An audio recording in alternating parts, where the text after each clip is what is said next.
Official Detective, dedicated to the men who guard your safety and protect your home, your police department.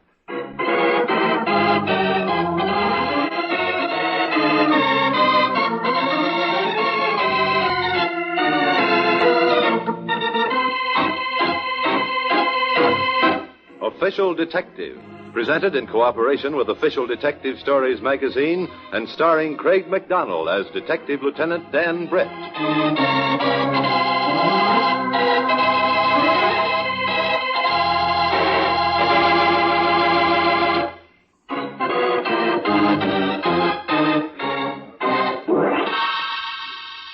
Lieutenant Dan Britt, headquarters. If there's anything the criminal hates more than a cop, it's an informer. But the squealer takes his chances. On one side of the scales is the money he'll receive for his information. On the other, his life.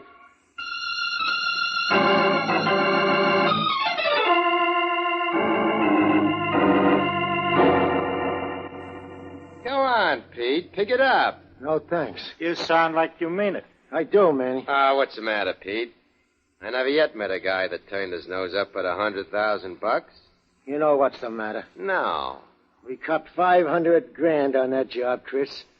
500 G's. It was supposed to be a three-way split. And 100 grand ain't 1/3 of 5. The way I figure it is. You figure wrong. Now, listen and get this straight, Pete. For your part in the act, you get 100 G's. The rest goes to me and Manny. 100 grand, Pete. Now, pick it up. Where's the rest? I told you, me and Manny. Right, Manny? Right. You see? Manny ain't squawking. But I am. I thought it was supposed to be a three-way split, Chris. You thought wrong. Yeah? You think I'm going to take this line down? I don't know what you mean by that, Pete, but if you start any trouble, I'll lay you flat on your back. Right, Manny? Right. But you said... I don't care what I said. Now, look, Pete. You want it straight, I'll give it to you straight. Do that. Manny and me pull that heist, no thanks to you. What do you mean? Just what I said. You were just the lookout. It was Manny and me went in the currency exchange. It was Manny and me did the dirty work. We shot up the guard. We took the risks. I still say knocking off that guard wasn't smart. Point is, we had to. It was him or us. So all in all, Pete, me and Manny figure we did most of the work. And that's why we're taking a bigger split. You ought to feel glad we're letting you have even 100 grand of it. Now, take it or leave it. Okay. I'll take it. Smart. But I don't like it. Tough. I'll see you guys later. Where you going? Out. Manny. Huh? I don't like his attitude. Tail him. See where he goes. Sure.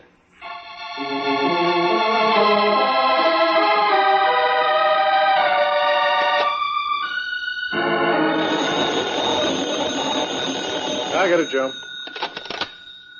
Lieutenant Britt. Hello, Lieutenant. Wendy Clark. Hi, Wendy. How are you? Not bad. You? Oh, working as usual. Anything new on that currency exchange robbery? Not a thing. The guard died in the hospital. I suppose you know that. Yes, I heard. Look, Lieutenant, if you do get a lead, will you give me a break on it? You know you're my favorite reporter. Thanks, Lieutenant. Right, Wendy? Wendy Clark? Yeah, nice kid. Well, I suppose he was asking about the exchange robbery. And so's the commissioner. Well, we know as much now as we knew 2 days ago, which isn't much. Something will break, Joe. It's got to.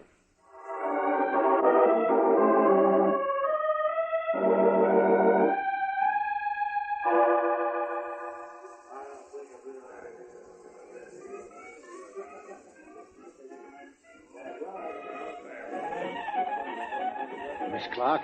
That's right. I'm the guy that called you on the phone.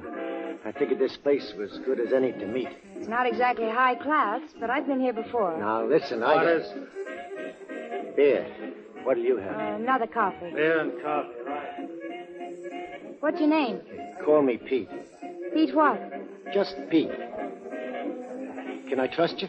I've come this far without getting you into trouble. Now, what's all the mystery about, Pete? That currency exchange job the other day. What about it? I hear they're offering 25 G's reward. That's right. I'd like to get that dough. Oh, easy enough. You can lead the police to the people responsible for the guard's death. I can't. You kidding? No, I ain't kidding. Who did it? Not so fast, not so fast. There's some strings attached. Yeah, a few. All right. I'm listening. Here's the pitch, kid.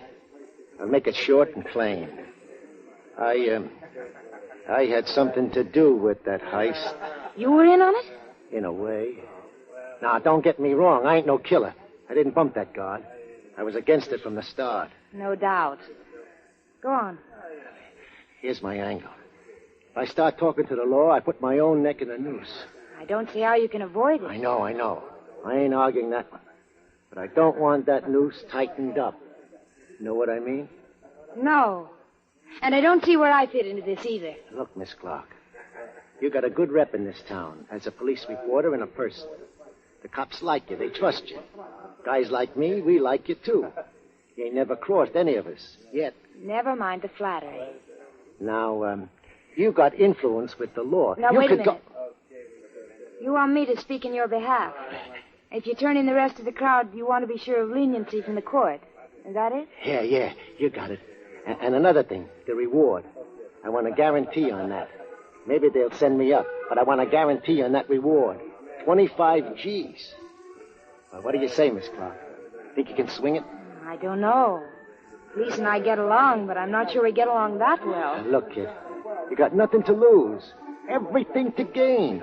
The story. The exclusive, probably a raise. Why, I'd even give you part of the reward if you want. No, that's not necessary. Well? I'll see what I can do, but don't count on anything. Oh, thanks, kid. Meet me at the office tonight, and I'll... Office? Oh, no, nothing doing. It's too risky. Well, all right. Here's my home address. Come up about 8. I'll let you know what happens. Good. Look, Miss Clark, don't cross me, will you? I'm dealing with you because you got a good rep, and I think I can trust you. Don't let me down, will you, kid? I won't let you down.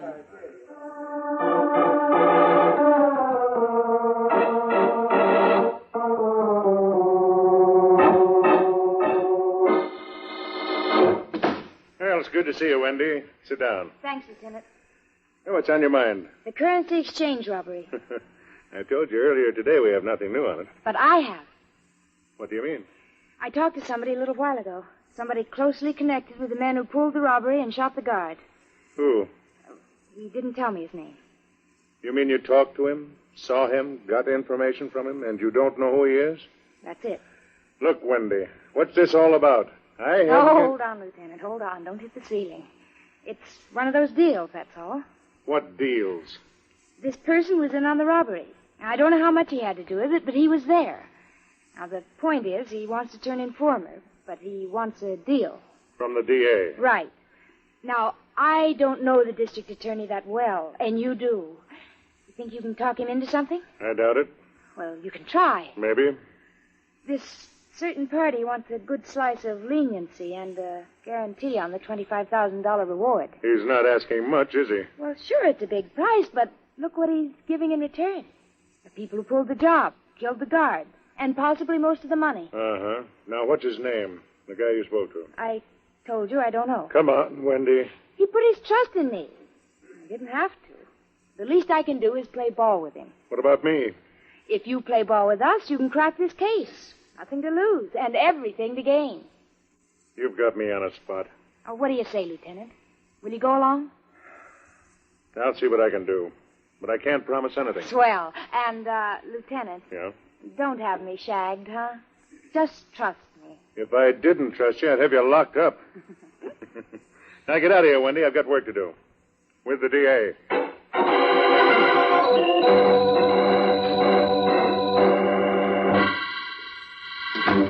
Hello, Manny. Where you been all afternoon? Tailing Pete like you asked me to. He's up to trouble, Chris. Yeah? Or spill it. Well, first he goes to Casey's Tavern over on Carver's. Yeah, I know where it is. Get to the point. Well, he meets a dame. Good-looking dame, too. Talks to her. About what? I don't know. I couldn't get near enough to hear him without him seeing me. But I ask around, see?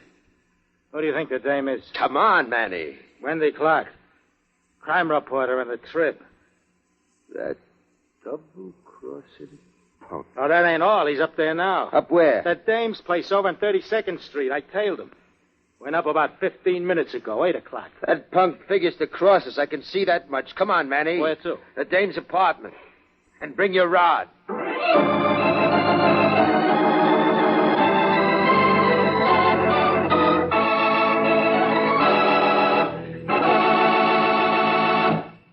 More than 190,000 happy owners agree it makes sense to drive the 1950 Ford before you buy any car at any price. And your local Ford dealer invites you to test drive this great new car in your own way. Get behind the wheel of the new Ford, which again for 50 has won the Fashion Academy Award as America's Fashion Car of the Year.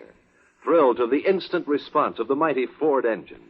Take this 50 Ford into traffic and notice how completely easy it is to handle. Then to the open road and feel the big car's stability, the solid comfort of Ford's famous midship ride. Then glide to a smooth, even stop with Ford's king-size brakes. You'll agree in every way here is the one truly fine car in its field. So call your nearest Ford dealer tomorrow. He'll arrange a test drive in the new 100-horsepower V8 or the 95-horsepower 6. See, hear, and feel the difference. Test drive the new 1950 Ford.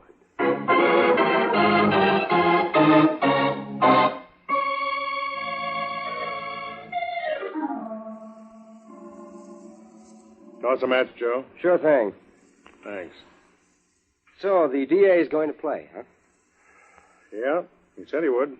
How far? If we nab the killers and if this guy of Wendy's is telling the truth about how much he had to do with the robbery, then the DA is willing to ask the court for leniency. What about the reward? Company said they're willing to pay it. You told Wendy? Yeah, phoned her about an hour ago. It's 8:30 now. Why don't you get back to us? Sometime tonight. I hope it pans out. You and me both. But if you ask me, Wendy's the one who deserves the reward. Yeah. Match, Joe. I just gave you one. It didn't take.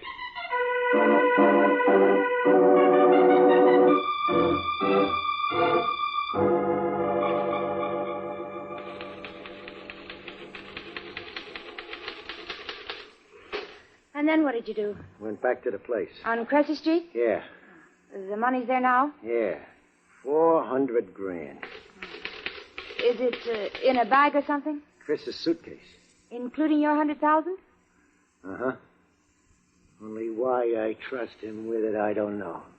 You'd better stop worrying about it. Money will have to go back to the exchange.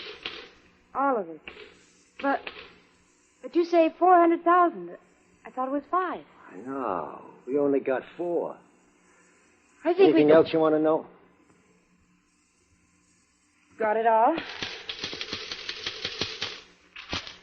As soon as I arrange these notes, we'll run down to headquarters. Then I'll get the story over to the paper. Think this will work out? Why shouldn't it? I mean the DA. He won't cross me, will he? Don't worry so much. Oh, excuse me. Yes? Back up, sister. Wait a minute. Back up. Hey, what's this all about? Shut up. There he is, Chris. Chris, listen. Listen. You punk. You dirty, lousy punk. Oh, Chris, don't. I swear, Chris, I didn't. Shut up. Oh. Bring the girl over here, Manny. Move, sister. I'd still like to know what this is all about. And I'd like to know what Pete told you. I didn't tell her nothing, Chris. I swear Shut I up. did. How many times I got to tell you? Take a look at this. What? Here's paper. Interesting, huh? Let me see. Yeah, you've been working hard, haven't you, sweetheart? I always work hard. 2 copies, too. Oh, well, the whole inside story here on paper. Manny's name, my name. Even Pete's part in it. How we pulled off the job, where the dough is, everything. Nice, sweetheart. Very nice. Thanks for the compliment. But it'll never see the front page. Right, Manny? Right. Chris, I didn't tell her nothing. I swear, Chris, I only... You lousy crossing punk. Chris, wait! What's the name, Chris? Get away from that door. I'm telling you. Too bad. She wasn't a bad-looking kid. There's the fireplace, Manny. Burn these 2 copies. Sure. Then we'll scram this place. Oh, you're forgetting something.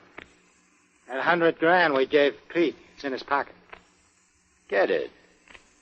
You can't use it now.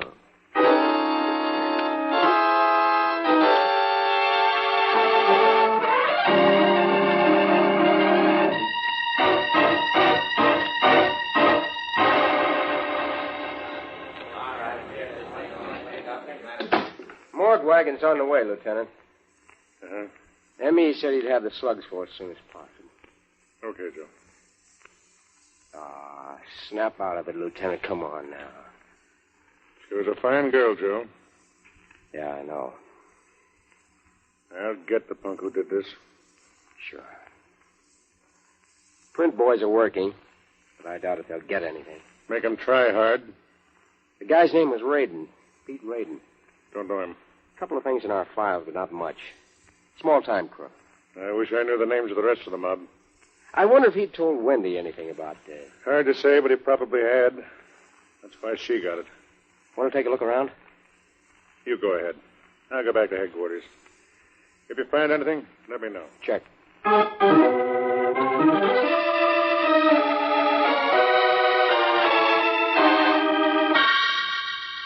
Manny! Manny! Yeah, I'm here. How many times do I have to call? I heard you. Start packing. Packing what? Our clothes, what do you think? We're going to blow this town now. Snap it. Sure.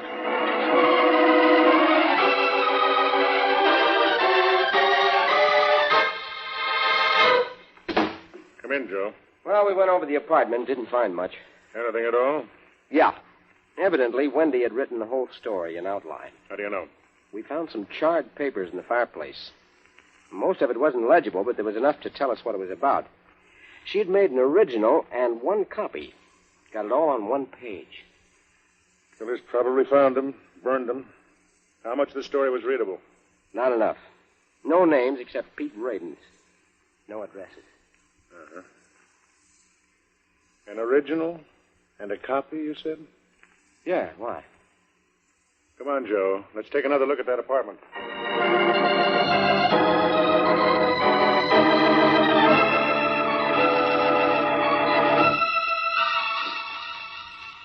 How you doing? Okay. Got any more shirts to go in here? Yeah, 1 or 2. By the way, where are we headed? I figure on Florida. Now, that sounds great. It's nice and warm down there. I'll get it. Yeah? Your name Marvin? Chris Marvin? Yeah, why? I'd like to talk to you. Sorry, fella, I haven't got time. I'm sorry, too, but I'd like to talk to you. Sure. What do you want? I want you, Marvin, and this guy here. Name's Manny Klinger, right? So? So you're both under arrest. Listen, I don't get this. What are you trying Name's Britt, Marvin. Lieutenant Britt. Cop. Yeah. You got a warrant? Search and arrest. What are you searching for? Number 1, a bag. A bag that should contain $500,000. 2, a gun, caliber .38. We got no 500 G's. I'll take a look anyway, if you don't mind. And we got no gun either, copper. Sorry, I can't take your word on it. Now, let's look around. Wait a minute. Yeah? What's the charge? 2 charges. 1, robbery. Currency exchange a few days ago. 2, murder. Triple murder. The exchange guard, Pete Radin, and Wendy Clark. I don't know anything about any of that. Cut it, Marvin. I know the whole story. Yeah, who told it to you? Wendy Clark. Wendy Clark. No, she didn't come back to life, Marvin. But before she died, she wrote the whole thing down on paper, as Pete gave it to her. Everything about the robbery, where the money is, who shot the guard. Everything. Nuts. Don't get cocky, Marvin. Sure, you think you're in the clear because you burned those 2 copies of the outline she wrote. You did a good job, too. But you forgot something. Yeah? There were 2 copies, all nice and neat. 2 copies mean carbon paper. That's what you forgot to burn, Marvin. Wendy used a fresh carbon on that story. All we had to do was hold it up to a mirror and read it. See it now? So what? Just because a dame That's only said... part of the evidence. The rest will back it up. When I find a gun and the bag with the money, you won't have a leg to stand on in court. I guess not. And don't try a break, Marvin. That goes for you, too, Klinger. I've got a bunch of boys with me. They're outside in the hall. You 2 step outside, they'll take you in. Sure, just let me change my Don't reach for a gun, Marvin. I only... Do I have to tell you twice? No. No, you don't have to. Everything okay, Lieutenant? Fine, Joe. Clean these 2 characters. We'll take them in.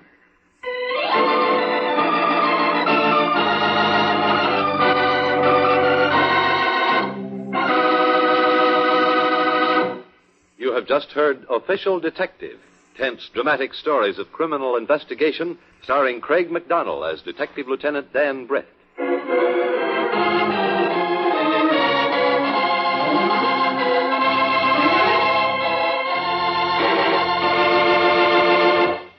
Here's important news for truck owners. Ford truck prices have just been reduced. Yes, price reductions up to $80. We're talking about Ford bonus-built trucks for $19.50, the trucks that have scored greater sales gains than all other makes combined. These new price reductions more than ever make Ford America's #1 truck value.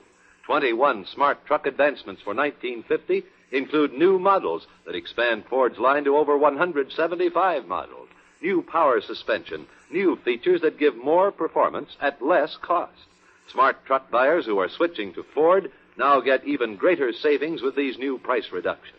Remember, Ford trucks cost less because Ford trucks last longer. Latest available registrations prove it. Why not see your Ford dealer tomorrow?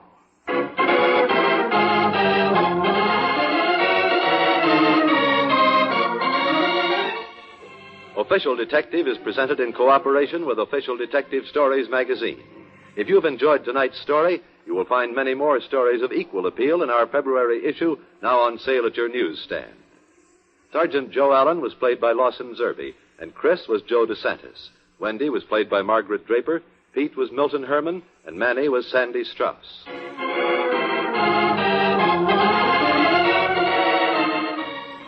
Official Detective is produced and directed by Win Wright, written by William K. Wells, Jr., with special music by Chet Kingsbury. All names of persons and places used in this program are fictitious. Any resemblance to names of actual persons, living or dead, is coincidental.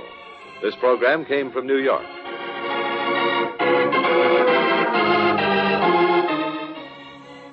This is the Mutual Broadcasting System.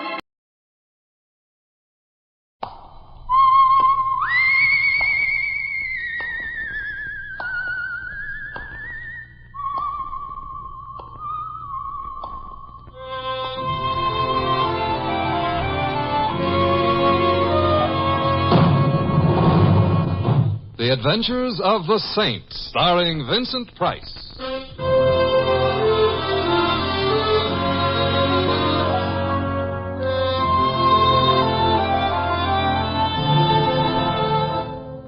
The Saint, based on characters created by Leslie Charteris and known to millions from books, magazines, and motion pictures. The Robin Hood of modern crime now comes transcribed to radio, starring Hollywood's brilliant and talented actor Vincent Price as the Saint. Coming. Mr. Templar. Yes? Let me in quickly. All right. My name is Claire Gordon. Well, I can recommend that chair. I don't have time, Mr. Templar. I want to confess. Confess what? Murder. Huh. Well, maybe I'd better take the chair. You're quite serious? Well, of course I am. Will anyone confess to murder merely as a joke? It might depend on their sense of humor. However, whom did you murder? My husband. I see. You don't believe me? I have no reason to believe or disbelieve. But I did kill him. All right. You ought to do something about it. Mrs. Gordon, I can think of many reasons why a woman might want to kill her husband. In some instances, she actually does. But I can think of no reason why she should come to me and tell me about Well, it. I had to confess to somebody. You could have chosen the police. Oh, they're so vulgar. Murder is not a monopoly of the upper classes, nor is it in itself an especially refined activity. You don't understand. Before I married Jim, I was Claire Wheelock. Of the something or other Wheelocks, no doubt. Still, I absolutely refuse to go to some poky, dirty little police station. Some of them are quite large, and I understand cleaned from time to time. Tell some grubby little man all about my personal affairs. Murder, according to the statutes, is a public affair. I think you're nasty. I'm only trying to be reasonable, after all. I've heard you weren't always reasonable when beautiful women were concerned. Oh, that's true only on Shrove Tuesday. Oh, I despise you. Hey, wait, maybe today is Shrove... Oh, no, it's Sunday. Hey, she could be coming back to make an appointment for Shrove Tuesday. No. You're Simon Templar? I'm afraid I am. You seem to object. Why was my wife here? Your what? Wife. And don't try telling me you didn't know she was married, you low individual. I think you'd better tell me about myself inside, huh? Now then, you are... James Gordon. And my wife was just here. How do you know? I saw her leave. Are you going to try denying it? Well, not if you saw her just leave. Oh, that's good. Now, if you don't mind, I'll take my coat off. You're warm? I'm about to beat your brains out, you know. Watch your language. And why do you think your wife was here? Pretty obvious, isn't it? I don't know. After all, I never met your wife before. Furthermore, Mr. Gordon, you're dead. Are you being whimsical? I'm only trying not to make a liar out of your wife. She told you she was a widow? More or less. Actually, she came here to confess. Are you trying to pull my leg? I've always thought that a highly overrated indoor sport, except, of course, in the right company. She came here to confess to what? To murdering you. What? Apparently her confession was premature. If, that is, you really are James Gordon. Well, thanks for the premature. And, of course, I'm James Gordon. Who else would I be? Shall I guess? No. No, you can take a look at my wallet. Oh, thank you. Driver's license. Blue Shield medical plan card, dated. Oddly enough, only a week ago. What's odd about that? Apparently you don't expect to die. You are James Gordon. Well, thank you. Now, would you like to tell me why my wife was here? She came to confess to your murder. You know, Mr. Templar, I think I'm beginning to believe you. Fine. Keep working at it. Claire is eccentric. If you say she told you she'd murder me, well, she must have told you. She did? But why? I'm not dead. Therefore, she didn't murder you. Then why did she make such an idiotic confession? Wishful thinking, perhaps. No, just some Or minute. perhaps it was only anticipation. Oh, excuse me. Hello? Mr. Templar. Louis. A half an hour ago you called for a cab. A half an hour ago I arrived. A half an hour ago I was still warm. I am now understudying an icicle. Oh, Louis, I'm sorry. Come upstairs and thaw out. I've had company. A blonde? To start with. What are you up to now? Her husband. I'll come up. I'll bring a large wrench, too. Oh, that won't be necessary, Louis. Bye. Mr. Templar, what you said just before, you mean perhaps she intends to murder me. But why should she want to? She came to confess, not to confide in me. I better run along. Get hold of Claire and Well, I'm sorry I bothered you, Mr. Templar. Oh, it's all right. Thanks for your patience. Forget it. Goodbye. Bye. Well, so much...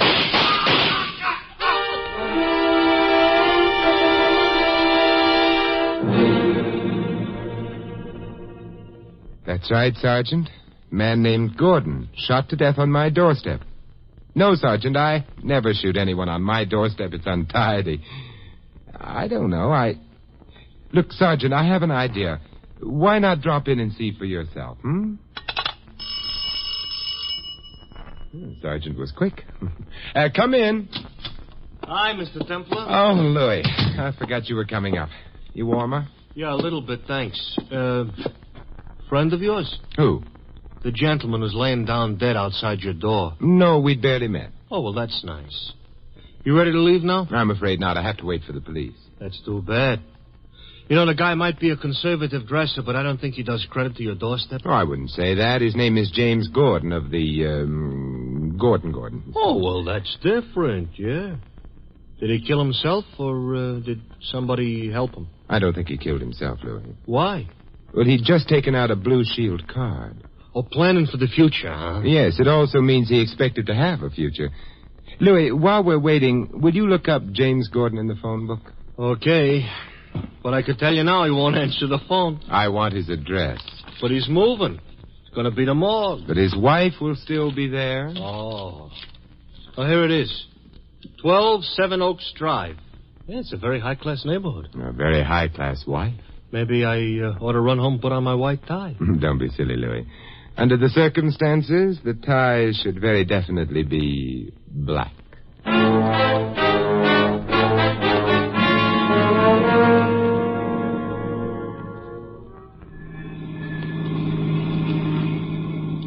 You know, those cops were very nice. So they were. In spite of what you asked them. What do you mean? You asked them if somebody confessed to murdering James Gordon. So I did. Yes, so don't you think it's a little early for a confession? Louis, you don't understand. You see, in this particular case, the confession was made before the murder. Oh, well, that explains it.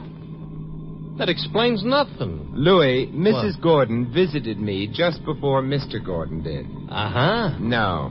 No? No. What she did do was confess to murdering her husband. Yeah, but he was still alive. That's right. Maybe she's got clairvoyance or something. Oh, 12 Seven Oaks Drive, Mr. Temple. Good. Yeah. Should I wait? You'd better come with me. Okay. Except but why? Well, I have a feeling I'll need a witness. Oh, so you really don't know Mrs. Gordon very well. Well, if her confession was true, I don't want to know her at all. But it couldn't have been, huh? Except maybe it was, huh? Yeah, that's one way of putting it. Sure. And that's a way nobody understands, too, me included. Good evening, gentlemen. Boy, is he half wrong. Good evening. We should like to see Mrs. Gordon. Come in, please. Whom shall I say is calling? Who? I beg your pardon. Who shall I say is calling? Better grammar. Listen, Bud, for what I dragged down here, whom is good enough. Oh? Oh, the Gordons don't pay well? If you are referring to recent history, the Gordons don't pay, period. Oh, they're having financial difficulties, huh? No, they ain't having no difficulties on account they ain't got no finances. Explains the hospital plan, and you'd better slip your English accent on and announce us. I'm Simon Templer. This is Louis. Yeah, hi. Very good. Since when is Brooklyn growing butlers? Louis, the Gordons have been in trouble. Mr. Gordon ain't. Not anymore. About Mrs. Gordon. Mrs. Gordon will see you. This way. Oh, thank you. Not only will she see you, but you'll see her. Looking at it objective, you're getting the break. She is quite a dish. Sir, you are speaking of the woman Mr. Gordon loves. Who says? That's the door. She's on the other side. Hey. You might open it for us. What's the matter? You broke an arm or something? If he ain't careful, they're going to send him back to Brooklyn. Mrs. Gordon?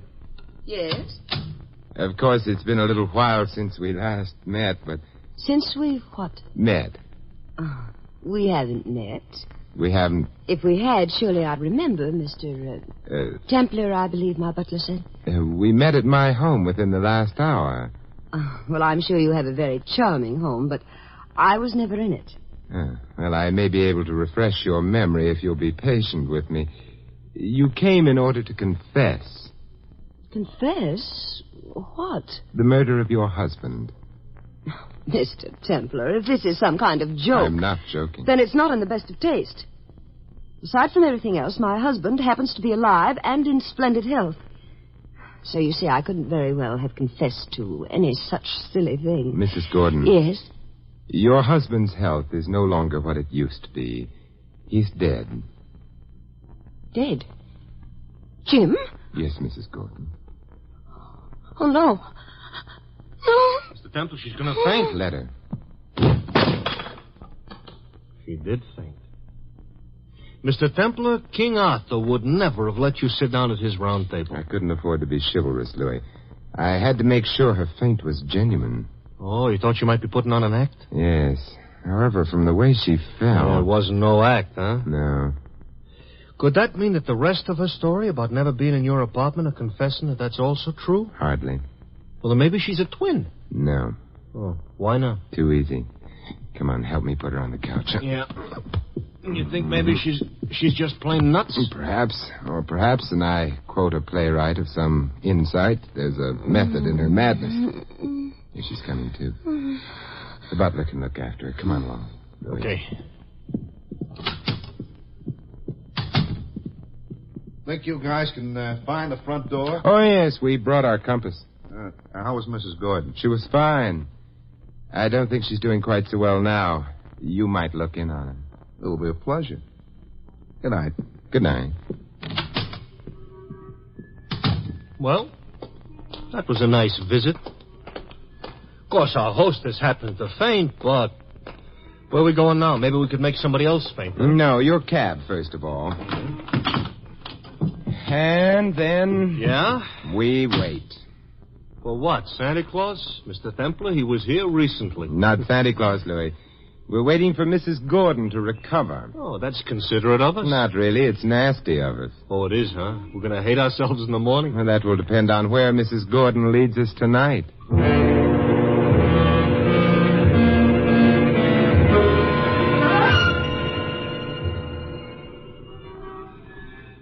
Well, she ain't in no hurry. We've been waiting 10 minutes already. Now, give her time, Louis. She had to recover from a faint, make a phone call, dress for the street. Yeah, maybe, but I get nervous. You probably need a tonic. Had a call. Yeah, it reminds me. I had a call up in the Bronx once. Oh. Sorry. A redhead comes out of the house 15 minutes after I start honking the horn. Has me drive her to Grand Central. I ask her why the delay. She says she was very busy murdering her husband, and I laugh like anything. But you know what? She had murdered her husband. That's the last time I'll tell you a story. I was supposed to say that. I'm sorry. Hey, Louis. Oh, yeah, down the block. Mrs. Gordon, huh? Mrs. Gordon. It's a nice car she got. Yeah, give her a chance to get into it. Oh, yeah, I always forget. Well, she's in now. Yeah, wait a minute. Give her time, Louis. She has to straighten her hat, do her lips, put on her gloves, signal for a right turn, and then... Yeah, and then pull away from the curb and then turn left. Right. Come on, let's go, Louis. All right. Hey, Mr. Templar. You think maybe she's leaving for parts unknown like that redhead? I doubt it. It would amount to a second confession and one that would be believed. Yeah. For a woman who just fainted, she's driving plenty fast. True. You see, Louis, no one dawdles in the shadow of the gallows.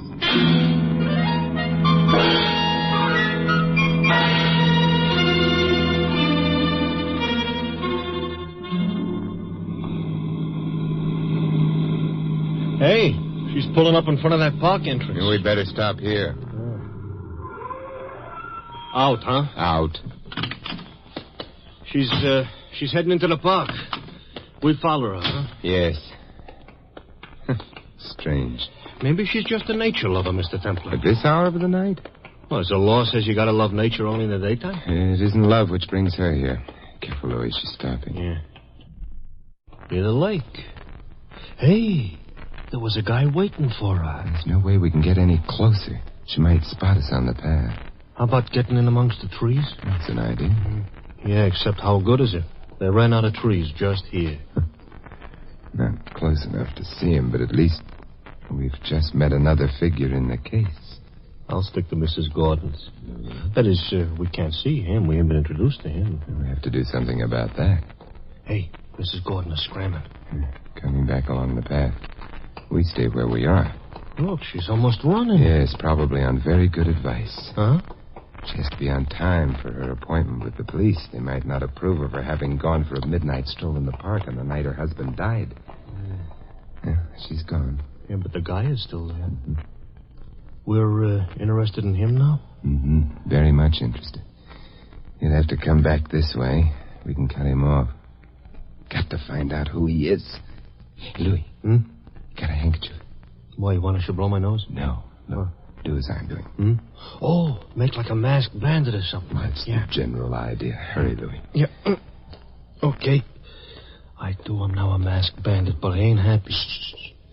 I don't have a gun, but perhaps it'll work anyway. Want the gun you don't have? Yes, I'll double up my right hand in my coat pocket. Here he comes. Okay, stop right there, bud. What? Get behind him, Lefty. I ain't left-handed. Oh, yeah. I'm behind him, Miggsy. What is this? Stick up. What do you think it is? You can't do this. Sure we can. Or maybe you like to argue so much you would prefer being ventilated? Being what? Shot. Look, you don't have to shoot me. More of your lip and I'll enjoy it. Shut up. Hand over your poker. Hand over my what? Boy, are you ignorant. The money bag, mister, the wallet. Oh, here. Thanks. Now keep walking the way you were, see? And don't try looking around. I ain't got no objections at all to shooting a guy in the back. I won't look around. I won't. Well, he's gone. So he is. Now, we ought to scram too, Mr. Templar. If he yells for cops... I don't think he will. He might have to explain what he was doing in the park at this time of night. He'd have an easier job than we would. Let's see. His name is Timothy Kerrigan. Papers in his wallet. Member of the Bar Association. A lawyer, Louis. Oh, fine. He'll probably sue us for nothing. A lawyer? Most probably the lawyer for the Gordons. Well, that would explain why Mrs. Gordon yelled for him, but why would they have to meet in the park? I don't know, Louis, except that anywhere else they might have been seen together and overheard. And that would be bad? It might be murder.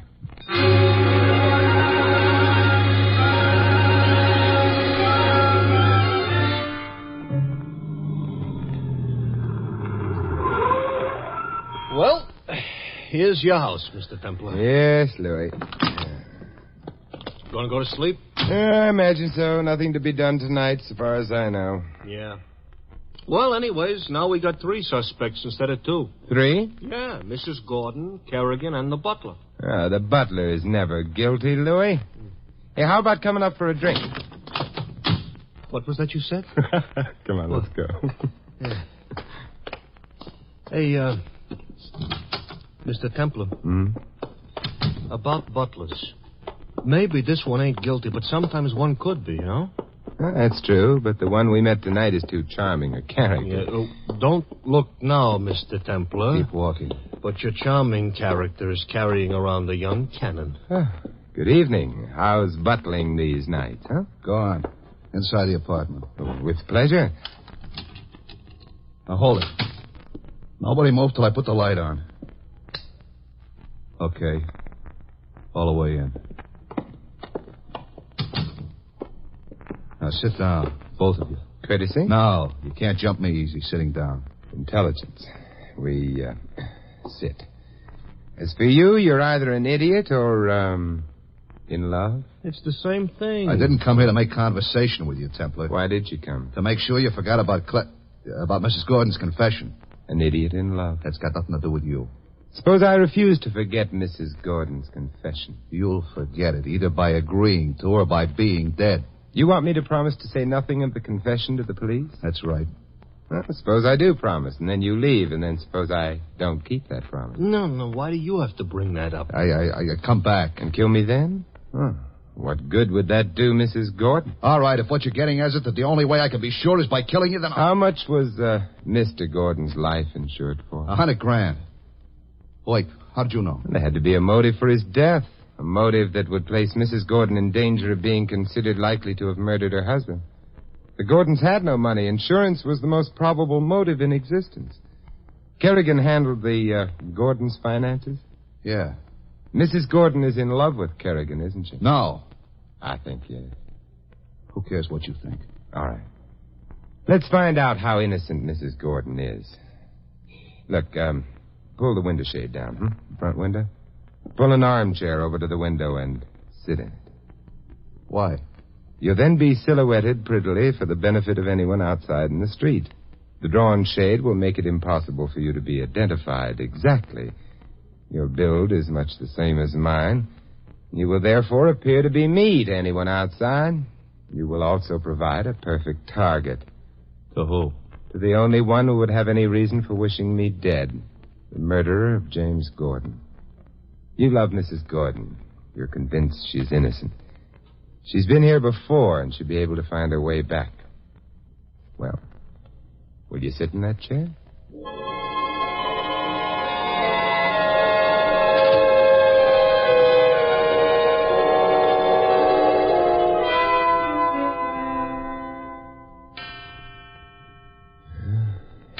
Two in the morning. And by this time, the police would long have reached Mrs. Gordon. They're probably finished with their preliminary questioning. She could plead sleepiness. They'll have left the Gordon home, allowing 15 minutes to get here. She should be arriving at almost any moment. Shut up. Well, naturally, you're not worried. Perfect target, though you make. Yeah, and besides, Mr. Templar, even if she does shoot him, he'll be killed by the woman he loves. What more could a guy want? I told you to... Yes, you were saying? That car. Yes, I heard it. It doesn't have to be her. But I'm sure it is. High heels. Well, Mr. Butler? I'm getting out of here. He dives very nice. And in time. I wonder, with no ready-made target for her, what will Mrs. Gordon do? You better get in the next room, huh? Yeah.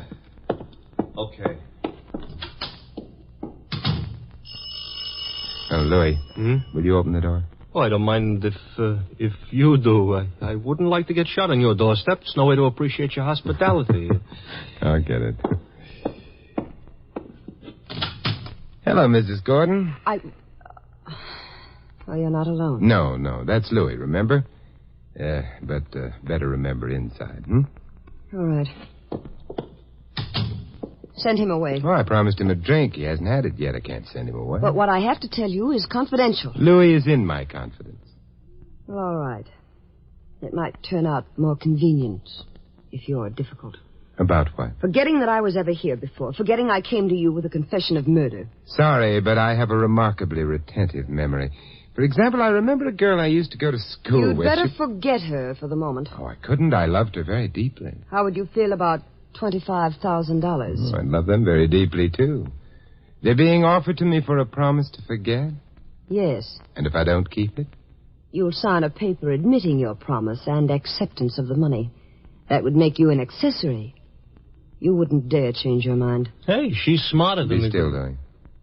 Mrs. Gordon, you're young, you're beautiful, and $25,000 is very attractive. Nevertheless, I shall refuse all of you. Even if... Yes, I wondered how long it would be before you produced that. The revolver you killed your husband with? I didn't. You could convince me in a lot better way. Can I convince you? Oh, yes, your confession helps. It does. Of course.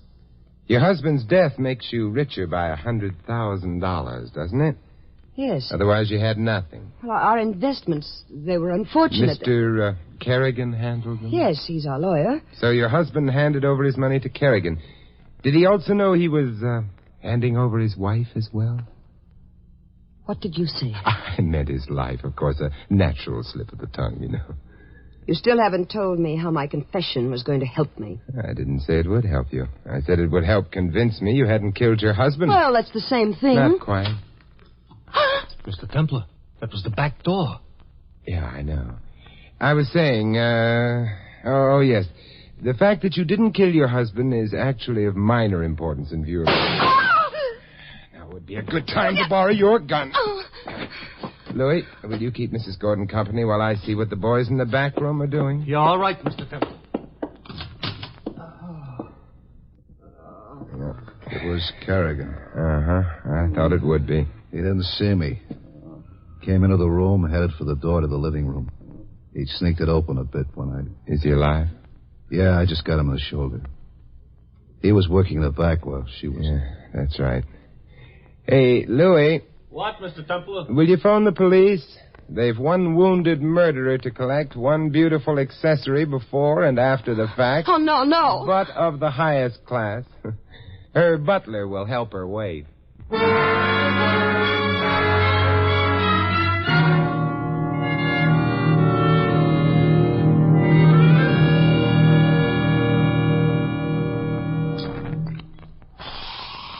More soda, Louis? No. What are you trying to do, drown me? Here you are, Louis. Oh, thanks a lot. Oh. Hey, Mr. Templar, look. I know Kerrigan shot Mr. Gordon, and I kind of hear Mrs. Gordon will like that. This is a new phrase. It'll catch on, Louis, believe me. Yeah, also because they needed the insurance, though, to live happy ever after on, being the high-class types. But why did Mrs. Gordon confess to you before her husband got killed? Oh, it was an attempt to establish an alibi for herself, Louis. She expected that I'd immediately phone the police or else take her back to her home to view the corpse. In the meanwhile, Kerrigan would murder Gordon. And that would have left Mrs. Gordon in the clear. Yeah, but you didn't do either of those things. Why? I didn't believe her. Oh. She had really killed her husband and was willing to take whatever consequences there might be. Why come to me? Uh-huh. So that loused up her alibi. Especially because her husband, instead of staying home and getting shot, had become suspicious of her and he trailed her here. Huh? And was in turn trailed by Kerrigan, who saw a natty opportunity for double-crossing Mrs. Gordon and keeping the money for himself. He handled the Gordons' affairs and had the power of attorney. Yeah, but look, Mrs. Gordon's faint when you told her about her husband's death, that was real. You pointed that out yourself. Of course it was, Louis. But she didn't faint at the news of her husband's death as such. The reason she fainted was because she realized that she'd confessed to me and that her husband had been shot at a time for which she had no alibi. Uh-huh. Well, now I'm almost smart. Now I can enjoy my drink. Oh, that's good. Yeah. Hey, that lovesick butler tells me he's going back to Brooklyn on account of life in the upper classes is too low for his tastes. Poor fellow. He loved not wisely, but too well. On the other hand, what's wrong with Brooklyn?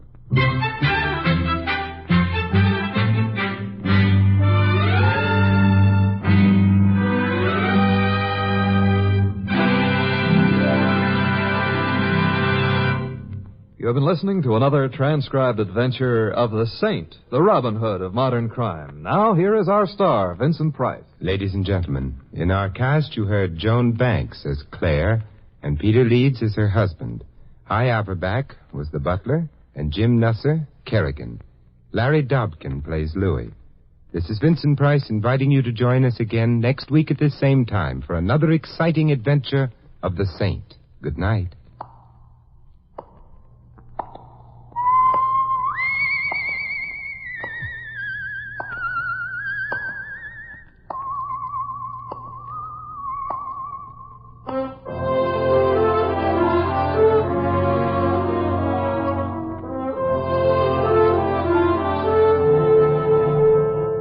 This adventure of the Saint was written by Louis Vittes.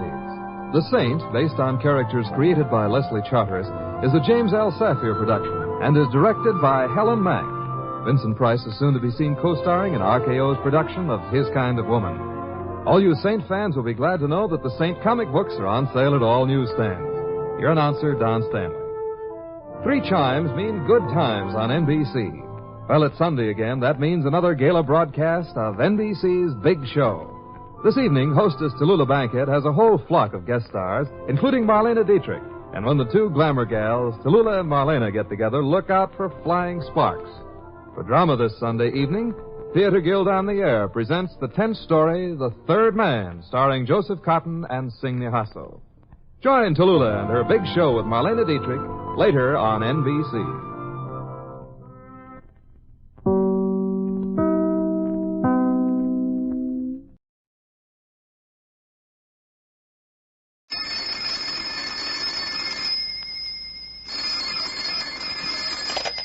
Hello, I hope I haven't kept you waiting. Yes, this is the Crime Club. I'm the librarian. Death at 7:10. Yes, we have that Crime Club book for you. Come right over.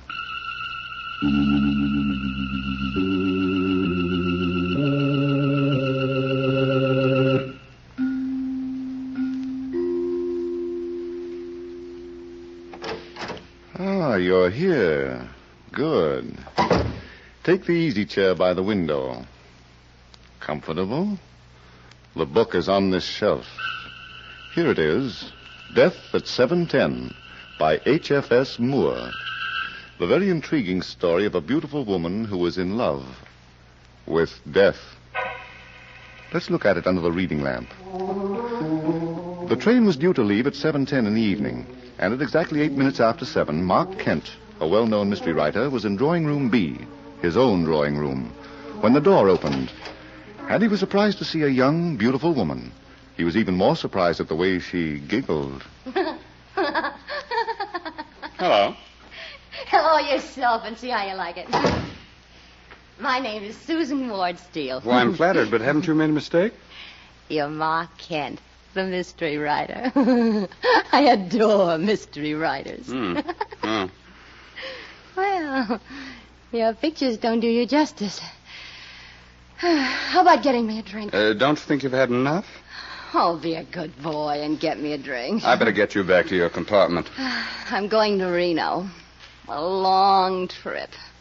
I saw you come on the train. I knew it was going to be interesting. I'm not going to Reno.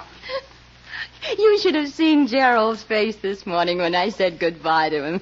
He's my husband.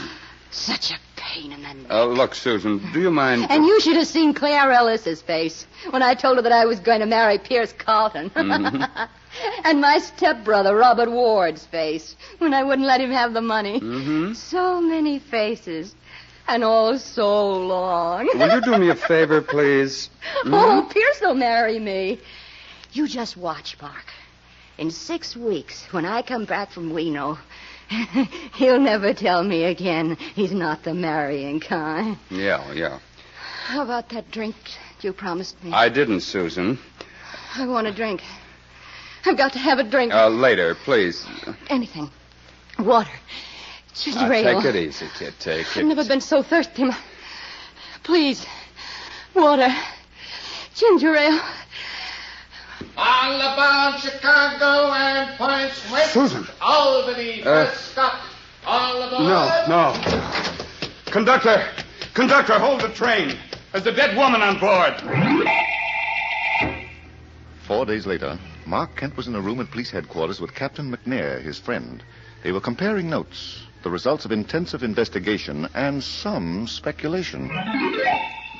We start with the atropine, Cap. That's what killed her. Yeah, 1 pill. That's usually enough. Now, here's what the book says about atropine. An organic alkaloid which causes death in humans without coarse anatomical change. No pain. That's right.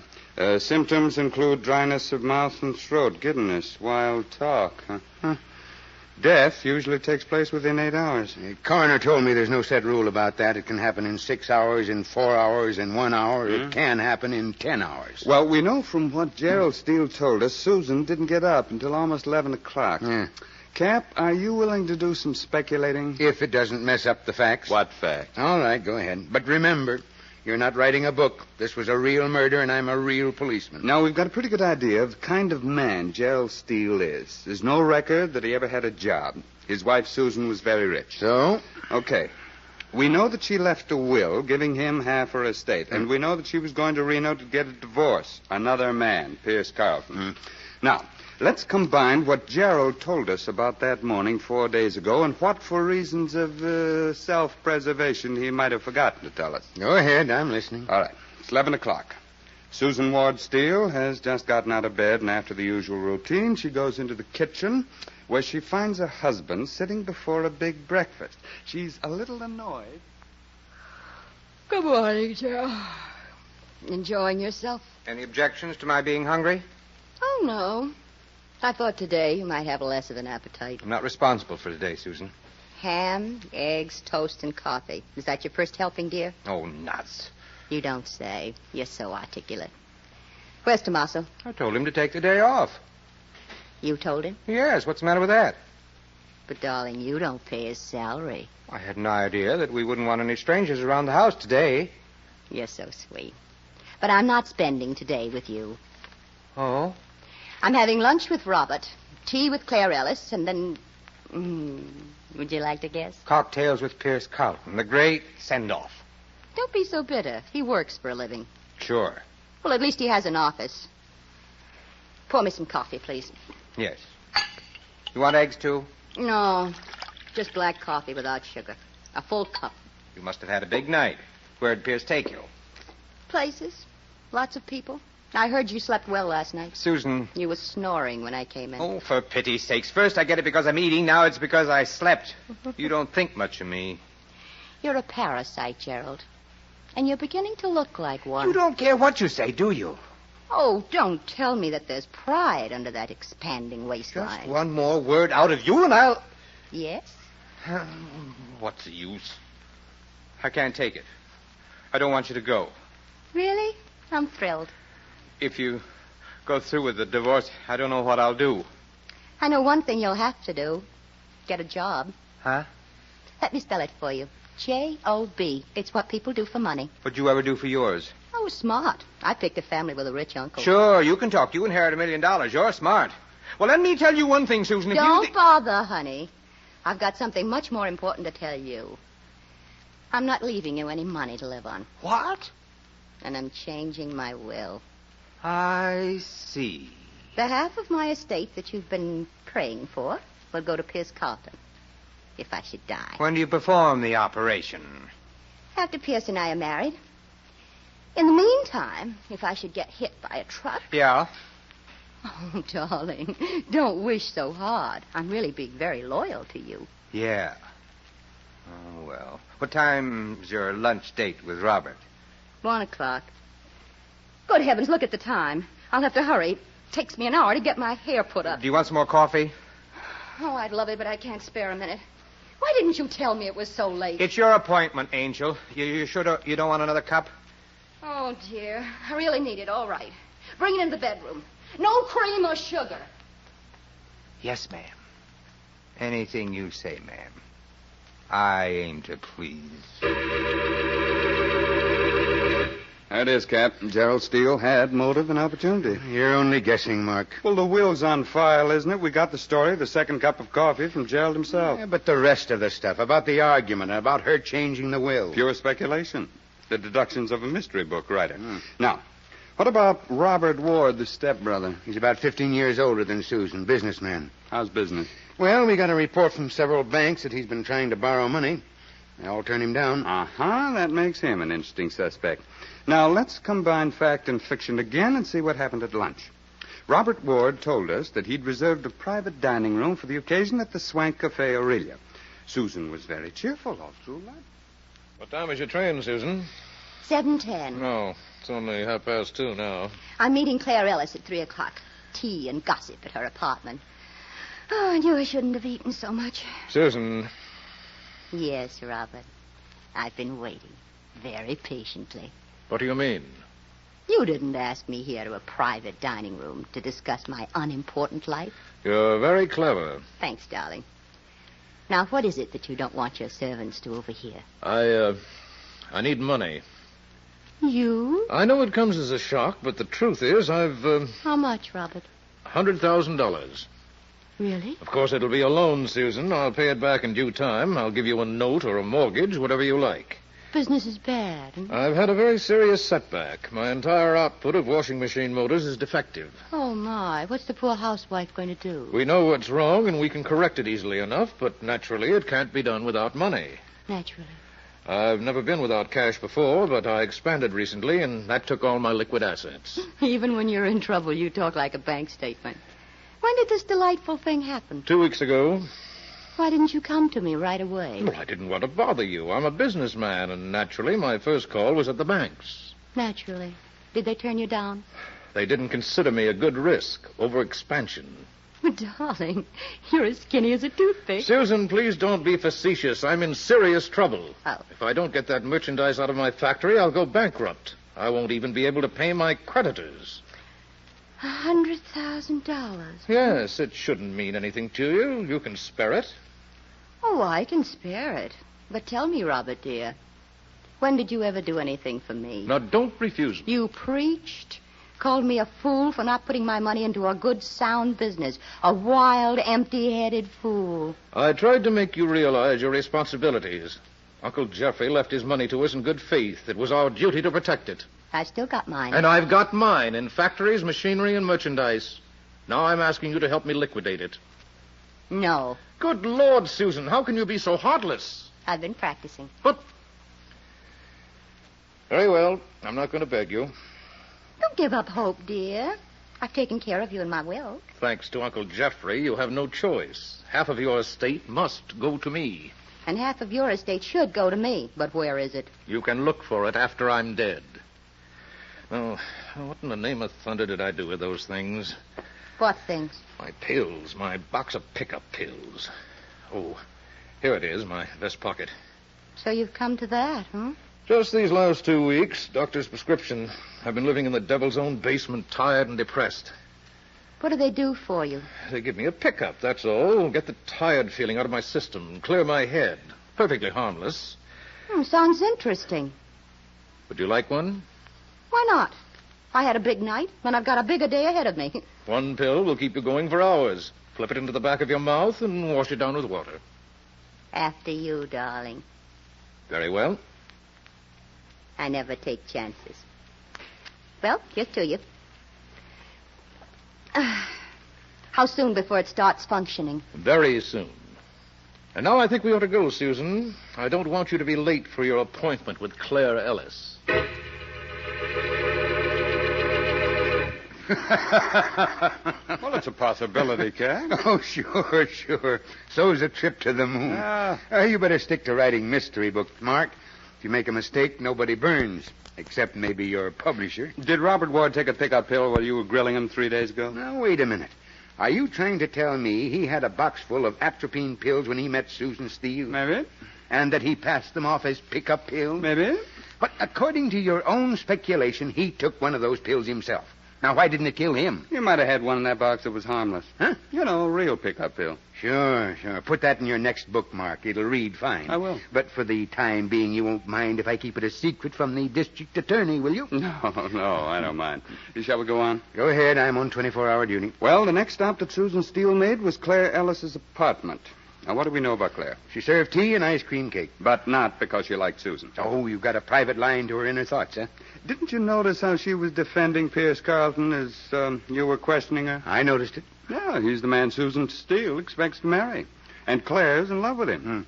Now let's see what we can get out of the situation in which two women in love with the same man meet for tea a few hours before one of them dies on a train, the victim of murder by slow poison. I'll get the tea things, Susan. They're in the kitchen. Oh, there's no rush, Claire. I'm not meeting Pierce until 5.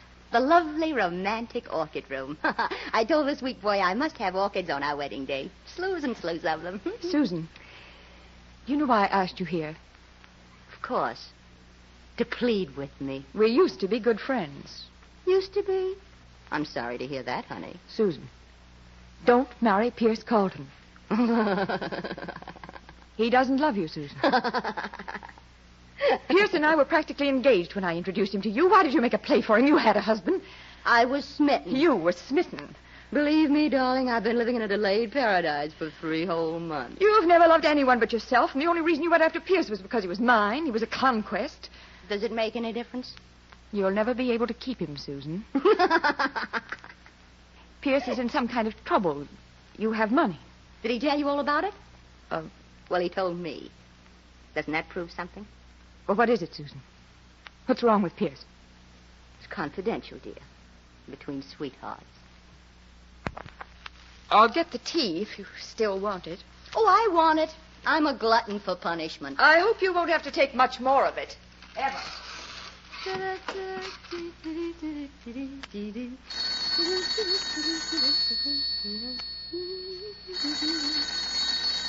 Why not?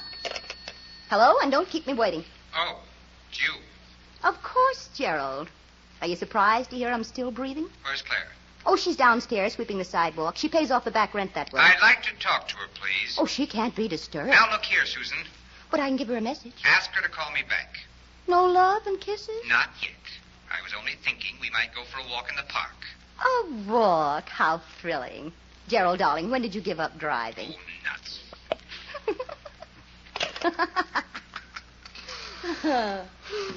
You might have held that phone for me, Susan.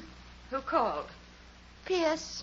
He simply had to tell me how much he loved me. Claire, dear, watch your manners. Trays were meant to be put down, not dropped. I'm sorry. And those exquisite ice cream cakes. You almost ruined them. That one's for you, Susan. Thanks, dear, for remembering that I adore blueberries. I never forget a lot of things. Motive and opportunity. Love and ice cream cake. Hey, Mark? Well, that's how it looks on paper, Cap.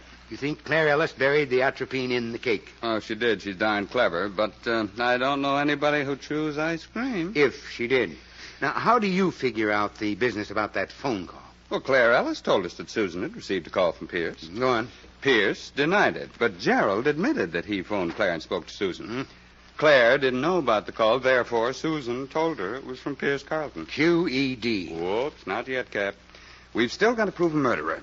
Now, What about Pierce Carlton? He's in the stock brokerage business with his father. Good, solid family background, old stock. Yeah, that doesn't keep him from being a playboy, does it? I'm not interested in what he does, Mark, only in what he did 4 days ago. And in what he did before that. That goes without saying. My boys are checking. I think they're going to find that he's in a mess. A money mess. Anything's possible with you around. Okay.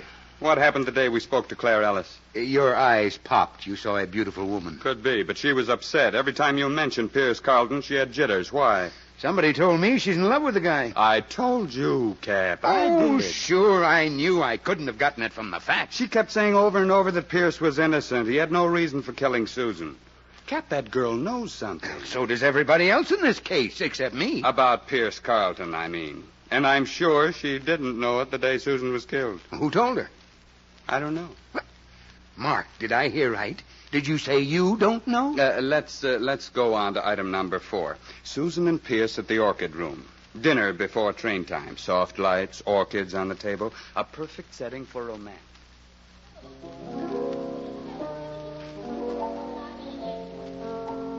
Oh, darling, darling. 6 weeks. 6 long weeks without you. You'll get used to it. Don't laugh at me, please. I'm going to miss you terribly. There's a lot of excitement in Reno. And cowboys. Pierce, how can you say that to me? Don't you like cowboys? I like you better. How was Gerald this morning? Oh, why talk about him? Why not? He's human. What's the matter with you? You'd rather talk about everyone but us. It's a wonder you don't ask me about Claire. You know, I saw her this afternoon, too. Or don't you have to ask me about her? You never could take kidding, could you? Oh, I didn't realize. Pierce will be married just as soon as I can get back from Reno. Have some more wine, Susan. You'll be waiting for me at the station. I don't want to come back to New York and be alone for a minute. Suppose I'm not waiting. But you've got to be. Why? Because I'm depending on you. I'm going through a divorce for you. For me? I thought it was because Gerald ate too much. Pierce, would this come under the head of what you call kidding? Put your head on my shoulder and I'll tell you a secret. I'd rather look you straight in the eye.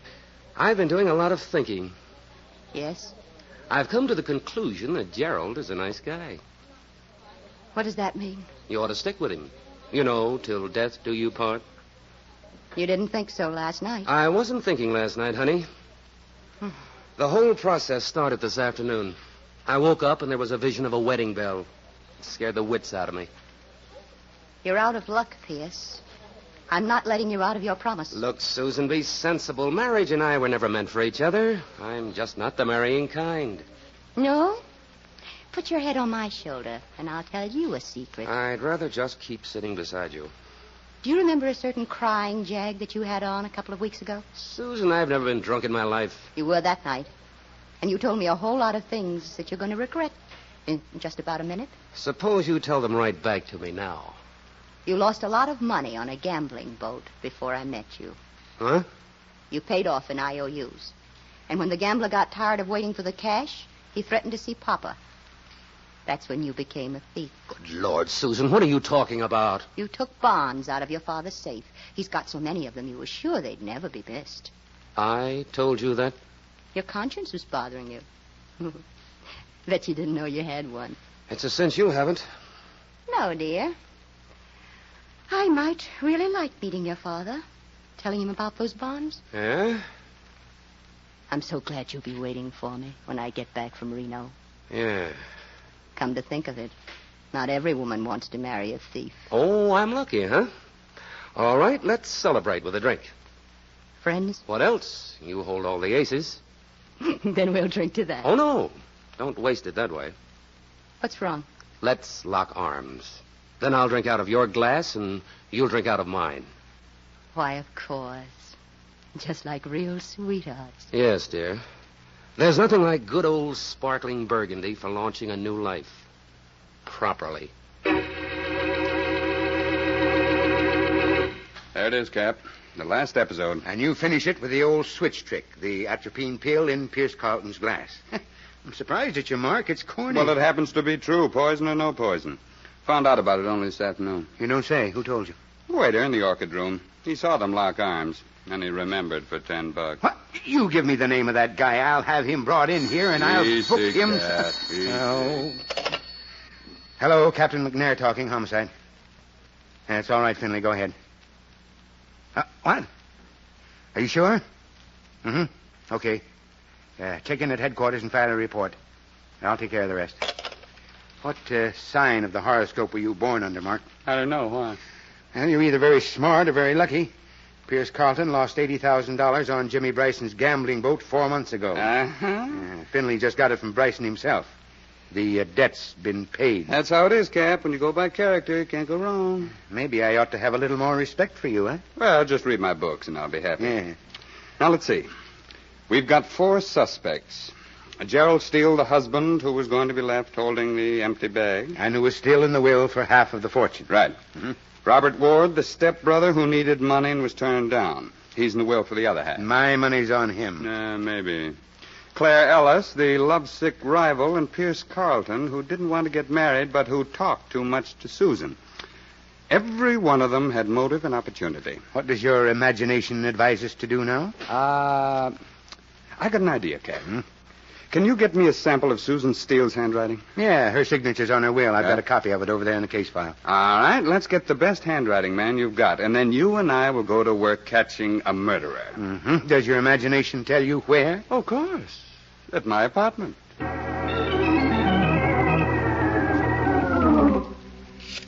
Mark, if this works, I'll buy you a new hat, and I'll eat your old one. And I'm supposed to be all alone, Cap. Hello? Gerald Steele? Yes? This is Mark Kent. Are you free to talk? What kind of a question is that? You'll understand. I was the last one to see your wife alive. So I read in the papers. You're also a friend of the police. Only when it's convenient. For example, I didn't tell them that Susan gave me a note before she died. A what? There's a name in it, a murderer's name. Look here, Kent, what's that got to do with me? It's for sale, Gerald. I had nothing to do with Susan's death. Oh, of course, but who's going to believe it? Does that note give my name? Is that what Susan's done to me? I'll be in my apartment until 7:10, Gerald. You're going to inherit a lot of money. I'm sure you'll want a partner to help you enjoy it. You've certainly got your nerve with you, Mark. I've also got you for protection, Cap. Now we'll just do a repeat performance on Robert Ward. And then we'll go down the line. Claire Ellis and Pierce Carlton. One of them's liable to bite.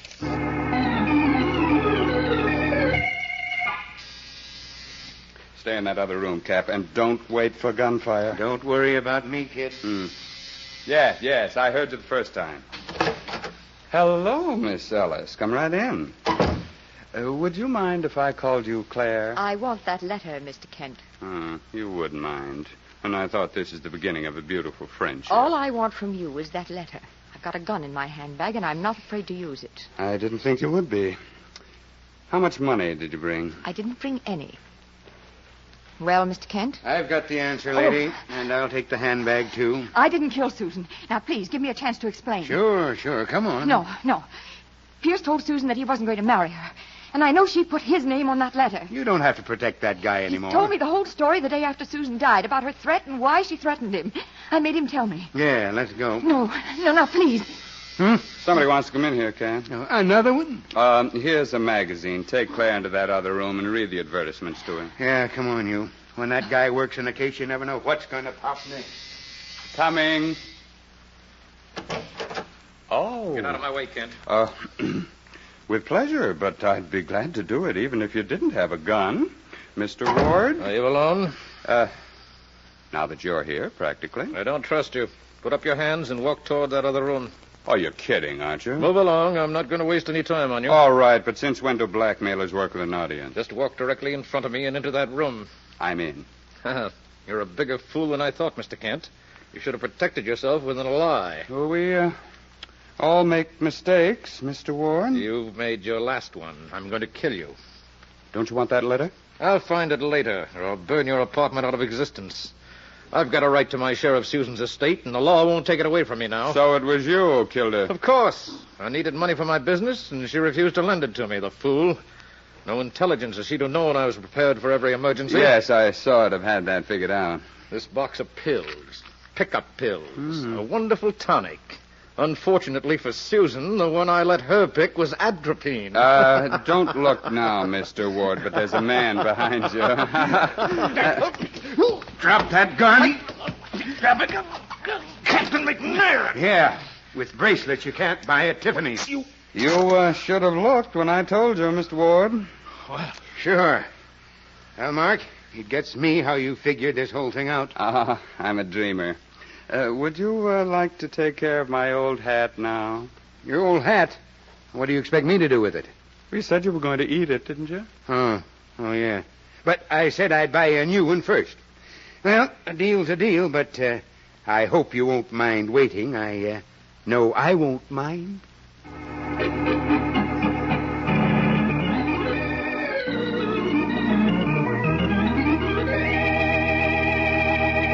And so closes tonight's Crime Club book, Death at 7:10, based on a story by H.F.S. Moore. Stedman Coles did the radio adaptation. Roger Bauer produced and directed. Raymond Edward Johnson played the part of Mark Kent. Helen Shields was Susan Ward Steele. Cameron Prudhomme was Captain McNair. Ted Osborne played Gerald Steele. Eleanor Phelps was Claire Ellis. King Calder was Pierce Carlton. And Reese Taylor was heard as Robert Ward. Oh, I beg your pardon. Hello. I hope I haven't kept you waiting. Yes, this is the Crime Club. I'm the librarian. Yes, come over a week from tonight. Good. We have the very exciting story of a night that was made for fun and remade for murder. It's called Coney Island Nocturne. In the meantime? Well, in the meantime, there is a new Crime Club book available this week and every week at bookstores everywhere. Yes, it's available now. Fine. And we'll look for you next week.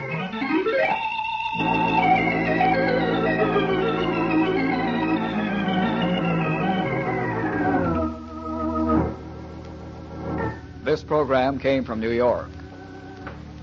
This is the Mutual Broadcasting System.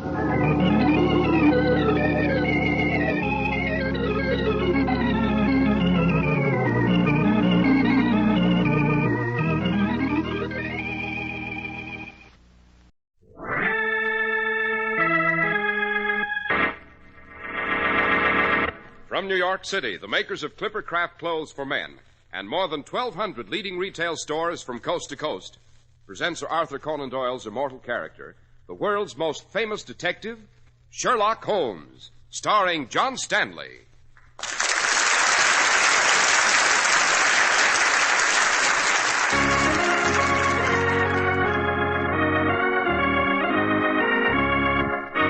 This week's story, The Adventure of the Hangman and the Book.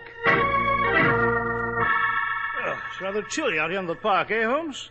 Good thing the gendarmes brought along torches. It's terribly dark. This way, Watson. Follow the inspector. There, Monsieur Holmes.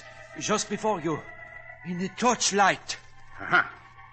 The dead body hung from the limb of the tree and dancing grotesquely in the wind.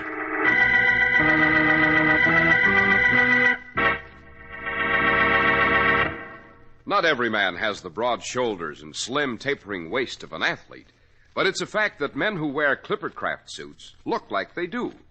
That's the result of careful Clippercraft styling, of design that emphasizes good points and minimizes bad ones. You don't ordinarily find such styling in $45 suits, but a Clippercraft worsted suit at only $45 gives you styling plus expert workmanship and fine quality materials.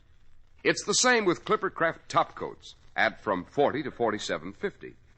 Clippercraft clothes actually look like they cost much more, and they would, except for the fact that over 1,200 established independent local merchants pool their tremendous buying power to get them for you at such low prices. Compare Clippercraft clothes yourself. Put on a Clippercraft suit and a Clippercraft topcoat and see how good you feel. Your friends will all say, "Gee, but you're looking swell." And you will be.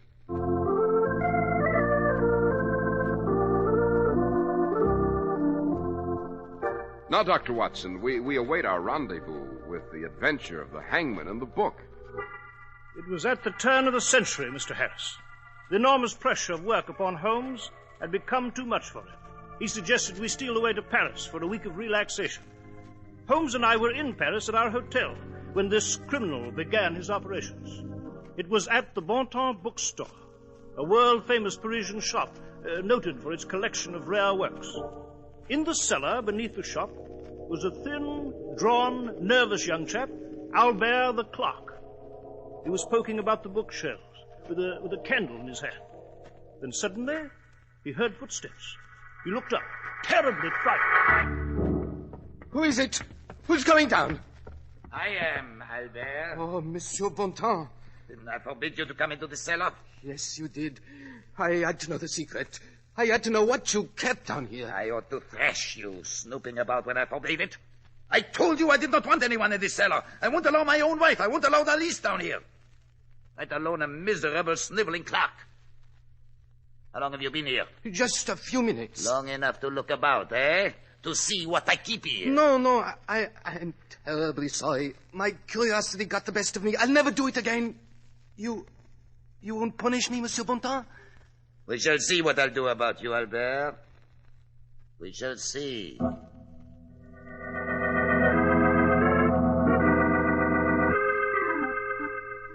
Is the shop closed, Marcel?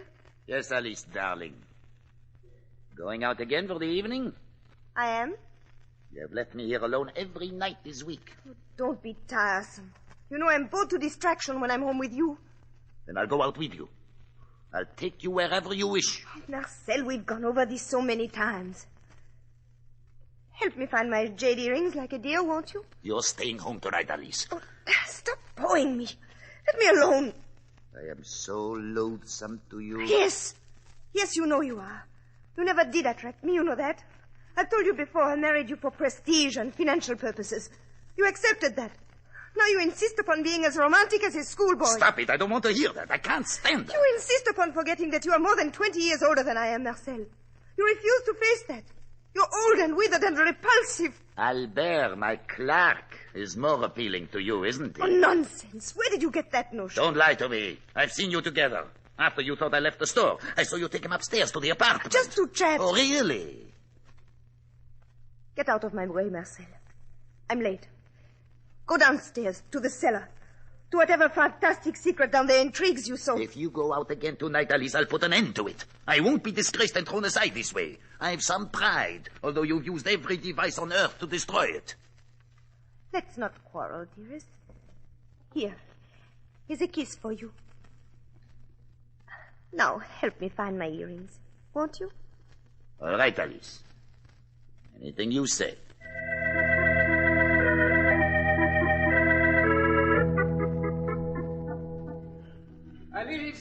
Alice, wait. Yes, Albert. I ran after you to ask if I'll see you tonight, Alice. I waited for you at the cafe last night, but you never came. I shan't see you anymore, Albert. Except at the shop, of course. On business. You what? Marcel knows about us. We must stop. But you can't just dismiss it. Oh, yes, I can. I risked my job because of you. I risked Marcel dragging me to court, possibly putting a knife into me. We've had some rather pleasant times together, Albert. Now suppose we forget them. You're capable of that. Oh. You're going out with another man, aren't you? That does not concern you. Let go of my cape. Go back to the store. Marcel will be upset. Do you think you'll ever come to the end of it, Alice? Do you think you can go on forever like this? Albert, call me a carriage like an angel. You wouldn't be very attractive to other men, Alice.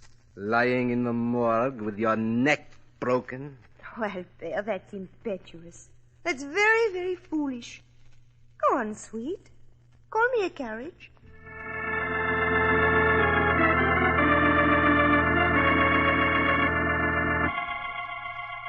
Who is there? I saw you behind that tree. I know you've been following me through this park. If you don't stop, I shall call a gendarme. I said I know you are behind that tree. I can see your silhouette. Oh. So you will show me who you are. I might have known it would be you. What are you doing with that rope? You've made a hangman's noose of it.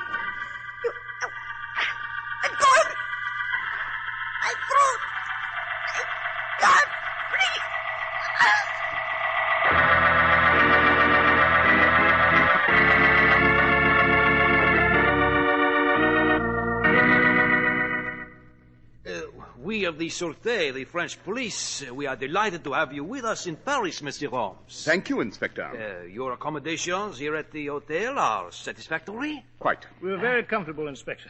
Enjoying our visit immensely. Superb, Dr. Watson.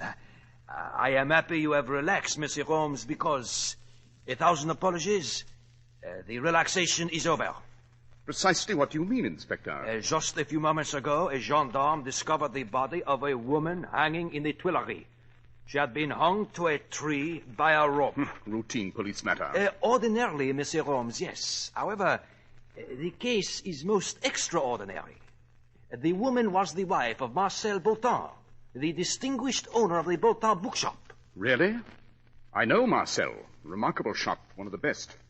Marcel and I correspond frequently. Monsieur Holmes, the journalist will create a great crisis over the death of Madame Beautin. I must find the killer immediately. I need your help, monsieur. Have you questioned Marcel, her husband? Well, as best we could. He is grief-stricken. Where's the body? Well, I have closed the Tuileries, Dr. Watson. I have ordered that the body be left, hanging from the limb, exactly as it was found. It awaits your arrival, Monsieur Holmes. Very wise, Inspector. Oh, then you will help us move toward the solution? I will arrive at the solution, my dear Inspector. Watson, a cab to the Tuileries.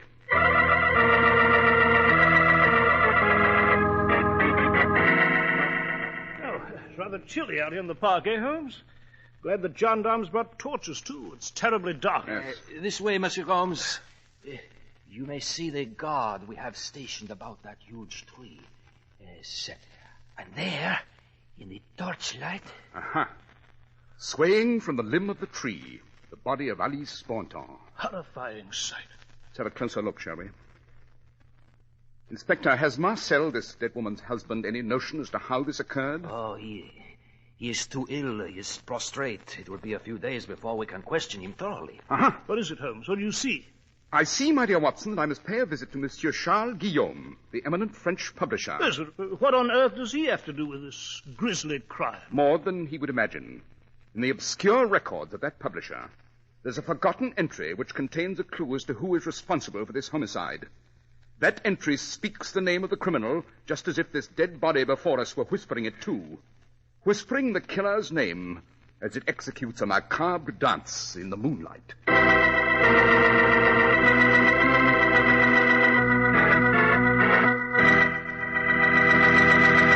It's pleasant to shop in your local Clippercraft store, wherever you live, because your Clippercraft merchant is an established, substantial hometown businessman who is anxious to win and keep your friendship.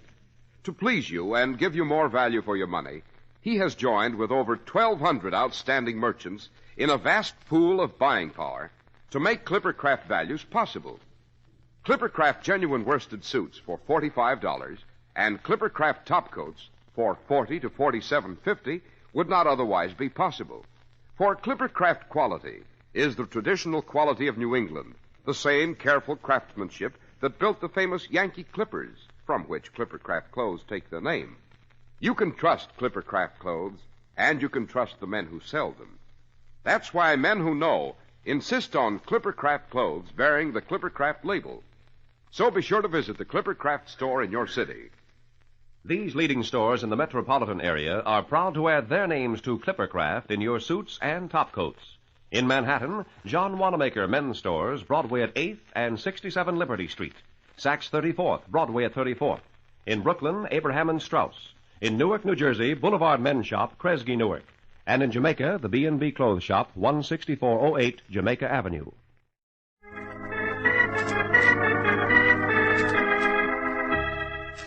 Now, Dr. Watson, shall we return to the adventure of the hangman and the book? Well, Mr. Harris, after Holmes examined the body of Alice Bonton in the Tuileries, he noticed a small detail he would not disclose.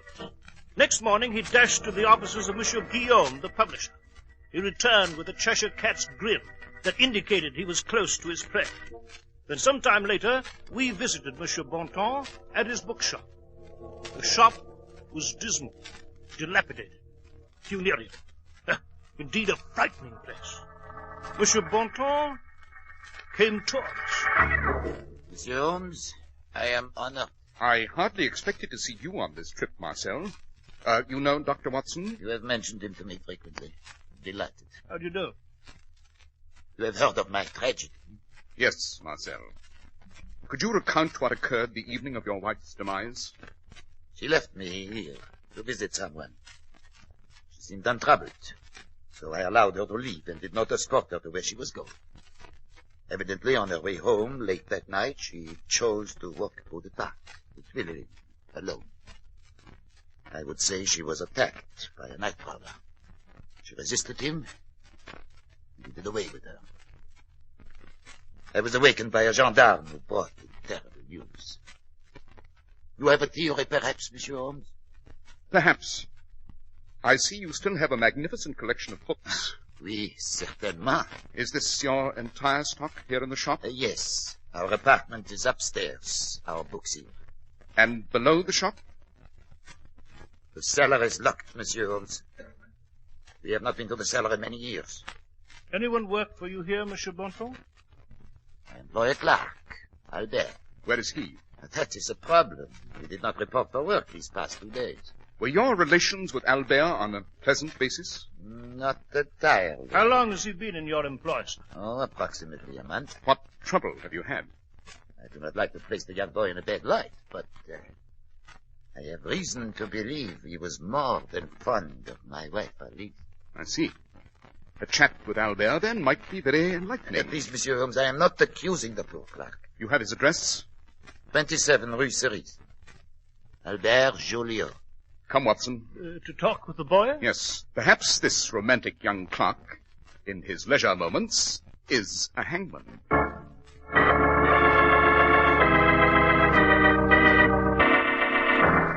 Well, Holmes, what's our next step? His landlady said the clerk Albert hasn't been home for a few days. We shall return to the Bontemps bookshop, Watson. Yes, we've been there. Oh, we shall return much later this evening. Midnight, I should say. When the owner has left, we shall again visit the mysterious bookshop. But, Holmes, you looked at it. There is one spot we did not see. By far the most interesting, too. What spot is that? When I inquired about it, Bontemps turned white. He trembled. What spot, Holmes? The cellar, Watson. We shall pay a midnight visit to the cellar. Well,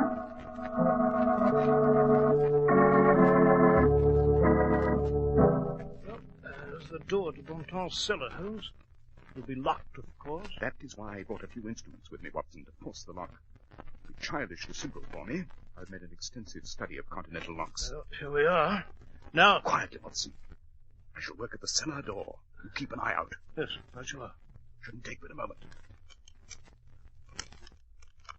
See anyone? Hear anyone? No, all clear. Go on. Simple lock. Just another moment. I hear someone, Holmes. Coming down the street. I must finish. Hurry, Holmes, you'll be seen. One more second. There we are. Good. Quickly, the door. Yes. Follow me. Be careful. Rickety wooden steps. Right. Match, Watson. Light the candle we brought. Yes, certainly. Holmes, what do you expect to find down here? Good Lord, I've never seen so foul and musty a place. You see the rats? The answer is here, Watson. The answer must be here. Yes, but what sort of shocking secret lies in this cellar? I'm looking for it. For what? Listen. Someone's down here. That direction, Watson. Left. Bring the candle. I am not afraid of the dark, Mama. But why is it dark at night? Tell me why it is so dark at night, Mama. It's the clerk, Albert. I know him from his landlady's description. He's been tied up, Holmes. Look, he's bound to that pillar there. Yes, so he has, and apparently he's gone insane. Yes, by Jove, yes, look over his head. Isn't that a form of ancient torture? It is the water method. Accomplished in this case with a large pitcher and a funnel, which is replenished now and then by his captor. Albert was bound to that pillar, but a steady drip of water strikes his head and he's gone mad. Tortured also by the darkness, by hunger and thirst, and the huge rats against which he's been defenseless. Untie him, Watson. Yes, of course. Just 1 minute. The water. There we are. The water doesn't stop, you see. Only your mind stops. Rats are cruel animals. Perhaps not as cruel as men. They enjoy human flesh. He must be rushed to a hospital. Maybe years before his sanity is restored, if ever. Water is a colorless compound of hydrogen and oxygen. It is very helpful to man. It is beautiful. In the form of mighty oceans, lakes, and rushing rivers. It has many uses. All of them essential to life. Where are you going, Holmes? What are you looking for? Ah, there we are, this shelf. What is it? A book, faded to illegibility in parts, very dusty. A book? The book, Watson. Though not outstanding in this surprising collection, I see. You mean you originally stole into the cellar simply to find that book? Yes.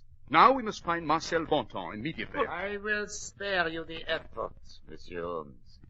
Not very hospitable of you, Marcel, to greet us with a pistol. I'm familiar with your reputation, Monsieur Holmes. I realized you would become suspicious, so I've been waiting for you with this pistol, which I shall use. You have come to put more water in the picture of my head, Monsieur Bontemps. Please, no more water. May I ask, Monsieur Holmes, what book intrigues you so? This work in my hand is entitled Rare Techniques in Homicide. It includes an exact reproduction of a Persian manuscript written in the time of Darius I. The subject of it?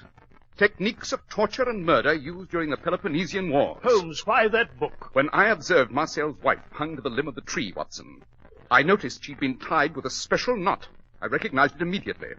It was the very peculiar knot for garroting, described in the Persian manuscript. There was just one place on earth where that knot is described. In this book. I knew there were just 2 copies of this work left in the world. I see you have one at Baker Street, I dare say. Of course. I therefore asked Guillaume, the publisher, an expert bibliophile, where the other copy was. He told you I had it, eh, Monsieur Holmes? Yes, he did. Therefore, I paid you a visit to look for it. I found it, Monsieur Bontemps. That, unfortunately, does not prove that I hung Alice. Why not? Because Albert, my clerk, gibbering there in the corner, could have read it too. He has been to the cellar before. I found him here prior to the night of the murder. Yes, Marcel, when I saw the knot, I immediately realized the killer must either have been you or Albert, your clerk. But Albert could never have read this book and learned to tie the fatal knot. Why not? He was here. He had access to it. Observe the book, sir. It's faded to the point of being illegible. He still might have read it before it faded. Could he? Call upon your excellent knowledge of printing, sir. Has it not been at least a year since this type was legible? Look at the pile of dust accumulated upon this book. Has it not been at least a year since the book was touched at all? And did you not say to me yourself that you've employed Albert for only a month? Remarkable, Holmes. Marcel, you executed the contents of the book to the letter. The book relates that the ancient punishment for adultery was physical death for the wife. So you murdered Alice. And the punishment for the lover was more subtle. It was mental death, torture to the point of insanity. So you pounced upon Albert, tied him to that post in this cellar, and arranged your diabolical water pitcher. Yes, you've been deeply affected by this amazing collection of books. You see before you, gentlemen, the great secret of my cellar, which I have concealed all these years. Every book on the subject of crime ever written. I noticed you've the secret records of Caligula, of Torquemada during the Inquisition, the blood-stained memoirs of the Borgias. This was my real world down here. The world upstairs, my shop, my wife. I was unhappy there. This began as a hobby, an intellectual pursuit, but then I grew to absorb it, to revel in it. Yes, I'd say you've become intoxicated with crime. Time and again I was tempted to try committing a crime. It was always in the back of my mind. Then, when I found Alice was making a puppet of me, when I found how she hated me, when I found out about her and Albert... You satisfied your desire and accomplished what you believed was justice by enacting what you read in this strange book. And now I've a wonderful opportunity to know the satisfaction of committing a great crime, Monsieur Holmes, of killing both of you, and then leaving Albert as I planned to rot away in that corner of my cellar in living death. My own memoirs will be a glorious new addition to my collection. He'll do it, Holmes. He's going to pull that trigger. My leg. Are you all right, Monsieur Holmes? Dr. Watson? Yes, Inspector. I am coming down. I have Bontomp's gun. Here, Inspector. Oh, it was very foresighted, Monsieur Holmes, to tell me to come by. Should you meet Bontemps unexpectedly? Unexpectedly? My dear Inspector, it's obvious my reputation here on the continent is not what it is throughout the British Empire. You may inform your associates that there is nothing unexpected to Monsieur Sherlock Holmes.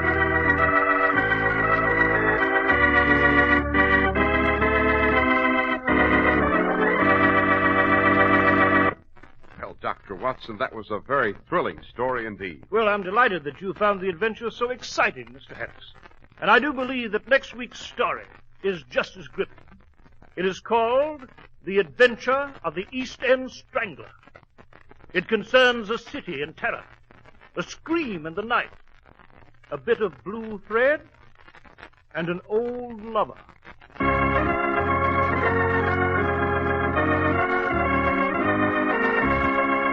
The makers of Clippercraft clothes and more than 1,200 stores from coast to coast have brought you another in the new series of broadcasts featuring the world's most famous detective, Sherlock Holmes. Our stories are based upon the character Sherlock Holmes created by Sir Arthur Conan Doyle, and the program is produced and directed by Basil Loughrane. Sherlock Holmes is played by John Stanley, Dr. Watson by George Felton. This week's story was written by Howard Merrill with special music by Albert Berman. If you don't know your Clippercraft dealer, write Clippercraft, 200 Fifth Avenue, New York City. Money can help the fight against heart disease. Send a donation to your local Heart Association campaign or to the American Heart Association, Box 500, New York City. Be sure to listen next week to Sherlock Holmes in The Adventure of the East End Strangler.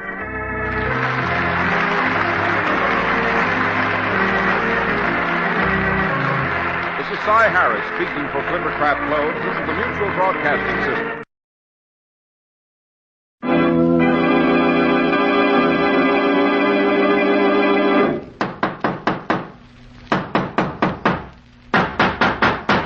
What's the matter? What is it? It's another case for Nick Carter, Master Detective.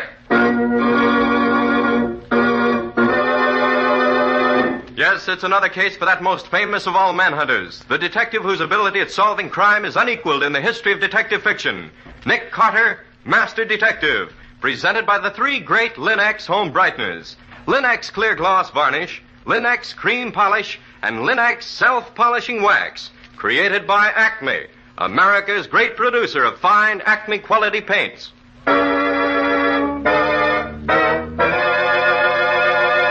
Today's curious adventure. An eye for an eye. For Nick Carter and the mystery of the upstate murders. In just a moment, we'll hear how Nick Carter solved the mystery of the upstate murders and saved Sharon Fraser a fortune by doing so. But first, here's a tip on homemaking. Millions of American homemakers have learned to care for their walls with Chemtone, the miracle wall finish that brings amazing new beauty. Now, millions more are learning to care for their floors, woodwork, and furniture with the three great Lin-X home brighteners. Lin-X Self-Polishing Wax, which beautifies your floors with a satiny yet tough non-skid finish that resists wear, water, and dirt. Lin-X Cream Polish, which cleans as it polishes, leaving no oily film on your furniture. And Lin-X Clear Gloss Varnish, the durable super varnish that dries to an elastic, transparent surface which protects all wood and linoleum in your home. You'll find the three great Lin-X home brighteners at your hardware, paint, or department store. Your headquarters also for Chemtone, the miracle wall finish. And now for today's mysterious adventure with Nick Carter. As we start today's story, we find Nick and Patsy just entering Lieutenant Riley's office. Well, Riley, what's on your mind? What do you want to see me about? Well, I'll make it short, Nick. You're taking a trip upstate, aren't you? Yes, Lieutenant. For a wonder, Nick is leaving me in charge of the office and taking a few days off. It's hard to believe, but it's true. Well, Nick, you remember Tom Fraser, the young rookie cop who was shot down in cold blood last week? Oh, yes, indeed. Nice young chap. Sorry to see him go like that. Well, his folks live in Watertown. It's right on the way to where you're going. Would you stop off there long enough to call on him and tell him, personal-like, how sorry we are at what happened to him? Oh, Nick would love to do that. He makes beautiful speeches. Quiet, Patsy. This vacation I'm taking seems to have gone to your head. Would you do it, Nick? As a favor to me? Of course he will, Lieutenant. Okay, Riley, I'll do it for you. I suppose the old folks will feel his death a little less keenly if we tell them he died a hero in line of duty. I think that's a darn nice thing to do, Nick. I'm proud of you. Well, thanks, Nick. I knew I could count on you.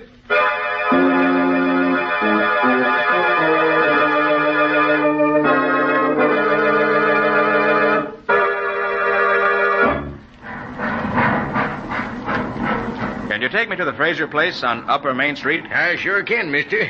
Get in and I'll get going.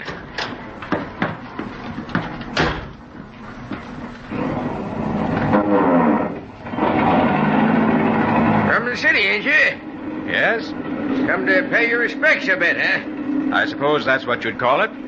Why? Oh, just wondered how far you'd get. Been expecting somebody ever since young Tom got himself killed. Family taking it hard? Some is, some ain't. And some we don't know whether they is or they ain't. Meaning what? Well, nobody ever gets to see the old lady. You mean Mrs. Fraser? Yeah. Nobody but her doctor has seen her since she got sick. From what I hear, she might take it anyway. Oh, a little peculiar? Little. They told Sharon, her own daughter, she was wild and wicked, and she'd be better off dead. Same for the boy Don. That's the house just ahead there. Well, nice-looking old place, isn't it? Looks don't mean much. Outside of a package don't tell what's inside.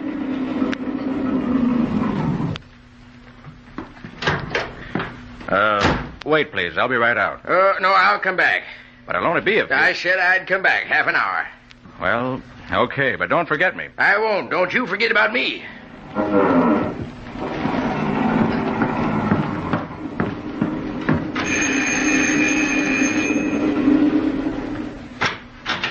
Nobody's home.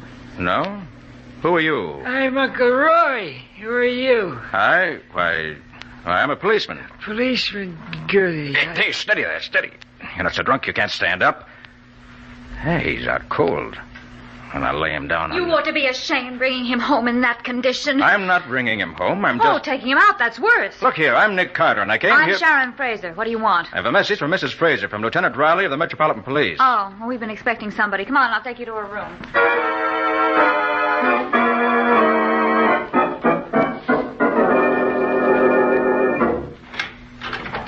Dr. Gavin, this is Nick Carter. He wants to talk to Mother. Nothing exciting, I hope, Mr. Carter. Just the condolences of the Metropolitan Police Department on the recent death of her son, Tom. Tom. Mrs. Fraser, Lieutenant Riley thought the world of your son, and he wanted me to tell you that Tom died in service to the people. You may well be proud of him. Proud of him. And the Lord said, Take now thy son whom thou lovest, and offer him for a burnt offering upon one of the mountains which I shall tell thee of. Proud of him. Oh, maybe you don't understand, Mrs. Fraser. Lieutenant Riley... Mr. Carter, suppose you come outside with me. Well, all right. Mrs. Fraser is not fully conscious of what goes on around her. You've done all you could. What was all that she was quoting from the Bible? In cases of this kind, it's not unusual for the patient to lean heavily on the Bible as a refuge from reality. But her son... Yes, I know, Mr. Carter. There's nothing to be done about it. All right, Doctor, whatever you say. Well, if you think I can do no good here, I'll just get back to the station. That would be best, I'm sure. And thank you for coming.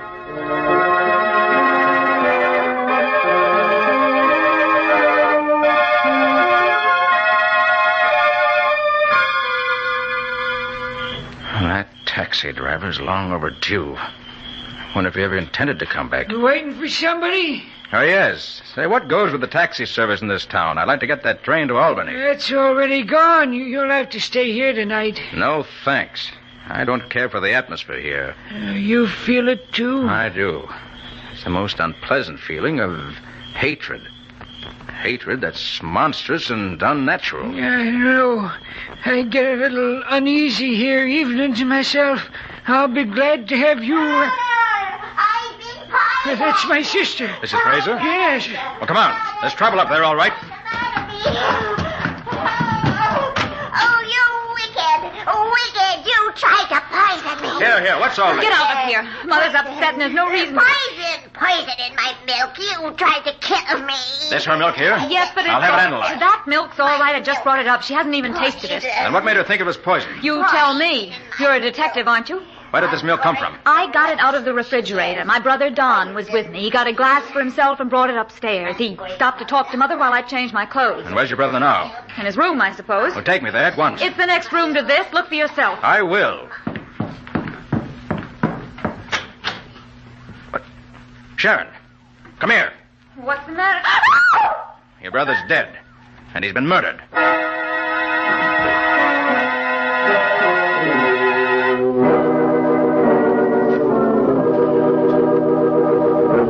Mr. Carter, this is Mr. Welch, our county sheriff. How are you, Sheriff? Dr. Gavin says you don't think young Don Fraser died of heart failure. He died of heart failure, all right. Heart failure brought on by a generous dose of poison. I'm afraid Mr. Carter, being from the city, is used to dealing with the sensational. Probably. But since he makes the accusation, I'll have the coroner analyze the boy's glass of milk. That ain't necessary. It was murder, all right, and you know who did it? Sharon did it. You're crazy, Uncle Rose. No, I ain't. You're scared Alec Lord won't fall for you if you ain't rich and you want money so bad you're willing to kill for it. Why, you drunken old bum. You dare to say that to me. You probably killed him yourself. If we were all dead, you'd be the one to get... Stop it, both of you. We don't even know Don was killed. It's just that Mr. Carter here is... Oh, Alec, I'm so glad you've come. It's all right, dear. You, Alex Lord? That's right. Thought I'd better drop in before you city cops carted the whole household off to jail. I have nothing to do with this. This is off my beat. Don't let me slow you up, Carter. Don't worry, Sheriff, I wouldn't. But I'm getting out of here. Killer or no killer, I'd like to be getting to Albany. Where's the phone? It's in the downstairs entrance hall. You'll see it right at the foot of the stairs. Thanks. I'll close the door. Then I won't disturb anyone. Oh, don't mind us. We're leaving now anyway. Good night.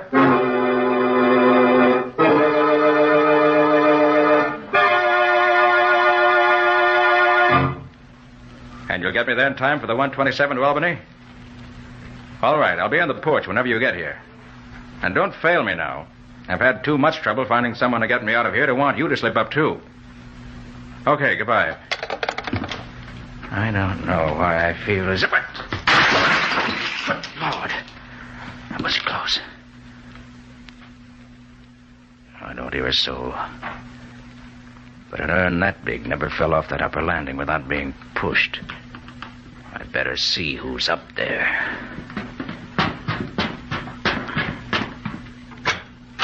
You get some transportation, Mr. Carter? Doctor, come here. Yes? I want to show you something. What is it? Something wrong? Look over the railing. See that big urn all smashed up at the foot of the stairs? Oh, yes. Why? That just missed me by inches a moment ago. You think somebody was trying to kill you? Think? I'm sure of it. Did you hear anyone up here? Well, yes. Yes, I did think I heard someone out here a minute ago. So there really is a killer in the house. I hadn't believed it before. You fellas hear anything? Why, no. Did you? Thought I heard a crash. Well, you did. Someone tried to kill me. Golly, then I did hear somebody tiptoe past my door a bit back. You know who it was? No, it sounded like they went down the back stairs to the kitchen. Let's see who's down there. If anyone is, which I doubt. Come on.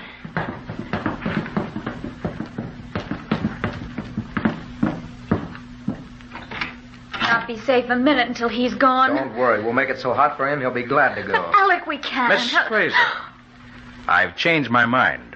I'm staying for the night. You're staying here? Yes. I'd hoped I'd seen the last of you. You almost did, until someone dropped that oversized plaster vase at my head. It was a wonderful idea. I'm sorry it missed. Well, I'll show you where you can sleep. Come on.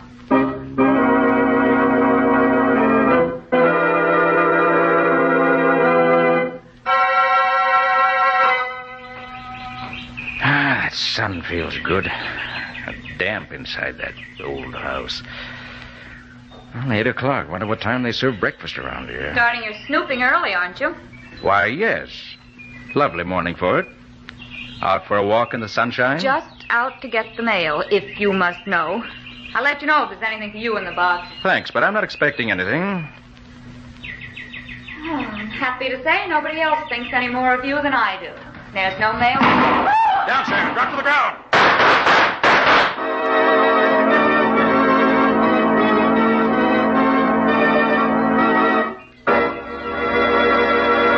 Well, this looks more serious. Is someone trying to kill Sharon, or is it Nick they're trying to get? And why?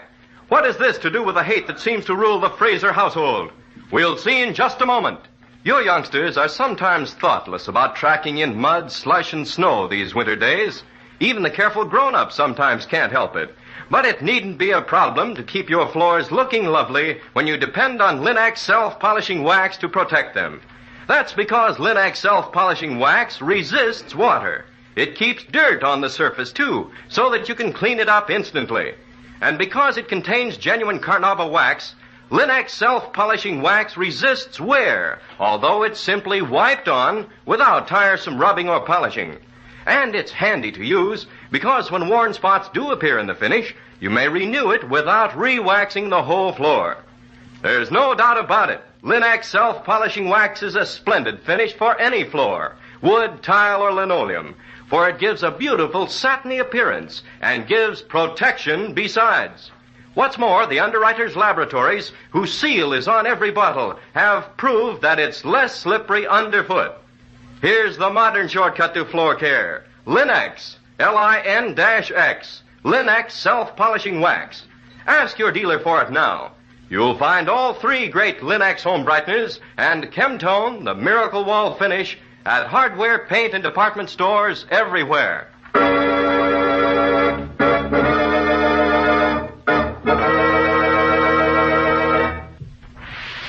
And now, back to our story.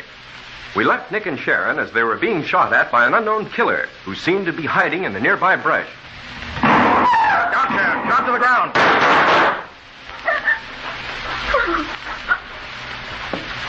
He's gone now. You hurt? Not much.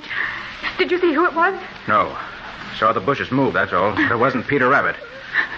Let me see that arm. It's nothing. Right. Just a bad scratch. You'll be all right. Here. Let me help you back to the house. Thanks. I feel a little fuzzy. I don't like being shot at. You're lucky his aim was no better. He might have killed you. I know. What's going on here? Did I hear shooting? You did. Take care, Sharon. I'm going to do some investigating.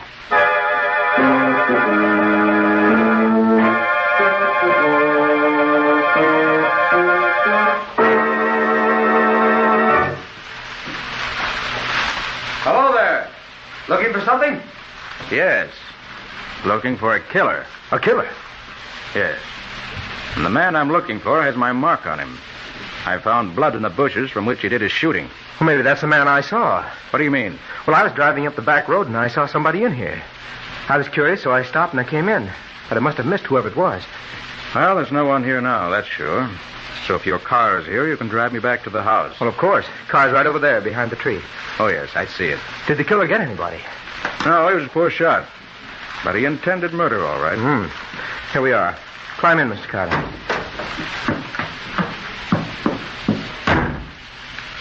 I see you have a rifle in the car here.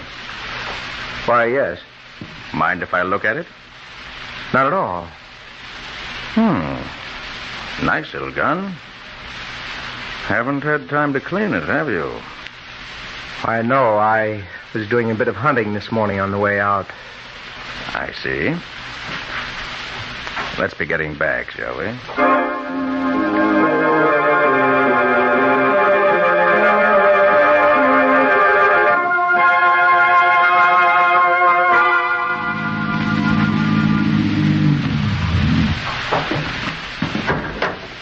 Well, that is a coincidence, Mr. Carter. Look there, just coming around the corner of the house. Uncle Roy with a rifle. I wonder what he's been shooting. Think I'll have a talk with him. Okay, I'll see you later. Hope he's not the one you're after. Get anything? No, didn't see a thing. Nice gun you've got there. May I see it? Oh, sure. Here. Nice balance. Yeah. Dirty, isn't it? Thought you hadn't shot it today. I haven't. I must have forgot to clean it the last time. Smells pretty fresh for that. What are you getting at with all them questions? Somebody shot Sharon a little while ago. Sharon? She hurt bad? No, but that's only because the killer missed.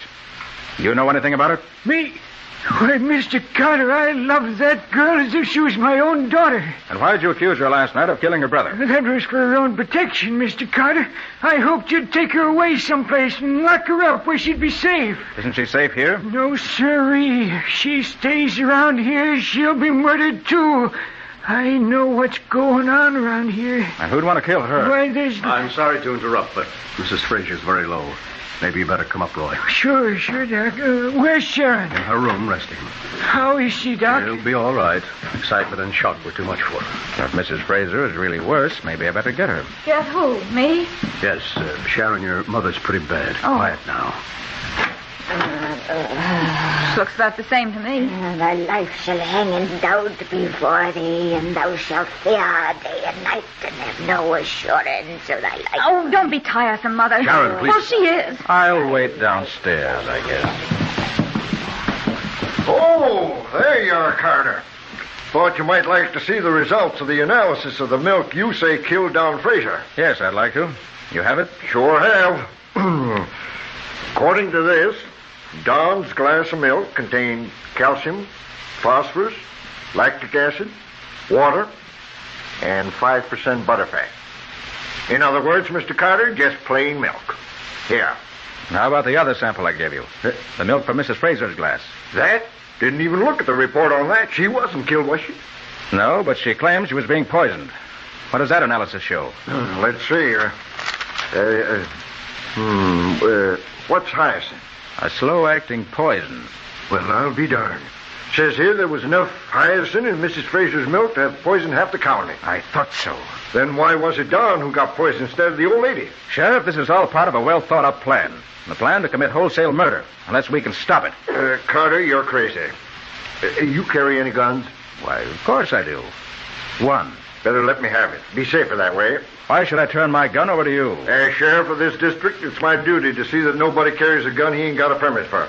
And I don't trust you. You see things don't exist. Okay, Sheriff.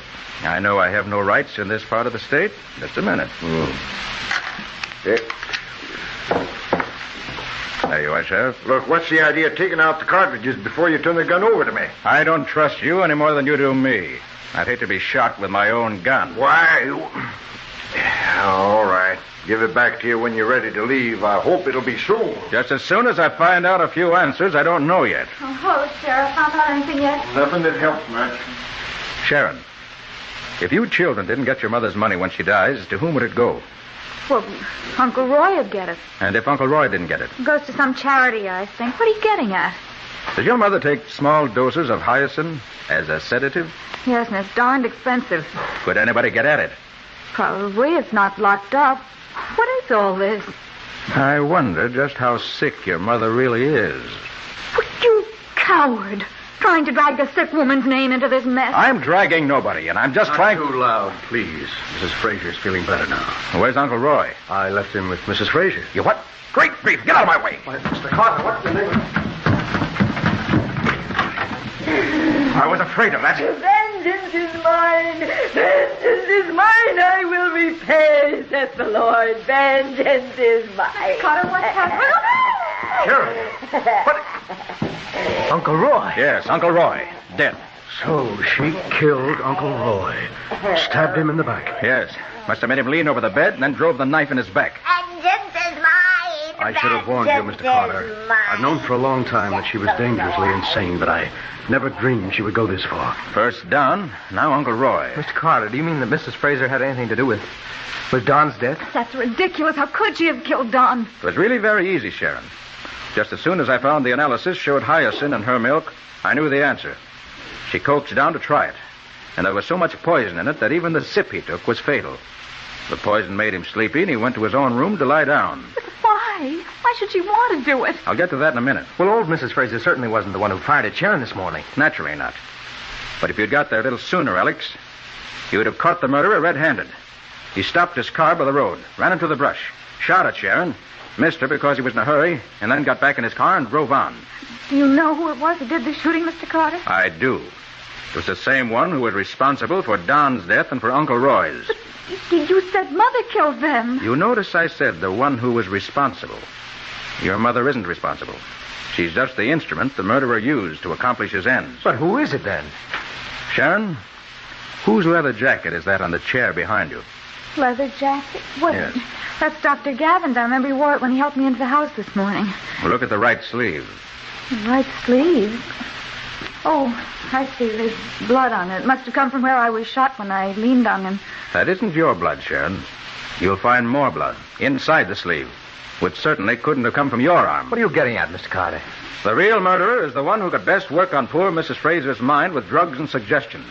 The one who implanted in her sick mind the idea that her children were evil and wicked.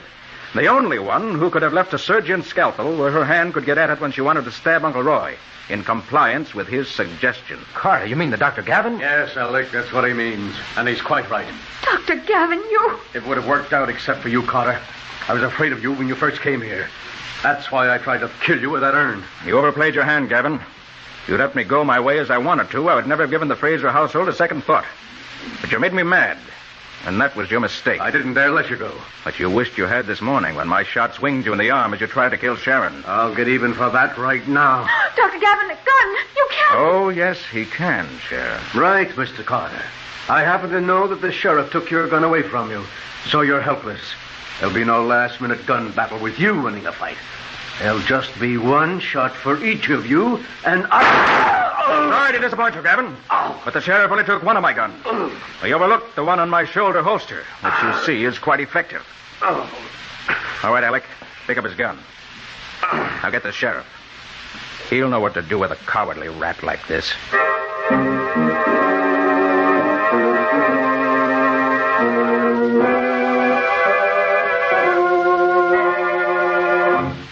But I don't understand why Dr. Gavin wanted to get them all killed off. What did he hope to get out of it, Nick? Well, that was all brought out at the inquest, Patsy. Seems that this Gavin was an imposter. Never was a doctor. Got kicked out of medical school in his senior year for being mixed up in an illegal operation. He met old Mrs. Fraser a few years ago, and in some way convinced her that he was a great doctor. As far as I know, he had no other patients. He concentrated on her because he knew that she had over $1 million stolen away. And he wanted it. But how could he hope to get it, Nick, even if he did kill off all the other heirs? Well, Patsy, remember I told you that after the children and Uncle Roy were killed, the money was to go to some charity?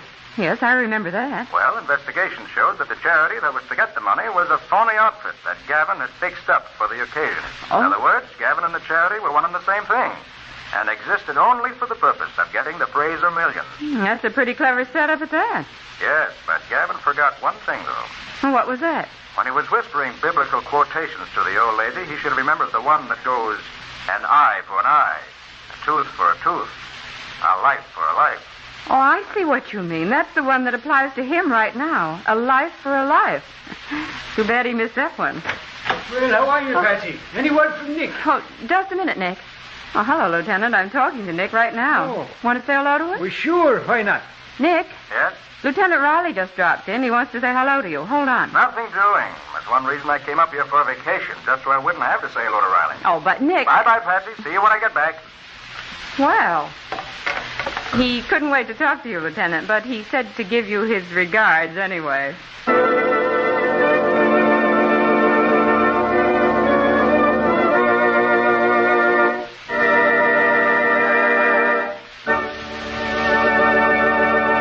In just a moment, Nick and Patsy will give you a preview of next week's exciting case.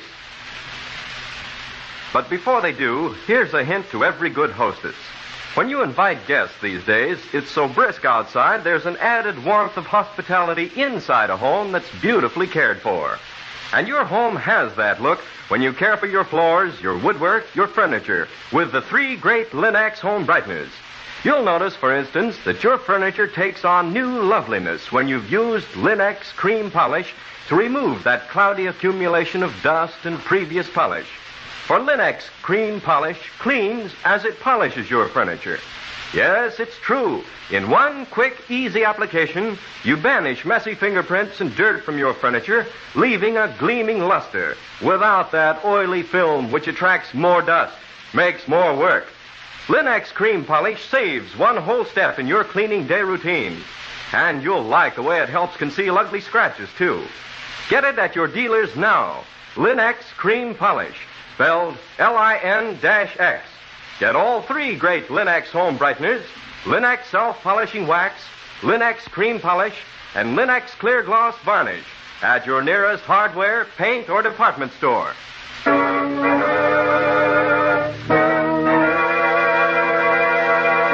And now let's hear from Nick Carter himself. Well, Nick, what can you tell us about your next thriller? A young friend of mine fell heir to a large and prosperous farm.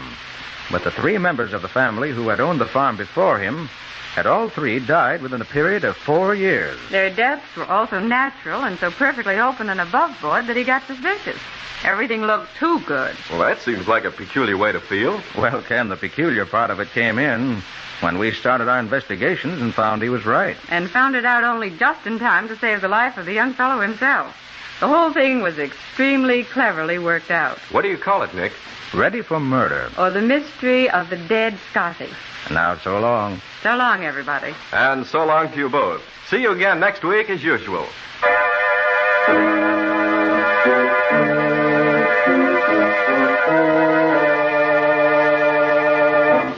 Next week at this same time, listen to another curious experience of Nick Carter, Master Detective, entitled Ready for Murder. Or Nick Carter and the mystery of the dead Scotty.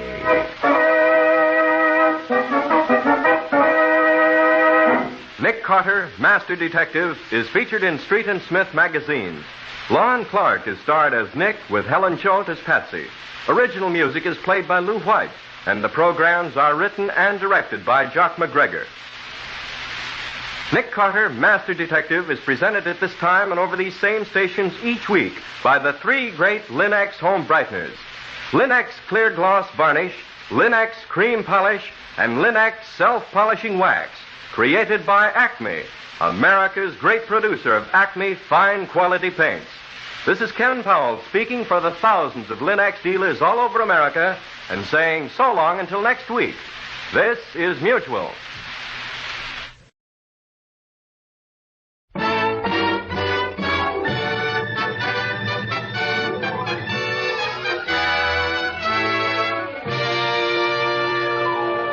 The F.W. Fitch Company presents Dick Powell as Private Detective Richard Rogue.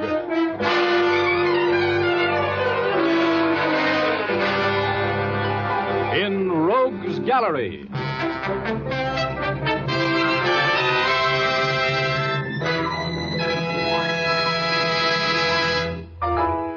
Rogue speaking. Well, tonight we meet a sort of an unusual girl. Her name's Muriel, and she's quite a personality. The name of the story is Murder with Muriel. But before we get into our story, here's Jim Doyle, the man from the Fitch Company. Are you looking for a smooth shave, men?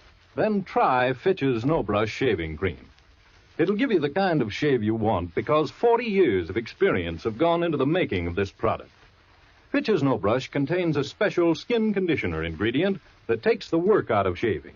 You won't have to struggle and scrape against stubborn whiskers because the skin conditioner prepares your face beforehand. It holds the whiskers up so your razor can zip them down closely and quickly. Even against the grain of a tough beard, your razor will glide swiftly, never nicking or scraping. Fitch's No Brush is a boon to sensitive faces because it lubricates gently, keeping that tender skin from being irritated.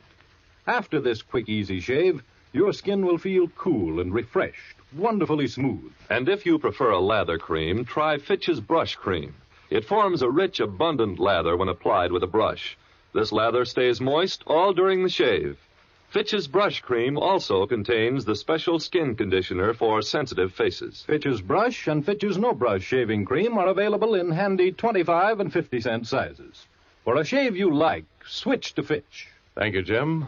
Now I'd like to tell my story. Okay, here's Dick Powell as Private Detective Richard Rogue in another personally conducted tour through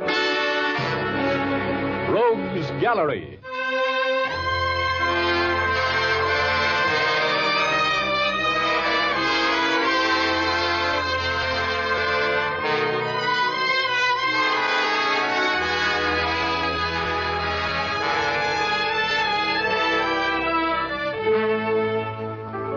I was sitting at my junior executive type desk one day a few months ago, trying to get a studious gander at the racing form for the next day.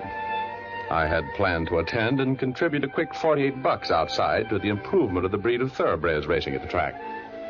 $48, that's 6 across the board, 8 races, 6/8. That's right, 48. Well, anyway, I was working on a case for an insurance company, and they'd assigned a big company detective with his brains at his feet to help me. His real job was to watch me, and he did. His girl was mad at him, and he spent all his time writing torchy poetry to her. I didn't mind that, but the big goon read it to me. That made it personal. Hey, listen to this one, will you, Rogie? Oh, no, I'm busy. Can't you see, Joe? This'll put her in her place. Listen. Gee, Cupid stupid.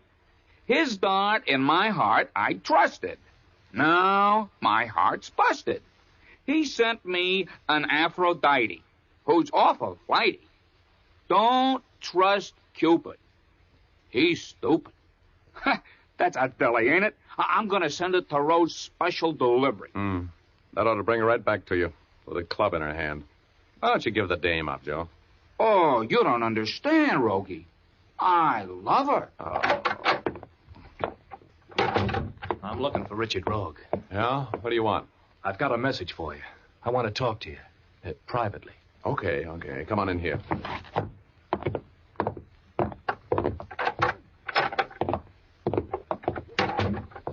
Look, I'm a busy guy today. What do you want? What's your name? I'm Joe Layton. Have you had a letter from Duke Dickerson? Nope. You know him, don't you? Well enough to lend him money. That answer your question? Well, he needs some dough. Tough. He still owes me. He's got some stashed in a tin box out in the valley. He wants it. He wants us to get it for him. Go on. He's planted the dough out in the valley. Yeah? Get to the point. Well, he's mailed half of a map to me and the other half to you. A map showing just where the dough is buried. We're to go get it together. I get the $2,500 he owes me, and you get the $100 he owes you, plus $1,000 for the job. And Duke gets the rest. Okay? Mm-hmm. Sure. I'll take a drive out into the valley for 1,100 skins anytime.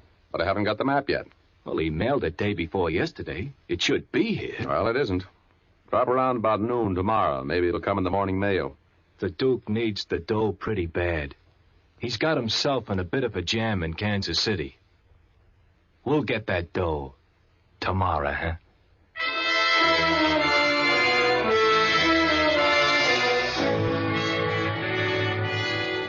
There's something about money I like. I think maybe it's the feeling of power it gives me when the rent is paid. Anyway, this spook shoved off, and I went back into the outer office where Joe Black was poised and penning some more poetry. The phone rang, and I thought twice before I answered it. It was almost 6 o'clock, and I had plans for that evening. But I finally gave in to its yammering. Rogue Detectives, Richard Rogue speaking. Hello, Mr. Rogue. I must see you right away. Sorry. It's a matter of life and death, Mr. Rogue. I'm afraid. What's the matter? What's your name? Muriel Scott. Please, come to the Rialto Theater. I can't be seen talking to you. I'm in the aisle seat, center aisle, 3 rows down from the rear of the theater. On the right-hand side out of the center aisle. The seat next to mine is vacant. Please meet me there as soon as possible. Please, hurry. Okay, wait there. Who was that, Rogie? Oh, now, look, Blackie, it was private business. Why don't you run along home now and get some rest? Oh, no, the boss told me to stick with you, and that's what I'm going to do. You're tricky, you know. We don't trust you. Oh, look, Oh, hello. What are you doing here, Urban? Just dropped in to ask you a few questions, Rogue. Good evening, Lieutenant Urban. Hello, Blackie. Go wait in the hall. I want to talk with Rogue. Yes, sir. Now, what's on your mind? You know a guy by the name of Layton? Joe Layton? Yeah. Name sounds familiar. Why? He just left here, didn't he? Well, he's been here. What's that to you? What do you want to see you about? Well, I don't see how that could possibly affect you, old man. He came to see me on private business. That's all the talking I'm going to do. How'd you know he was here, anyway? I just took a card off him. He had your name and address on it. What did he want to see you about, Rogue? He didn't mention your name. How come you'd be shaking Joe Layton down? Is he pinched? No, he isn't in any trouble with the police, Rogie. I picked him up about a block from here a while ago. He'd been robbed and murdered.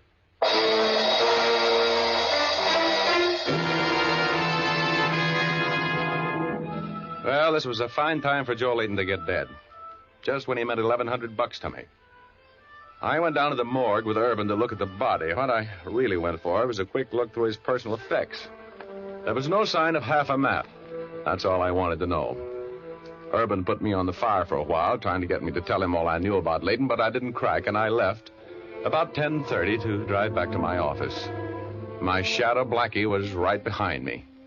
When I walked into the office, the phone was ringing.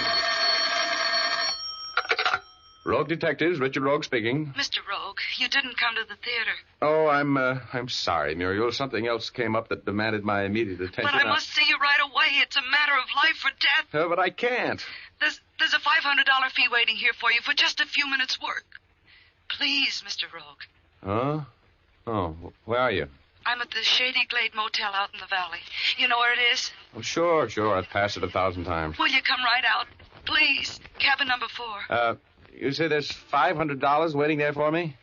You got it there? Yes. Please hurry. I'm frightened to death.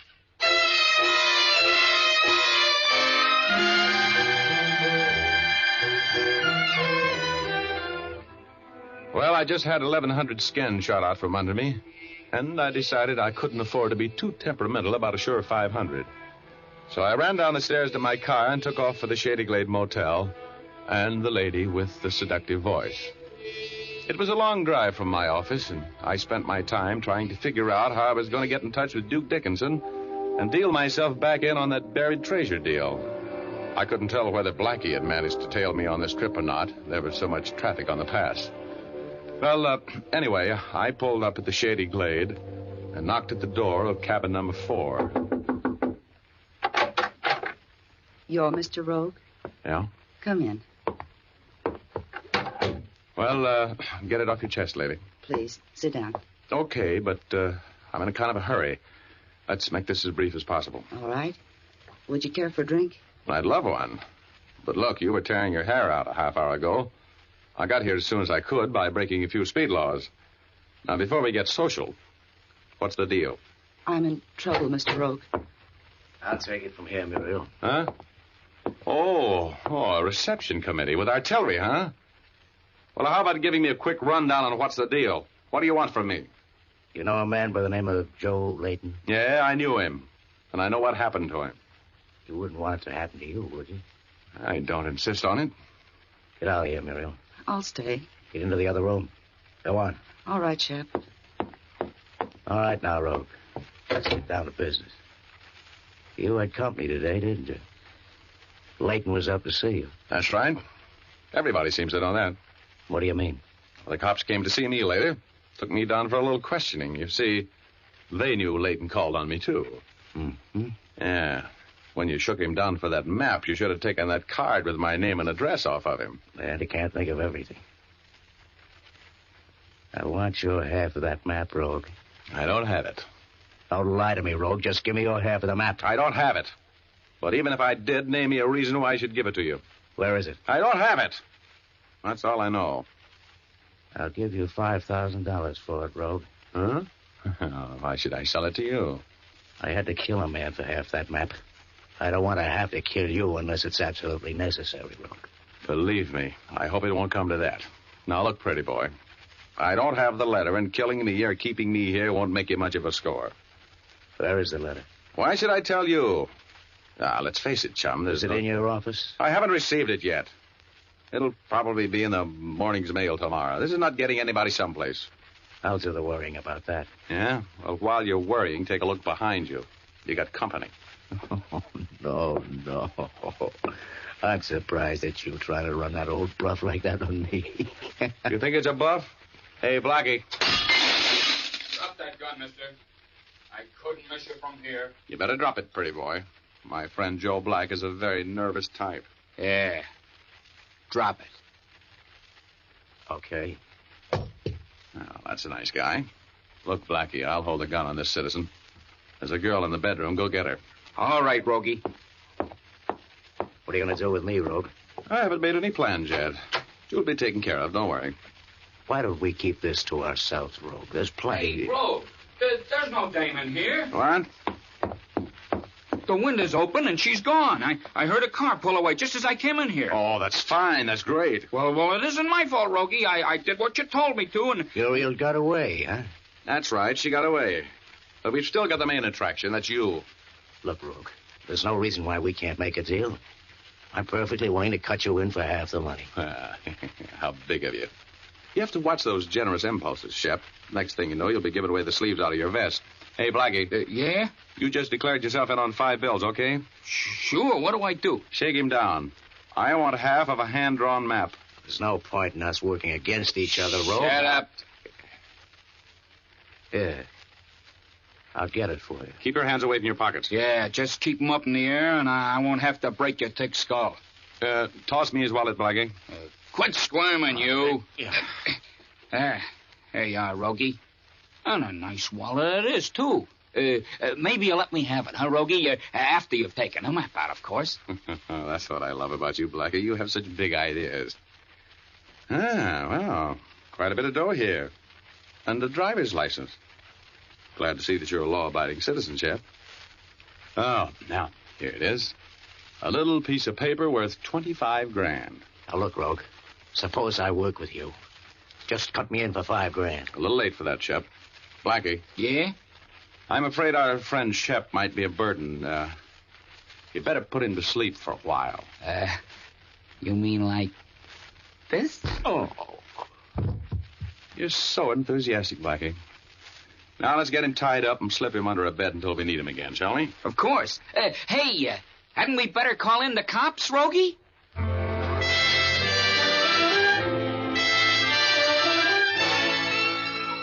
Well, I didn't want the cops in on this deal yet. They get so inquisitive about murderers. I knew that Shep was as safe as a royal flush against 3 deuces, so I left him there all tied up like a bow tie. I gave Blackie the slip and went to my apartment to get a little sleep. I opened the door and walked into a surprise party. Hello, Rogie. Where you been? What are you doing in my apartment, Urban? Waiting for you to get home. You got a warrant? Oh, now, Rogie, are we going to get technical? What do you want? You decided to tell me what you know about the killing of Joe Layton? No. You might be making a mistake, Rogue. You know, sometimes you need a guy like me. What are you working on? I don't report to you, Urban. Go away. I've known you for a long time, Rogie. You're declaring yourself in on Layton's murder. I don't think you did it, but I think you know more than you're talking. Now, look, I've got a stake in this case. If I crack it, I'll let you know in time to get your picture in the papers. Will you settle for that? You're on the level, aren't you, Rogie? Well, you know I am. I've worked with you this way before, haven't I? Have I ever given you a bum pitch? No. Good night, Lieutenant. Good night, Richard.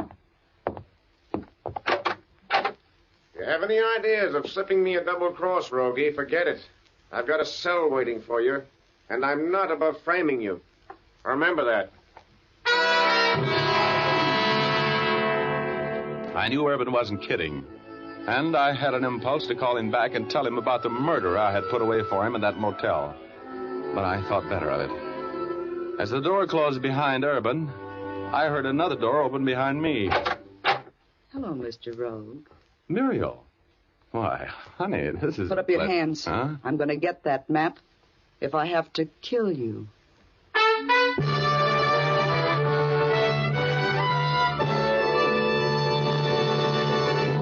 We'll return to our story in just a moment. But first, I'd like to tell you that glamorous women the country over are using Fitch's saponified shampoo for greater hair beauty. Here's what lovely Bess Meyerson, recently awarded the title of Miss America of 1945, told us in an interview. A long time ago, I discovered that part of being beautiful was being clean. So I keep my hair clean by shampooing it as often as I feel it needs it. I use Fitch's saponified shampoo because it does not dry my hair or make it difficult to manage, no matter how often I shampoo it. Yes, beautiful women everywhere use Fitch's saponified shampoo. It does not dry the hair because it's made from mild vegetable and coconut oils. Even in hard water, it gives lots of rich, fragrant lather. It cleanses efficiently and gently. And here's a feature all women will cheer. Fitch's saponified shampoo contains its own patented rinsing agent. This rinsing agent works with the plain rinse water to make your hair sparkling clean. No particles are left to dim the luster and highlights of the hair. Best of all, you won't need to bother with a special after rinse. Give your hair a treat. Use Fitch's saponified shampoo. You can get a professional application at your beauty or barber shop, or ask for an economical bottle at your drug counter.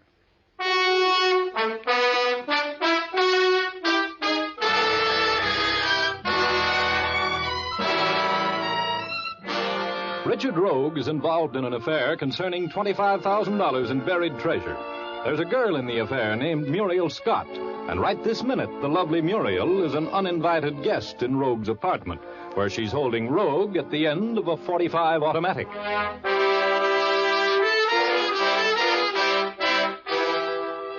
I love girls, especially girls with Muriel's gifts.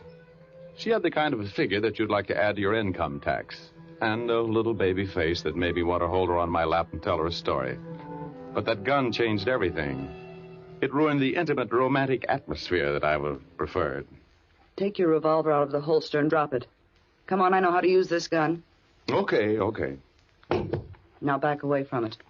You know, I have a strange feeling that you've lived through this before. I have. Keep backing. Okay. Now what? Sit down. Thanks. How'd you get in here? Through the window, from one of the fire escapes. Now, what time is the first mail delivery at your office in the morning? Oh, it's about 9:30. I heard you tell Shep that the map would be there in that mail.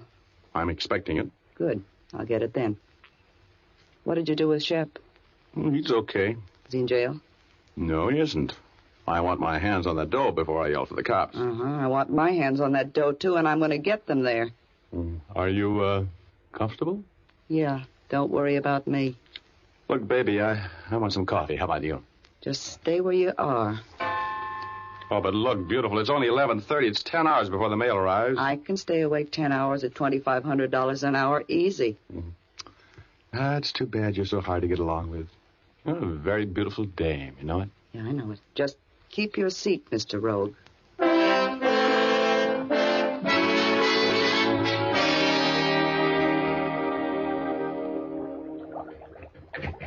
I don't know whether you're going to like coffee the way I make it or not, Muriel. It'll be all right. Are you sure you don't want me to hold the gun while you make the coffee? Go ahead, make the coffee and stop talking.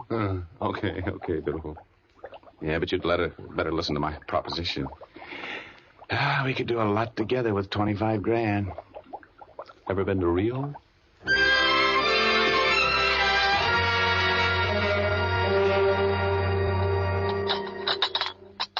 More toast? Thanks, Reggie. You know, you make pretty good coffee. And you make pretty good toast, Angel. Lots of butter. Did you know that costs points?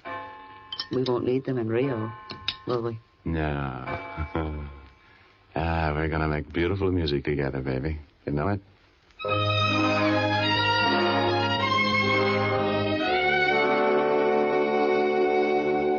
How did you ever get mixed up in a deal like this, anyway? Oh, he came through Pittsburgh. I know the town well. He spent a lot of money on me, and I thought I was living. You're too nice a girl to go around pointing guns at people. What did you do with that cannon, anyway? I left it on the kitchen table. Oh. You comfortable? A few more hours and you can go pick up that money, huh, baby? Yeah. 25 grand. You know something, honey? What? I can just barely remember Shep.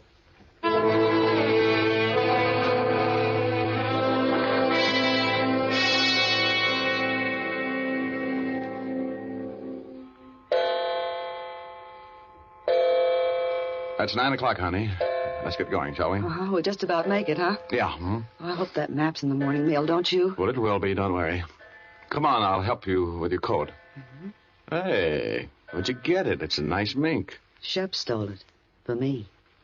He was a petty larceny guy, wasn't he? Let's not think about him, Angel. Come on.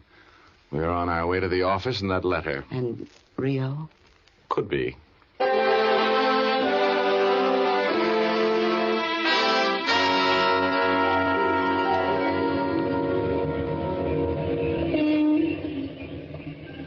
here. Now, you stay in the car. I don't know if there'll be any cops up there or not. And if I'm not back in 5 minutes, shove off. And I'll meet you in the lobby of the Hotel Bellevue in an hour. Oh? You're not going to take me to the office with you? No. Then leave me the half of the map you took from Shep. I want to know you're coming back. Oh, sure, baby. Here you are. Now, you happy? Yes, I'm happy. Hurry, though, will you? I'll be back in a minute, beautiful.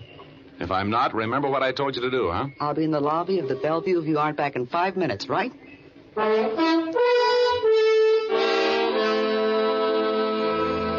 If that letter was in my office, I had this case whipped like Simon Legree had Uncle Tom. Then my wishbone was in my throat as I rode up to my office. The elevator had always seemed slow, but this morning it seemed to be going backwards. With just a few more breaks now, I'd be back at home base, like the 3rd Fleet. I walked into the office, and there sat my shadow, Joe Black.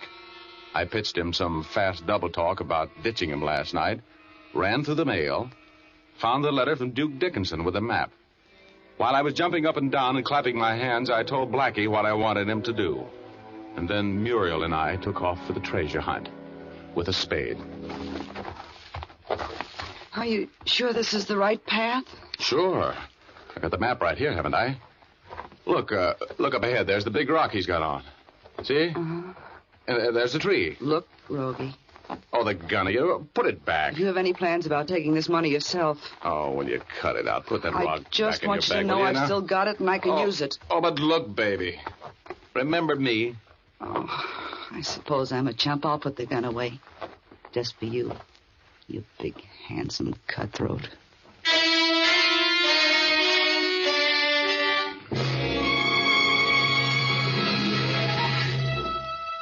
Well, I paced off the location of that hidden treasure just like it said on the map, feeling a little like Captain John Silver as I did it, and then I exposed my poor, aching back to the unaccustomed labor of making a hole in the ground with a spade.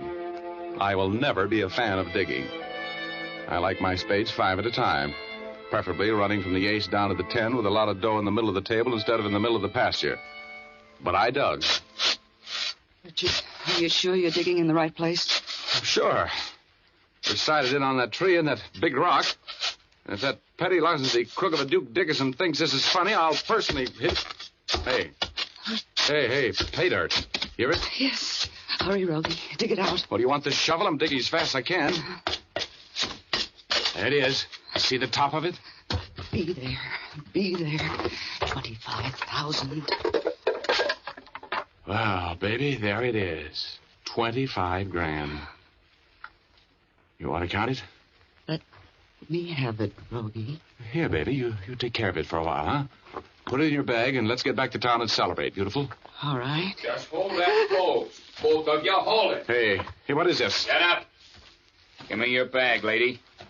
Come on, lady. I don't want to have to shoot any holes in that pretty dress you're wearing. Come on, give me that bag. No, I won't. Next time I slap you with this rod. Now, give me that bag. Get your hands away from that coat there, mister. Thanks. Now, march. You look familiar to me, tough stuff. Yeah?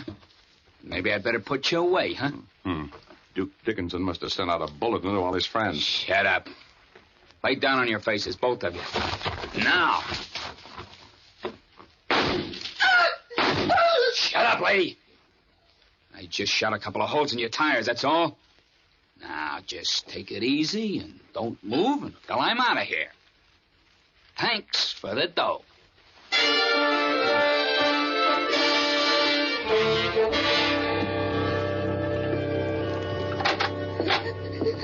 Come on in the office, baby. Now, buck up and stop crying.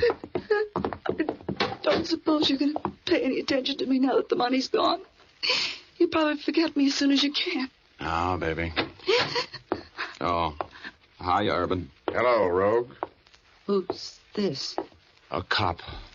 What's he doing here? He's here after you, baby. Oh, Richard. He wouldn't turn me into the... Hate to interrupt, but what's the score, Rogue? This little girl helped to kill Joe Layton.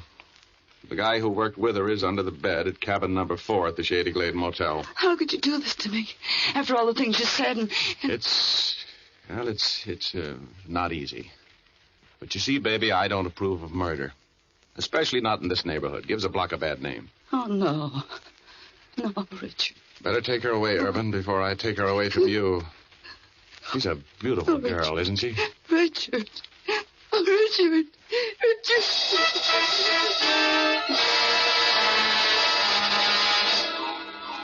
Well, that's the story. Of course, you recognize my old friend Joe Black as a hold-up man.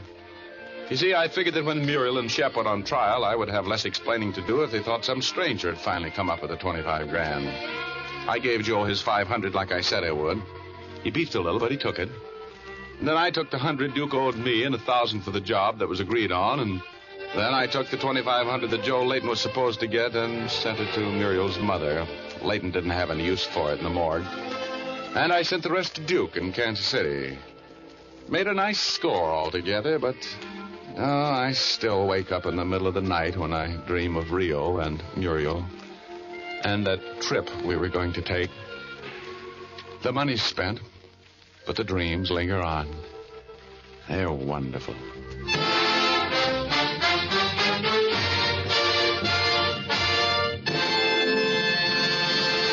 This is Dick Powell again, ladies and gentlemen. Hope you noticed that I didn't get hit on the head in tonight's story. It was nice for a change. I hope you like the yarn. Ray Buffum wrote it, Lee Stevens composed and conducted the music, and Dee Engelbach produced and directed. I want to remind you to make a date with us the next Thursday night. We're going to get mixed up in a strange affair about a photograph. We call it photo finish. Be on hand for the developing, will you? Thanks for listening, and good night, all. Now, here's Jim Doyle. Don't forget to tune in again next Thursday, same time, same station, when you'll again hear Dick Powell as Richard Rogue in Rogue's Gallery.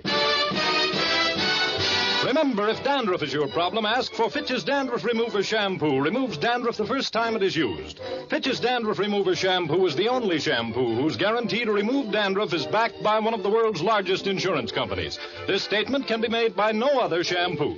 Ask for Fitch's Dandruff Remover Shampoo at your drug counter, barber, or beauty shop. Fitch is spelled F-I-T-C-H.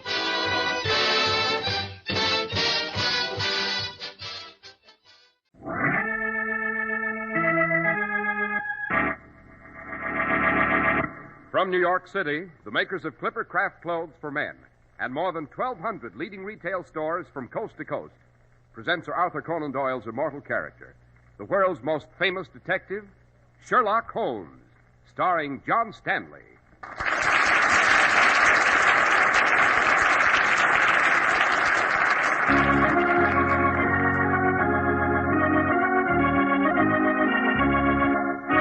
This week's story, The Guest in the Coffin. Well, there's the funeral coach, Holmes, downstairs. You see it? Yes, Watson. Come quickly. We must run down the stairs to meet them. I have my revolver ready, Holmes. Put it away, Watson. We shan't have need of it. Just yet. Yes, but they said when the funeral cortege comes, they'd kill you. I can't protect you if I put it away, you know. My dear Watson, the effort to kill me will not be as obvious as you think. No, it will be completely unexpected and as shocking a spectacle as you've ever witnessed.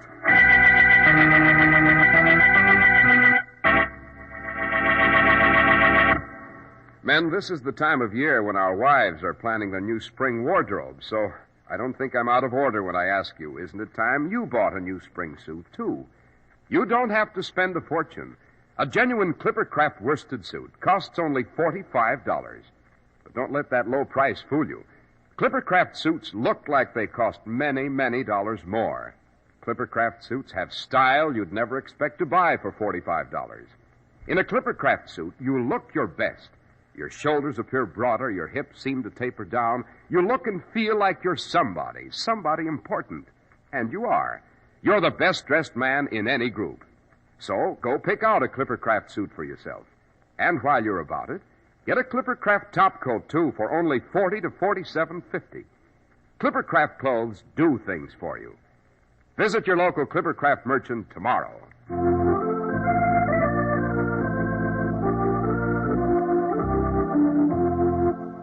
Dr. Watson, what do you mean by a guest in the coffin? And to what sort of gruesome business would such a guest be invited?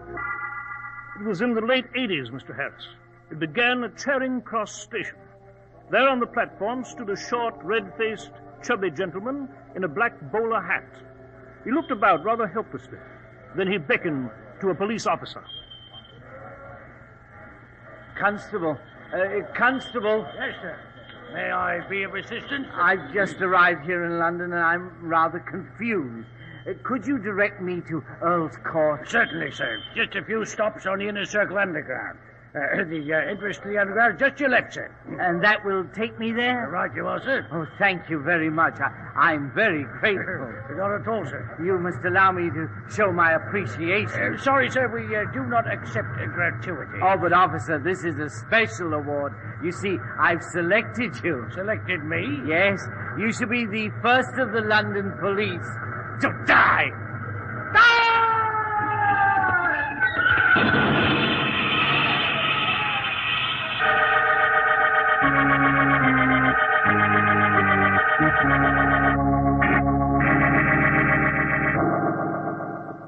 The poor constable was pushed before the passing train, and his body was crushed.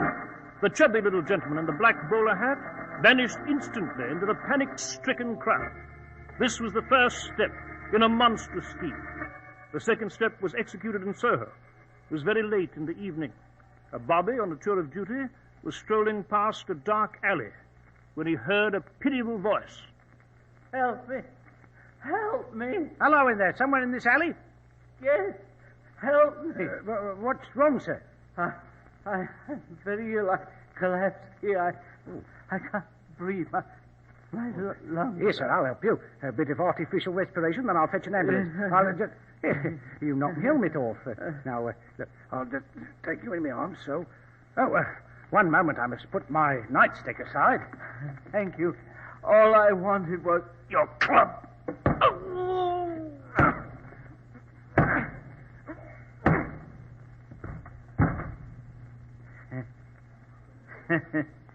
We thought it would be amusing for a police officer to be clubbed to death with his own club.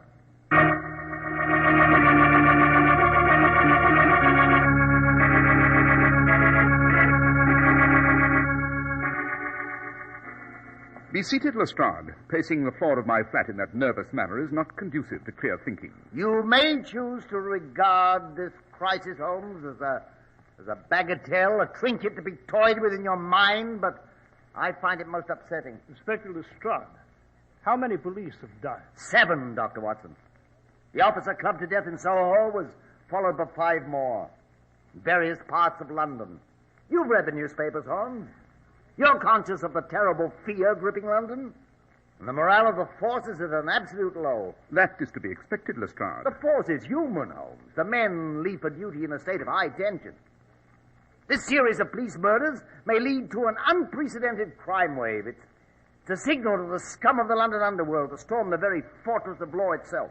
Lestrade, could you abandon the oratory long enough to tell me if there are any clues as to the identity of this bobby killer? None whatsoever.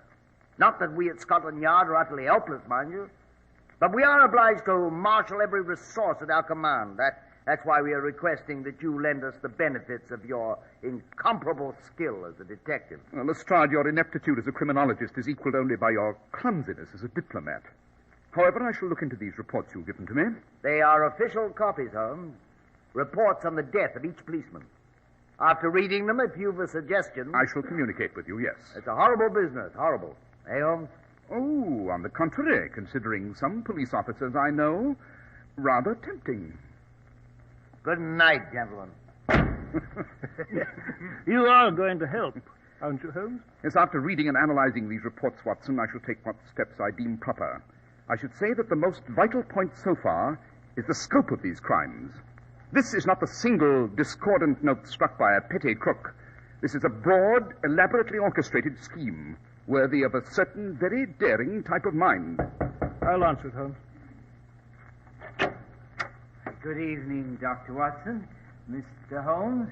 Although you apparently recognize us, sir, I do not believe we may return the favor. My name is Jenkins. Hubert Jenkins. Is the purpose of your visit connected with the fact that you're a mortician?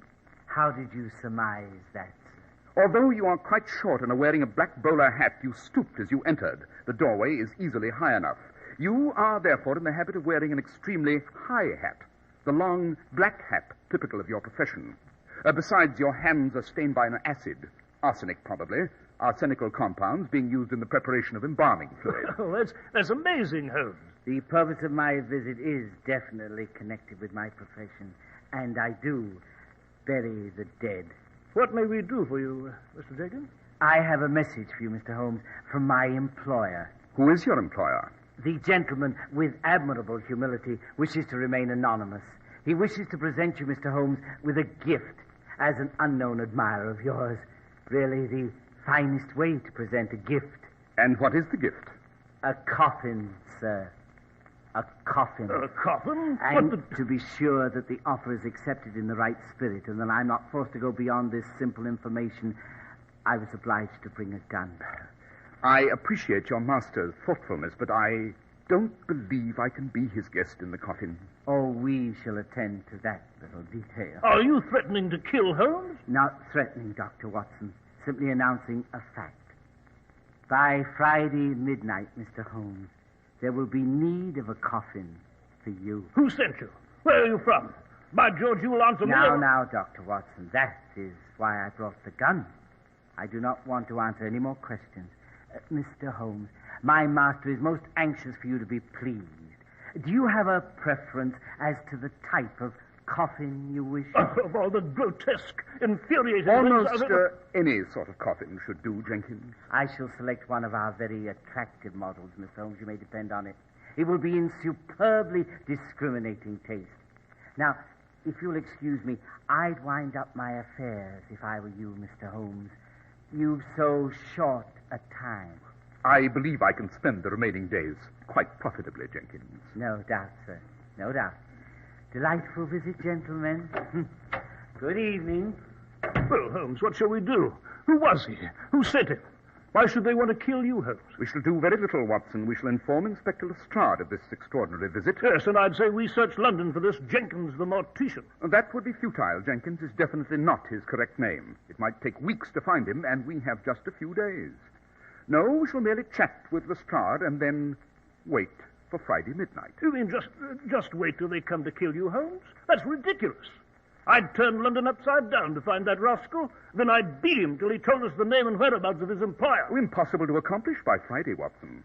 Besides, why bother? Jenkins promised to return here to Baker Street. He must deliver the exquisite coffin he's selecting. Well, tell me, Holmes, did you learn anything from Jenkins's visit?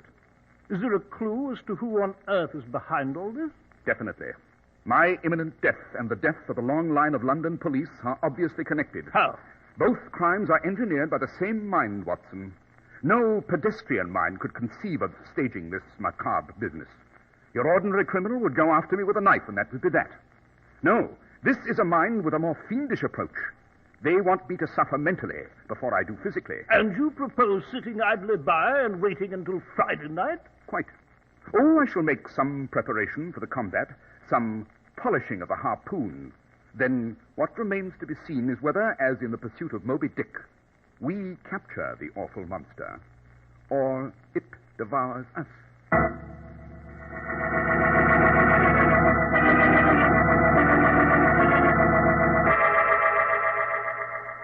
Oh, it's 5 minutes before 12. Yes, indeed, Watson.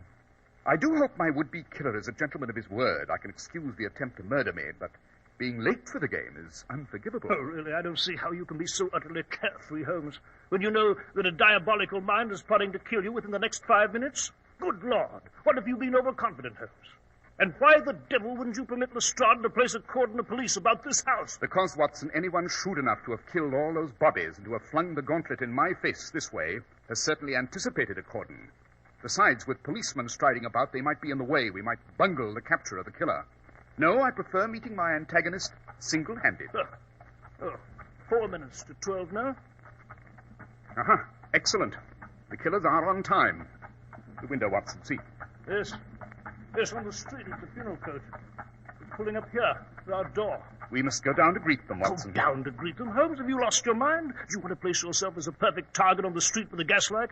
I'm for bolting the door and standing them up. Oh, nonsense, Watson. I want to meet them, face to face. Yes, it's Jenkins, the mortician. He's driving the funeral coach. He has a helper riding beside it. Come, Watson, quickly. Down the stairs into the street. They shoot you as you appear the very minute you're on the street. Oh, not at all, Watson. The effort to kill me will not be as blunt and obvious as that. No, it'll be unexpected and as shocking a spectacle as you've ever witnessed. Then you know what they'll try to do. If I'm incorrect, we may only hope the coffin they've brought for me is the correct size and in good taste, since I shall have need of it. Here we are, the street. Well, here's the funeral coach. There's Jenkins. Good evening, Mr. Holmes. Dr. Watson. Good evening, Jenkins.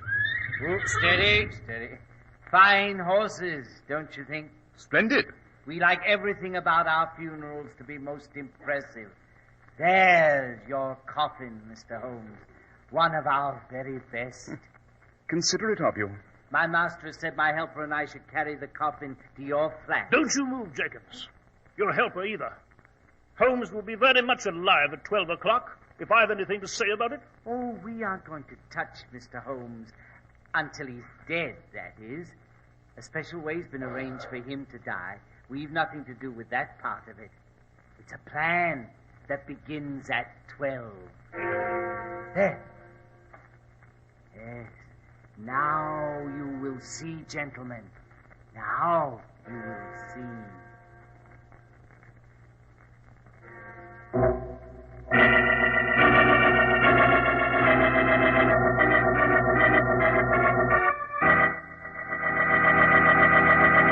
Unless you're already familiar with Clippercraft clothes, you might find it hard to believe that Clippercraft worsted suits cost only $45 and Clippercraft topcoats cost only $40 to $47.50 because they look like they cost much more. There's a good solid reason for this. Clippercraft clothes are sold by over 1,200 independent local merchants who have pooled their tremendous buying power to make these amazing Clippercraft values possible. In Clippercraft clothes, you get workmanship in the finest New England tradition, quality workmanship, and quality materials worthy of the famous Yankee clipper ships from which Clippercraft clothes take their name. The local independent merchants who sell Clippercraft clothes are substantial established businessmen, anxious to win and keep your friendship by giving you honest values. Now, they really mean it when they say, compare Clippercraft clothes with clothes costing many dollars more. That's why men who know insist on Clippercraft clothes bearing the Clippercraft label. So be sure to visit the Clippercraft store in your city. These leading stores in the metropolitan area are proud to add their names to Clippercraft in your suits and topcoats. In Manhattan, Saks 34th, Broadway at 34th. John Wanamaker Men's Stores, Broadway at 8th and 67 Liberty Street. In Brooklyn, Abraham and Strauss. In Newark, New Jersey, Boulevard Men's Shop, Kresge, Newark. And in Jamaica, the B&B Clothes Shop, 16408 Jamaica Avenue.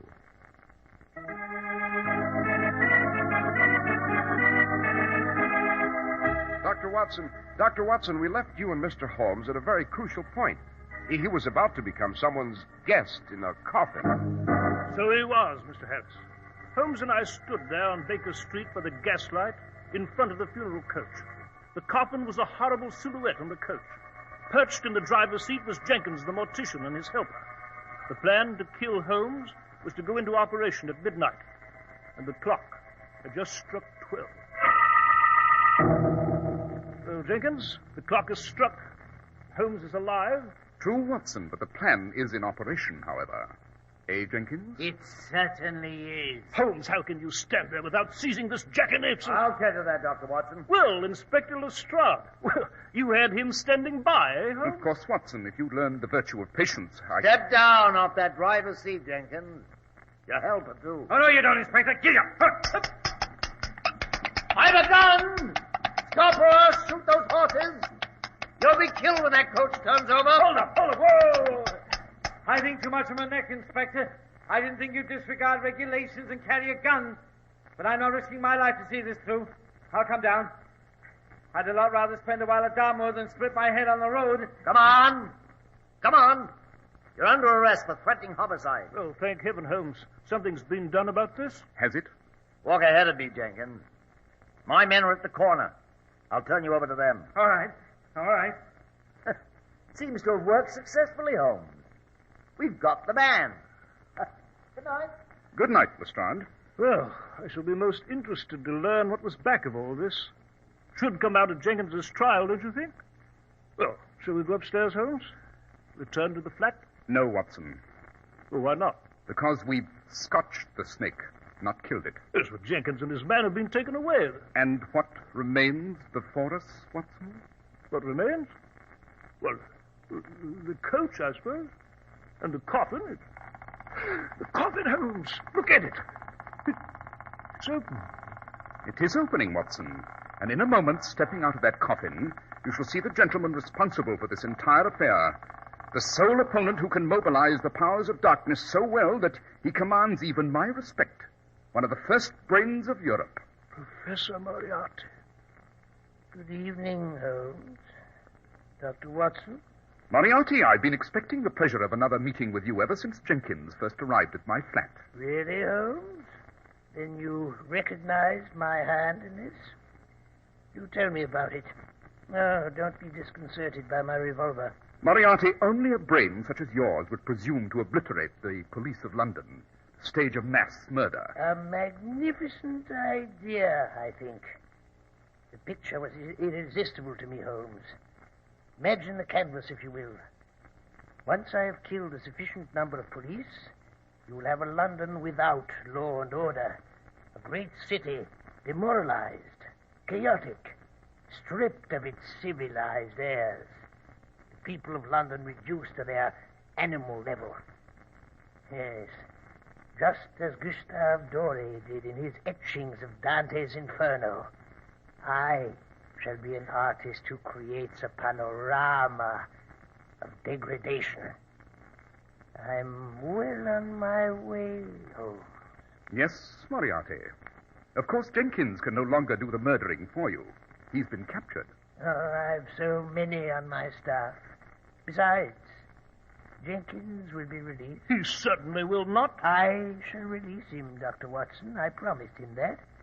Removing a man from Dartmoor should not be difficult for me. You promised him that? Then you anticipated Lestrade's arresting him. Certainly.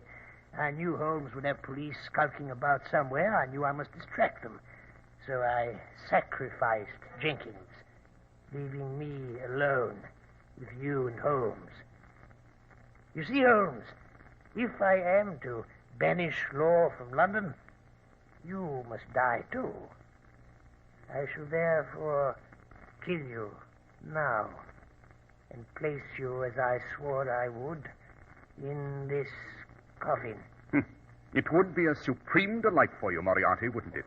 To have gone so far as to inform me in advance that I was to die, to have selected my coffin and succeeded in placing me in it. That is just what will happen now, Holmes. I shall pull the trigger, which is just a foot from your celebrated brain, and I shall blow that brain of yours to bits. Of all the... I have placed just 2 bullets in here, Holmes. One for you, one for Dr. Watson. A conceit, I admit. Now, you will become my guest in that coffin. I pull the trigger. My leg! Did I get him, Holmes? I can't see. Yes, Lestrade. No, he didn't. My leg is bad, but... Ah! There it goes in the coach. Shoot again, Lestrade. Found it, I was too far off. We never catch that funeral coach now. Holmes, why didn't we think of blocking off all the surrounding streets in case this happened? Yes, you have Jenkins Holmes for the murder of the Bobbies, but now Moriarty will go on to devise some new deviltry and challenge you again. Why didn't you think of that, Holmes? Didn't I, Watson?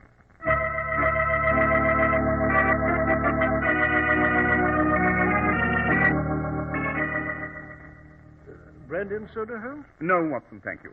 No, by Jove, this affair happened so quickly. I don't quite understand how you defeated Moriarty. The fact that it was Professor Moriarty who was behind this carnival of crime, Watson, was obvious. The nature of it, as I pointed out, indicated just one man. It was also clear the attempt to kill me would involve Jenkins, who was the puppet manipulated by Moriarty. But I knew that Moriarty himself would attempt the actual homicide, trusting only himself with the major task of the murder. I see. Moriarty hoped we would concentrate our attack on Jenkins and his helper, the only assassins visible, and that we would relax our guard after their capture. Yes, quite. He believed that would leave the field clear for him. But he did not think one step further. He should have realized I'd guess he was behind this, that I'd know he was eventually appear, either in disguise or in hiding. And what place more convenient and less likely to be examined than the coffin itself? I realized all this in advance. Then you told Lestrade to arrest Jenkins, go through the motions of leaving, but to return almost instantly to deal with Moriarty, who would still be due to appear, probably from the coffin, eh? Precisely. And there was a rather neat balance to the tableau, I believe. What do you mean? Moriarty vanishing into the night on the funeral coach, whipping his horses, the coffin bobbing up and down behind him. Moriarty with his first and only love, death. And I with mine, my easy chair, and my pipe.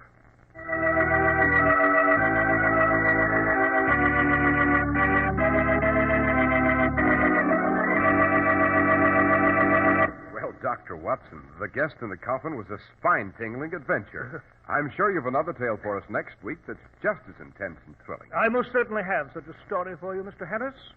Next week I shall relate to you the adventure of the hangman and the book. It concerns a park in Paris, famous for its lovely trees and flowers, a dead body dangling by a rope, and a bookstore that concealed an awful secret. The makers of Clippercraft clothes and more than 1,200 stores from coast to coast have brought you another in the new series of broadcasts featuring the world's most famous detective, Sherlock Holmes. Our stories are based upon the character Sherlock Holmes, created by Sir Arthur Conan Doyle. The program is produced and directed by Basil Loughlin. Sherlock Holmes is played by John Stanley, Dr. Watson by George Felton. This week's story was written by Howard Merrill with special music by Albert Berman.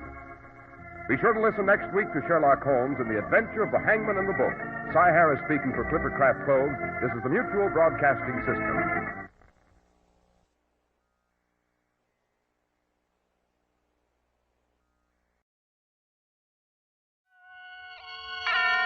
Autolite and its 96,000 dealers presents Suspense.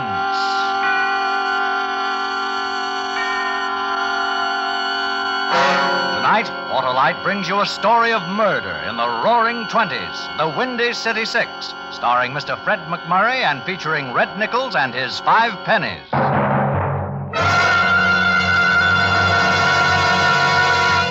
Before our play begins, here is a word about Autolite from our good friend, Harlow Wilcox. Well, hello, Senor Wilcox. Greetings, Pepito, my popular purveyor of potent and peppery plates. How goes? Who knows? I am too filled with excitement, like an Autolite Stay Full battery is filled with quick, dependable starting power and long life? Si. Well, why the glee, my merry muchacho? Could it be your Autolite Stay Full, the battery that needs water only 3 times a year in normal car use? Si, amigo. Because with it, I never worry. And what's more, Pepito, the Autolite Stay Full gives longer life, as proved by tests conducted according to accepted life cycle standards. This is longer than my father's siesta? There's no siesta with the Autolite Stay Full, Pepito. Those fiberglass mats protecting every positive plate prevent shedding and flaking, and keep the Stay Full power filled for you. For me? Sure. You and every motorist who visits his neighborhood Autolite battery dealer for an Autolite Stay Full, the battery that needs water only 3 times a year in normal car use. Because you're always right with Autolite. And now, with the Windy City Six and the performance of Mr. Fred McMurray, Autolite hopes once again to keep you in suspense.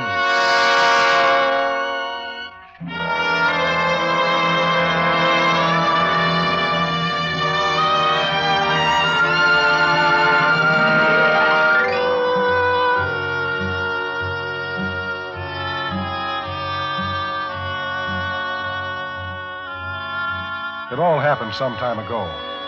By some time, I mean those days when moonlight on the Ganges was a must at the country club dance, when our nurse was considered snappy repartee, when it wasn't entirely unfashionable to be seen in a raccoon coat complete with flask when the Harvards and the Yales met in deathless combat. Maybe it'll lose a little something in the translation, but it's worth a try.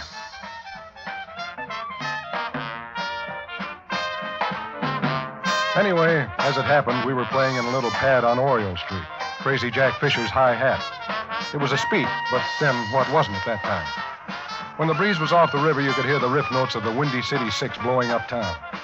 Reading from left to right, there was Corny Peters on horn, Rip Jackson on alto, Thurber Jones on the licorice, Tinkle Hobson on the Baldwin, Red Moore slapping, and me on the skins.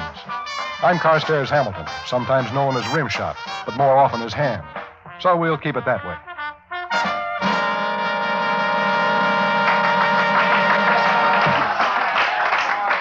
Ham? Yeah, Corny? You booted the beat 3 times in that last set. What is it? Well, every time I slide a glimmer over at that skirt of table 13, my ticker skips a beat. Maybe my sticks caught the fever. Oh. Well, those 2 playboys with her are Bull Hurley and Red Rock Sparrow. You get ready to whistle again. They want to talk with you. Talk with me? That's what they said. Go on now. Keep the customers happy. Oh, okay, Corny.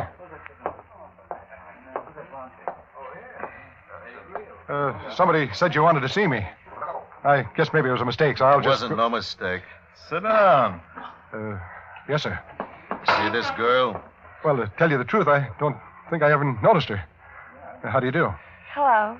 You've been staring at her all night, and last night, and the night before. Oh, I might have been looking this way, but I'm nearsighted. You ought to be in George White's scandals. Now, let me give it to you straight, Bad Ears. We're taking care of this girl for a very particular friend. So lay off her, huh? Because if you don't, your poor old mother's going to have someplace to take flowers on Sunday afternoon. Your grave.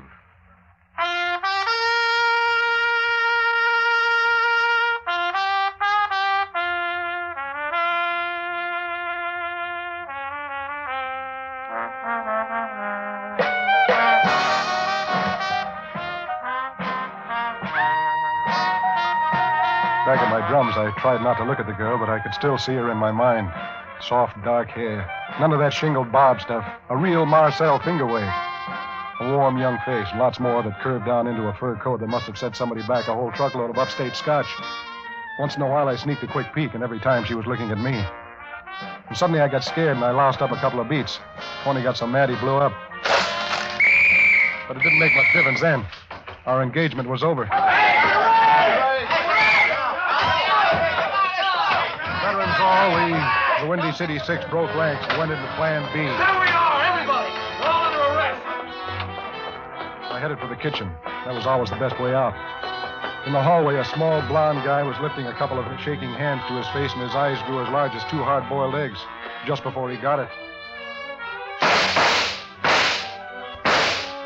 When I got out the kitchen door, I could still see that big, black-haired, vicious-looking guy peering out into the night, trying to see who it was that passed him in the hall while he was busy killing. I hoped he hadn't seen my face.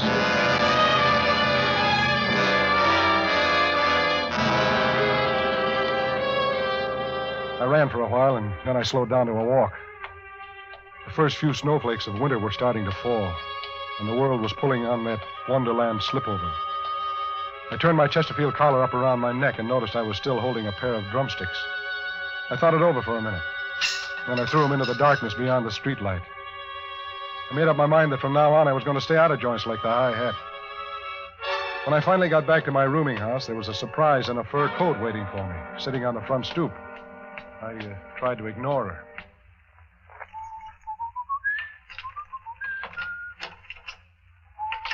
You blind or something? I suppose you get dozens of girls sitting on your step and I waiting for you. Hey, Huh? Oh, were you looking for me? what do you think I've been sitting out here in the cold for? Selling subscriptions to the Police Gazette? Sit down. Won't you come inside? It's safer out here. I haven't forgotten the way you were looking at me at the hi-hat. Oh. Say, tell me, how'd you get out of that raid so quick? How do you think? I was with Red Rock Sparrow. They don't touch him. Oh, yeah, of course. Mind telling me your name?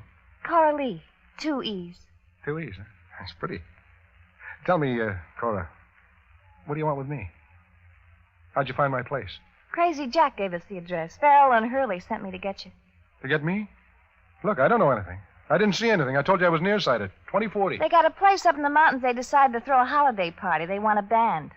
Isham Jones was busy, so all you guys are being picked up. Oh, I lost my drums. Don't worry, they'll get drums. Let's go. Are you going with me? Somebody has to show you the road. Alone? Look, we can talk all about it on the way.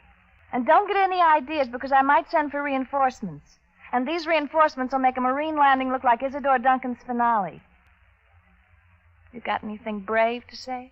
I'll bet you I'm ready before you can count to 100. By twos.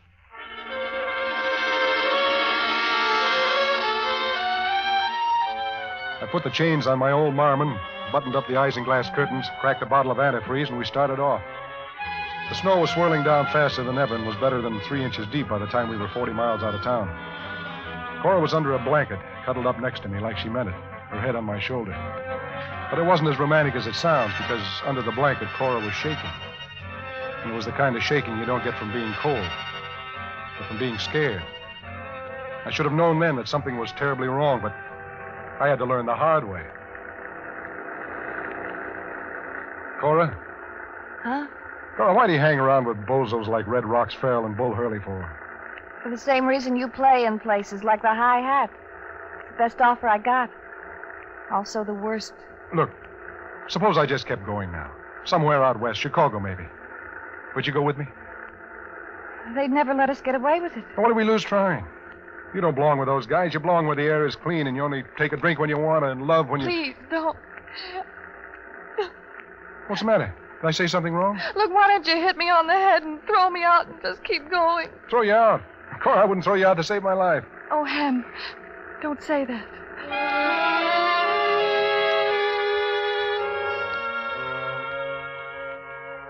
About an hour later, we passed through the town of Norrisburg and arrived at a big private estate called Haywill Manor. The big party was going strong. The rest of the Windy City 6 boys had preceded me, all under escort.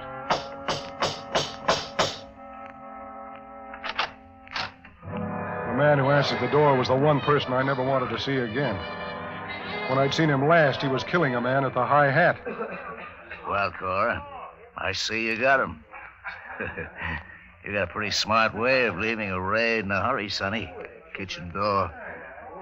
I hope nothing happens to your luck. Kitchen door? I didn't go out the kitchen door. I always leave by the basement window. I hope for your sake you're right, Sonny. Mike, he's a genuine nice guy. Well, nice guy. I think you'll like this party. Lots of drinks, lots of girls, and lots of happy music, huh? Oh, sure. I'll do my best. Did you get my drums? Don't worry about drums. We don't have them. We'll give you a couple of skulls to be. Now go on, pour yourselves a drink and get warm. Cora, who is he? Big Mike Donovan. This is his place. He's to the rackets what Dempsey is to boxing. Yeah? Well, I'm going to tell you something about him. I hear that human life means nothing to him, that he'd kill So anybody. you heard it. Don't go broadcasting it all over the place. You want to stay alive, don't you? Well, it's always been one of my chief aims in life. Then keep what you know under your hat, you dumb drummer.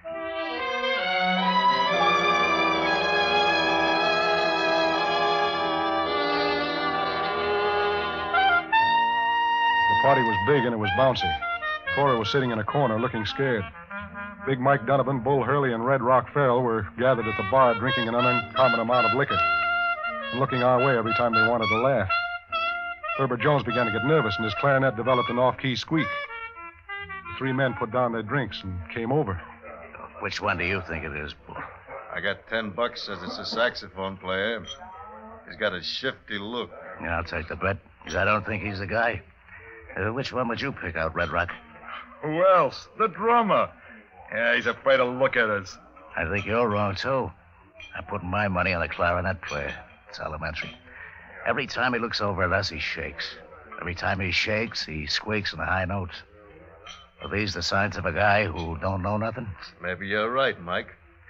Look at him shake now. Hey, you, with the clarinet. Yes, Mr. Donovan? What's your name? Jones, sir. Thurber Jones. Well, Thurber Jones, me and Bull and Red Rocks think you're a lousy clarinet player. I'm doing my best, sir. We got an idea we can show you how to play it better. Come with us, huh?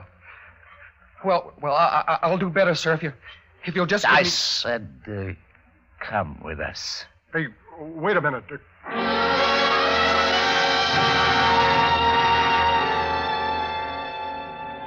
They walked outside. And that was the last time I ever saw Thurber Jones alive. The rest of us were as jumpy as cats, and we played for 2 hours without a break. Everybody was getting stoned, but I didn't dare take a drink.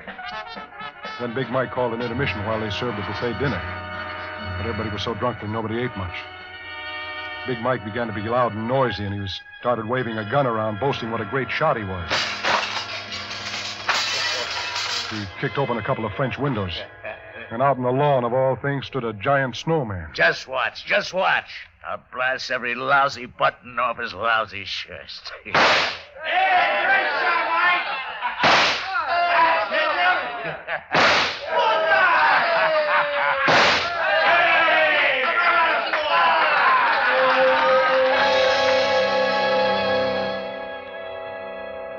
did it all right. 4 pieces of coal shattered and vanished into the snow. Everybody cheered and then turned back to the food and drinks. Everybody, that is, but me. I couldn't take my eyes off the snowman, because running down its crystal white front was red blood.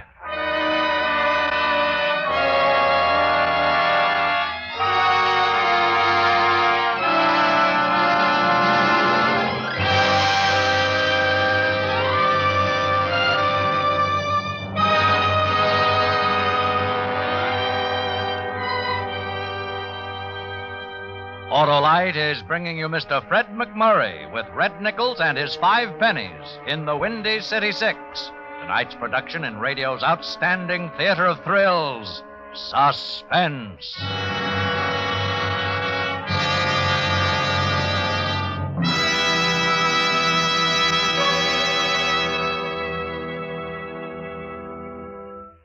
Hey, Senor Wilcox, how about a tortilla? Why, sure, Pepito. I'll always talk to you about that great Autolite Stay Full battery. How about a tamale?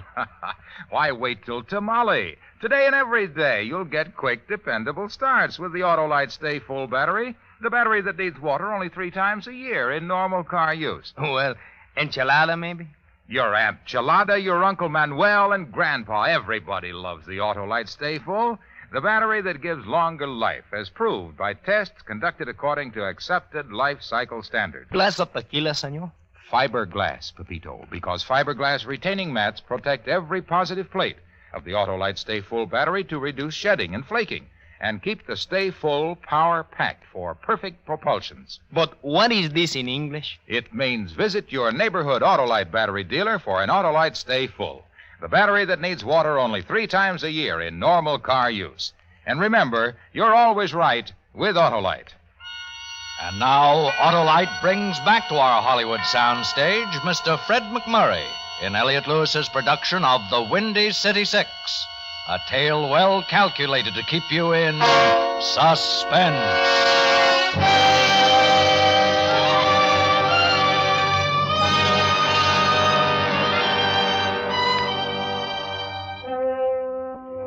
During the years of the Big Thirst, homicide was an art. Sometimes it was Tommy guns against a wall, sometimes it was a concrete overshoe in the bottom of the East River, or maybe an ice pick in the heart. But out on the snow-swept lawn of Big Mike Donovan's mansion that cold December night, I was looking at the chilliest bit of murder any crazy hooligan ever thought up. A bleeding snowman. Only now it wasn't a snowman. Ham, you better get back inside. You'll freeze out here. Yeah. It's Thurber, Cora. Thurber Jones. Oh, the poor little guy. He played the sweetest clarinet east of St. Louis. He was always loaning money to guys. He loved everybody. He never hurt a soul. Who did it, Ham? Who did it? Who else but your playmate Donovan? But why, Ham? Why? You tell me why. You helped bring all of us up here, didn't you? Oh, but not for this. Believe me, Ham, not for this. I suppose you don't know that Mike Donovan killed a man in a high hat tonight. Well, I heard him bragging about it a while ago. It was somebody who hijacked a truckload of Mike's liquor. Well, somebody saw him. And I guess he figured it was one of us. Who saw him? I guess he thought it was Thurber. You mean it wasn't? I don't mean anything. I'm getting cold. Why don't you go back inside and join your killers? Ham. Go on. You work this side of the street for all the laughs you're going to get. Oh, Ham, I'm not the same as they are. I don't blame you for thinking what you do, but I wish you wouldn't. Yeah, all right. Let's just say the jury's still out on you. Look, I'll prove to you I'm not like them. Here, you'll need a fast car. What are these for? They're the keys to Mike's car. It's in the garage. Take it down to Norrisburg and come back with all the cops you can find. Hey, Bertie. That's Mike. Cora. That's Mike. Where are you? Oh, hurry, please, go. I want them to get what's coming to them. I want them to get it good. Yeah, but what about you? Hey, Cora. Who are you talking to out there? Come on back to the party, baby. Go on, before all of you wind up like Thurber.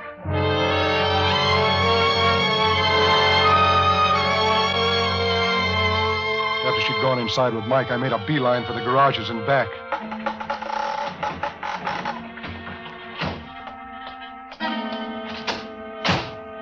Just as I got the keys in the ignition, somebody... In case you don't know it, Flea Brain, this is Mike Donovan's car. Oh? Well, I guess I must have made a mistake. Hey, take that gun off my head, will you? Mike hires me to do nothing but sit in the back seat of his car. Now I might get a raise. Yeah, well, I always like to see somebody get ahead. The gun... I might get a raise because Mike wouldn't like you to leave his party without first you telling him what a nice time you had. Oh, you got me wrong. I was going to write him a bread and butter letter first thing in the morning, honest. About the gun. Shut up before I shove it through your stinking skull. Now start walking.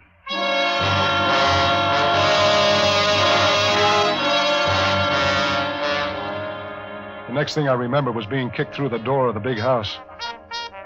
The party kept right on whirling. Nobody paid much attention. Nobody except the boys in the band, that is. They were beginning to get the idea. Slowly they stopped playing, and then people began to turn around and look. It reminded me of a ring of faces about to watch a hanging.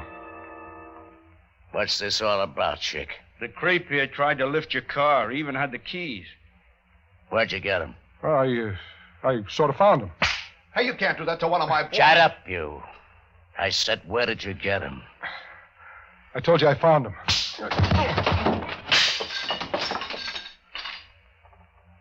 Where did you get him?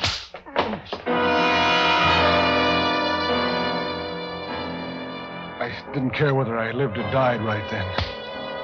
And when somebody kicked me twice in the kidneys, the choice was made for me. I was sure I died because everything went black.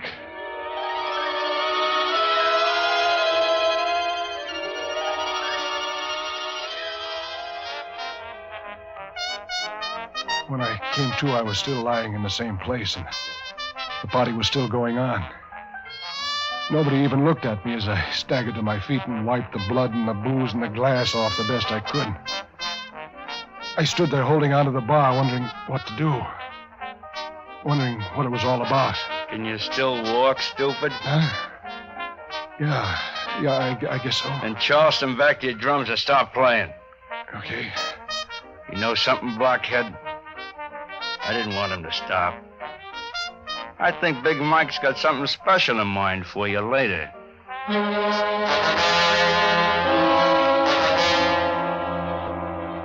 None of the boys in the band even looked at me when I got back to my drums and picked up the beat.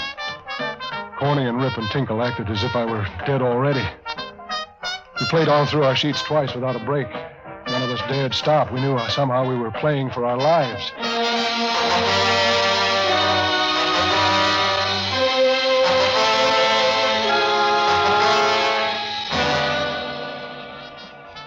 Eight's is fine. Eight's is fine. Come on, Ivory. Make that 8. 5 Shizzy cups on this one. I'll take it. Long about dawn, the party turned into a noisy crap game, and nobody paid much attention to our background music. Cora was with them, sort of moving in and around. I saw her whisper something in Bull Hurley's ear, and then later she did the same thing to Red Rocks. Then she sort of sauntered over by the band, not looking at us, but we all heard what she said. Boys, keep your eye on Mike Donovan. When he goes over to Red Rocks, get ready to move. It'll be your only chance to get out of here alive. Make it good. We all looked at each other and kept right on playing, waiting to see what she was talking about. Pretty soon it began to make sense. Are you dirty, Hill? Making a pass at my girl. I made a pass at your girl, Mike? Just told me that you and Red Rocks both made passes at her. And I'm gonna break both of your necks. No, wait a minute, Mike. That's our cue, boys. Everybody up. Mike, don't forget your music sheets. Boys, this way, out through this door. Yeah, I got it. Come on, boys. Phew. This air feels good. Yeah, it'll feel better 100 miles from here. Where's your car, Hank? It's right over there, parked in front. Come on. Yeah, I'll be right with you. Go ahead. Cora, Go on, get out of here. You'll never have another chance. I'm not going without you. Come on, Ham. Don't just stand there. I'll be all right. Yeah, for how long? One of those ready boys in there will start shooting his guns again, and you might get in the line of fire. What if I do? I deserve it for being so dumb. Ham, we'll all be killed if you don't move. Well, Cora? I'd only get you in trouble. Yeah, I believe you, but I want to take you anyway. Ham, for God's sakes. Look, lady, tell him you'll come with him, please. Oh, Ham, I wanted anything but a dumb $35 a week drum player. Oh, I get it. Well, that tears it. I'm washed. But I never knew how wonderful a dumb $35 a week drum player could be. Huh? I'm coming with you. We all scrambled over to my marmon and climbed in. Red and Rip in the back seat, Cora in front, me at the helm, and Corny on the crank. Come on, baby. What's the matter with it, Ham? Well, it's 10 below zero. Give it another whirl. For God's sakes, make it go, Ham.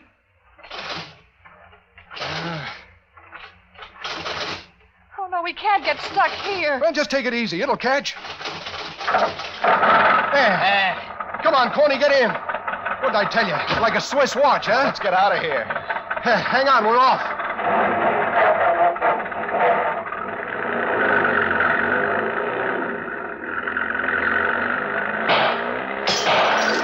It's Mike.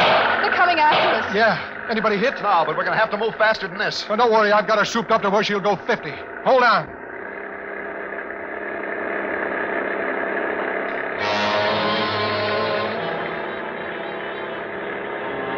By the time we got out onto the slick, icy road, a whole car full of hooligans were coming right after us with guns blazing. The gating on his hand. I didn't know anything about guns, but one thing I knew was how to handle my marmon. It didn't weigh much, and I figured to pull into the next curve, pile the coal on, skid into the snowbank, and bounce off onto the straightaway. If that heavy Rolls tried to make it at the same speed and hit the snowbank, I was sure it'd go right on through. Ham, look out, the curve. Grab on, kids. This is it.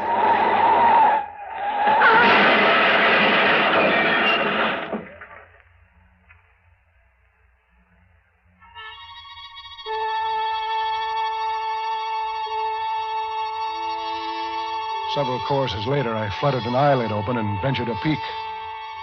Somewhere I'd miscalculated, because we were now stacked against a giant tree right on the edge of the road looking down into the valley. And down there, 100 feet below us, was a pile of something that had once been a rich, expensive automobile full of rich, cheap thugs.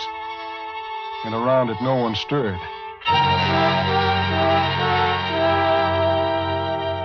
Ham, oh, darling, are you all right? Yeah, I guess so, Cora.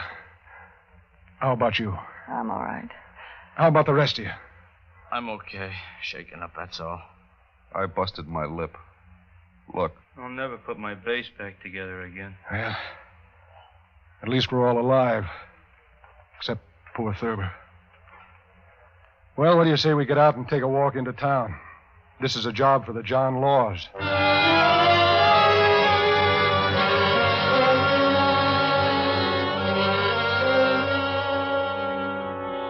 Well, that's the coda. It was the last engagement of the Windy City Six. We went out with a full arrangement and a big finish. It was in all the papers. Maybe you saw the spread. The boys on the front page, Mike Donovan and company in vital statistics, and Cora and me in the social columns. Yeah, we did it. Complete with old shoes and new rice. If you ever happen to get up Norrisburg way on a curve that turns on a steep hillside, with an old scarred tree looking down into the valley, take 5 and listen. Maybe you can still hear an old clarinet squeaking on the high notes. Or if the light's right, maybe you could even catch the pale ghost of a big gunman with homicide in his eyes, looking around. Looking around for a drummer who saw him kill.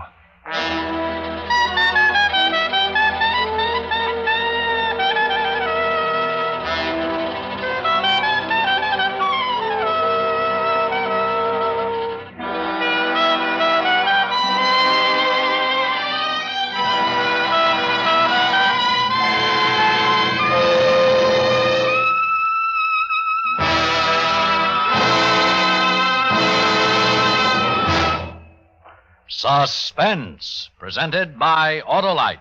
Tonight's star, Mr. Fred McMurray.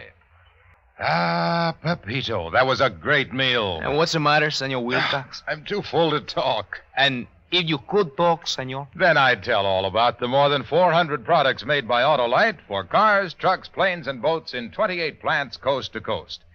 These include complete electrical systems used as original factory equipment on many leading makes of America's finest cars. Electric windshield wipers, starting motors, voltage regulators, coils, distributors, wire and cable, generators. All engineered to fit together perfectly, work together perfectly, because they're a perfect team. So, friends, don't accept electrical parts supposed to be as good. Ask for and insist on Autolite, original factory parts at your neighborhood service station, car dealer, garage, or repair shop. Remember, you're always right with Autolite.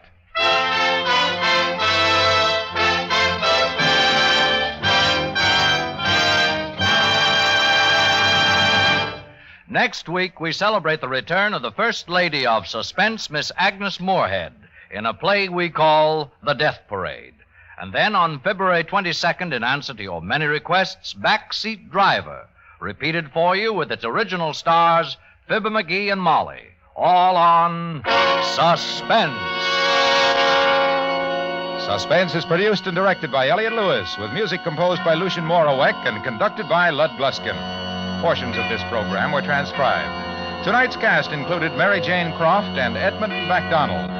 The Windy City Six was written for Suspense by E. Jack Newman and John Michael Hayes. Fred McMurray may currently be seen in the RKO picture Never a Dull Moment. And remember, next week on Suspense, Miss Agnes Moorehead, as a woman who finds a letter warning of death and has only 3 hours to deliver it. A tale we call The Death Parade. You can buy Autolite Stay-Full batteries, Autolite Standard Type or Resistor Type spark plugs, Autolite electrical parts at your neighborhood Autolite dealers. Switch to Autolite. Good night. Nearly half of the people who died in America last year were victims of heart disease, our number one killer. This week, the American Heart Association appeals for your support to combat and conquer this scourge. Send your contributions to Heart, care of your local post office. This is CBS, the Columbia Broadcasting System.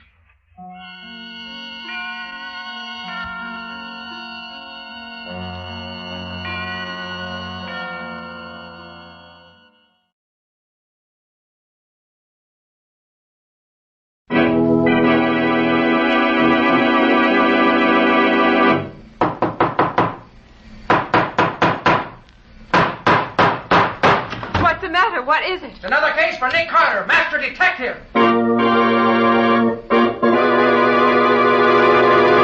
Yes, it's another case for that most famous of all manhunters, the detective whose ability at solving crime is unequaled in the history of detective fiction. Nick Carter, Master Detective, presented by the three great Linx home brighteners.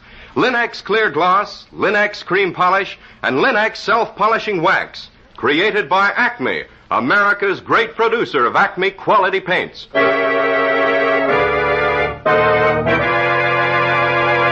Today's curious adventure: Murder in a Decanter. Or Nick Carter and the mystery of the missing body. In just a moment, we'll hear how Nick Carter solved the mystery of the Decanter murder. But first, I want to ask you something. Does your home have that inviting holiday look the whole year round? It can have.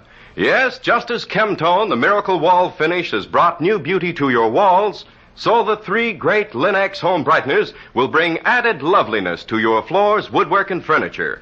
Linx Self-Polishing Wax, which beautifies your floors with a satiny yet tough non-skid finish that resists wear, water, and dirt. Linx Cream Polish, which cleans as it polishes, leaving no oily film on your furniture. And Linx Clear Gloss Varnish, the durable super varnish that dries to an elastic, transparent surface which protects all wood and linoleum in your home. You'll find the three great Linx home brighteners at your hardware, paint, or department store. Your headquarters also for Chemtone, the miracle wall finish.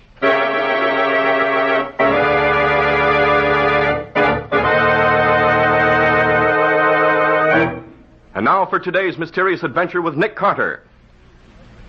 As our story opens, we find Nick and Patsy at a New Year's party talking to their host. I'm sorry, Mr. Carter, but the man I asked you here to meet has been unavoidably detained.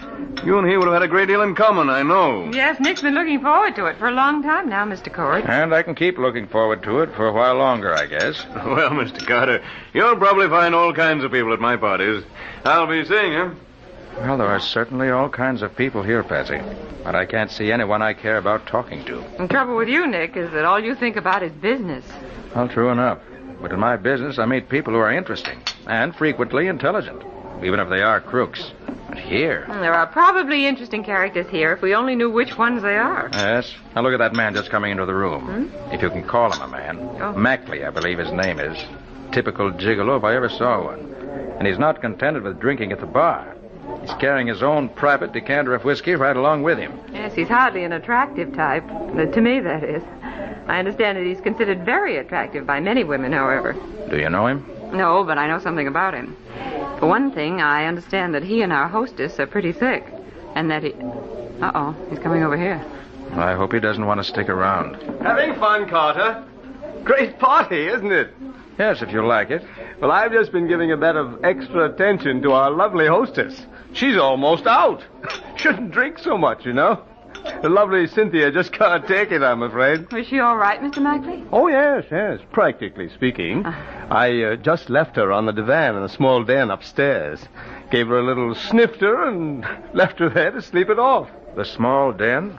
Yes, her upstairs library where she keeps her account books and whatever. Nice private little place to get rid of that too much, too fast feeling, you know. Yes, I see. That's why that whiskey decanter you're carrying around, I suppose, Mr. Mackley. Oh, yes. I can now put it back on the shelf behind the bar where it belongs. Cheerio. What an unpleasant creature. Yes. If Cynthia wants to two-time her husband for a thing like that, I certainly don't admire her taste. Well, I've had enough of this anytime you have, Nick. Shall we leave here? You're Mr. Carter, the detective, aren't you? Why, yes, I am. It must be thrilling to be a detective. Well, I suppose that's all in the point of view, Miss... Bentham, Carla Bentham. My brother's Wallace Bentham, Mr. Cord's private secretary. Oh, yes. Mr. Carter. Yes, Miss Bentham? Will you please help me find my brother? Find your brother? Why, what do you mean? I'm sure he's here in the house somewhere, but I can't find him. I'm really terribly worried. But why? He was to have taken me home an hour and a half ago, Mr. Carter, at 11 o'clock. We both work, and he knows I have to get up early for my job. But isn't it just possible he's simply forgotten it? He may be sitting in a corner somewhere with some... Wallace isn't like that, Mr. Carter. I know he'd have met me unless something serious was detaining him. Quite frankly, Miss Bentham, I can't get very worried about your brother. He'll turn up, I'm sure. Mr. Carter, I've searched all over the house. He simply isn't around. You mean you've looked in every room in the house? Every room but one, literally. But the door of the small den on the second floor is locked. I couldn't get in there. So I don't know if he's there or not. Did you knock? Yes, and nobody answered. Nick, that's the room where Mr. Mackley said he left our hostess. Probably, Patsy. Well, she's practically out on her feet. It's funny the door should be locked, isn't it? Oh, I don't know. Mr. Carter, will you come up with me? I'm afraid. I don't know why. I just am. Well, go ahead, Nick. It won't take but just a few minutes. All right, Miss Bentham. It'll make you happier. Lead on, and we'll follow along.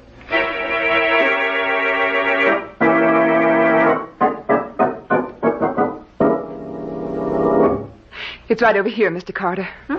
Is this where the 40 thieves hung out? How do you mean? Look at the size of those jars or urns or whatever you call them. 2 at the head of the stairs and 2 more on the landing. Boy. They're Oriental, I believe.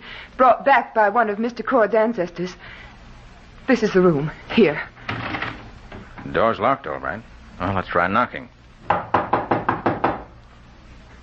You see? No answer. Well, the detective's supposed to look through keyholes, so I might as well live up to my reputation. Yes, I think I will have a look in there after all. Well, something is wrong, Nick. Mr. Carter, what is it? You'll see in just a moment. And it won't be pleasant, I warn you. And let me get this door open. There. Oh, Nick, that's Mrs. Cord. That was Mrs. Cord. Oh, the whole top of her skull is smashed in. Oh, Nick. Wallace? Wallace? There's obviously no one in this room but the body. But Wallace, where's Wallace? This is the only place where he could be, and he isn't here. He isn't. Please, Miss Bentham. This is a matter for the police. I hope Lieutenant Riley doesn't mind being hauled out of bed in the middle of the night.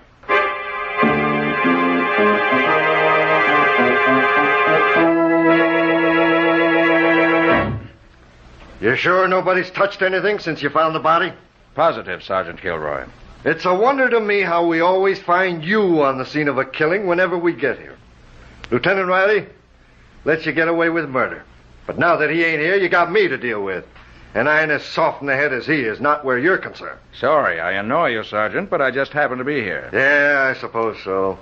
Well, suppose you just happen to tell me what you found out so far. Always glad to help the police, Sergeant, when they need it, which is often enough generally. Now, look here. The body was just where you see it now, on the floor there. I could see it through the keyhole, which is why I opened the door in the first place. On the desk, you see 2 glasses and an empty bottle of Burgundy. And that's all. Where's the murder weapon? That you'll have to answer for yourself. I haven't found it anywhere. Got any suspects? Have you talked to Mackley yet? I have. He says he was up here in the den helping Mrs. Cord get over a bad spell. He says he gave her a shot of liquor and went downstairs again. That's all he knows. Puts him in a pretty tight spot, doesn't it? It might, except for a few facts you've overlooked. Such as what? Carla Bentham swears her brother must have been in this room. Says she searched the rest of the house and couldn't find him. Therefore, he was in here. Therefore, he killed Mrs. Cord and scrammed out of here with a murder weapon. It ain't here anywhere, so he must have taken it with him. Sure of that? Mrs. Cord was clubbed to death. There's nothing in any of these rooms that could have done the clubbing. Therefore, young Wallace and the weapon went out of here together. Kilroy, it sounds like a pretty feeble story to me. You don't even know Wallace was in this room. He may have been outside on the grounds while his sister was looking for him. You think Mackley did it? I feel quite sure he didn't. His motive would have been to keep her alive rather than otherwise. He could get money and gifts out of her only as long as she was alive and healthy. No, I haven't found the murderer yet, and neither have you, Kilroy. Yeah? Well, how about this? Wallace Bentham ain't here now, is he? Apparently not. Then how did he get out of this place? He ain't in the house. He ain't anywhere on the grounds. My men know that now. And there's a wall around this place with only one gate. And the man at the gate says he ain't left here since he came in last night. Which means he sneaked away by somehow climbing over the wall. If that don't mean he's guilty, I'm a herring's uncle. You got any theory about what happened here? I got just one theory, and it's the right one. The servants told us there's been something going on between young Bentham and Mrs. Cord. Tonight, young Bentham found Mrs. Cord and Mackley having a drink in here. There's the 2 glasses and the empty Burgundy bottle. He was jealous, waited until Mackley had gone out, and clubbed her over the head in a jealous rage. Very simple when you put it that way. You got any better ideas? Until I have facts to go on, I don't have any ideas at all. Well, I think I'll be getting home if I can find Patsy. Good night, Lieutenant. Or should I say, Sergeant? That's all right, Carter. It'll be Lieutenant one of these days, and don't you forget it. And when it is, Carter, watch your step. I'll be happy to. So long.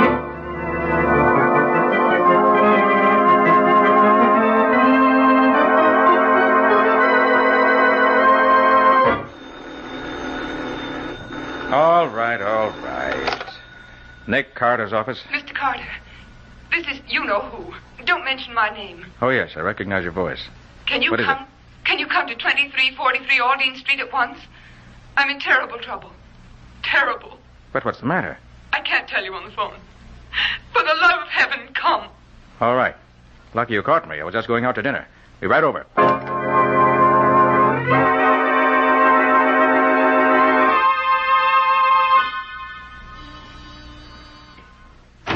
Come in quick.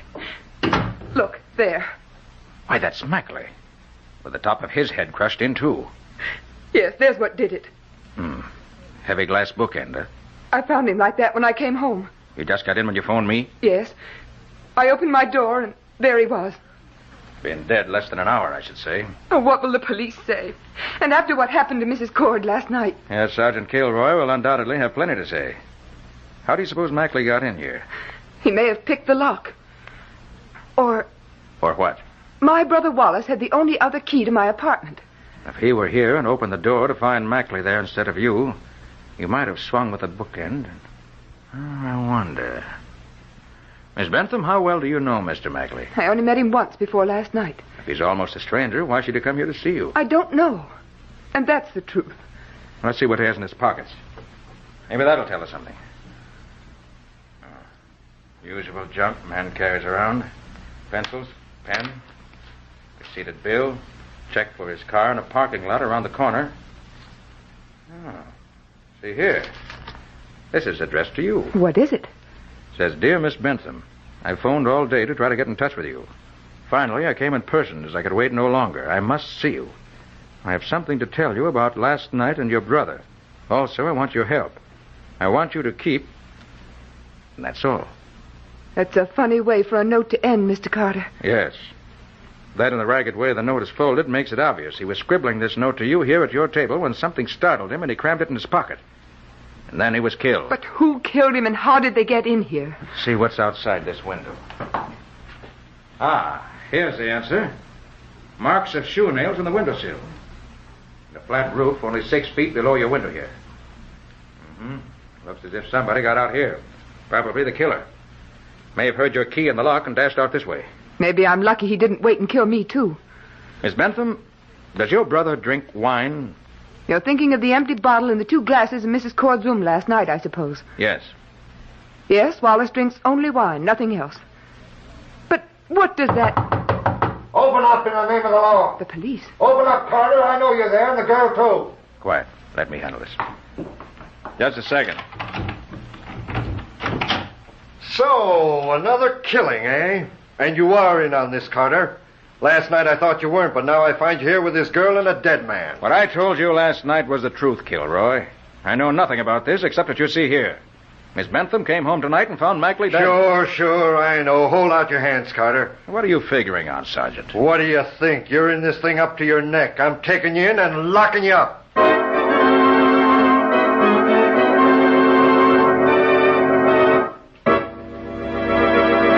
Well, what can Nick do now? Arrested and in jail for a murder he didn't commit, he can't do much to find the real murderer. What's going to be his next step? We'll see in just a moment. No matter how careful we are, we're all likely to track in mud, snow, and slush from out of doors these winter days. Save time and energy by protecting your floors. Use Linex self-polishing wax, the non-skid finish, to give your wood and linoleum floor surfaces protection plus beauty. Because Linex self-polishing wax contains genuine carnauba wax, it wears well and may be renewed at any time without re-waxing the whole floor. Linex self-polishing wax resists water, too, so that it may be wiped up easily. And it lessens your work because Linex self-polishing wax keeps dirt on the surface where it's readily wiped away. What's more, Linex self-polishing wax gives all your floors a beautiful, satiny appearance you'll be proud of. Best of all, Linex self-polishing wax requires no tiresome rubbing or polishing. You simply wipe it on in a jiffy. So depend on the modern way to keep your floors looking their best with a minimum of work. Get Linex, L-I-N-X, Linex self-polishing wax now. You'll find all 3 great Linex home brighteners and Chemtone, the miracle wall finish, at hardware, paint, and department stores everywhere.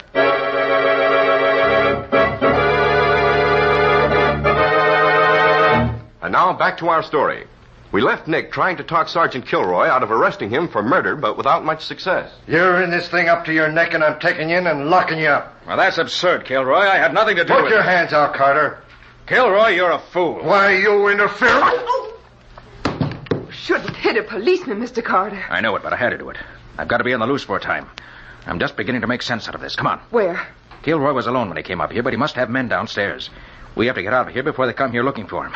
You got any money? Yes, some. Good. Go to a side street hotel somewhere and register under an assumed name. I'll be at the Green Hotel under the name of John Nicholas. But don't call me unless it's very important.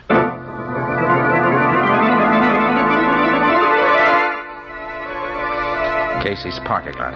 Yes, this is the one. Will you get this car for me, please? Here's the check.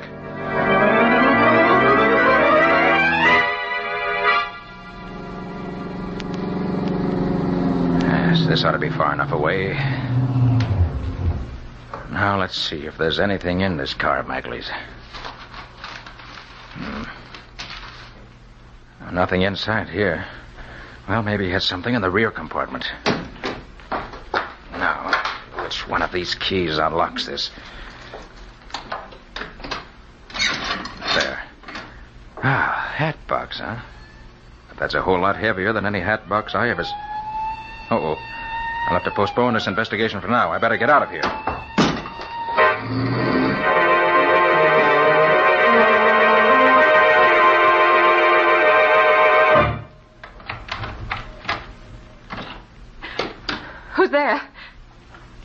It's you, Nick. Yes.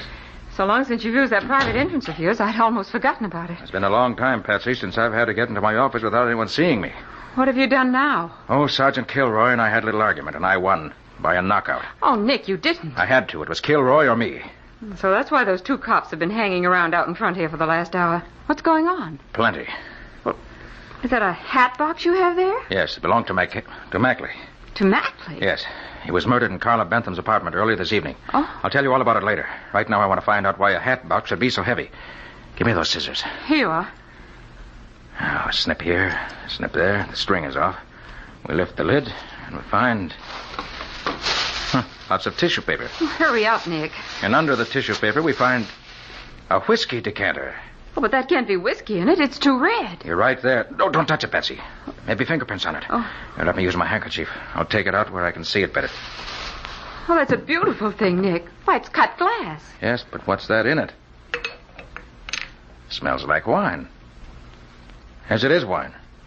A sparkling burgundy, I should say, with no more sparkle left in it. That's a funny thing to do, put wine in a whiskey decanter. Yes, and I have a feeling I've seen this decanter before. Of course, Nick. Mackley had it at the Cords' party last night. Right, Patsy. He brought it downstairs and set it on the shelf of that little private bar.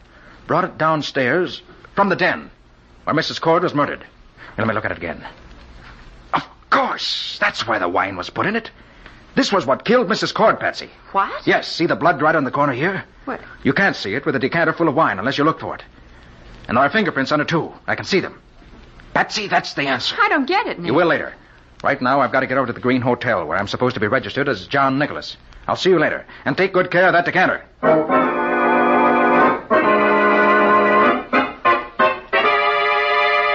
Oh, I wonder why I ever picked out such a dump to come to. Should at least have picked a radio. Yes? Can you come to see me again? Right away? What is it this time? Something special. Wallace is coming to see me, and I thought... Wallace? Your brother? Yes, and I thought he could get some advice from you. How do you know he's coming? He just phoned me. Said he'd be here in 5 minutes. But that's utterly and completely impossible. That's what he said. How do you know where to phone you? I guess he must have been near my hotel when I left and followed me here. Can you come? You bet I'll come. I wouldn't miss it. Where are you? The Marlowe. Ask for Helen Laughlin. I'll be there in 10 minutes.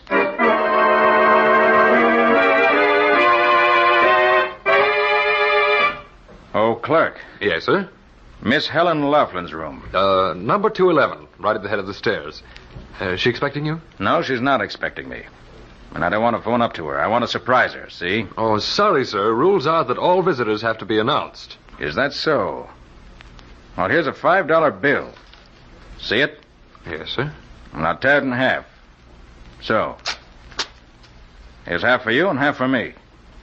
You get the other half if you don't phone on ahead that I'm coming. If you do phone ahead, I've got something else here in my hip pocket that you'll get when I come down. And I know how to handle it, too. You get me? Yes, sir, I get you. You can go right on up. Nobody will announce you. Okay. See you later.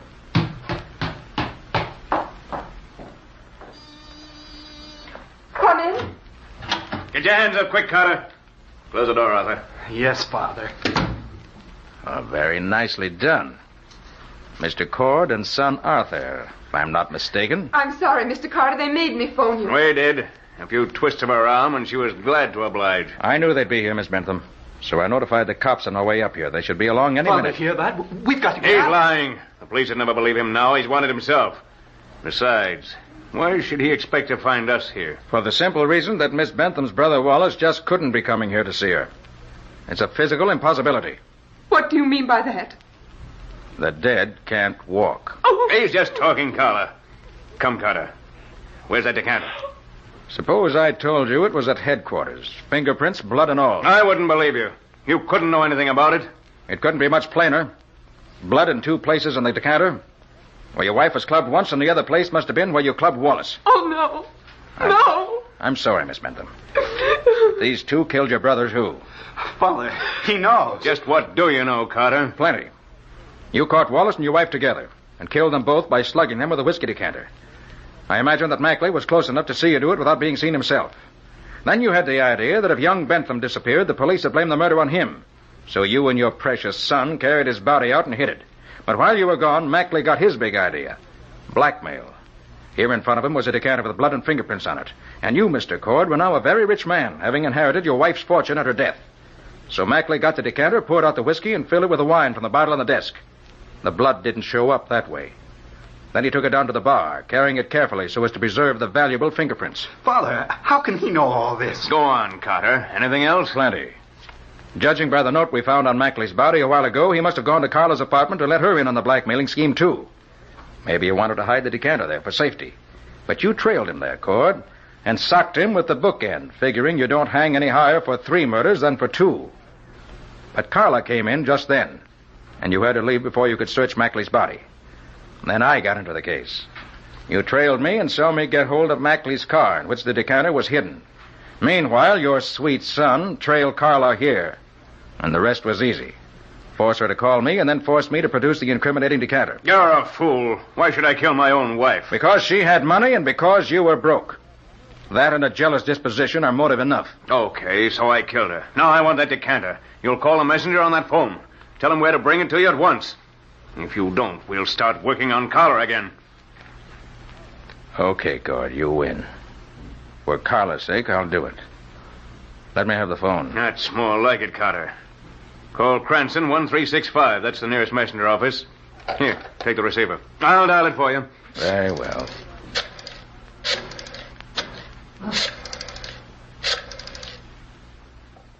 That Carter! Get your hands up, Carter! You don't. Are you slack little world? Give me that gun. I'll fix you. Mr. Carter, look out behind you! Easy, Carter. Take it easy. I'll take over now. All right, good for you, Sergeant. Well, did you hear anything while you were out there? I heard enough to send the old boy to the chair. I'm glad you got my message okay. Message? I didn't get any message from you. The hotel clerk downstairs phoned and said... That was the message I sent you. After I threatened him with my gun and flashed a torn $5 bill on him, I knew he'd get in touch with headquarters right away. Smart fellow, that clerk. Wouldn't let anyone put anything over on him. And you're a smart fellow, too, Kilroy, recognizing his description of me and answering the call yourself. Well, nobody but me was going to have the pleasure of pulling you in. But look here, Carter. You said Cord and his son hid young Bentham's body. We went all over the house last night, and he isn't hidden there. Did you look in one of those big urns that Cord's place is decorated with? You mean those big vases? Heck no, never thought to look inside them. I'll send someone up right away. Well, how about me? I haven't forgotten you wanted to arrest me a while back. I ain't forgotten it, Carter, and I ain't forgotten about that sock in the jaw you gave me. But, look, suppose we decide that I broke this murder case myself. Would you have any objections? Why, no, Sergeant. Tell you what I'll do. I'll swap you a decanter complete with fingerprints and bloodstains in return for letting bygones be bygones and no hard feelings anywhere. Agreed? Okay, but in the future, keep out of my way. I don't want to have any more arguments with you. Your arguments have too much punch behind them for me.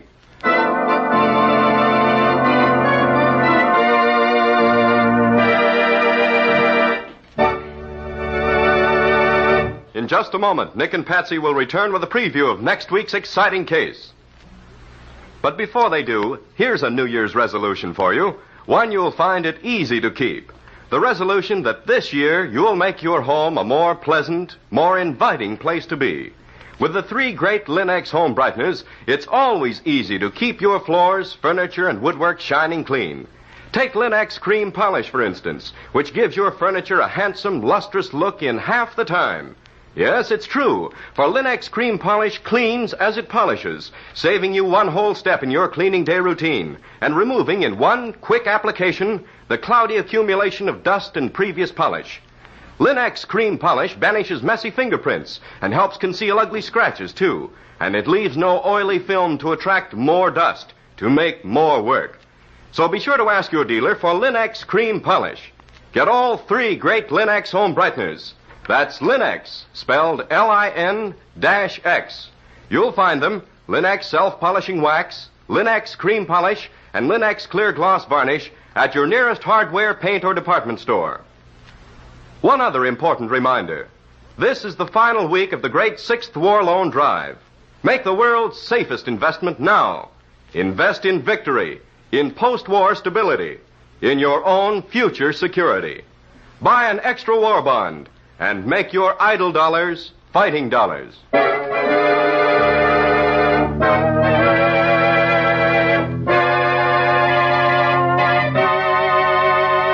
And now let's hear from Nick Carter himself. How are you going to start the new year off, Nick? Have you got a good story for us? Well, I think so, Ken. A friend of mine, a college professor, was shot in his own home just a few minutes before I got there to see him. The motive was not robbery, but we couldn't find any other motive either. And as Nick didn't take me with him on that trip, he didn't have the advantage of my experience and training as a super detective. Which was a great mistake, Patsy, as Nick undoubtedly found out. Another murder followed on the heels of the first, and a third victim was nearly added to the list. The said third victim being Nick himself. Yes, I came nearer the end that time than at any other in my life. What do you call it, Nick? I've called it Monkey Sees Murder. Or the mystery of the Peruvian red mark. Well, listen next week for further details. So long for now. I think you'd be interested to hear Nick Carter as the guest detective on the Quick as a Flash program this evening at 6 o'clock over most of these stations. Why not tune in? And now, so long. And so long to you both, Nick and Patsy. Be seeing you again next week.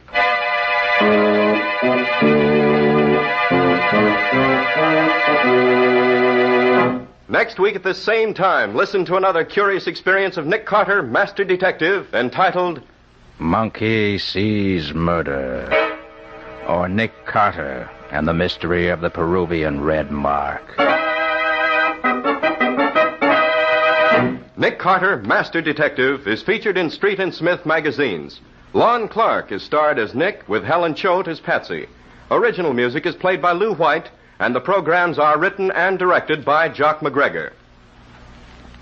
And now the three great Lin-X home brighteners, Lin-X Clear Gloss Varnish, Lin-X Cream Polish, and Lin-X Self-Polishing Wax, created by Acme White Lead and Color Works, America's great producer of fine Acme quality paints, wishes every one of you real contentment and success during the new year. Ken Powell speaking. This is Mutual.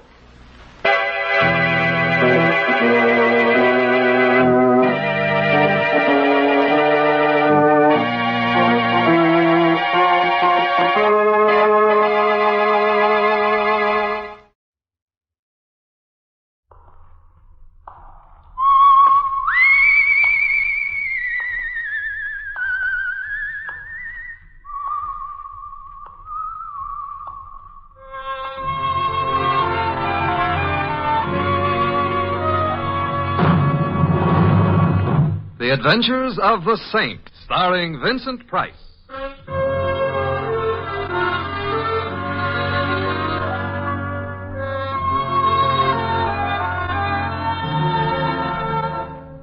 The Saint, based on characters created by Leslie Charteris and known to millions from books, magazines, and motion pictures. The Robin Hood of modern crime now comes transcribed to radio, starring Hollywood's brilliant and talented actor Vincent Price as the Saint.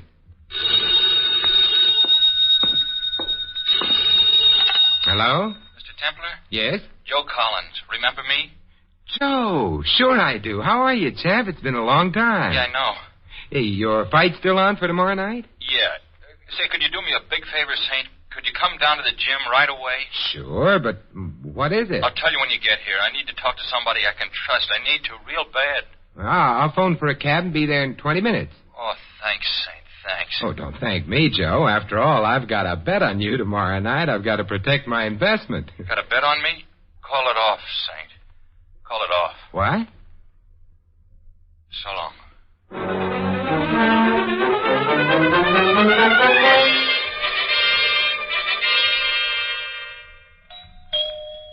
Yes?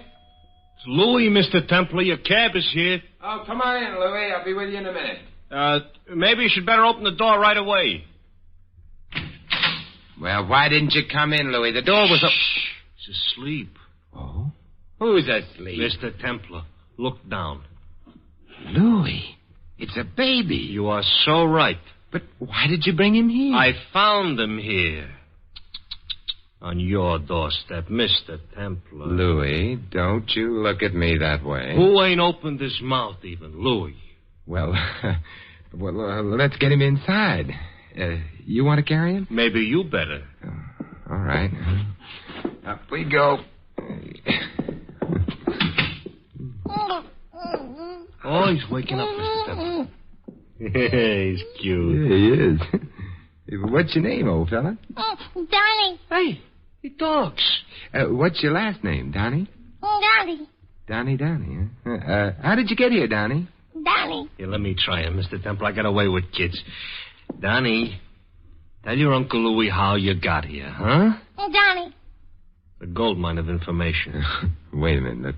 Hey, there's a note pinned on his coat. I understand that's traditional in such cases. Donnie. Oh, just a minute, Donnie. Here. Please keep him for a few days and don't tell anyone. Not even the police. Sounds like trouble, Mr. Templar. Yes, it does. Well, I guess you won't be needing my cab now, huh? Oh, hey, the champ, I forgot. Louis, how are you as a babysitter? Huh? Who, me? Oh, no, wait a minute, Mr. Templar. I'm a cab driver. You can't drive while you sit. My locals got rules. I'll be back in an hour, Louis. Just to make it official, I'll borrow your cab. Hey, what do you... What? It looks kind of funny on you at that. Hey, look at the funny man with the hat, Donnie. Huh? Isn't that funny? I'll see you later, Louis.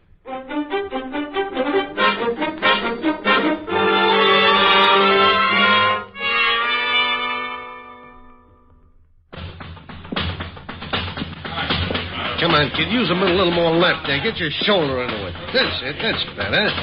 Excuse me, but where could I find Joe Collins? Hold it a minute there, kid. Hold it. The champ? Yeah. He's right there, my friend, on the table. We're getting the rub down. We? Yeah, Chadwick's the name. Sam Chadwick. I'm the champ's manager. Oh, I'm Simon Templar. Joe said he wanted to see me. Well, we did, eh? Well, I don't remember us doing that. Well, let's go in. Come on, let's go in. Take a blow, kid. I'll be right back. How's Joe feeling? Oh, we're in the greatest shape of our lives. The greatest. That fish Shelley hasn't got a chance tomorrow night. Don't belong in the same ring with us. 2 against 1 hardly seems fair. 2 against... Oh, yeah. Well, here we are, Mr. Templar. Hey, champ, you know this gent? Sure. How are you, Saint? I'm good, Joe. How have you been? In the pink, the absolute rose-colored pink. I've been all right. That's enough, George. Thanks. Hey, you want to talk now, Joe? Got here as soon as I could. Talk? What about? We got anything to talk to Mr. Templar about, champ? Saint, the fact is, well, I'm sorry I called you. It was a mistake. It sounded pretty serious, Joe. Well, I guess I'm worked up for the fight tomorrow night with Michelle. You get, well, jumpy. It's the training that does it. Yeah, sure, that's it. We're on edge, you know. Razor sharp condition. We always get this way right before a fight. With us, it's a sign Shut of up, Sam. Sorry I bothered you, Saint. I'm sorry. If you're sure you don't need me, I guess that's it. Yeah, sure. And look, if you want to make yourself some easy money, Mr. Templar, sock it on the champ to win tomorrow night. We won't even draw a deep breath. I've already got my money down, Mr. Chadwick, on Joe. Ah, that's great. That's the greatest 6-bet of the entire season. Shut up, Sam. Saint, call off your bet. No. I think you're a pretty good man, Joe. In the ring and out.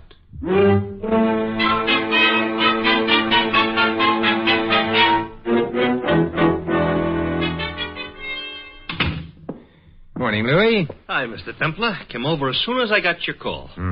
How are you? I'm not so good. A heavy responsibility being a father. Yeah, I'm getting some help, fortunately. I phoned an employment agency, sent over a nurse. That's a shrewd move, Mr. Templar. There's nobody quite has a woman's touch like a woman has. You know what I mean? Well, it's deep, but I'll figure it out. Come on in and see Donnie. Where is he? In bed. Oh, keeps pretty late hours. You'd be tired, too, if you said Donnie 15,000 times a day. Donnie. How are you, Donnie, old man, huh? You feel like talking this morning? Huh? Watch me get some information out of him, Mr. Temple. You just got to be firm. Yeah, well, I wish you luck, Louis. Donnie, what's your last name? Who brought you here? Where are you from? Huh? Donnie. Well, at any rate, he's consistent. Oh, that must be the nurse. Mr. Templar? Yes, come in. Thank you. I'm Miss Barton, Mr. Templar. The agency sent me over. Right in here, Miss Barton. Miss Barton, this is my friend Louis. How do you do? And your charge, Donnie. Hello, Donnie. Well, he seems to approve of you, Miss Barton. He's beautiful, Mr. Templar. Don't you think so? Louis and I consider him one of the most beautiful babies we have ever seen. Right, Louis? Right. Talks fluently, too, says Donnie. Come here, darling. I'm going to have to go out for a while, Miss Barton. Miss Barton. What? Oh, excuse me, Mr. Templar. I said I'll have to leave for a short while, and I'll be back. We can discuss arrangements then, huh? Arrangement? Anything will be all right, Mr. Templar. Anything at all. Well, I'll call if I'm more than an hour. Goodbye. Goodbye, Donnie. Donnie. Hey, tell your Uncle Louie goodbye, Donnie. Donnie. Well, better than nothing.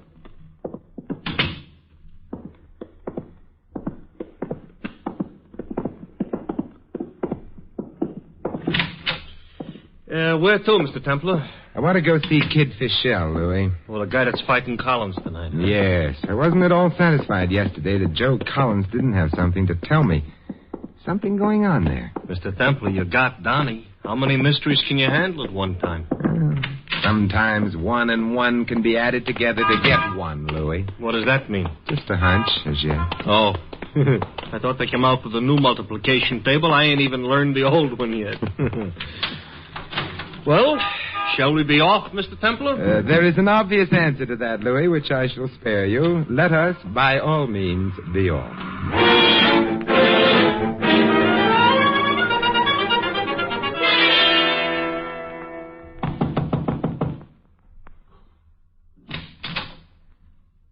Yes? My name is Templar, Simon Templar. They told me down at the desk this was Kid Fischel's suite. It is.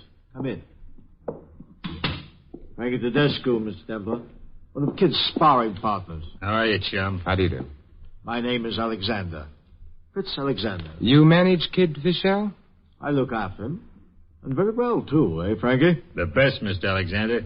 Can I see the kid, Mr. Alexander? Unfortunately, right now, he's sleeping. Go down to weigh in for the fight in an hour. Well, then perhaps I can talk to you about the fight, huh? It would be a pleasure. I can discuss the kid by the hour and never tire. I'm quite fond of him, you see.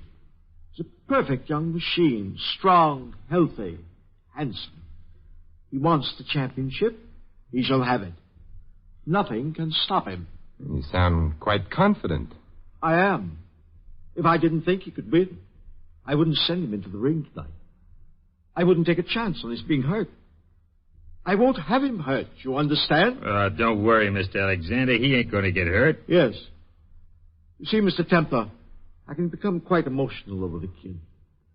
Usually I'm not an emotional man. I see. And does Joe Collins know that the kid is not to be hurt? He knows. You telling me that the fight is fixed? Hey, watch your mouth, chum. I'm not telling you anything, Mr. Templar. But whoever you are, whomever you represent, remember this. The kid wants the championship. And he shall have it. Because I find pleasure in giving the kid what he wants. And if anything or anyone stands in my way... No, Mr. Templar. I refuse to be worried by you. The kid will not be hurt. Good day. Mr. Alexander said good day, chum. Thank you for interpreting, Frankie. And Mr. Alexander, my money still rides on Joe Collins. In that case, Mr. Templar, I hope you can spare it. Good day. So long, chum.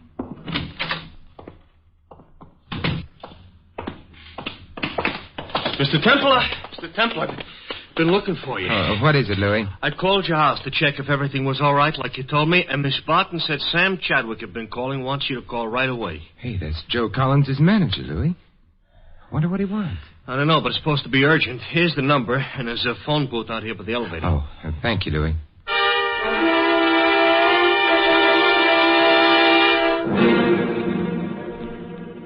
Hello, Mr. Chadwick?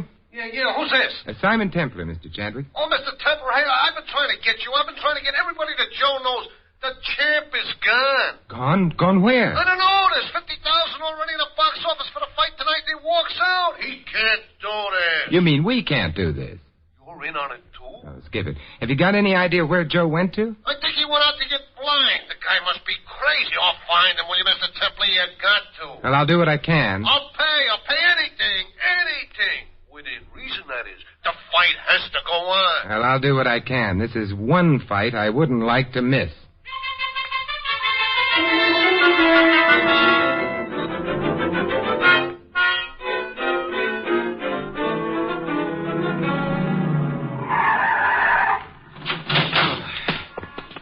This must be about the last bar in town, Mr. Templar.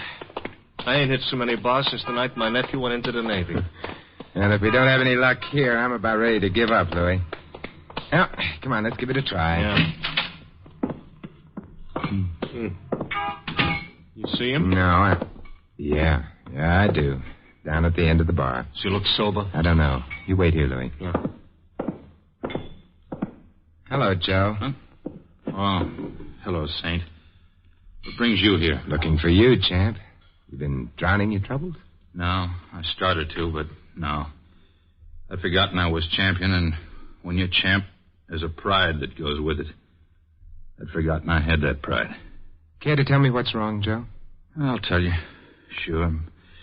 Maybe I should have told you yesterday, but things got very bad after I phoned you. How bad? I can't win this fight tonight, Saint. You can't beat Kid Fischel? I can't try to beat him. They won't let me. They got my son. Huh? Who's they, Joe? Alexander, I guess. He had somebody do it. I knew he was a little crazy, but I didn't think he was that crazy. I guess Marie was in on it, too. Marie? That isn't your wife. Was my wife. She left me right after the kid was born 2 years ago. She's no good. And if you don't let Fischel win tonight... Yeah, it's nice, isn't it? What can I do, Saint? Joe, what's the name of your son? Donnie. Come on. Where? What for? I'll explain in the cab, Joe. We've got to get to my place right away.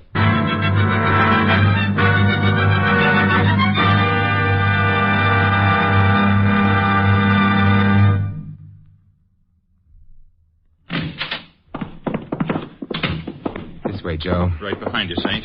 Look, Mr. Templar, the front door is open. Donnie boy, are you here? Donnie! Wait a minute, Joe. What? Behind that couch. That's Miss Barton. Oh, no. Marie. Marie? Yeah, Donnie's mother, Louis. Joe's wife. Marie. She hurt bad? I don't know. Here, now, let me help you, Joe. I'm afraid. No. Marie, can you hear me? Oh, Joey, I didn't know what they were doing until yesterday. Then I got Donnie and left him here where he'd be safe. This morning, I took the place of a girl who was sent over as a nurse, but I guess they followed me. Who did? Alexander? No, not him. He sent somebody. They took Donnie. I tried to stop them, but they... Where did they take him? Do you know? I think the training camp on the river, right above Milford. I know the one. Joey. Yes, Marie. Isn't Donnie the most beautiful boy you ever saw? Marie. I know that this is what all mothers say, but isn't he really? He is, Marie. And Joey, when he gets old enough, will you just tell him that his mother loved him very much? Just that, not all the rest. Just that, Marie. Thanks, Joey. You're Marie. I'm sorry, Joe. She gave her life for Donnie. Yes, she did. Now we've got to find him. I'll find him. And if they've done anything... No, Joe. If you do find him, they might. Well, look, I'll go after him. I'll go along, Mr. Templar. I don't like the guys that did this. Thanks, Louis. You better go down to the arena, Joe, and we'll let you know as soon as we can. All right. I guess it wouldn't be much use in finding Donnie. I'd probably put him in more danger. Joe, do you want me to... No, I'll look after Marie. She was my wife.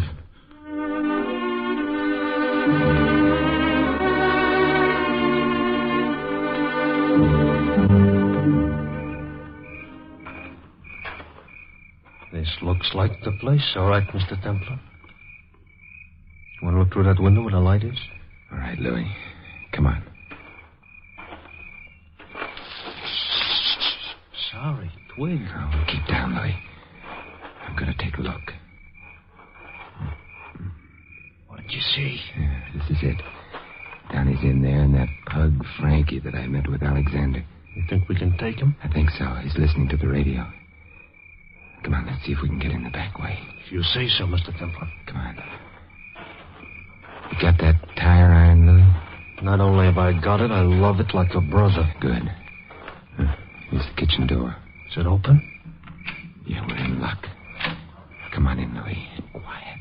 And here at ringside, we're watching the introduction of various celebrities by the ring announcer before the Collins-Bichelle title go. Pat Novotny, clever young welterweight from Syracuse, has just been introduced from the ring, gets a nice hand, and now there goes... I spar with a guy 2 months, and the night he's to win the title, I'm playing nursemaid. What are you laughing about? Donnie. Shut up. Louis, stand beside the door. I'll try to get him out here in the kitchen, and when I do... Just get him out here, Mr. Templar. I'll take it from there. Here goes. Hi, Frankie. What? Who's that? You've got company. Who's in there? Little boy, Blue. Wise guy, are you? Well, you'll end up so full of holes that you look like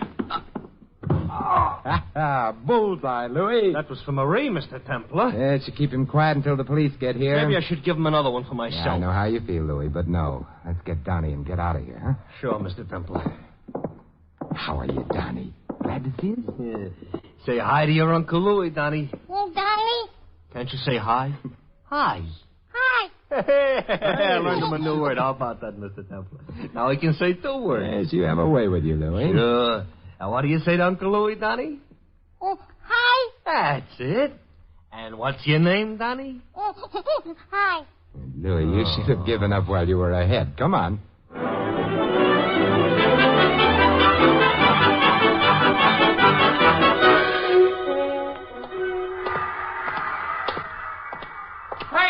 Hey, you can't go in there. That's a champ's dressing room. Nobody allowed in. Fight's not over, is it? Not yet. 6th round, but Collins has taken an awful pace, and I was just up there. Look, kid, get this straight. There isn't much time. Go up to Joe Collins' corner. Tell him Simon Templar has Donnie here safe. Have you got that? Sure, but I can't go up there and Here, tell him... look, does this persuade you? Yes, sir, Mr. Templar. Thank you. I'll tell him right away. Okay. Right, let's go in and sit down, Louis. Donnie's about all in. Yeah, look at him. He can't keep his eyes open. Yeah. Why couldn't we go right up to Joe's corner ourselves, Mr. Templar? Couldn't risk it with Donnie. I couldn't tell what Alexander might do. Oh, yeah, sure. Oh, poor Joe. You think we got here in time? I don't know, Louis. I don't know. I must be taking a beating and can't fight back. Yeah, but he can now. He's got anything left to fight with. Quiet up there now. Must be the end of a round. See, that crowd noise, I never heard it from down here. You know, it scares you. It should, Louis. The voice of the mob howling for blood. Same voice that howled in the Colosseum at Rome 2,000 years ago. For whose blood? The champs or for shells? Mob doesn't care, Louis. Just blood. Yeah. Scares you. What makes people go to these things, Mr. Templar? Will they ever stop? They go because this is an allegory of their own lives, Louis. They'll stop when their lives cease to be conflict and pain. And when will that be? That's a good question. Hey, fight's starting up again. Yeah, that means the champ is still on his feet anyway. Come on, Joey boy, come on. Hey, is it wrong to root, Mr. Templar? We're all part of the crowd, Louis, one way or another. Yeah. Oh, something is happening up there. They don't yell like that for nothing. Come on, Joey. Come on, Joey. Do it. You can do it, Joey. Donnie's down here. You can fight now, Joey. Careful of that tire iron, Louis. Oh, sure. I'm sorry. Yeah. Come on. The straight left, champ. Come on, the straight left in the face, Joey, and cross with the right. Oh. What am I talking about? I can't even see him. Come on, Joe. Come on. Yeah. You too, Mr. Templar? Yeah, me too, Louis. Something happened, Mr. Templar. That was too short for a round. That was a knockout. It was, Louis, but who? Yeah, who? Oh, keep everything crossed, Mr. Templar. Fingers, toes, eyes, everything. Maybe he didn't get our message, Louis. Mr. Templar, don't say that. We'll soon know. Sounds like people coming down the hall outside. Yeah, but Joey couldn't have won. He would have had too much taken out of him. He couldn't have come back after the... Oh, was that great? Joe! Hey, we took him, Mr. Templar. We took him. Sam, clear everybody out of here, will you? Yeah, you heard us, everybody out. Come on, give us a chance to get our breath, will you? Everybody out. Come on. Blow, will you, fellas? Come on, spring. That's it. All out, champ. Hey, that was a great fight. I thought it was even better than the one we fought against Babyface. Oh, boy, am I proud of us, Joe. Thanks, Sam. Yeah, well, you can excuse me now. I got some dough to collect. Donnie. Donnie, come on now. Wake up and say hello to your daddy. No, let him sleep, Saint. I'm not very pretty right now. But you should see Fischel. You clobbered him, champ? Good. He was a very surprised young man. Yeah. How about Alexander? I don't know. I didn't see him after it was over. I rushed right down here. And I'd better get the police on his trail. He might be able to get away if I don't tell them to. Alexander. Joe, did you think you could get away with it? And Joe, did you think I'd stand by and see you? That gun must be heavy, Mr. Alexander. You better put it down. No. The police won't like your negative attitude. What do I care? After what he did to the kid, you think I care any more about anything? The kid will be all right. He was just knocked out. Just.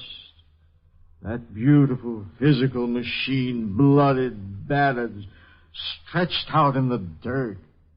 Oh. Do you think the kid can ever feel the same again? Do you think I can ever feel about him as I did?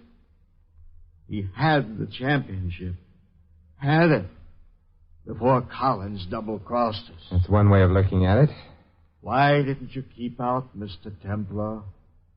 Why? Put the gun away, Alexander. You haven't a chance. Maybe I haven't. But neither have you, Collins. I warned you not to hurt the kid, but you wouldn't listen. You're a sick man, Mr. Alexander. Perhaps I am. Perhaps the world is sick and I'm well, but I know what I'm going to do. You first, Collins. You know how the kid felt. Mr. Alexander, I'm afraid you'll have to take care of me first. Stop where you are, Templar. Don't come any closer. I warn you once more, Templar, and then I'm going to... All right, Louis. Oh! Nice work. Lucky I kept this tire iron. Yeah. You know, I think he was serious. I don't think there's much doubt about it. A very twisted man, Mr. Alexander. Hey, look. Donnie's awake. You got a smile for your old man, Donnie. Oh, Donnie, hi. Hey, he knows a new word. How about that, Saint? Ain't that some kid? He's another champ, Joe. Oh, I'll be a champ in something. Not in this racket, but something good. Something he can take a real pride in. He'll be proud of you, Joe. He'll be proud of his mother, too. After I tell him about her.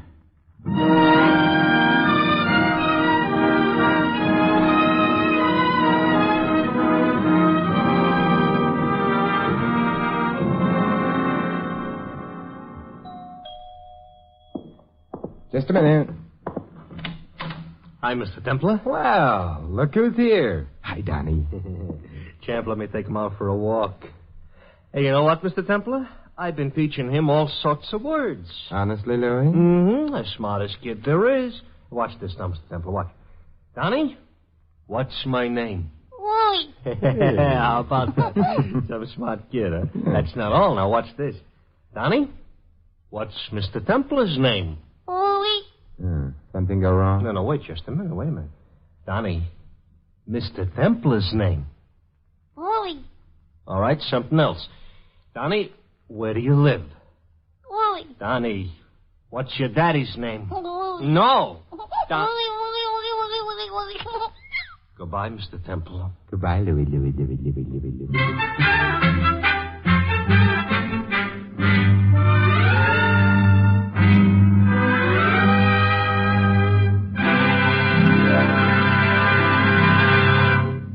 You have been listening to another transcribed adventure of The Saint, the Robin Hood of modern crime. Now here's our star, Vincent Price. Ladies and gentlemen, there are certain things in our daily life which we take for granted. Only when we are deprived of them do we realize what precious commodities they really are. Air may become the most vital thing in the world to the suffocating man, and water to the thirsty one. In the same way, freedom, when it is missed, suddenly becomes life's greatest treasure. In this country, we possess freedom. It is part of us. It is our American heritage. This liberty which we so casually accept was created and nurtured. It didn't just materialize. And so Americans are justly proud of their heritage and much of the world around us is fascinated by it.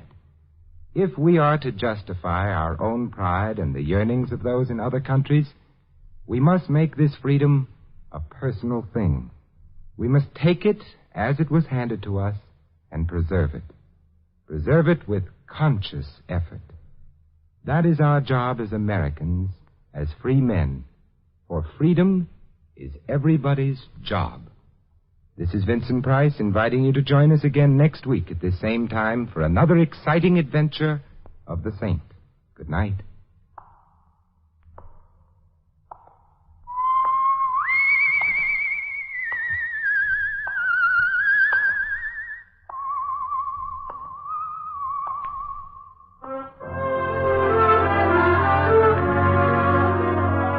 This Adventure of the Saint was written by Dick Powell. In our cast, you heard Larry Dobkin as Louie and Mary Shipp as Marie. Sheldon Leonard played Sam and Bonnie Phillips Joe. Donnie was Jerry Hausner and Victor Rodman Alexander. Frank Gerstle was Frankie.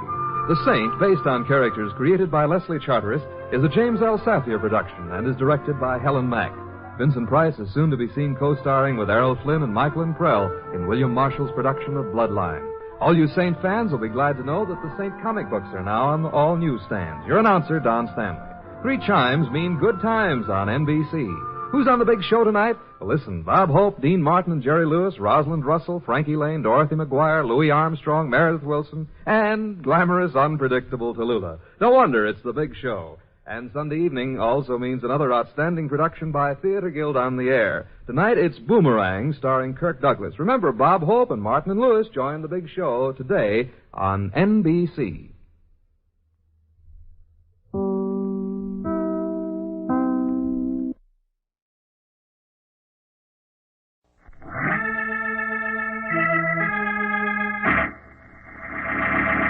From New York City, the makers of Clipper Craft Clothes for Men and more than 1,200 leading retail stores from coast to coast presents Arthur Conan Doyle's immortal character, the world's most famous detective, Sherlock Holmes, starring John Stanley.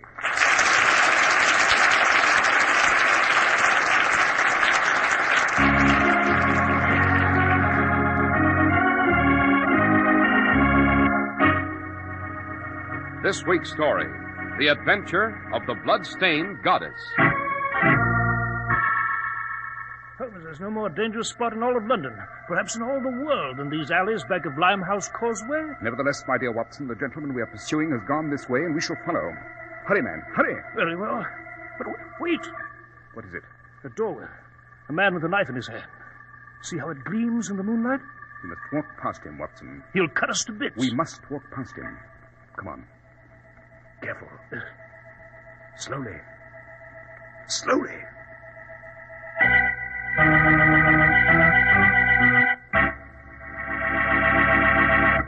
At this point in our program, I usually talk to our male listeners. Tonight it's different, though. I'm going to speak to the ladies about Clipper Craft Clothes for Men. Lady, when the man in your life buys a new suit, go with him. Make him look at a Clipper Craft pure worsted suit for only $45. Compare it with suits costing many dollars more. You'll see fine tailoring and style, too, in the Clipper Craft suit. They make a man's shoulders seem broader, his hips seem narrower. Clipper Craft clothes flatter the male animal. Now, a mere man can't be expected to understand style and tailoring, but you ladies will recognize the styling in Clipper Craft suits. Styling that looks like a lot more than $45. And handsomely styled Clipper Craft topcoats are only $40 to $47.50.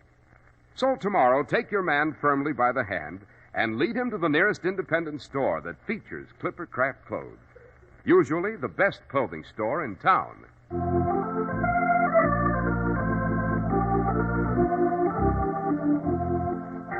Dr. Watson, who was the blood-stained goddess? The answer, Mr. Harris, to all of the questions about the goddess involved a chase through the eerie streets of Limehouse that would have broken anyone's nerves. It caused a hideous death and had one of the most mystifying final results I have ever seen Holmes produce. We were in the flat at 221B Baker Street. Holmes had a visitor, a very distinguished and obviously wealthy Chinese gentleman. Pray be seated, Kang Huan. You're most kind and hospitable, Mr. Holmes. I take it the importance of your mission justifies the long trip from China here to London. It does, Mr. Holmes. You say, Mr. King, you're a provincial governor, China? Yes, Dr. Watson. And it is a thankless, difficult post. The natives, you see, are illiterate, uncouth, inclined to violence and treachery. We stamp out the flames of one rebellion, only to learn another has been kindled. Yes, I understand your position very well, sir.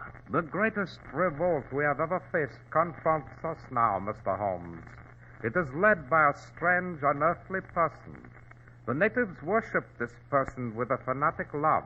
And who is this idol? A young girl, sir. Madame Tashi. Her power is enormous. Thousands of natives have gladly died for her.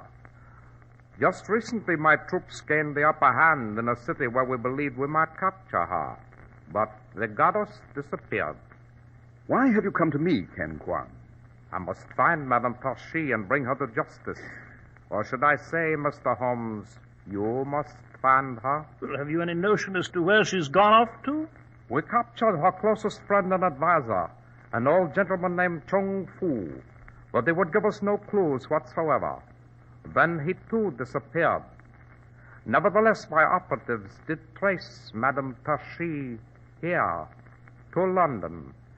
She has come to London secretly, to hide, to raise funds, to plot her return. And I am to find Tashi and turn her over to you. It will be well worth your while, Mr. Holmes. Can you describe her to me? She is abnormally tall for an Oriental and extremely thin. She has jet black hair, huge eyes, and speaks English well. What do you propose to do with her once I've turned her over to you? There's no doubt that her trial in our province will lead to her execution. Her death will end the revolution. Will you do it, Mr. Holmes? Will you search London for her? I will, King Juan. I'm grateful. I shall return later to learn of your progress. Good night, Mr. Holmes. Dr. Watson. Oh, good night, sir. Good night, sir. I shall forgive you, Mr. Holmes, if you fail. This is most dangerous and difficult assignment. King Juan, I shall find your illustrious renegade. The word failure, sir, appears only in the dictionary of fools.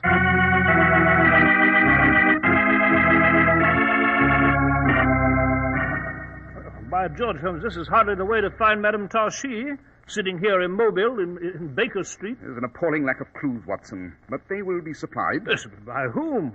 When? Where? Watson, just as there are persons desperately anxious for us to find this mysterious woman, there must also be persons anxious to prevent it. I've no doubt we shall hear from them soon enough. Again, a conclusion of mine affirmed. Open the door, Watson. Right. Mr. Holmes?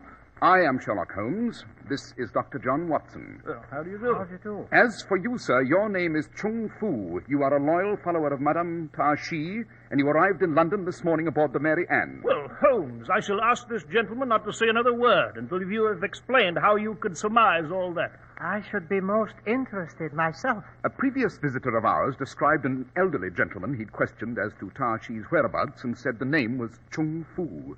I've observed previously that we should soon hear from the other side of this issue. And the Mary Ann? With due apologies, I must note that Chung Fu seems terribly impoverished. He would therefore travel to London in the most inexpensive manner possible, by the lowliest freighter to straggle into port. Therefore, Mr. Chung must have arrived today. Recalling this morning's shipping page, just one freighter docked this morning, the Mary Ann. That's superb, Holmes. Superb. You are correct, Mr. Holmes. I have come to implore you not to accept whatever offer King Juan has made. Madame Tashi must not be found. She must be allowed to continue her great work. She is indeed in London to secure funds for the people of Mekiang. But, Chung Fu, I understand that Madame Tashi is undermining the structure of the duly authorized government. King Juan lies. He is a bandit chieftain. Oh, really? He said he was the provincial governor. No, Dr. Watson. King Juan is master of the province only because of his troops and his guns. He is a tyrant. He brings corruption. He is a cruel, cynical oppressor. And Madame Tashi, she leads the opposition to him? Yes. She would free our people.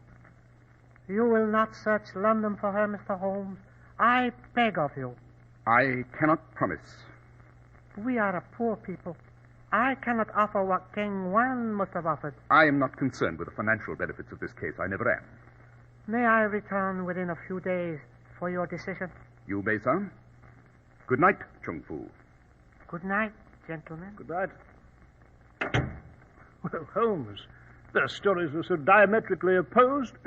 One of the two Chinese is a conniving scoundrel. But which one? My first step, Watson, will be the library to study the province of Mekyang for whatever we may learn. Get your things on. Hurry. Oh, I really don't see how you hope to arrive at the facts, Holmes. King Juan knows nothing. Chung Fu wouldn't say a word about where Tashi could possibly be. Oh, come, Watson, down the stairs. We'll fetch a cab and investigate at the library. Here's the front door. Oh, see a cab, Holmes? One moment. Our trip to the library will not be necessary. Why not? Whatever information we may require is just 10 feet away, under that gaslight, sprawled on the street. What? It's Chung Fu, Holmes. He's dead. Yes, his neck's been broken. Ghastly sight. Just leave the body there for the police to find, Watson. We've more urgent business at Limehouse. Limehouse? Why there? Because of the dead man's shoes. Why, really, Holmes? Most specifically, we're off to a Joss house, to a Chinese temple of worship. Why the dickens should we go there, Holmes? Upon the sole of the Lake Chung shoes, you'll notice a gum-like substance. Yes, sir. Yes, I see it now. That substance indicates where Chung Fu had been. One may detect an odor about the gum. It's a perfumed gum, distinctively perfumed. It's the substance found upon joss sticks, which are burned like incense in a Chinese temple. You know, Holmes, if we go poking about the dark recesses of Limehouse, we're very likely to find ourselves lying as Chung does here, in a gutter, with our necks broken. Indeed we may, but fetch a cab, Watson. However great the danger becomes, we shall hunt for Madame Tashi in every temple and den in Limehouse.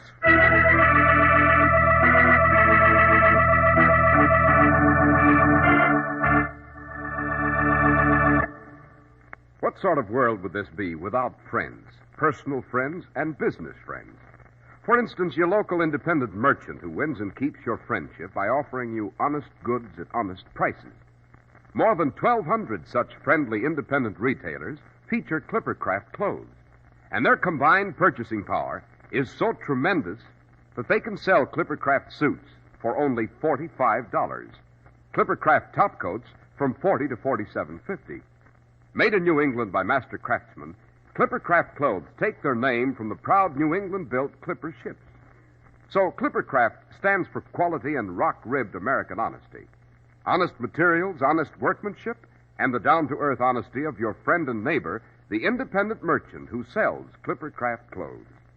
That's why men who know insist on Clippercraft clothes bearing the Clippercraft label. So be sure to visit the Clippercraft store in your city. These leading stores in the metropolitan area are proud to add their names to Clippercraft in your suits, topcoats, and overcoats. In Manhattan, John Wanamaker Men's Stores, Broadway at 8th and 67 Liberty Street. Saks 34th, Broadway at 34th. In Brooklyn, Abraham and Strauss. In Newark, New Jersey, Boulevard Men's Shop, Kresge, Newark. And in Jamaica, the B&B Clothes Shop, 16408 Jamaica Avenue.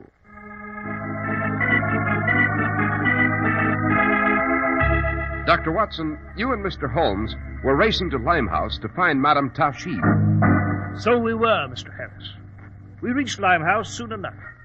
We entered a Joss house on Limehouse Causeway. It was up a flight of rickety stairs.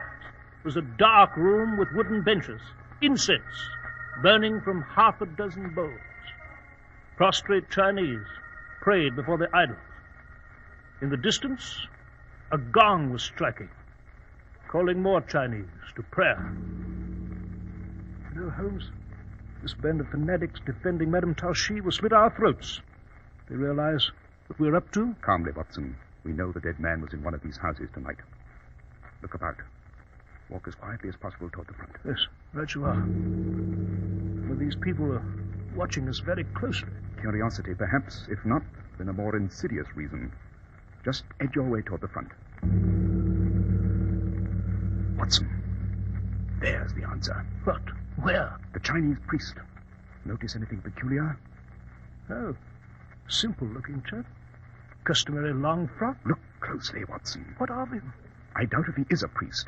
An agent, rather, of Tashi's ring. Good Lord, how do you know? The stains upon his teeth, they're the unmistakable stains made by the betel nut. Betel nut? Yes. Oh, yes, I remember, Holmes. Some Orientals chew it with a leaf. Precisely. Doesn't it strike you as odd that a priest should indulge in that awful habit? Yes, quite. Look, he's leaving. The minute he arrives at the top of the stairs to the street, after him.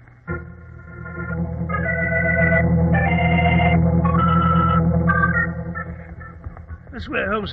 He dashed down this alley, went into that door. We must go through that door also, Watson, if we're permitted. Careful, these cobblestones are slippery.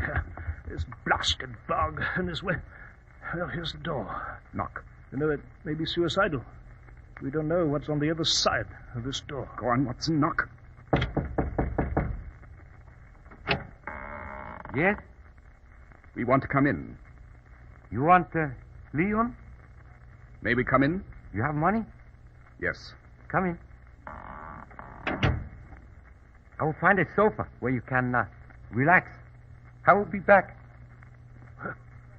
Fiendish place, Holmes. The addicts sit in those booths, smoking opium. Exactly. You see the priest that we followed? He was here as we stepped in. He just disappeared. Through those green curtains. We'll lose him, Holmes. Let's follow him. Not just yet. We might be killed if we step through those curtains, Watson. The man, seated on the floor, playing the Oriental reed instrument. Why, he's an addict. The glazed eyes. It isn't he, it's what he's playing. Playing? Yes. He played one tune for a second as the priest stepped through the curtain. Now he's playing another. It might be a coincidence, but it might also be a signal. Yes, I see, Holmes. To tell whoever's behind that curtain of the man coming through is all right. If we could persuade the musician to play the same tune he did for the priest, he could step through the curtain.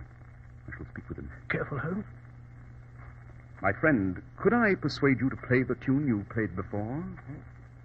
Who are you? Someone who believes it to be worth this. To hear that melody? Huh? It's a lot of money, Governor. It's yours. If you'll play the melody. You want to pass through the curtain safely. They'd kill me. I hardly think so. It's extremely dark. You might have made an error. I'm taking a long chance, Governor. Very well. If you don't want the money. Well, as soon as I start playing, you duck through the curtain. Good. Go on.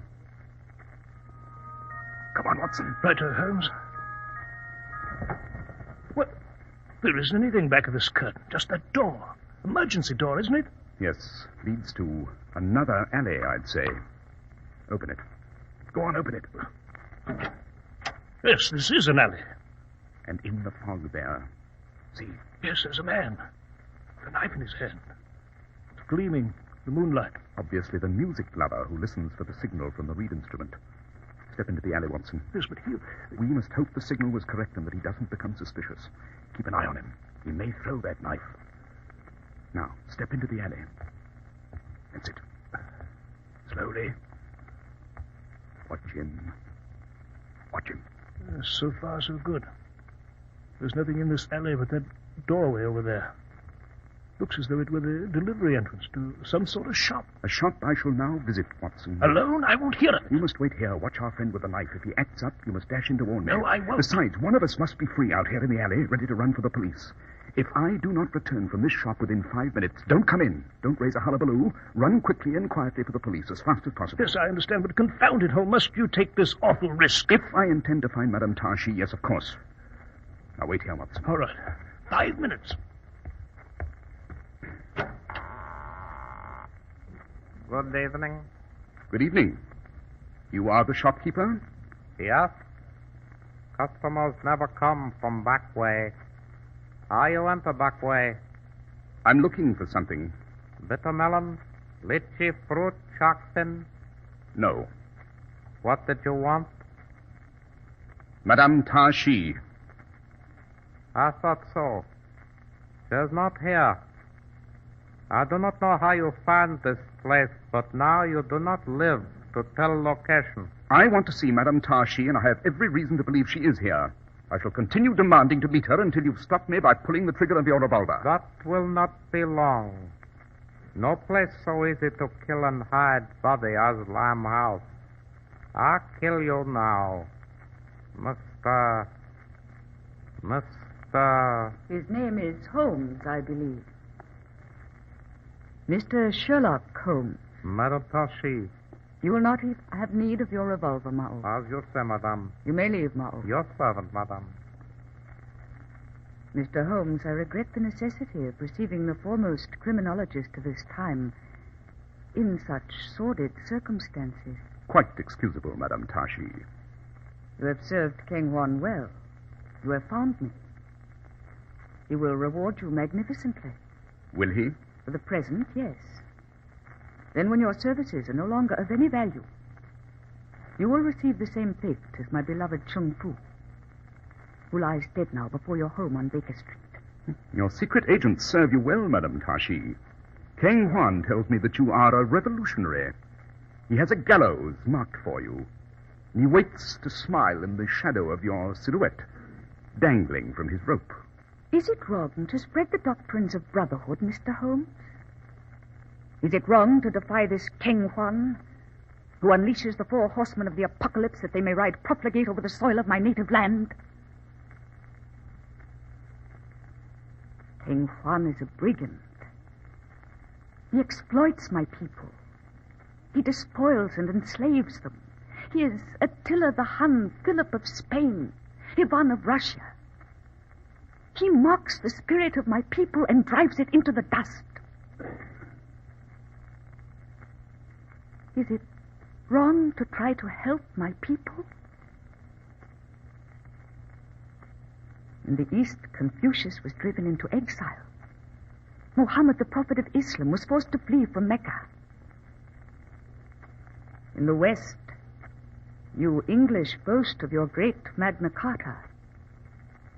Was that not written to protect the people from the ravages of a despotic monarch, who in some ways was nothing but a counterpart to our Chinese warlords?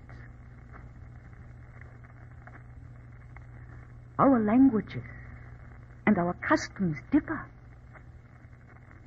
but we seek the same goal. We follow the same star. I see, Madame, that King Juan was misguided. It will not benefit him to find you, nor will it benefit him to hang you from that gallows. He can exterminate a human being, but not an idea. You're quite right, Mr. Holmes. We have been persecuted, and there has been blood spilled from the hills of Mekyong to the cobblestone byways of London. But the blood is rich with our faith, and it will fertilize the soil where it runs. So you may reap your reward. You may have me return to China, where I will be given to King Juan. But quickly, please. Good night, Madame Tashi. Oh, there you are, Holmes. I've been terribly worried about you. What happened? Did you find Madame Tashi? Yes, Watson, I found her. Well, where is she? No time now. We'll discuss it later. We must dash back to Baker Street to await the arrival of King Juan, the murderer.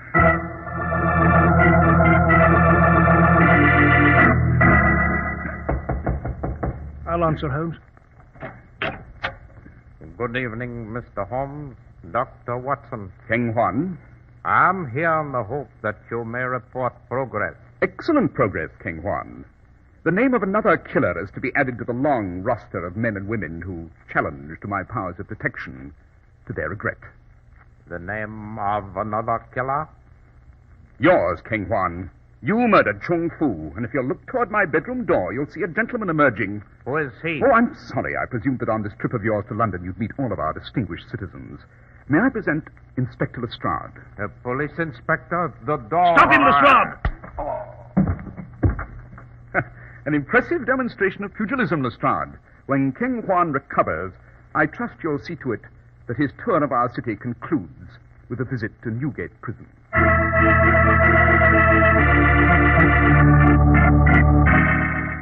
Yes, but Holmes, you still haven't explained about Madame Tashi.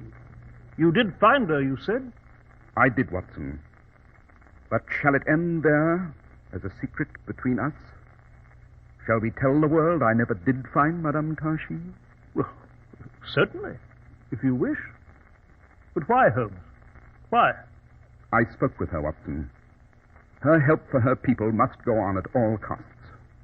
So, Let us say that I never did find Madame Tachy. Let the pursuit of that fantastic quarry be another legend of Limehouse.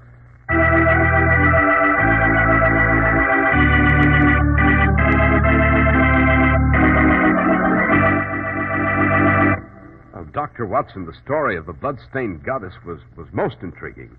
Now, would you tell us what new adventure we shall share with you and Mr. Holmes next week? I'd be delighted, Mr. Harris.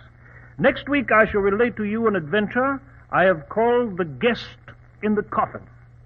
It concerns a joyful mortician, an unprecedented wave of police murders, and one of the strangest invitations Holmes ever received.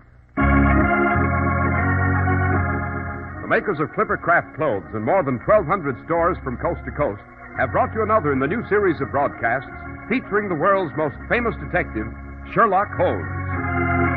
Our stories are based upon the character Sherlock Holmes, created by Sir Arthur Conan Doyle. The program is produced and directed by Basil Loughrane. Sherlock Holmes is played by John Stanley, Dr. Watson by George Feldman. This week's story was written by Howard Merrill with special music by Albert Berman. If you don't know your Clipper Craft dealer, write Clipper Craft, 200 Fifth Avenue, New York City. Be sure to listen next week to Sherlock Holmes in The Guest in the Coffin. Cy Harris speaking for Clipper Craft Clothes. This is the Mutual Broadcasting System.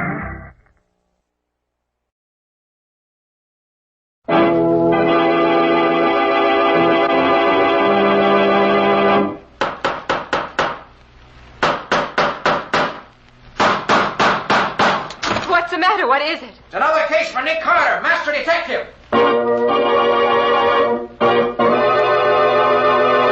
Yes, it's another case for that most famous of all manhunters, the detective whose ability at solving crime is unequaled in the history of detective fiction, Nick Carter, Master Detective, presented by the three great Linex home brighteners, Linex Clear Gloss, Linex Cream Polish, and Linex Self-Polishing Wax, created by Acme, America's great producer of Acme quality paints.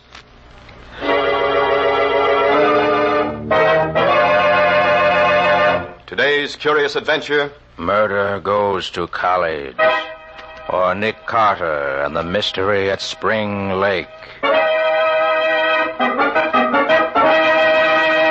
In just a moment, we'll hear how Nick Carter solved the mystery at Spring Lake. But first, a Christmas suggestion. There's nothing that adds more to hospitable cheer than a bright, well-kept home.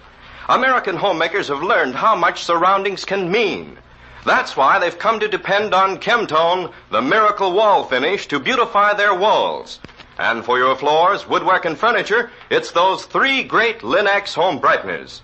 Linex Clear Gloss Varnish, the durable super varnish that dries to an elastic, transparent surface which protects all wood and linoleum in your home.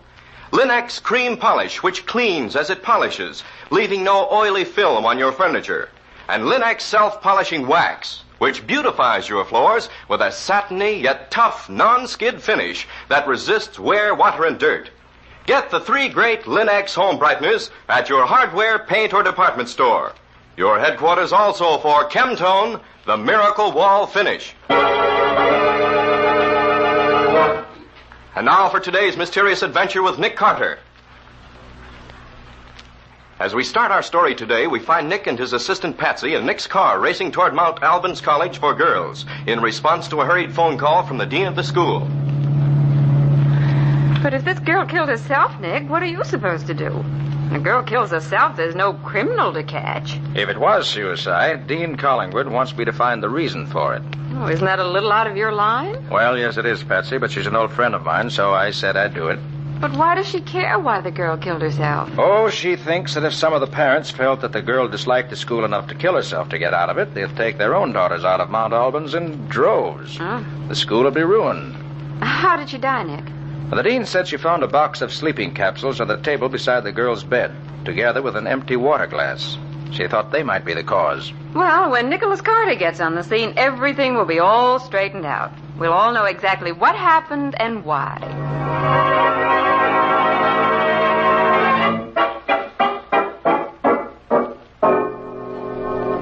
And this, Margaret, is my assistant and severest critic, Patsy Bowen. Patsy, Dean Collingwood, head of Mount Albans. How do you do, Miss Bowen? Fine, thank you. Have you notified the police yet, Margaret? Why, no. I wanted you to look things over first, Nick. I see. Well, who found the body? When Miss Jordan failed to appear for breakfast, one of the maids was sent to see if she needed help or if she were ill. When no one answered the maid's knock, why, of course, she came back to me. Then you found her. Yes, I found her dead. How many people know about the tragedy so far? Oh, only the maid, myself, and, of course, you two. Good. Let's keep it that way for a while longer. Now, may I see your room, please? Yes, of course. It's on the next floor. This way, please. What can you tell me about this Jordan girl? She was an only child. Her mother is a widow. Did she have any close friends? Yes. She and 3 other girls were together quite a lot. They were Miss O'Hearn, Miss Grinnell, and Miss Brown. They all interested in the same things? My 3 friends were interested primarily in young men and good times. But Miss Jordan's hobby was amateur photography. Did she have money? Yes, she did. Her mother gave her everything she wanted. This is her room, Nick. I'll say she had money, Nick. You don't get rugs like these with cigar coupons. Are these the sleeping capsules, Margaret? Yes. You can't buy these in this state without a prescription. She had a prescription, the number of it, and the physician's name on the box. So I see. And I'll check with him later. Well, Patsy, suppose you look over the things on that side of the room while I go through her desk here. See if you can find anything that might help us learn what's happened. Right, Nick. Any letters, bills, notes, and so on, you know. Of course, I know. Oh, you really shouldn't read her letters, Nick. They're private. Well, if any reporters happen to get hold of them, they'll be as public as Central Park. Reporters? What have they to do with this? Everything. You can't hide suicide or murder. Nick, please, this mustn't be murder. Well, I hope not, Margaret, for your sake. Oh, this is interesting. Letter to a mother. Started but never finished. Darling Mother, I hope you will remember always how close we have been and how much happiness we've had together. You've been so good to me. And that's as far as she got. I wonder why she didn't finish it. That sounds like a farewell letter. It was a farewell note, of course. Well, why wasn't it finished then? Well, she was probably overcome with emotion. I don't think so. She hadn't been crying. Her eyelids aren't red or swollen. Good girl, Patsy. Oh, Margaret, will you ask your chemistry professor to analyze one of these sleeping capsules? Very well, Nick. Although I still think that this is all nonsense. Also, I'd like to use your study. I want to talk to this Jordan girl's 3 friends, one at a time. Very well. But don't tell them anything about the Jordan girls being dead. All right, Nick. I'll send the first girl in to you in a few minutes.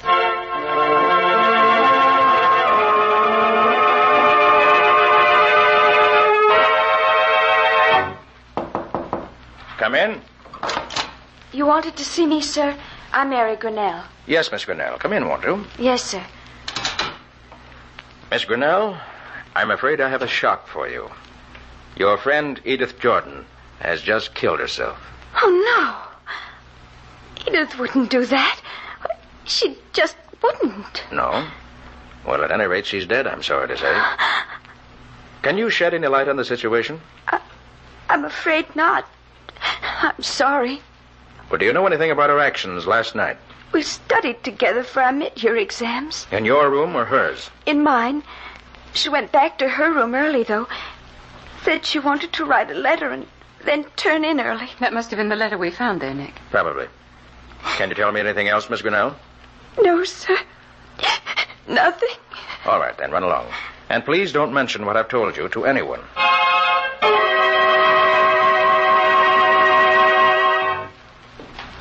Miss O'Hearn, I'm sure you'll be sorry to learn that your friend Edith Jordan has killed herself. Oh, no. No, she wouldn't. Well, she couldn't. She wasn't that kind of a girl. What makes you say that? Oh, why, lots of things. And especially because we planned to go to a matinee together on Saturday. She even got the tickets for us. Tell me, Miss O'Hearn, in your opinion, did Edith ever seem morbid or unhappy? Oh, no, never. Except... Except what? Well, when Edith first came here, she was very gay. Lately, she's been very quiet. I don't know why, though. Well, thanks very much, Miss O'Hearn. Ask Miss Brown to come in, will you? Yes, sir. You can go in now, Alice. All right. You wanted to see me? Miss Brown, Edith Jordan killed herself last night. Killed herself? Oh. No, you couldn't make me believe that. Why do you say that? Edith wasn't that kind. And besides, lately she's been afraid of something. Afraid? Afraid of what? I don't know, but for the last month she's lived in fear of something. That might account for the sleeping capsules, Nick. Possibly. How do you know she was afraid, Miss Brown? Well, we girls never lock our doors here in the dormitory, but she did. Perhaps she was just timid. She wasn't timid when she first came here. No? Well, do you know when she first began locking her door? Yes. It was right after someone took a shot at her in the woods. What's that? Someone shot at her. Are you sure? Edith said she knew it was true, but she asked me not to mention it to anyone. Was she alone when this happened? Why, yes. She often went into the woods alone with her camera. And did she go into the woods after this someone took a shot at her? Oh, no, after that she used her car and took pictures from the highway. Oh, she had her own car? Yes, sir. Well, do you happen to know whether Miss Jordan was taking a sleeping remedy lately? I don't think she was. She had some harmless preparation the doctor gave her, but I don't think she ever used it. Well, apparently it wasn't entirely harmless. Unless I'm mistaken, she died from taking it. Well, thank you, Miss Brown.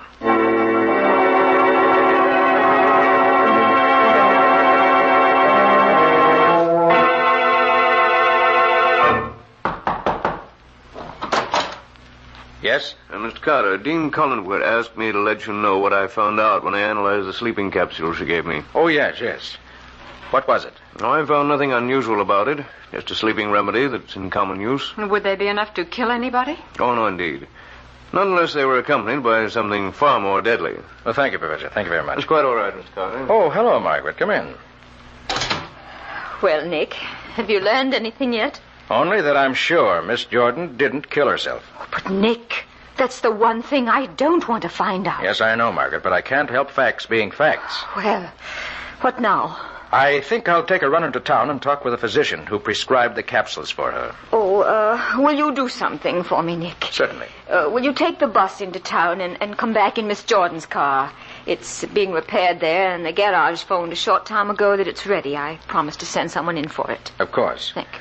Now, Patsy, while I'm gone, I want you to go over Edith Jordan's room with a fine-tooth comb. Notice every little thing. Looking for anything special, Nick? No, Patsy, just looking. You've heard what these girls have told us. See if you can find anything to explain the Jordan girls' actions during the past few weeks. I'll see you when I get back from town.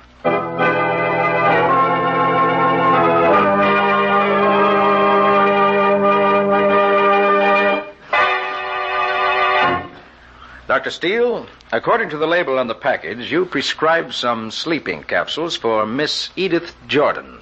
Edith Jordan. Oh, yes, I remember her now. Plucky kid. Not a whimper out of her when I set her collarbone. Even refused an anesthetic. Did you say she broke her collarbone? Why, yes, it was, about 2 months ago, I should say, but there were no complications and the injury healed rapidly. Do you remember how it happened? Oh, yes, an automobile accident. That was when I prescribed the sleeping remedy for her, just as a precaution. I don't suppose she needed a very strong dose. No, it was a very small one. 1 3/4 grain capsule and, a second one an hour later, if required. What would be a deadly dose, Doctor? Oh, from 40 to 50 times that much, probably. Did you give her the prescription? No, I phoned it into the drugstore and he had it ready for her when she got there. I often do that. I see. Well, thank you very much, Doctor. You've been very kind. Now, if you'll tell me which way the drugstore is, I won't bother you any longer.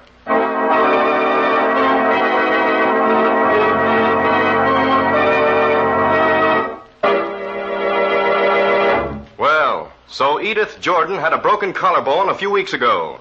That's something no one but the doctor had ever known about before. What else is Nick going to uncover in his search for the real reason why Edith Jordan was found dead in her bed in exclusive Mount Albans College? We'll see in just a moment. If you're a homemaker, you have every reason to take pride in a home that fairly gleams with the evidence of careful attention.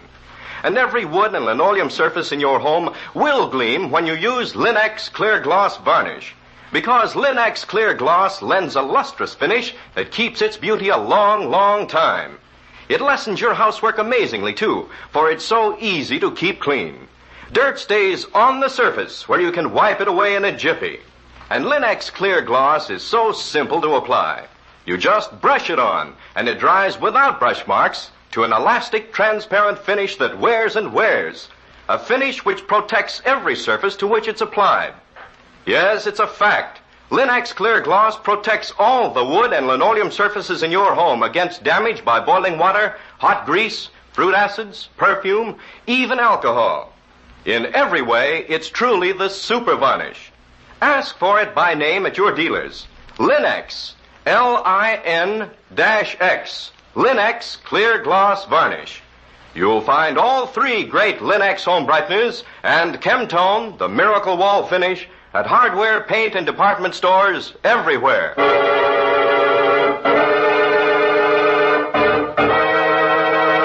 And now back to our story. As we left Nick, he was learning things about the dead girl, Edith Jordan, that not even Dean Cullenwood, dean of exclusive Mount Albans College for Girls, knew. Did she commit suicide or was it murder? Let's pick up Nick as he calls at the drugstore where the sleeping capsules the doctor prescribed for Edith Jordan were made up. Yes, sir? I'm sorry to bother you, but would you be good enough to allow me to see the prescription for a sleeping remedy prescribed for Miss Edith Jordan by Dr. Steele about 2 months ago? I'm sorry, sir, but our records are available only to the police or the doctor. But I can assure you that the prescription was filled exactly as ordered. Very well, I understand. I thought you would. Sad case, isn't it? Yes, very. Oh, did you fill the prescription yourself? I believe I did. I remember thinking that college girls these days use far too many sleeping preparations. Yes, of course. Thank you.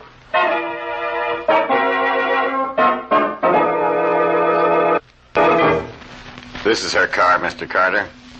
Well, I should have expected a girl with her money to have a more expensive car. Oh, she wasn't no show-off. Yeah, too bad her luck ran out finally. Luck ran out? What do you mean by that? Her accident? Look, Bud, that was no accident. How do you mean? Why, someone sawed the gadget on the steering wheel almost through. First time the car went around a sharp curve at high speed, it gave way. Only, as luck would have it, instead of going over the embankment, the car just turned into a hill of dirt along the road and buried its nose in the dirt. Miss Jordan got off with just a broken collarbone instead of being killed altogether. Did you tell Miss Jordan what you've just told me? You bet I did. It didn't worry her at all. I'd have told the cops, too, only the boss said it was none of our business if she didn't want to report it. I see. Well, thanks very much. Be seeing you.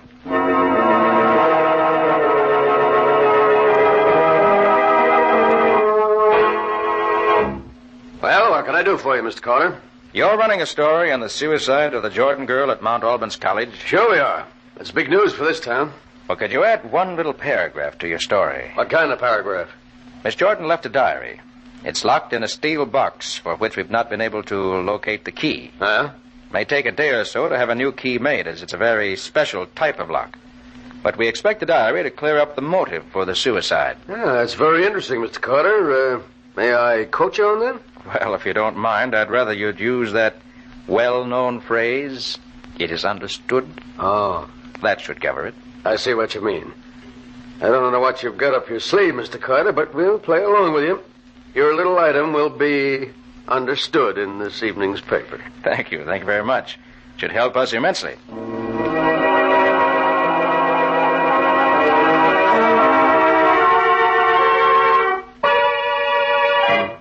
Well, Patsy, find anything in Edith Jordan's room? I don't expect it amounts to much, Nick, but here it is.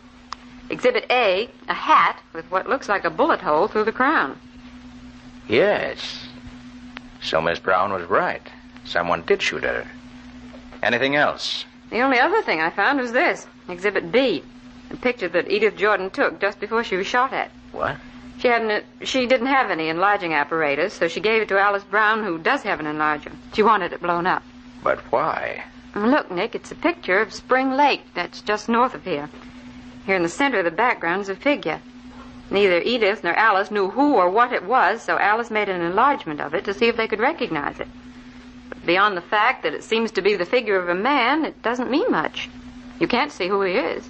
Patsy, where did you get this? Alice Brown gave it to me. She had it in her room. She and Edith thought there might be some connection between the shooting and this picture, but they couldn't seem to find any. Doesn't mean much, does it? Mm-mm. And yet... Did you find out anything in town? Well, yes and no. The way things look now, this is the situation. Edith Jordan, perhaps unknown to herself, knew something that placed her life in danger. What? She was shot at, and she was in a phony auto accident in which she got a broken collarbone. I don't think she ever used the sleeping capsule she got from Dr. Steele until very recently. No? She'd probably been getting more and more nervous about things until at last she felt she had to have something to put her to sleep. So last night she took one or more of the capsules, and they killed her. And yet the physician who prescribed them is a reputable man. And the drugstore where they were made up also has a good reputation. So far, that's as far as... Hey, mind if I come in and bother you a few minutes, Mr. Carter? Of course not, Sheriff. Come right on in. Thank you. Howdy, ma'am. Hello. Hey, look, Mr. Carter, you got some theory about this kid committing suicide? Only one theory, Sheriff. She didn't kill herself. Ah, can you prove that? Expect to be able to. When? In the next 24 hours. 24 hours, huh? Will you give me that long without interfering? Yeah. Yep, you got it. You know, that picture of Spring Lake there in your desk reminds me we came across a murder out there at the lake just yesterday. What was the murder? Why do you ask? Thought maybe there might be some connection between the two killings, that's all. Oh, heck no. No, this college girl and the woman we found out the lake are two different kinds of people. No connection at all. Well, what was it you found at the lake? Young woman. Been dead a couple of months. Was a waitress at the roadhouse near the lake. And what happened to her? Oh, slugged in the back of the head, skull crushed, then almost buried in the brush. Hunter found her yesterday. Too bad. By the way, Mr. Carter, what's the idea of withholding evidence? What evidence? That there diary. Oh, the diary. Yeah. You know, I'm going to break somebody for overlooking that this morning when they searched that girl's room. Wait 24 hours, Sheriff. Remember, you gave me 24 hours. Yeah. Yeah, I remember. Why I let you wind me around your finger this way, I don't know. It couldn't be because you haven't any clues and you think that I might have one, could it? Huh? Well,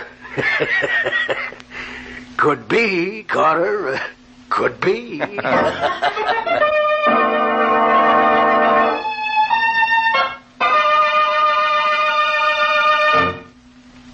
Did I understand you correctly, Nick? You want to spend the night in the girls' dormitory? That's what I said, Margaret. I want your permission to spend the night in Edith Jordan's room. Nick, that would be most irregular. Margaret, murder is most irregular, too. You're sure it is murder? Absolutely positive. And I hope to solve it by spending the night in her room. But if it was murder, how was it done?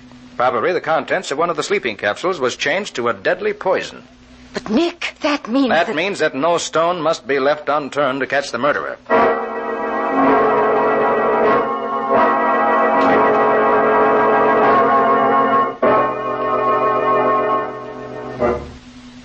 It's time for lights out, Nick. I just wanted to see if you needed anything you don't have before I leave you. No, Patsy, I'm all set. Well, what are you going to do, Nick? Just sit here and wait? That's it exactly. Just wait. I have all the evidence I need for a conviction, except the name of the killer. I could guess at that, but I couldn't prove it. I expect the killer to prove it for me. Why do you suppose Edith Jordan never told anyone about her fears? Probably she didn't want to worry anyone. She had only suspicions, and no matter how strong those suspicions were, and if I guessed correctly the kind of girl she was, she wouldn't want to burden anyone else with her troubles. It's too bad, isn't it? She might have been alive now if she'd only told somebody. True enough, Patsy. And hindsight is always better than foresight. Well, Nick, I'll say goodnight. Happy hunting to you. Thanks, Patsy. I'll just sit here in the dark and wait.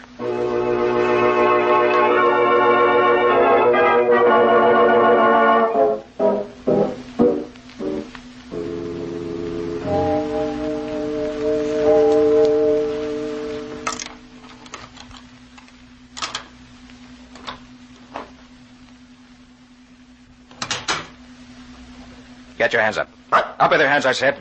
I can see you plain enough. That's better. Now for some light. Well, so it's you, the mechanic from the garage. What's all this about, anyway? You came here to get the diary, didn't you? Oh, did I? I thought so. That was your picture Miss Jordan got on her snapshot of Spring Lake, wasn't it? Oh, was it? Prove it. I can do that, too. In the picture, the cap on the head of the little figure has 2 white dots on it. In the same place where you wear your 2 white union buttons. You can't call that proof. Anybody could have those. She must have taken that picture at the time you were burying that girl you killed, the waitress. You were afraid she'd identify you as the one in the picture, so you took a shot at her. But you missed. Then you tried another stunt. You worked late at the garage one night and weakened the steering gear of a car. When that failed to kill her, you were very careful to be the first to point out to her that the steering gear had been tampered with. In that way, she'd never think to blame you for it. Which was very clever, my friend. But then you were stumped. Until you found out that her doctor had given her that sleeping prescription. So being a morphine addict yourself... How do you know that? I saw your arms the other day, and I recognized the scars of the needle. Okay. Okay, you got it on me. You win. So as I said, being a morphine addict yourself, you broke into her room just as you did tonight, and filled one of the capsules in the top row with morphine, which would kill her instantly. Yeah. I knew she couldn't take that much of a dose. By the way, how did you find out about that prescription? She told me about it herself when we were talking one time. But if you knew all this stuff before, why didn't you pull me in down to the garage instead of laying and wait for me like this? I could prove it all to myself, but I couldn't prove it to a jury. However, now I can, because by your coming here, you've confessed. It's a shame, killing her like that. Because she never had the slightest suspicion you were the Spring Lake murderer. Don't try to kid me. She knew right enough. That's why I had to get that diary. The whole story would have been in that. Mabel, that girl I killed. She was in love with me. She wanted me to marry her. Said if I didn't, she'd tell the cops where I bought my dope. Made such a fuss, I finally had to hit her over the head. And you were burying her by the lake when the Jordan girl came along and took that picture. Yeah. Then I knew that when the body was discovered like it would be someday, this dame would remember seeing me out there, so I had to get that diary before the cops got it. Well, as you go to the electric chair, I want you to remember one thing, my friend. There is no diary. Huh? I invented it to smoke you out in the open. Why, An imaginary diary and a guilty conscience have done what clues and detection could only do with great difficulty. You've convicted yourself. A man's own conscience is a better detective than the greatest detective on earth. Always.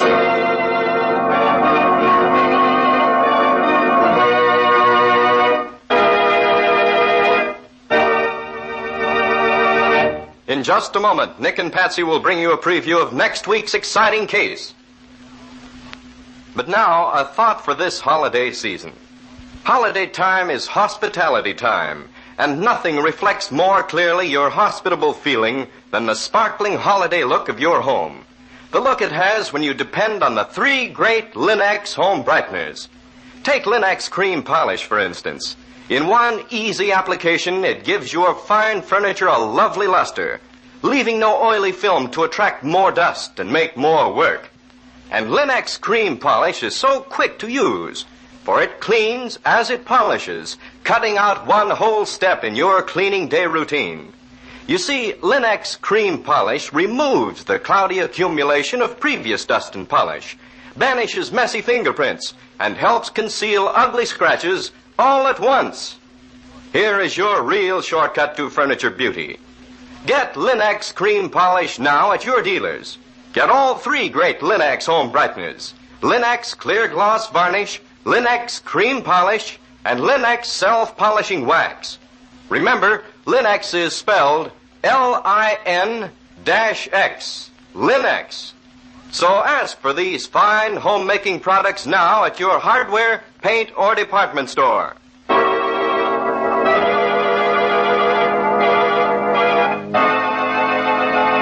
And now let's hear from Nick Carter himself. And now, Nick, what's the story you're going to tell us next time? Well, Ken, next week I want to tell you about an adventure I had just because I went to a party to meet a famous man. And the famous man never showed up at all. Doesn't sound as if the party was much of a success. Well, as far as I was concerned, it was a total flop, socially speaking. But there were 3 murders as a result of that evening's get-together. And Nick himself was almost added to the list. All due to a decanter of whiskey that turned out not to be whiskey at all. I think that's about enough for now, Patsy. Let's save the rest for next week. And on behalf of myself and the rest of our cast, our organist, Lou White, our sound effects, Walt Shaver, our engineer, Herman Berger, and our writer and director, Jock McGregor, may I wish every one of you the season's greetings in the biggest possible way. And that goes for me, too. So long, everybody. So long to you both. We'll be seeing you again next week.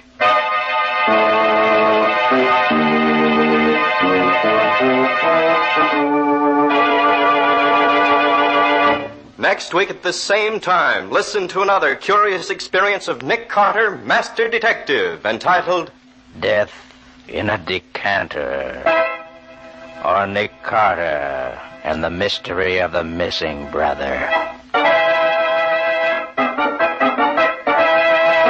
Nick Carter, Master Detective, is featured in Street and Smith magazines. Lon Clark is starred as Nick, with Helen Choate as Patsy. Original music is played by Lou White, and the programs are written and directed by Jock McGregor.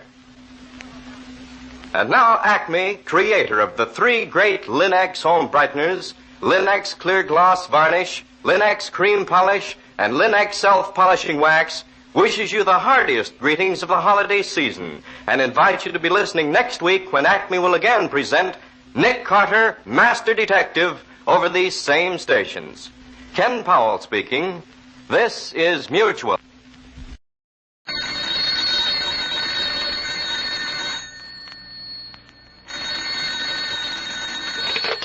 Hello, I hope I haven't kept you waiting.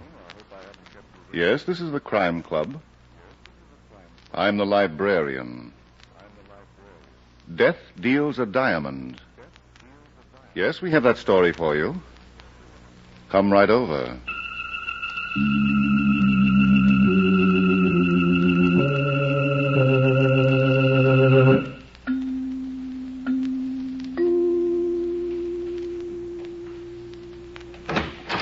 Ah, you're here. Good. Take the easy chair by the window. Comfortable? The manuscript is on this shelf. Here it is. Death Deals a Diamond. The very exciting story of a brilliant play that was finessed by murder. Let's look at it under the reading lamp. Hal Hampton had been in the diamond business, taking without paying. And then one day he heard a judge say 5 years in the state prison. And Hal Hampton was no longer in the diamond business. Our story begins early one evening, 5 years and 3 weeks later. Hal was in his room at a midtown hotel, trying to forget the past and wondering what to do about the future, when there came a knocking at the door. Not expecting anyone, he opened it anyway. Hello, Hal. So what's the big idea? Don't argue with me, sweetheart. I might get nervous and shoot. What do you want? Ask me in first. Oh, come on, be a gentleman. Well, there's not much I can do about it, is there? Would you mind if we left the door open just a little bit? Company outside? I like cross-ventilation. Okay. Behave yourself and it won't be in you. What's your name? Myra Keats. Don't look so hard. You've never met me before. I wasn't exactly looking at your eyes, honey. Who sent you here? I work for the Lawless Detective Agency. You don't say. No wisecracks. The boss's name happens to be Sam Lawless. All right, Myra, what's this all about? I want the diamonds you stole from Randy's jewelry store. What? $500,000 worth. And don't tell me you didn't take them. Now, look, I just finished a 5-year stretch. I've just been out 3 weeks. I know all about it. But I'm talking about yesterday when you walked out of Mr. Randy's office with a tray full of diamonds. Who told you that? Mr. Randy. Yeah? Why didn't he yell for the police? He couldn't at the time. Now he'd rather not. He wants his diamonds, and he's willing to pay $25,000 to get them. Go on, Myra. You're beginning to fascinate me. Mr. Randy doesn't want publicity, that's all. He's got a high-class trade. So I see. Well, Mr. Hampton? It just occurred to me that I'm feeling fine. I've got nothing to worry about. I'm glad to hear that, pal. What? Oh. Is that the cross-ventilation? Mm-hmm. Sam Lawless, the boss. With a gun, no less. Well, 2 guns are better than 1. Shut up, Hal. You're still an amateur, Myra. You should have had this guy hanging on the ropes by now. You didn't give me a chance, Sam. He's only a crook, and Mr. Randy's giving him a break. $25 grand instead of 20 years in jail. Shut up or I'll give you the gun across the kisser. Well, you're a tough guy, huh? Listen, you ex-con. Sam. Okay, baby. I got plenty of time to draw blood. Let's search the room. You take that chest of drawers and I'll pull the bed apart. Just a couple of amateurs, huh? This is only the beginning, pal. Okay, let me know when you're through and I'll tell you where else to look. Sam, come here. You find them, baby? Just come over here and take a look at what was under a pile of handkerchiefs. Yeah. So you don't hide things in a chest of drawers, do you, Hal? Where'd that diamond come from? Look at him, Myra. He's surprised. You're framing me. You just planted that stone in there. You tell us where you put the others, or we'll plant a stone over your head. Now listen to me. The others, Mr. Hampton, where are they? Look around for yourself. You've got a knack for finding things. Oh, he won't cooperate, Myra. Well, there's only one thing to do. Here, put these handcuffs on him. With pleasure. Now, wait a minute. Hal, don't be a problem, child. I wouldn't like to spank the life out of you. But you're going to anyway. Not yet. First, we'll take a trip to my office. Mr. Randy is waiting for you with a lot of bad news.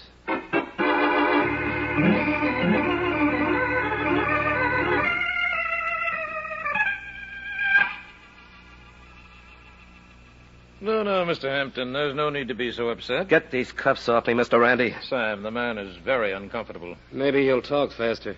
Sorry, Mr. Hampton. I've done my best. Now, about those diamonds you stole from me. Oh, nuts. Please be more expressive. We know your reputation for slickness and charm, the most renowned diamond thief since the great raffle. Thanks for the plug. Do I take a bow? Unfortunately, I didn't know you yesterday when I let you into my store and into my office where I keep my greatest treasures. Sure.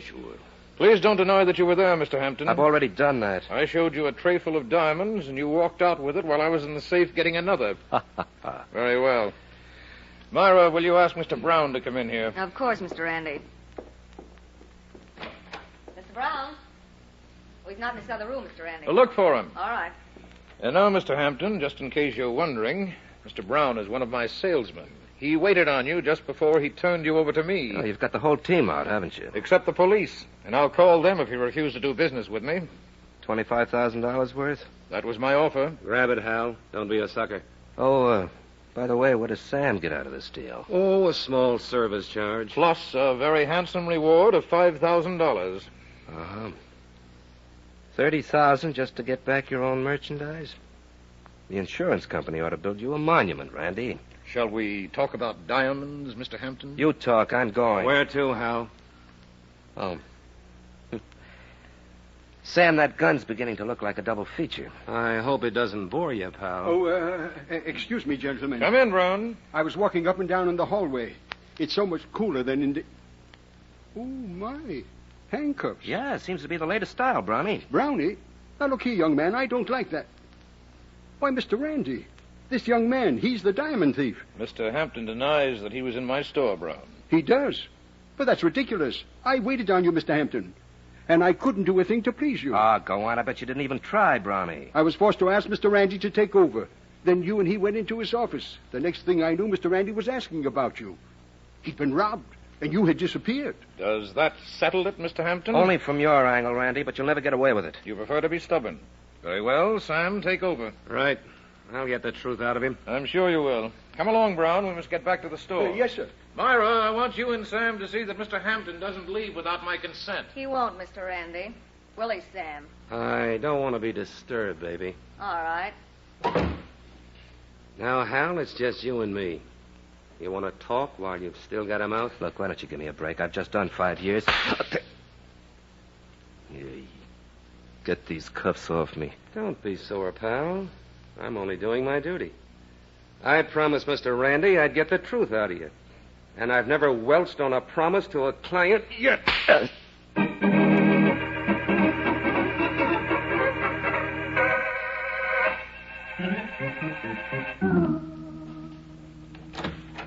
Well, Sam? It's no go, Myra. You won't open up? Nope. Why'd you quit? Listen, you can't beat an unconscious guy. That guy in the next room is out cold. Why don't you use some water on him? I've been told it works miracles. You're a pretty cold baby, Myra. I don't like crooks. Yeah? Well, I'm not so sure Hal's the crook in this case. What? No guy can take the beating I just gave him and keep his mouth shut. Not even for $500,000 in diamonds? I almost killed him, Myra. You heard him yelling. I didn't hear him yell diamonds, Sam. I tell you, he's innocent. That goes okay with hearts and flowers. But we've got $5,000 tied up in a confession from Hal. What makes you so anxious to get that confession? I've been told a girl can get a pretty good mink coat for half of $5,000. That's all?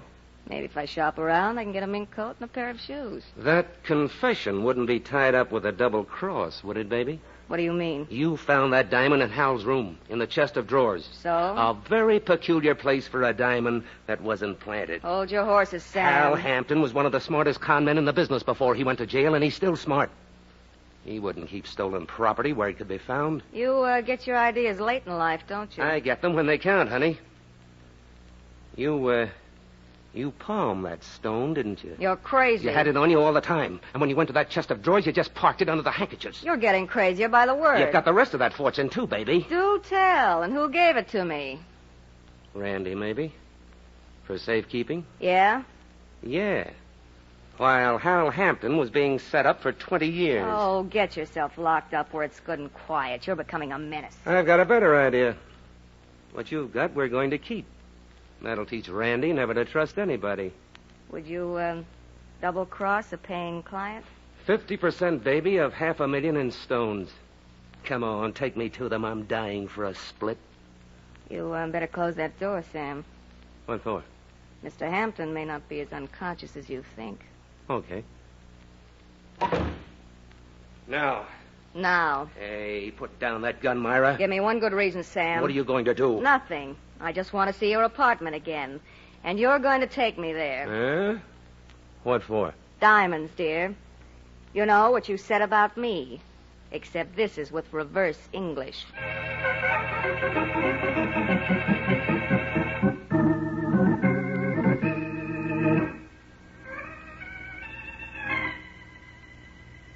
Oh.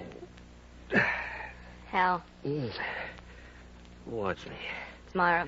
Come on. Sit up. Let me get at that guy. Get these cuffs off me. They are off, honey. What? I took them off. Oh. Thanks $500,000. Was it before or after I died? I don't blame you for being sore at me. I was all wrong about you, sweetheart. I mean it. You didn't steal those diamonds. Oh, no. Please believe me. I even convinced Sam you didn't. Did it take much convincing? A little. And, you did it all for me. Do you mind? You're so handsome. No, I don't mind. Come here, baby.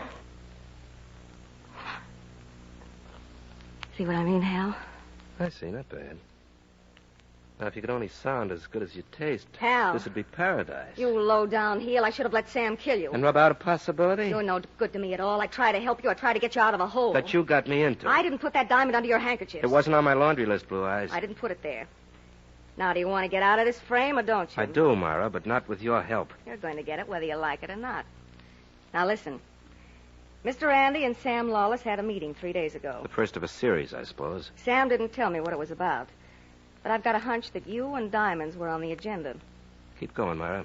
Randy's business hasn't been all it's cracked up to be. A lot of stock and a few customers, and you know how a man sees red. Uh-huh. And you think he's shifting stock to collect insurance? I'm not to be quoted, Hal. I'll keep it a state secret. Now, the diamonds. I'm not sure.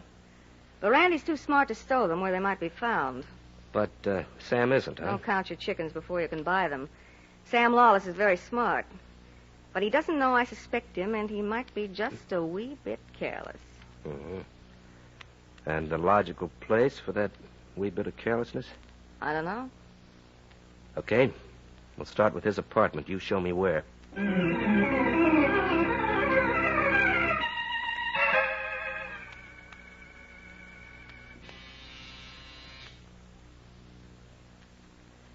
I guess we're too late, Hal.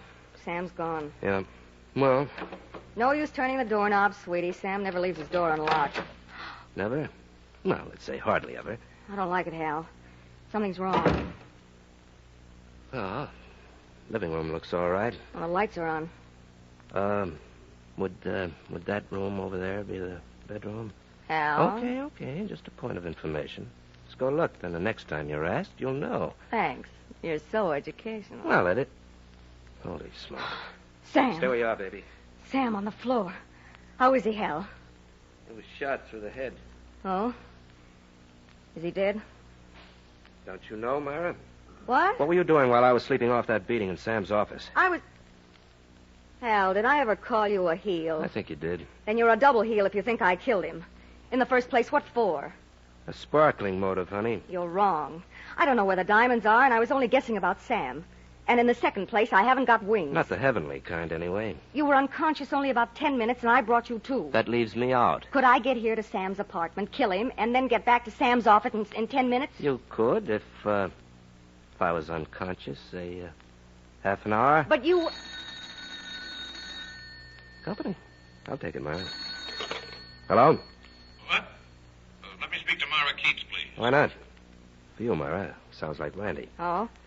And he asked for me? Maybe he knows what he's doing, huh? Maybe. Hello? Myra, was that Mr. Hampton who answered the phone? Yes. What's he doing in Sam's apartment? I brought him here. Why? I distinctly remember asking you to keep him in Sam's office. And I distinctly remember changing my mind. Perhaps you'll learn that I don't like to have my orders countermanded, Miss Keats. Perhaps I will, Mr. Randy, but not tonight. Oh, I see. Will you tell Mr. Lawless that if he wants to do business with me, he'll have to get rid of you? Do you understand? He gets rid of you, or I get rid of him. Did you hear that, Hal? I heard it. He didn't even ask for Sam. Maybe he didn't throw in the right cue. What? There's nothing like a prearranged argument to make the case more binding. 5 years in prison have done things to your mind, haven't they? Doesn't trust anybody. All right. Then I'll prove to you I had nothing to do with Sam's death or with Randy's phone call. Wait for me. Here? Here. I wonder what you'd look like without a gun. I'm going to see Randy with it. And when I'm through with him, you'll be calling me lovey-dovey. Long distance. Don't kid yourself. And, Hal, don't try to use that phone to tip off Randy. I'm going to pay him a visit. Well, to tell you the truth... It's been disconnected. You're powerful, honey. But how are you going to keep me here without a key? I have that, too. And don't ask me where I got it. Gentleman never does. Goodbye, darling. Oh, no. Myra, don't be a fool. I believe you. Myra, I believe you. Now let me out.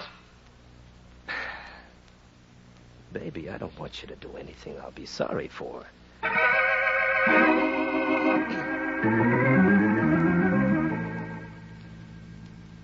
Yoo-hoo. Listen, mister, are you trying to flirt with me? Got any objections? What'll the neighbors think? Tell them it's just an across-the-courtship. Oh, a comedian. Oh, now, wait a minute. Don't pull that window down. Why not?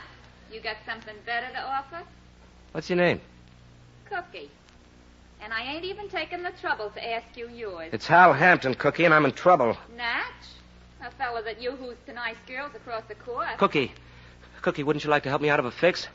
Oh, so now it comes to a proposition. I guess all you men are alike. No, please. I really need help. Yeah? Of the nature of what kind? Now, look, I'm trapped in this apartment, see? Will you help me? Oh, all right. What must I do that will not compromise me with my reputation? Come to this apartment and bring a hairpin with you. A hairpin? What for? So you can pass it through the keyhole, then I'll use it to unlock the door. Is that all you want me to do? One thing at a time, baby. After I'm out, I promise to pay you a visit in person. Oh. Well, why didn't you say that in the first place? Tall, handsome, and mysterious. I'll be right over.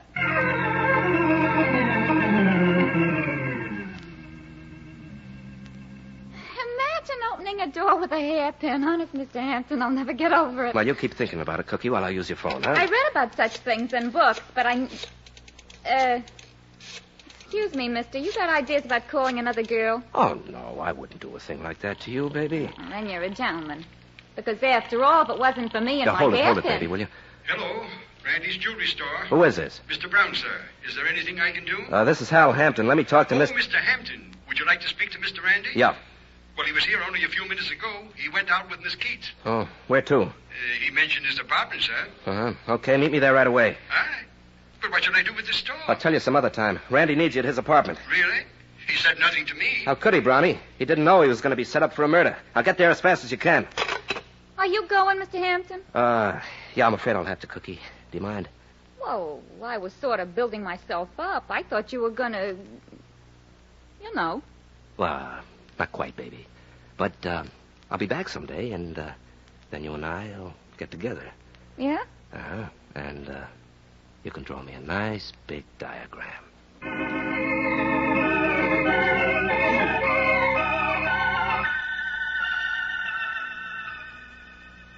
Oh, Mr. Hampton. Oh, Brownie, you got here in record time. Your message was so full of foreboding.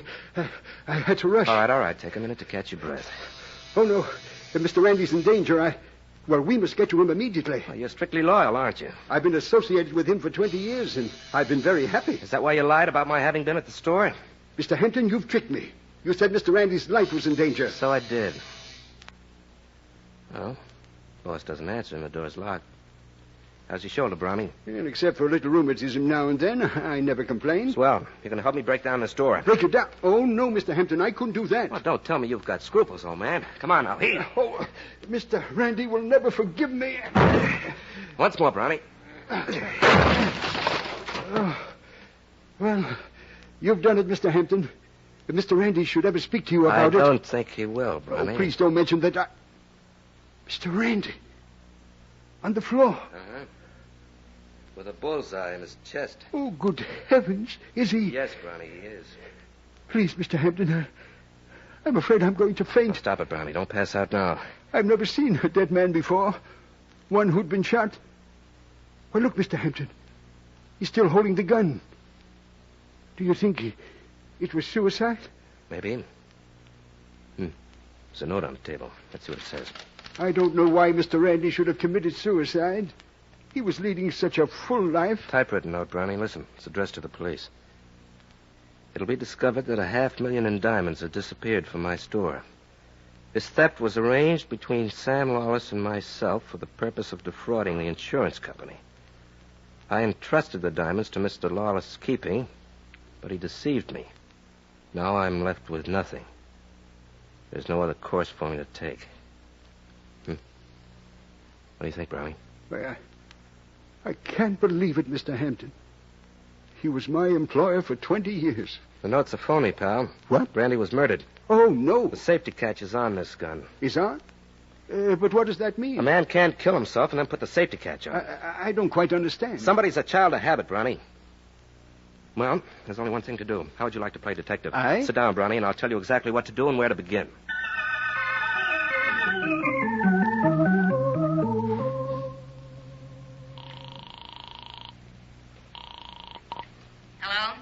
Myra Keats talking. Oh, thank you. This is Mr. Brown. Is that my phone? Mr. Randy's assistant. Oh, what do you want?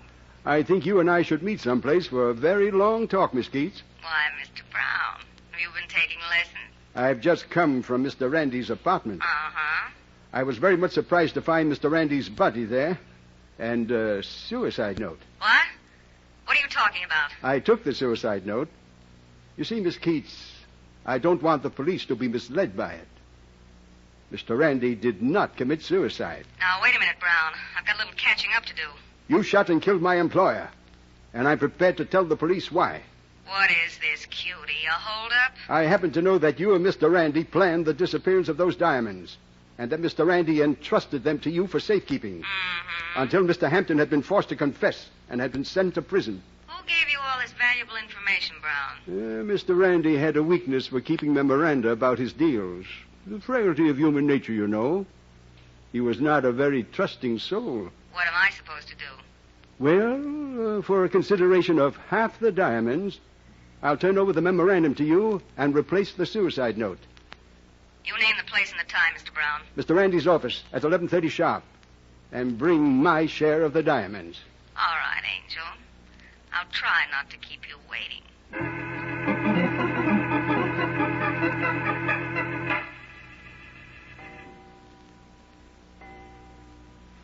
It's 12 o'clock, Mr. Hampton. Midnight. Ronnie, are you sure you told her everything?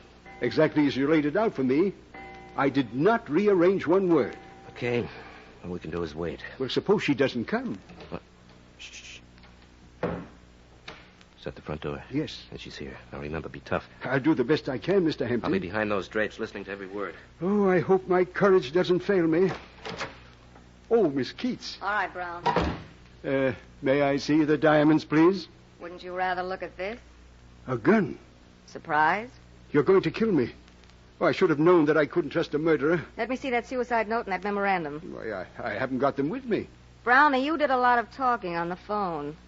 I'm going to give you exactly 1 minute to prove what you said. Those papers are at my home. Now, if you'll come with me. Oh, you must have been a cute baby, Brown. But not as cute as you were, I'll bet. Huh? Don't turn around, Myra. I'm loaded, too. Why, you double-crossing little weasel. Just put the gun on the table and don't call my friend any names. Thanks, honey. You know, this is the nicest present I've had since I met you. Why, you didn't have a gun at all. I have one now, baby. You dirty double Don't be so beautiful. You just learned something. Hindsight isn't always better than foresight. Ah, shall we talk now? You're a heel. While I've been chasing all over town looking for you, you've been busy with a double cross. Brownie tells me you've been chasing around with Randy. What? You came here to get him, didn't you? Well, yes, but he never gave me the chance. Is that so? You went to Mr. Randy's apartment with him, Miss Keats. I saw you leave. But you also saw Randy come back, didn't you, Brownie? I did not. Listen, Hal, this guy's lying. When Randy and I got outside, there was a cop in front of the store. Randy didn't say anything to him about my gun, but he ducked back into the store. And that was the last I saw of him. Shall we believe it, Brownie? Of course not. Well, she's as guilty as... Well, she's just too guilty for words. You two make quite a team, don't you? 2 pitchers and 1 catcher. Oh, why don't you be sensible, Miss Keats? We know you're guilty. You have the jewels, and you committed 2 murders to keep them. You can't possibly get away. He's right, Mara. He's never been so right in his life. Yeah. Take a look at this suicide note. You'll see what I mean. And you had it all the time. Read it, honey. Yeah. It will be discovered that... Hal, this note mentions Sam. Mm-hmm. And now, Brownie, tell her that Randy never kept a memorandum about his crooked deals. And tell her why. Well, that part of it, Mr. Hampton, was your suggestion. Sure. Where else would it come from? Hal, if I only had that gun now for 1 second... You'd commit murder, baby, and that'd be very foolish. Because then, Brownie wouldn't get lonesome in a death house. What? What did you say, Mr. Hampton? Let me break it down for you. You killed Sam Lawless and Mr. Randy. Hal, you mean Him? Yes, darling, he. And all he wanted was to keep the diamonds Randy let him hold for a while. Now, look here, Mr. Hampton. Perhaps you don't realize what you're saying, You were the but... trusted employee, the man who could take orders. Now, shall we go to your apartment and see if it sparkles? Very well. If you must be convinced. Get your hand out of your pocket, Mr. Brown. Yes, with this. Oh. Hal, you shot him. Only in the gun hand, baby. From now on and until death do him part, his aim won't be so good.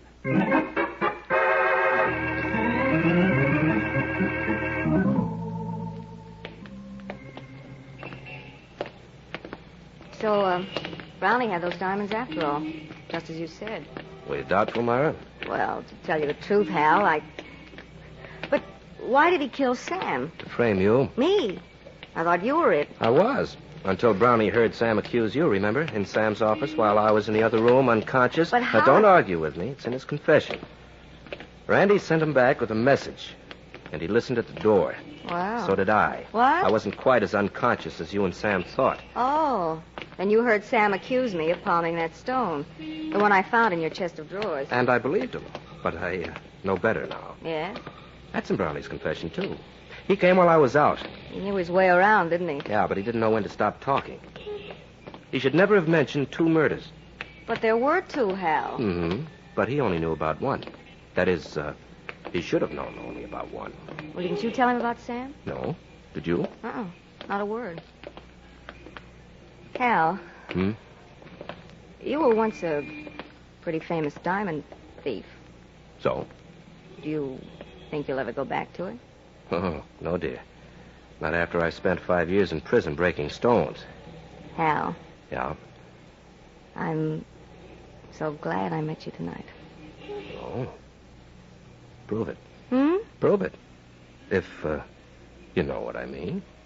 And, I do hope you do.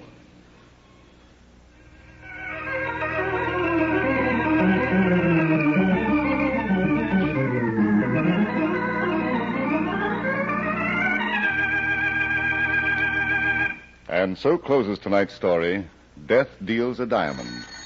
Stedman Coles wrote the radio script. Roger Bauer produced and directed.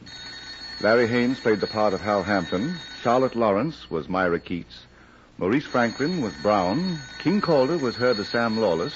Reese Taylor played Randy. And Joan Tompkins was Cookie. Oh, I beg your pardon. Hello. I hope I haven't kept you waiting. Yes, this is the Crime Club. I'm the librarian. Yes. Come over a week from tonight. Good.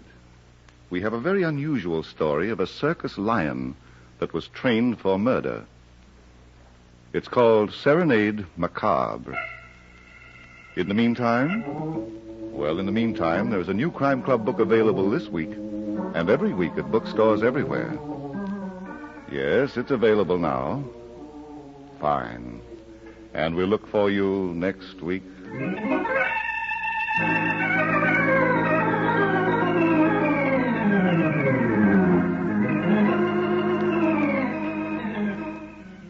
This program came from New York.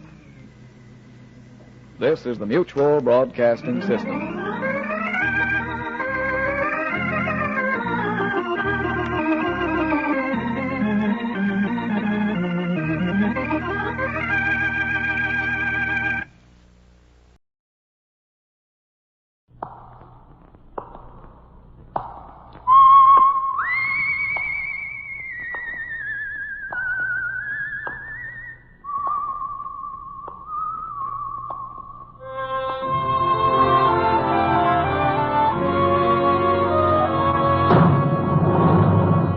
The Adventures of the Saint, starring Vincent Price.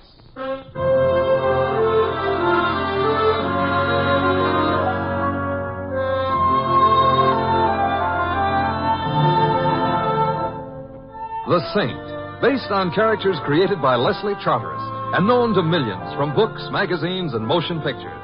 The Robin Hood of modern crime now comes transcribed to radio, starring Hollywood's brilliant and talented actor Vincent Price as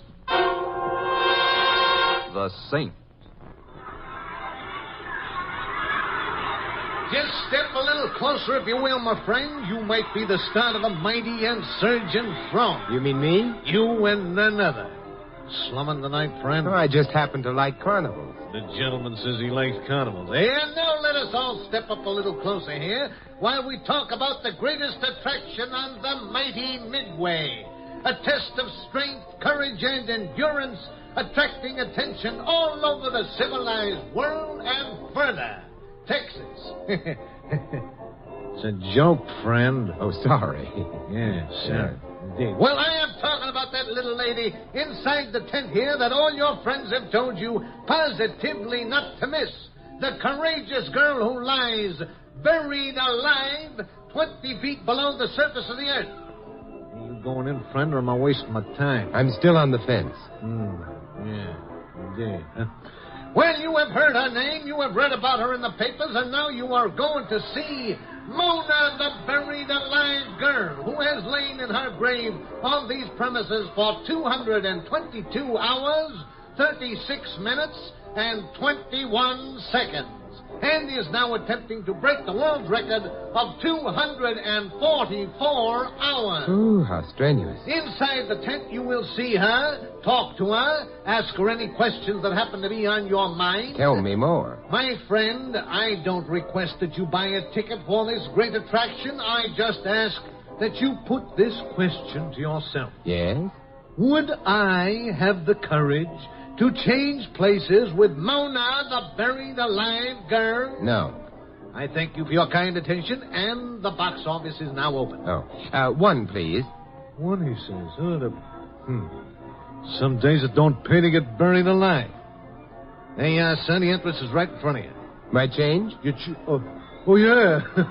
Yeah, the change. That's right. It's a mere oversight, sir, I assure you. Here you are, right straight ahead. Yeah, thank you.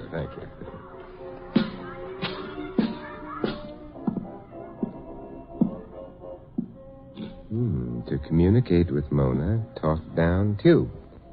Well, all right, I talk. Mona. Frankie, you gotta get me out of here. I'm going crazy down here. I'm scared. Mona, this I've been thinking, Frankie. I've been thinking all day what Angie said just before she... I don't want to end up like Angie, Frank. I don't. And I will if you don't get me out of here. I know I will. I don't want to die, Frankie. Get me up. Mona, this isn't Frankie. This is Simon Templar. Can I help you? Oh, you're not Frankie? No, but I'll help you if you'll tell me what you're afraid of. Mona? I am in very good health and am enjoying no physical discomfort whatsoever. I am looking forward eagerly toward breaking the world's record for being buried alive. 244 hours. Pictures of me are available at the box office at nominal cost. Mona, what are you afraid of? I am in very good health and am enjoying no physical discomfort whatsoever. I am looking forward eagerly to... I know, I heard. Hey, what you doing here? Who are you? I'm Simon Templar, a customer. Who are you? Customer, all right. Excuse me. I thought, excuse me. Oh, say, aren't you the strong man? I saw your act a few minutes ago. Segundo, huh? Pretty good. Yeah, pretty good. Tell me, Segundo, what about Mona? Who was Angie? Angie? Excuse me, I gotta go. Hey, wait a minute. Excuse me. So you got two for the price of one, eh, friend? Mona and the strong man Segundo. I caught his act before. Quite a large hunk of muscle.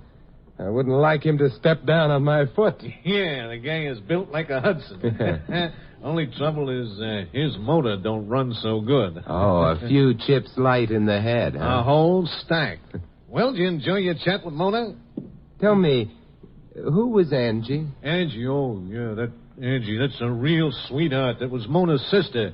Angie used to do the buried alive act before she died. Oh, a real doll. Was it an accident? Accident? No, it was a weak heart. That Angie, oh, she was all heart. Oh, we miss her. How'd you know about her? Tell me about Mona. Why? I might like to help her, that's all. Hey, look, my friend, nobody in this county needs no help from you. We take care of each other. We always have and we always will. Nobody on the outside cares nothing about us, and we don't care nothing about them. Now, beat it. Who's the owner of this carnival? B. St. Clair, and her trailer's right down the midway, and she'll tell you the same thing I did. I'm hard to discourage. Friend, there's nobody here needs no help. Friend, you forget that I've heard your jokes. See you later.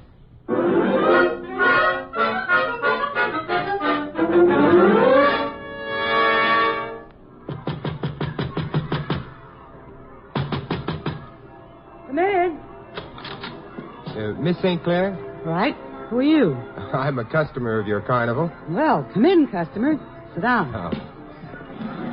Thank you. I wanted to ask a few questions, if you don't mind. Where's your question license? My name is Simon Templar, also known as the Saint. Please. I'll form my own opinion. What do you want to know? I'm interested in Angie. Angie? Mm-hmm. They never come any better. Every 100 years or so, you meet somebody nice in this louse-trap circuit. And Angie was one of them. Now she's gone, and the crumbs remain. Anything peculiar about the way she died? Sudden, that's all. Heart. Why? And her sister Mona took her place. Yep. Mona's a good kid, but a kid. Any chance of her being brought up from the living grave soon? Why? I got the impression she didn't like it down there. No, you did. You know something? I don't like running this flea circus of a carnival either. Some mornings I don't even like living. But I don't come running to you about it, Mr. Templar. You won't bring her up then, huh? No. I got nothing to say about it anyway. It's up to her husband, Frankie Fowler. You catch his act? Frankie, the tattooed boy? I'm afraid I'm not an art lover. Well, he's no Mona Lisa, Jack. Any more questions? Would I get any more answers? No. But when a woman says no, that's not always what she means. Jack, that's an entirely different type of question.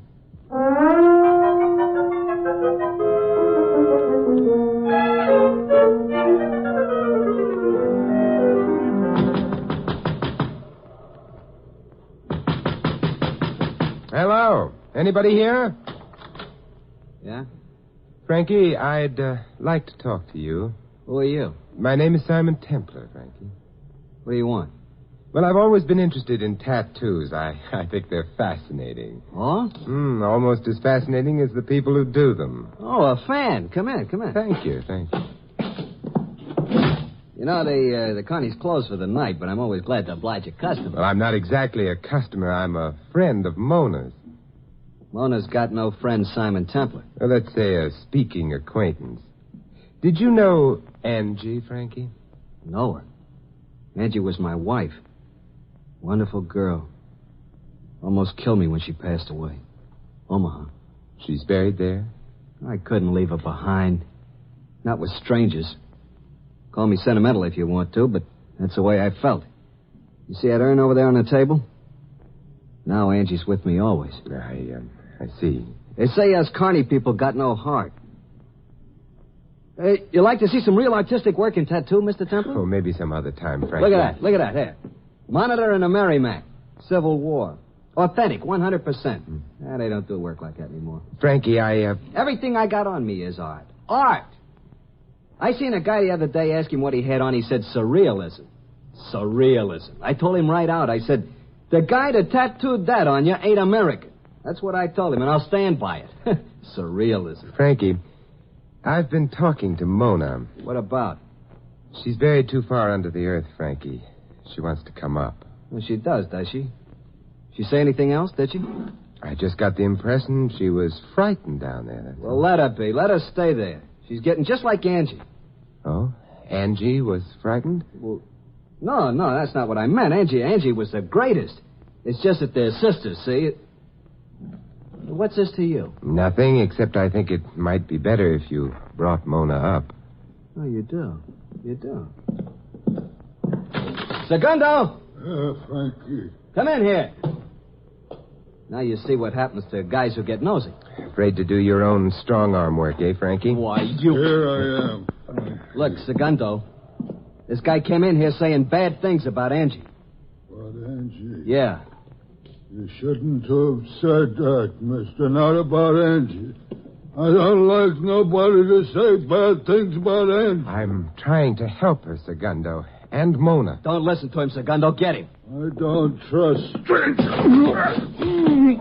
Hit him again, Segundo. Throw him out. Yeah. You shouldn't have said bad things about...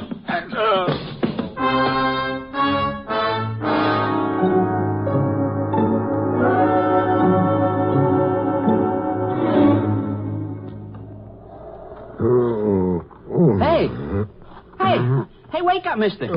Wake up. You hurt? Hey, carnival's closed for the night, friend.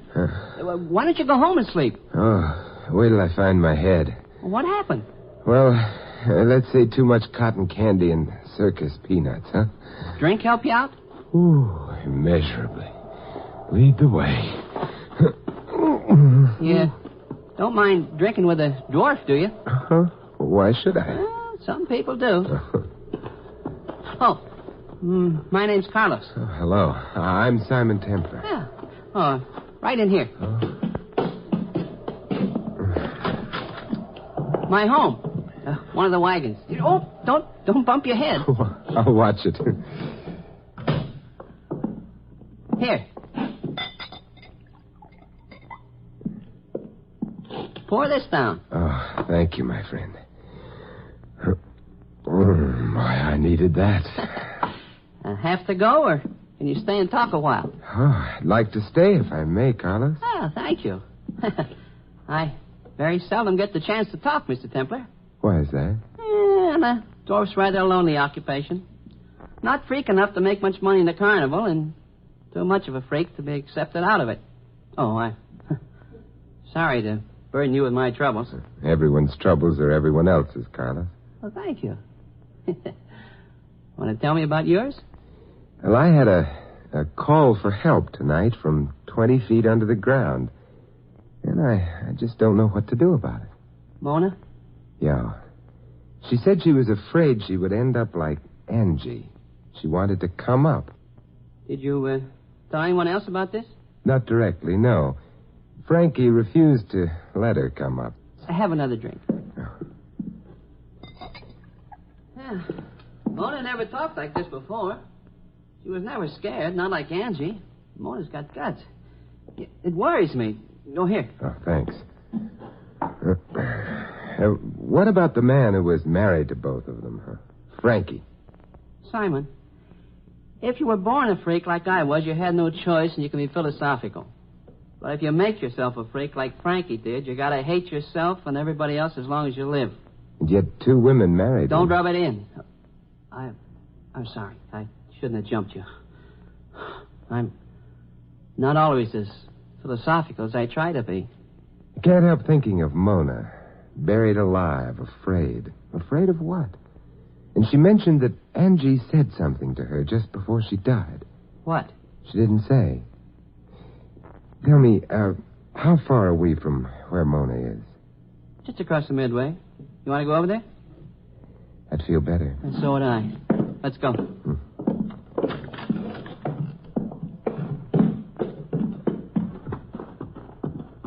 What about B. St. Clair, Carlos? Can you figure her out? Well, not quite, because I don't think Bea can figure herself out.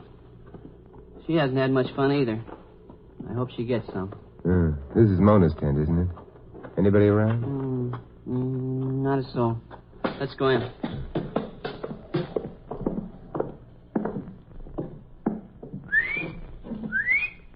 Mona! Mona!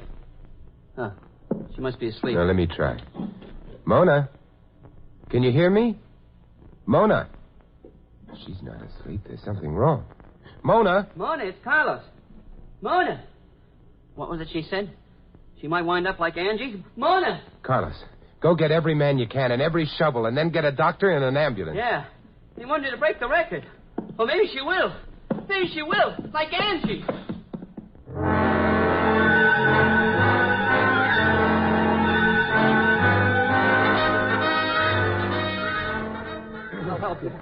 That's it. Stop. Get out of the way. Move. Go. It's faster when I do myself. Okay. Are they almost down to her, B? Oh, I think so. It's only about 8 feet. We advertised 20, but 8 is enough. What do you think happened, Carlos? I don't know. What happened to Angie? A heart attack, you know that. Do I? She's just fainted, maybe. Maybe this is all about nothing. I doubt it, Frankie. And so do you. What do you have to come nosing in for, Templar? B and I don't need you. We can get along. B and you? All of us, that's what I mean. You mean you'd rather have left her down there? I'm not taking this from you. Frankie! I got the bottle. Oh, come on. Come on, you guys. Grab it. Come on. Come on.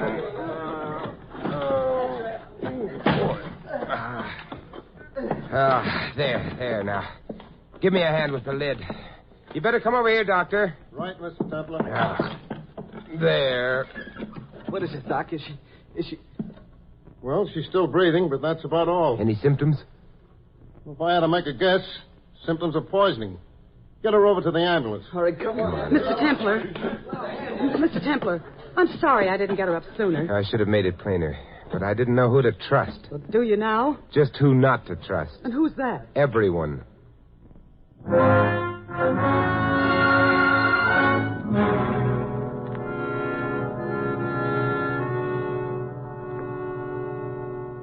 How is she this morning, Doctor? Oh, she's a sick girl, but she'll live.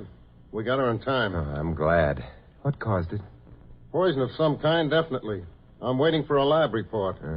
May I see her? Yes, go ahead, Mr. Templar. She's rational now.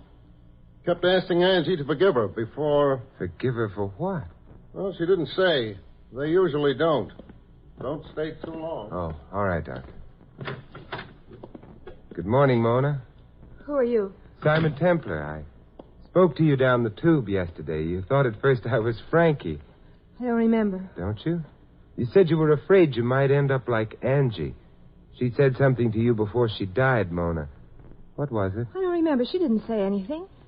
You know what happened to you last night, Mona? No. There was poison in your food that was lowered through the tube. Got any idea who did it? Poison? I don't believe it. Well, police will find out. I don't want the police. I did it. I took it myself. What kind? Well, I don't remember, but I took it. Why did you want Angie to forgive you, Mona? Who told you that? I mean, you're making that up. I'm trying to help you, Mona. I don't need help. I want Frankie. I want him back. I want him back. All right. I'll find him for you.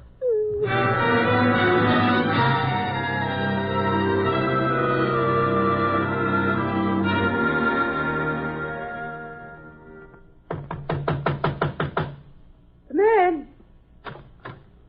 Simon, come in. How are you, B? How's Mona, Simon? Better, Carlos. I was at the hospital all day. Had to wait for the lab reports on the poison. Who did it? Oh, it could have been put there by anyone. To the police now? Not yet. Mona claims she took it herself. She's obviously protecting someone, or is afraid of someone. But who? B, you don't have to answer unless you want to. What, Simon? Has there been anything between you and Frankie? Well, everybody gets lonely. Are you still lonely? Jack, I got no ambition to travel around the country in an urn. That answer it? That's good enough. If I can wind this thing up tonight, will the two of you help me? You especially, Carlos. Anything I can, Simon. All right. You're not closing the carnival down tonight, Bee. We'll stay open if you say so. Well, it might make it easier. Carlos, you go to Frankie's trailer while he's doing his show and take the urn. Would you mind doing that? I'll do it. Good. Put it in a safe place, doesn't matter where, and come back to the trailer. All three of us will wait for Frankie to come back after his show. What happens then? I don't know for sure, but I have a theory. Hope it's right. It's a question. What happens if it's not right? B, that's an entirely different type of question.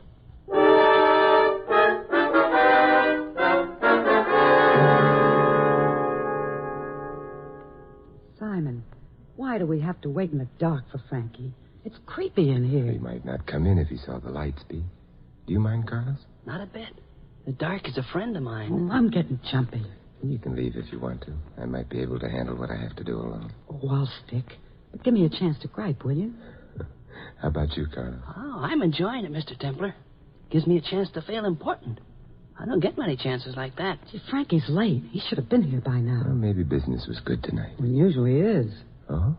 Say, B, I don't want to be personal, but running a carnival, is it lucrative? Jack, I don't want to brag, but I am loaded. Oh, how nice for you. Why, last year alone, Someone coming.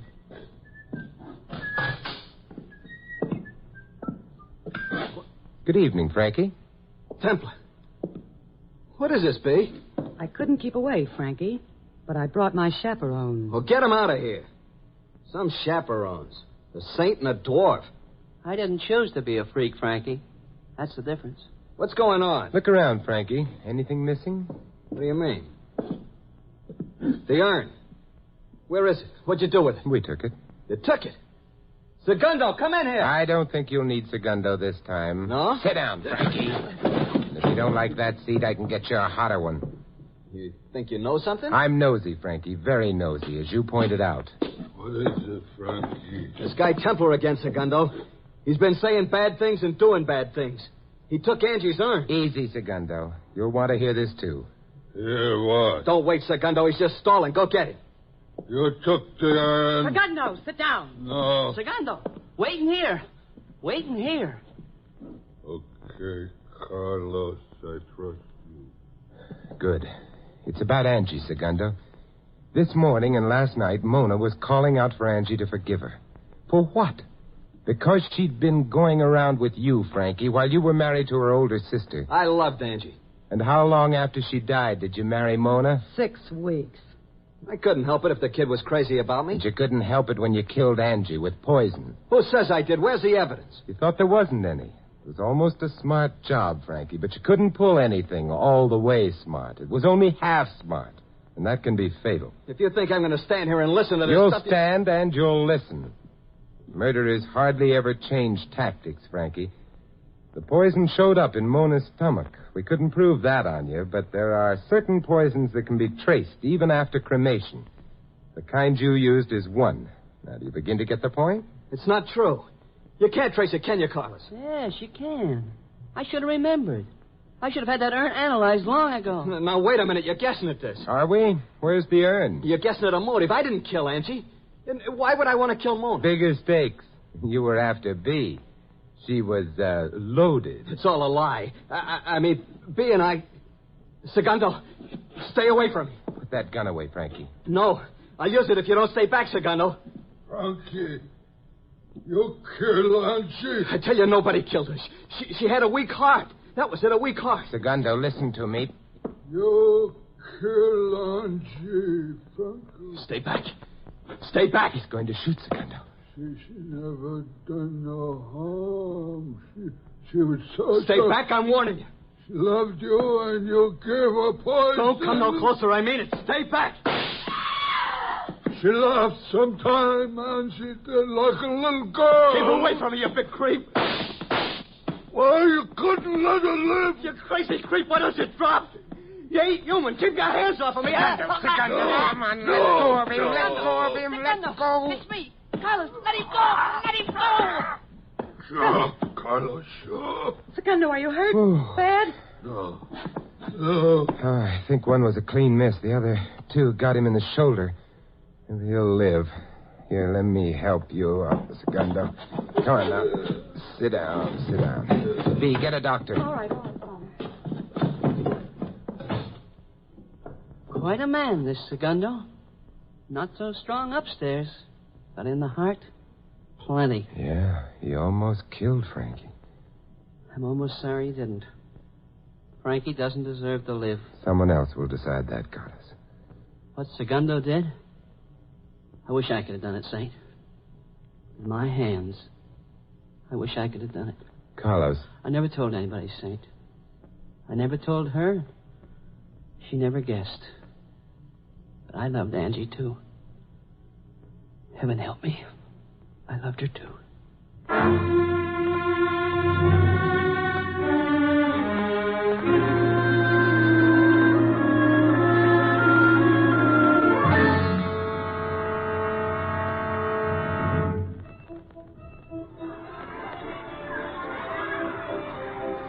Just step a little closer, if you will, my friend. You mean me? I mean you. Hey, do you care to see the fat lady, friend? Weight 9,324 ounces. Well, that's better. How are you, Mr. Templer? I'm fine. Tell me, how's Mona? Oh, she's all right. It's a funny thing, Mr. Templer. I think Angie must have told her when she was dying that she suspected Frankie. But Mona could never bring herself to believe it. She still can't. But I guess she will. See, going in to see the fat lady, Mr. Templer? You talked me right into it. Here's a $5. Thank you, and the entrance is straight ahead, friend. My change? Yeah, change. Here's your $5 back. For Simon Templer, everything is always on the house. On the house? Yeah. Well, thanks. Say, you'd make a wonderful bartender. Oh, now, Mr. Templer, that wouldn't be refined. Oh, well, just a lovely dream. A wild, lovely dream.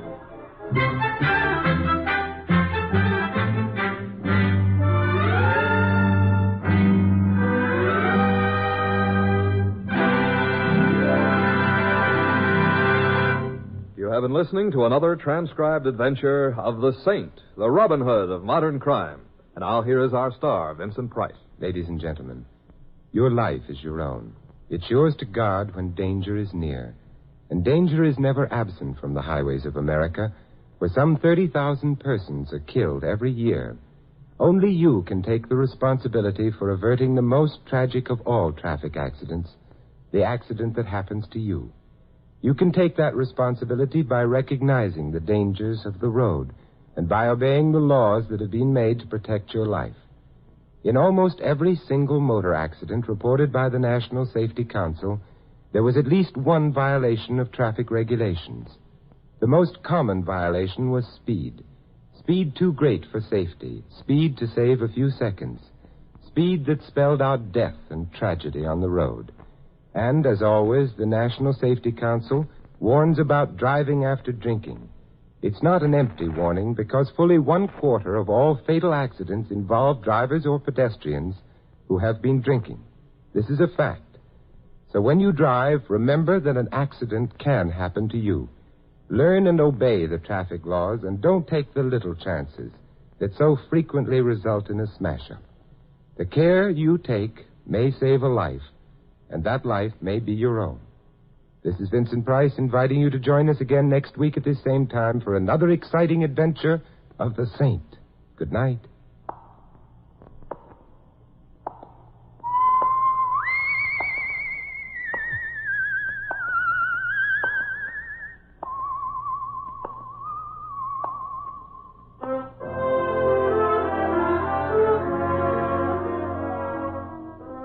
This adventure of the Saint was written by Dick Powell. In our cast, you heard Mary Shipp as Mona and Sheldon Leonard as the Barker. Bob Jellison was Carlos, Ed Max, Segundo. Henny Backus played B, Harry Bartell was Frankie, Harry Brown was the doctor.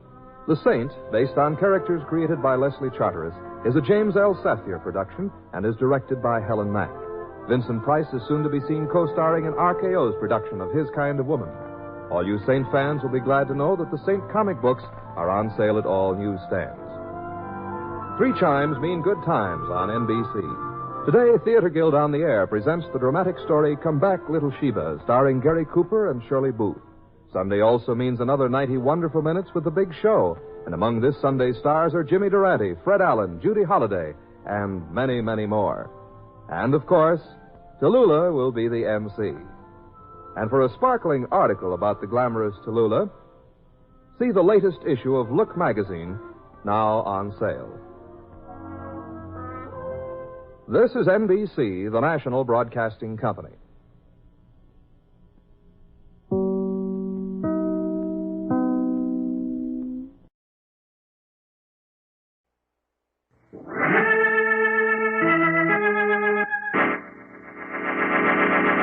From New York City, the makers of Clipper Craft Clothes for Men and more than 1,200 leading retail stores from coast to coast present that immortal character created by Sir Arthur Conan Doyle, the world's most famous detective, Sherlock Holmes, starring John Stanley.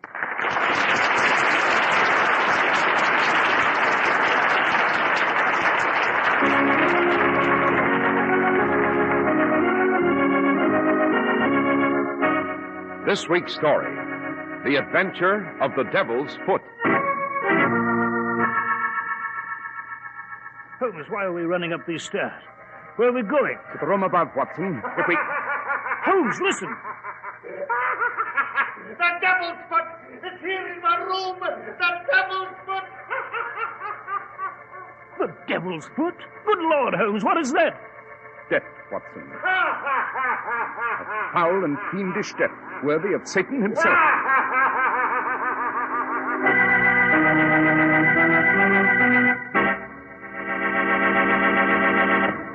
We're at the door of Dr. John Watson's study, and we're about to hear another of his adventures with the fabulous Sherlock Holmes. Well, good evening, Mr. Harris. Good evening, Dr. Watson. What memoir are you going to tell us about tonight? A very particular one, Mr. Harris. An adventure that Holmes himself classified as the strangest of his career. It took place in Cornwall, that brooding country of lonely and rolling moor. I see, Doctor. And what's it called? Well, Mr. Harris, Holmes always referred to it as the Cornish Horror. But in my memoirs, I have noted it as the Adventure of the Devil's Foot. And I shall be delighted to relate it to you after you have presented your audience with the merits of Clipper Craft clothes. Thank you, Doctor. Is there anyone anywhere who doesn't want a lot of value for his dollars when he buys a suit or a topcoat? I doubt it. Most men want skillful tailoring, fabric that's long-wearing, looks that stand out in a crowd. And that's just what they get in a suit or overcoat with a Clipper Craft label, and at a price they can afford to pay. Yes, Clipper Craft is considered one of the greatest clothing values in America today, because dollar for dollar, you can't beat the values. A Clipper Craft pure worsted suit, for example, is only $45. A Clipper Craft topcoat or overcoat is just $40 to $47.50. And there's quality in every inch of the fabric, every seam, every buttonhole. Yes, for a deliberately planned clothing buy that's honest-to-goodness quality and value through and through. See the fine Clipper Craft clothes at your local independent store, a store you can trust. Compare Clipper Craft with clothes selling for many dollars more.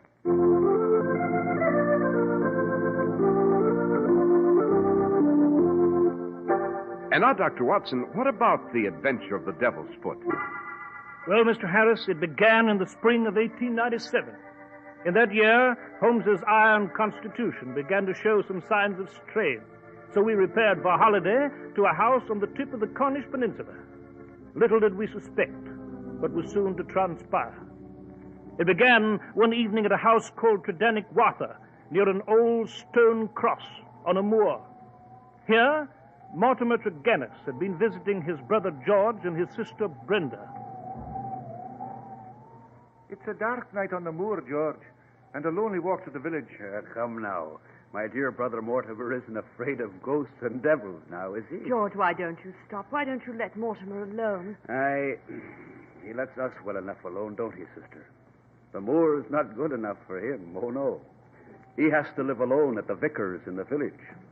But you'd like to live in better style, wouldn't you, Mortimer? What do you mean?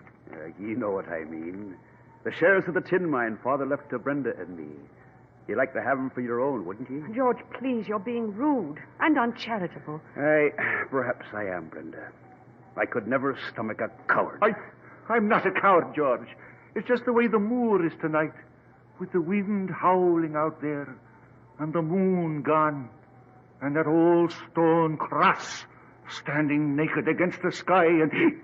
George. Oh, what is it, Mortimer? I thought I saw something moving around out there. A figure in a black cloak with shining eyes. Evil eyes. Well, bless me. He's seen the goblins already, Brenda. Afraid to walk home now, hey, Mortimer? I wouldn't stay here another minute if you begged me to, George. I'm tired of your carping and your insults. I'll show you if I'm afraid to cross the moor. Mortimer. Good night.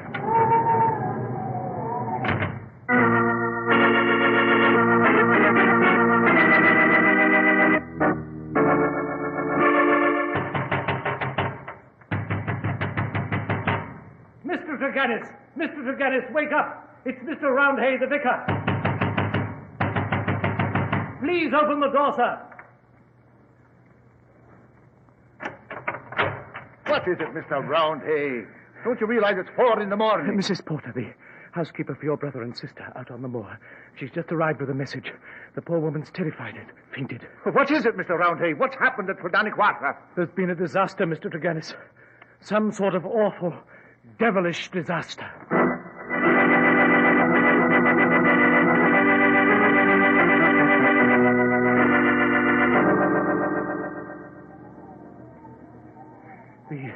The lights are on in the house, Mr. Tregennis. Yes. I don't understand it, Mr. Roundhay. My sister and brother were perfectly all right when I left.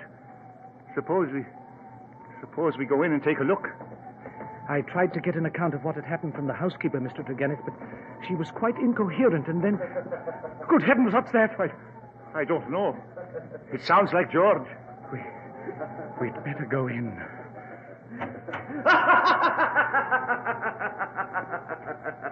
Oh, good heavens! Mr. Tregennis, your sister, she's dead. And your brother Georgie, he's gone mad. They were playing whist. It was the devil what come here! The devil! The devil! The devil!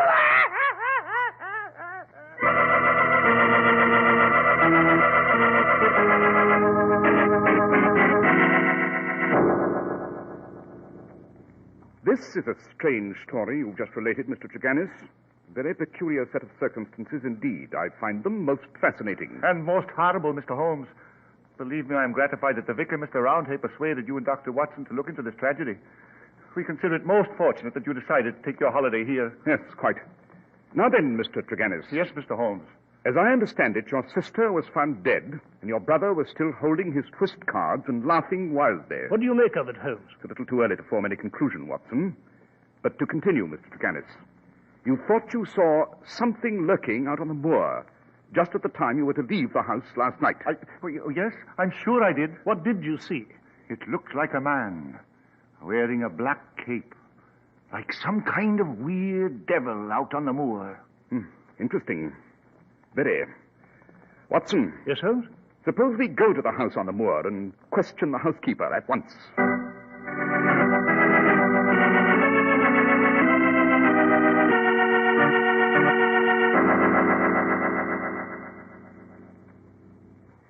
Well, Mr. Holmes, that's my story.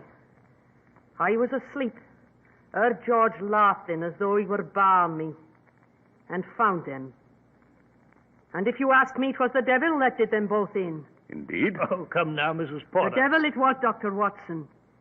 Him that lives in the lonely wood of Beecham Ariance, on the moor. Lives like a hermit, he does. And comes from the devil's roost in Africa. Interesting, Mrs. Porter. Very.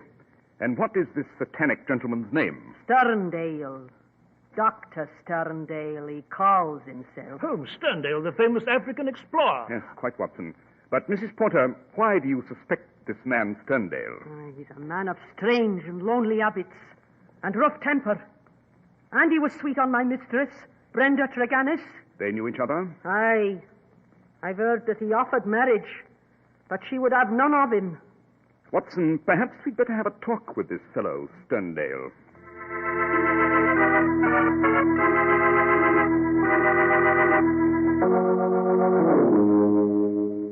You seem to resent our morning visit to your retreat, Dr. Sterndale.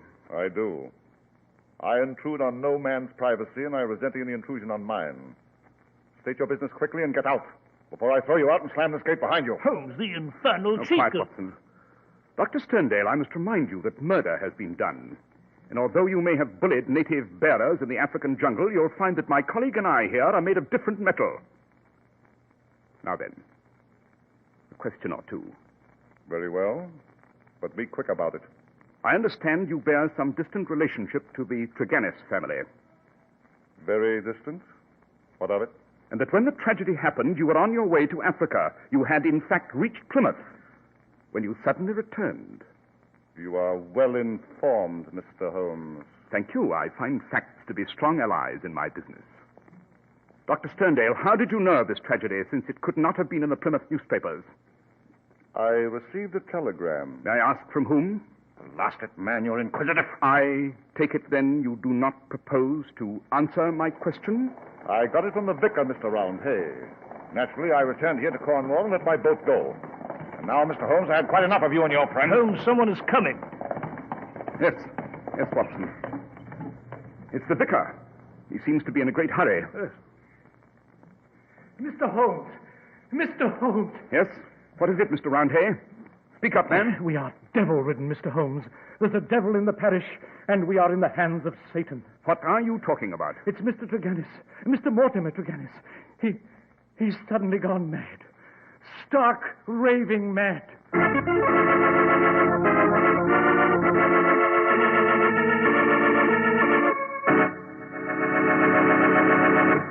Well, Dr. Watson, no wonder Sherlock Holmes considered this his greatest adventure. Yes, Mr. Harris. You have not heard the end of it yet.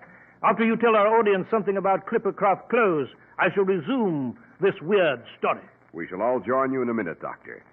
Way back in the old days when men sat around a Cracker Barrel and talked about the cost of living, weighed their dollars, planned how much they'd spend for this or that, way back then, they would have recognized a Clippercraft suit or overcoat as a really good sound buy, because Clippercraft clothes have all the steadfast quality you want at your kind of everyday price. Luxurious fabrics, skillful tailoring, smart lines. They're made especially for men who like to look well-dressed, but don't want to throw their budgets out of gear. They're the kind of clothes your local independent dealer is proud to feature, because in times like these, they're worth every single penny and more than their price tags read. The reason you save so much when you buy a Clippercraft coat or suit is the enormous combined purchasing power of more than 1,200 stores throughout America. In other words, the famous Clippercraft plan. That's why men who know insist on Clippercraft clothes bearing the Clippercraft labels. So be sure to visit the Clippercraft store in your city. These leading stores in the metropolitan area are proud to add their names to Clippercraft in your suits, topcoats, and overcoats. In Manhattan, Saks 34th, Broadway at 34th. John Wanamaker Men's Stores, Broadway at 8th and 67 Liberty Street. In Brooklyn, Abraham and Strauss. In Newark, New Jersey, Boulevard Men's Shop, Kresge, Newark. And in Jamaica, the B&B Clothes Shop, 16408 Jamaica Avenue.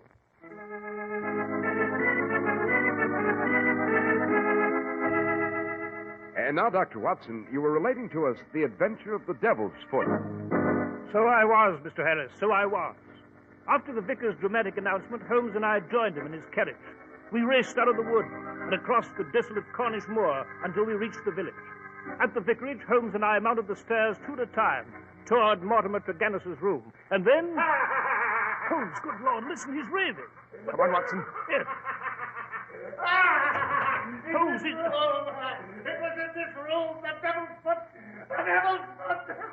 The Devil's Foot. Holmes, the Devil's Foot. What the deuce...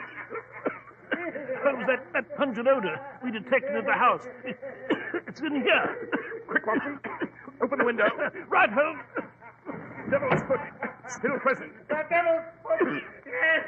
Yes, that's it. The Devil's Foot.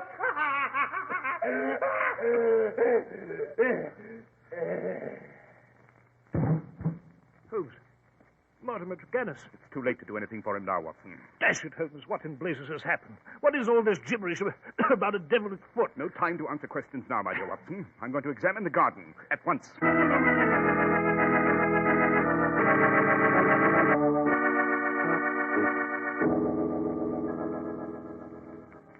Watson, I'm beginning to suspect what has happened. Aha! What is it, Holmes? Observe, Watson. Note. This footprint here in the soft earth. It has a ribbed pattern. And here, on the leaf of this bush, observe, it's sprinkled with ashes. Ashes? What kind of ashes? The devil smokes a cigar, Watson. Come, let us go back to the room upstairs.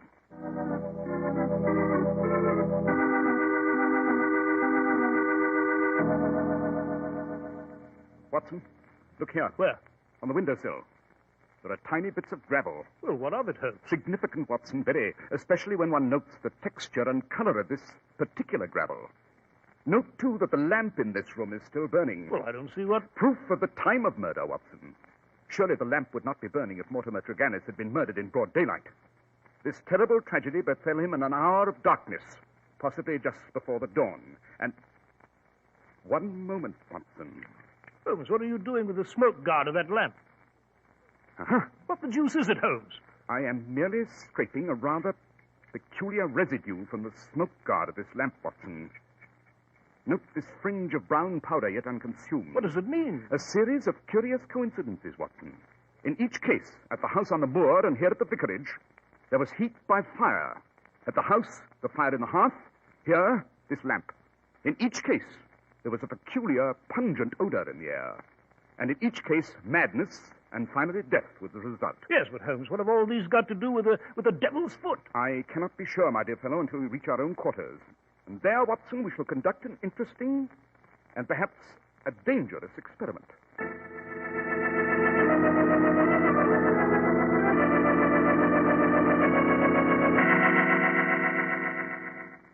Well, Watson, we're ready. Yes.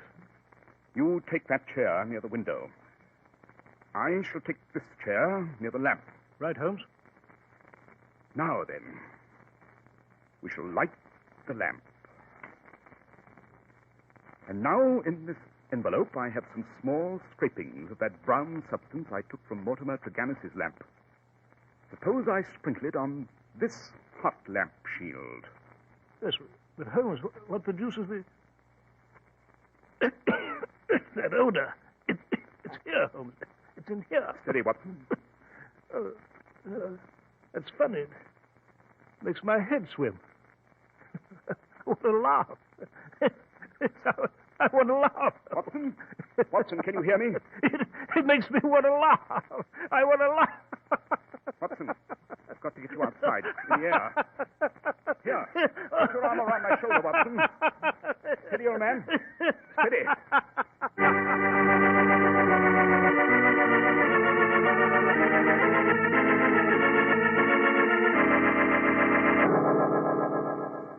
Watson, you all right, my dear fellow? Oh, Holmes. Jove, I feel done in. Splitting headache. Oh, Watson, what? I shall never forgive myself. It was a foolhardy experiment to subject a friend to. Well, never mind that, Holmes.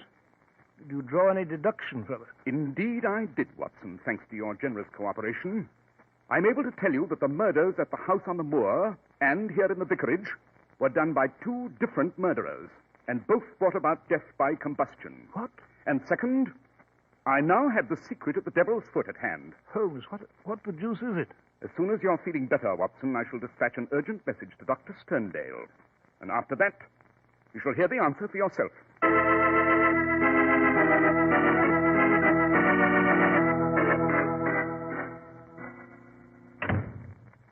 Good evening, Dr. Sterndale. Mr. Holmes, I am in receipt of your rather cryptic message.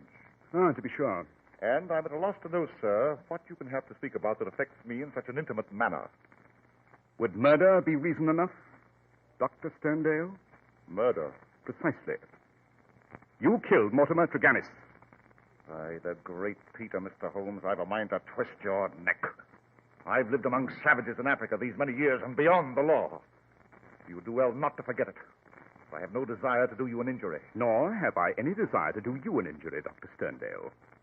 Surely the clearest proof, knowing what I know, is that I have sent for you instead of the official police. What do you know, Mr. Holmes? I know that Mortimer Tregennis killed his brother George and his sister Brenda. I know that you were deeply attached to his sister, that you returned when notified by the vicar and took your revenge. I know also that you and Mortimer both used the same method.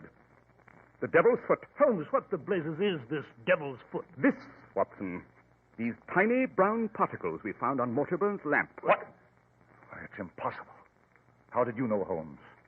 I didn't think anyone knew. It so happens my hobby is chemistry, Dr. Sterndale, and specifically the chemistry of rare poisons. Yes, but Holmes... Devil's foot, Watson, comes from a rare African plant.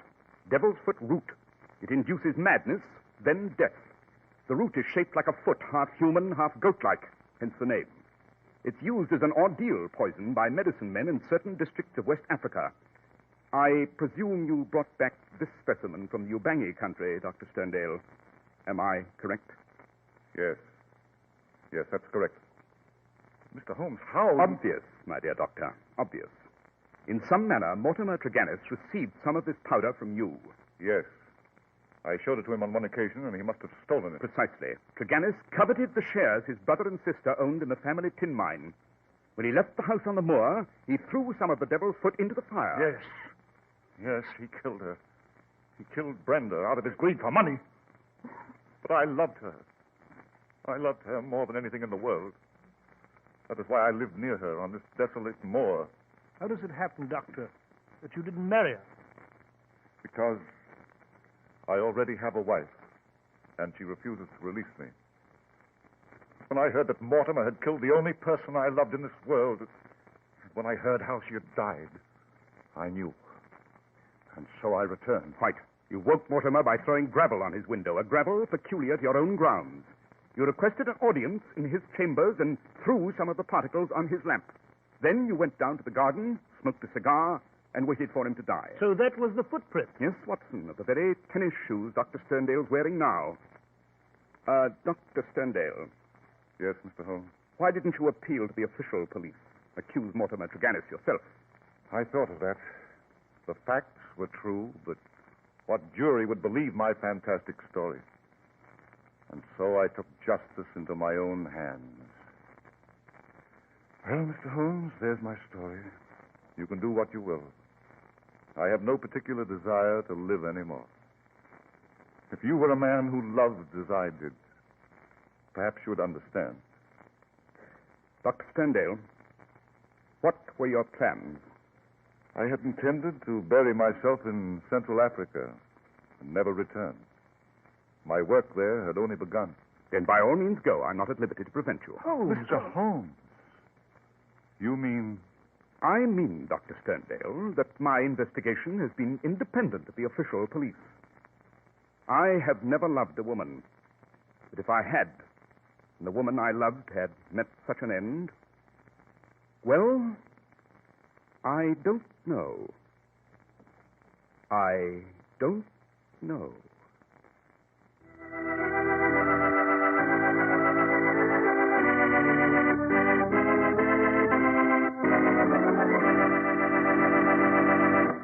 Well, Dr. Watson, that was a very strange and a very exciting adventure. Well, thank you, Mr. Harris. Of course, you'll understand why I could not disclose this particular memoir until only recently. Of course, Doctor. And now, Dr. Watson, what have we for next week? Next week, Mr. Harris, I shall relate to you the adventure of the bloodstained goddess. It concerns a dead body found under the gaslight on Baker Street, a desperate band of Chinese fanatics, and a manhunt through the streets of Limehouse.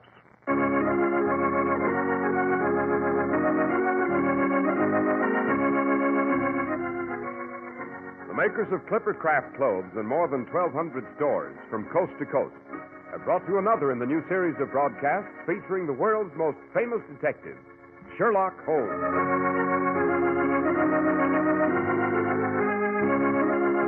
Our stories are based upon the character Sherlock Holmes, created by Sir Arthur Conan Doyle, and the program is produced and directed by Basil Loughlin. Sherlock Holmes is played by John Stanley, Dr. Watson by George Spelman.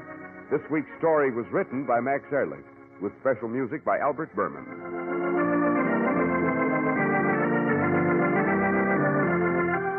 If you don't know your Clippercraft dealer, write Clippercraft, 200 Fifth Avenue, New York City. Be sure to listen next week to Sherlock Holmes in the adventure of the blood-stained goddess.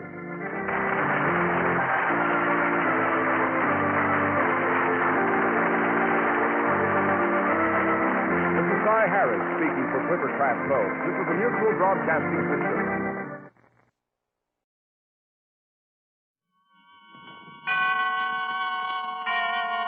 Autolite and its 96,000 dealers present Suspense. Tonight, Autolite brings you Rave Notice, a suspense play starring Mr. Milton Berle. Ring out. You hymn of hate, ring out. Send word that all who listen... No. Now what? You're supposed to be an actor, not a foghorn. Yes, sir. By what standards do you consider yourself to be an actor? You're persecuting me. I persecute nobody. If a man cannot play a role, he's replaced. Replaced? There goes that persecution talk again. Replace me and I'll kill you. Witnesses! He's threatening me. Then don't talk of replacement. I'm not kidding, Norman. Replace me and I'll kill you. In just a moment, Mr. Milton Berle in the first act of Rave Notice. Hey, Wilcox. I say, Wilcox. I hear you're a campaign manager. You bet, Senator, and my candidate's a cinch to win. What's his name? You're kidding, aren't you, Senator? He's the famous Autolite Stay Full battery. My candidate is so well known that every valiant voter vaunts his valor and veracity. What's his platform? Why, the famous Autolite Stay Full battery needs water only 3 times a year in normal car use, Senator. And he's running on a platform to give longer life. 70% longer life, in fact, as proved by tests conducted according to the Society of Automotive Engineers' minimum life cycle standards. And that's really an endorsement. Is your candidate prepared for a long cycle in office, Wilcox? He sure is, Senator, because every positive plate of the Autolite Stay Full battery is protected with a fiberglass retaining mat to help reduce flaking and shedding.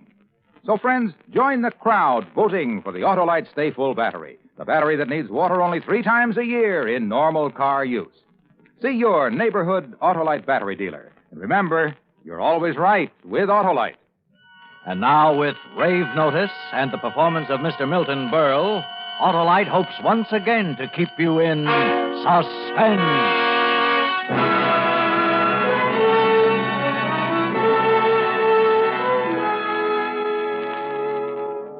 Look, when I'm walking across Times Square like this, I'm just an ordinary man. Plain, unnoticeable. I watch the crowd. You wouldn't even notice me. It's as though I were invisible.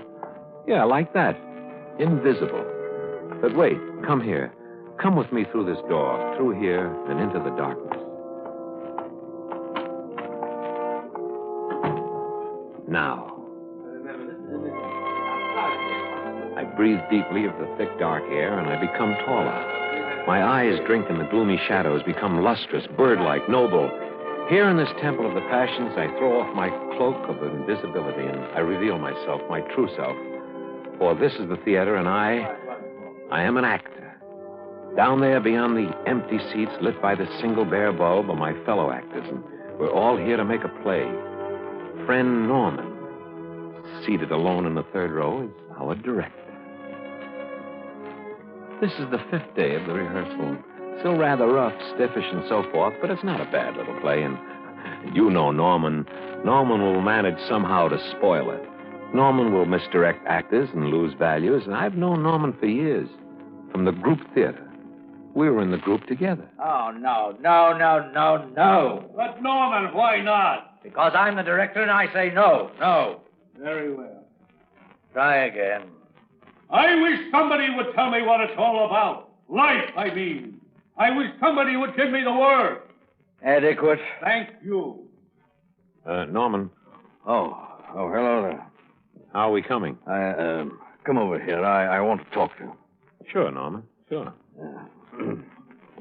What is it? This is Well, believe me, Sam, the most difficult thing I've ever had to say. Speak out, Norman. You know me. Well, I've had to turn over the bell ringer to Luther. The bell ringer? Well, what do you mean? Norman, that's my part, the bell ringer.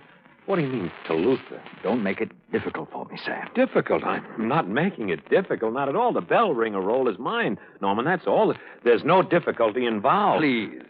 You joke. No. It's not as if I hadn't warned you. Well, tell me what's wrong. Tell me where I've stepped off. What irritates you? What doesn't fit, and I'll fix it. I'll fix it. That's my role, Norman. I carry the whole cast with that role. Don't shout, Sam. You're making a fool of yourself. A fool?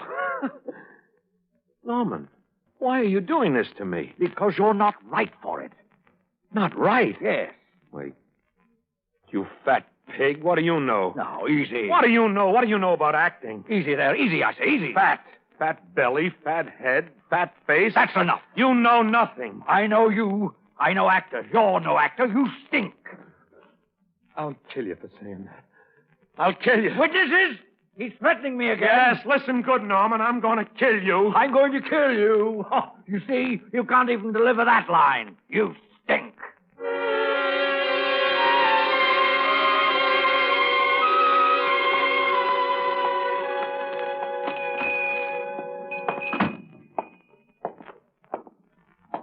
Yes, sir? I want to buy a gun. Yes, sir. What sort of a gun did you wish to buy? One that will shoot through fat. Sir? Oh, pardon me, I'm sorry. I was thinking. What have you got? Why, pistols, rifles, shotguns? Well, I don't know exactly. Well, what was it you wished to use the gun for? I want to kill a rat. Well, a 22 would be about your best bet. Oh, here's a nice little item. Looks pretty small.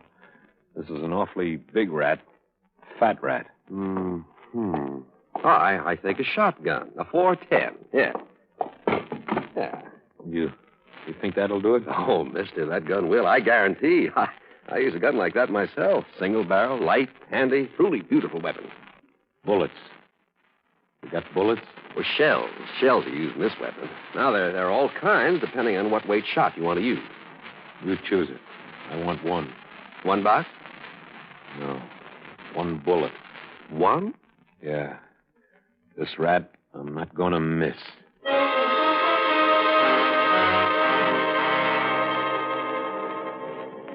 It's time now. He'll come out of that far door of the entrance, and he'll walk this way because he's going to go into Sardi's for a drink. I slide it out from under my coat, and I smile, and I say, "Goodbye, Norman." I pull the trigger. Heart or belly? Heart or belly? Belly, yes. In the belly is cultivated paunch, fatted with actors' hearts. Yes, belly. Am I invisible now? I mustn't be noticed until the moment. Perhaps standing a little too tall. Sag. That's it. Perfect. The actor plays himself as a non-actor. Oh, you should see this, Norman. Now. Goodbye, Norman. Sam! No! I'm shot. I'm shot. Oh, it hurt. Oh, Norman, you're dying. You're going to go to hell in a minute, Norman. I'm shot. Please, somebody call an ambulance. Won't do you any good, Norman. You're dying. You'll be dead before it gets here. Oh, it hurt. Is this how you play your death scene? Norman, you're dying. Play it. Please, somebody call an ambulance for me. Don't let me lie here. Oh, if an actor played a death scene for you as badly as you're playing your own, Norman, do you know what you'd do? Ambulance! Help, please! Ambulance!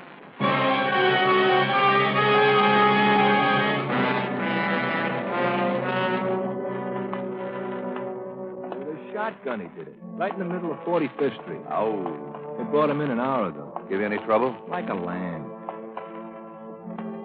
Hello. Oh, I thought you'd like to know. That guy, he's still kicking. Alive? He's alive? Yep. So you're not a murderer. Not yet.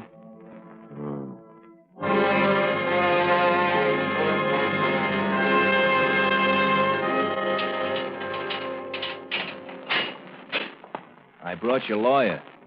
What's that? I'm your lawyer. How do you do? Huh? Sit down, won't you? Thank you. They say he's still not dead. No, but he's sinking. How much longer? They didn't say. When he dies, I become a murderer. Yes. They'll electrocute me. Yes? I must have been crazy. I thought of that. What do you mean? Temporary insanity. I thought we might plead that. Oh, why don't we? Because you threatened him before witnesses at least twice. Went to a store, chose a gun with great care, waited for him to appear. You did all this, and then you shot him. That's right, I did. That's premeditated murder, first-degree murder. So the temporary insanity thing is out? Way out. The only other thing I can think of is we could prove you were insane all along. Me? Insane? But of course not. I should say not. What? Wait a minute. What would happen, if I were? Oh, they'd get the psychiatrists in, examine you, send you off to be cured. Yeah? You seem very calm. I'm an actor.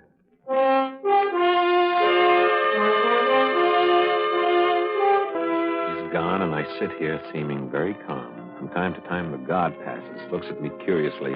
I know what's on his mind. He's saying there sits a cold-blooded murderer. I know. All my life, I've studied the human beings, memorized their gestures, tones, expressions, inflections, emotions. I've learned to probe every moment of my own experience from early childhood, searched out my every reaction, emotion, learned to feel the parallel emotions of others. The Stanislavski method of acting. I have it. Know it. Of course, if we could prove you were insane all along. But I'm not. The insane man moves without motive, and I had a motive. I know you. I know actors. You're no actor. Ooh, I could do it again. No actor. No actor. No actor. I could do it again. Insane, crazy, nuts. I know a joke. A wonderful joke. I'm going to beat Norman even in his grave. I'm going to have myself exonerated of his murder. Yes, freed of the charges. It's so simple. I can hear it. Not guilty by reason of insanity. I'm going to play the greatest role of my life. Play it without makeup, without lights, without script or cue. I'm going to play a part strangely foreign to my nature. I'm going to play a homicidal maniac.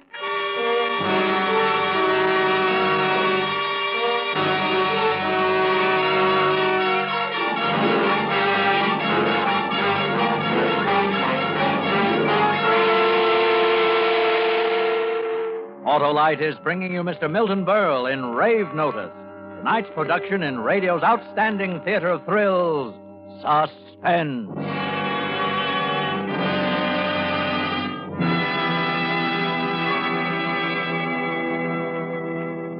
Wilcox, what's this?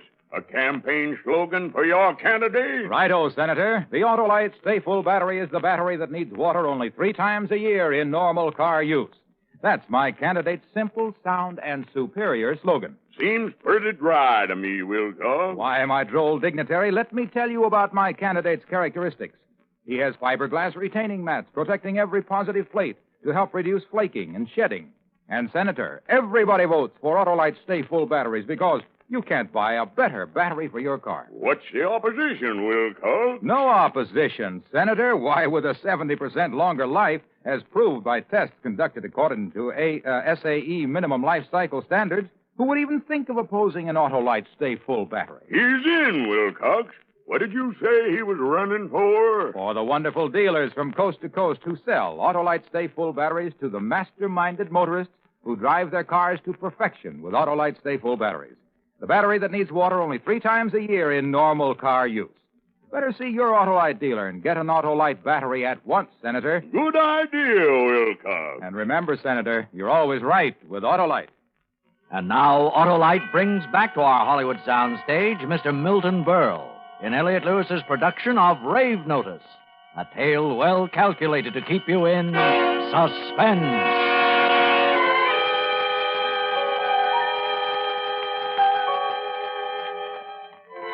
I'm going to play a homicidal maniac. How? What is the most terrible thing I ever did? The thing closest to murder. I must recreate that mood. Murder. Killing. Blood. I killed a cat once. Yeah. I was 6 years old. I didn't mean to kill it, but I had this stick. It was in an alley, this cat, and I poked it just for laughs. He didn't run. That's all I wanted to do was just to make him run. No, he scratched me, and I hit him. I hit him across the back with the stick, and he started this howling and squalling, and I thought I'm going to get into trouble. Stop that noise. Stop that noise. And I hit him again to make him stop, and again to make him stop, and again, and there was blood. Red blood on the gray cement, and struck and struck and struck out the screams, struck out the life, struck out the awful gaze of those great yellow eyes, struck out the life, struck out the spirit and the spark. I kill. A murderer I am. I kill for the thrill of silence of the cat. I am a murderer. A murderer I am. I kill without reason. That's it. That's the character. All I need for turning it on is the memory. Those key points. Gray cement, cat's eyes, my feelings as a 6-year-old. Oh, there will be refinements. I'll refine it. Oh, Norman, if you were only here to see this scene. If you were only here. Dim the house lights. Raise the curtain. Now to get my audience in.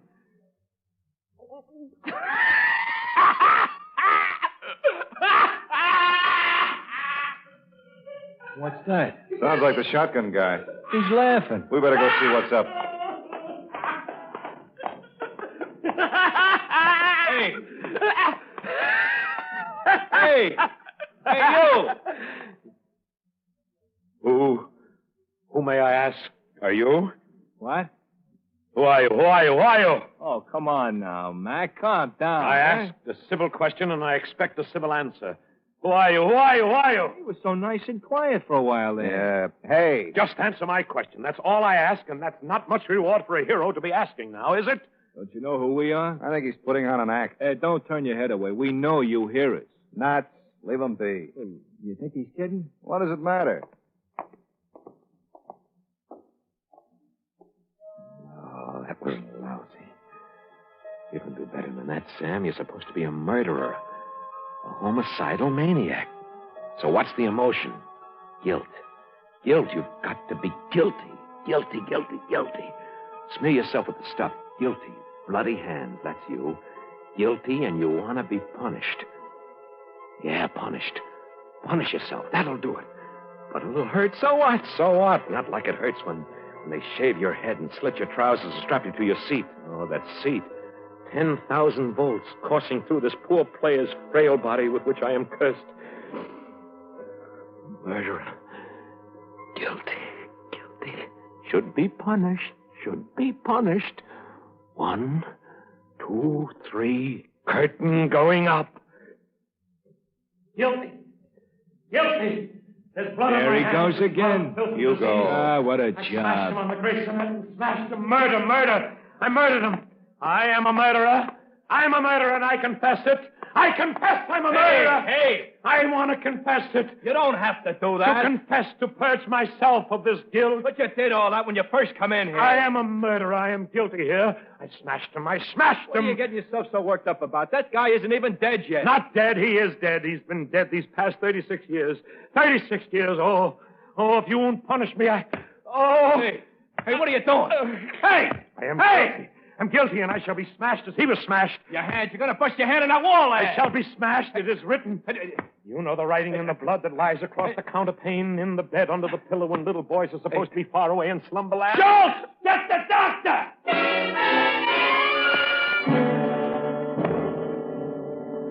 Good. He's getting a doctor. My hand is killing me. Seems that something broke then. I don't mind the bloody scraped knuckles or even breaking the nails, but not the bones. Ooh, I want to be sure I can use this darn thing when I get out of here. When? If I ever get out of here. 2 cats dead, murdered by my stick. 4 cats dead, murdered by my stick. 6 cats.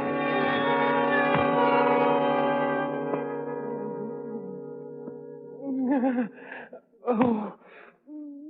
Right here, Doc. I'll open the cell if you want to go in there. Of course I do. How long has he been doing this? Well, about 15 minutes, Doctor, since just before he sent Schultz after you. I see. All right, now.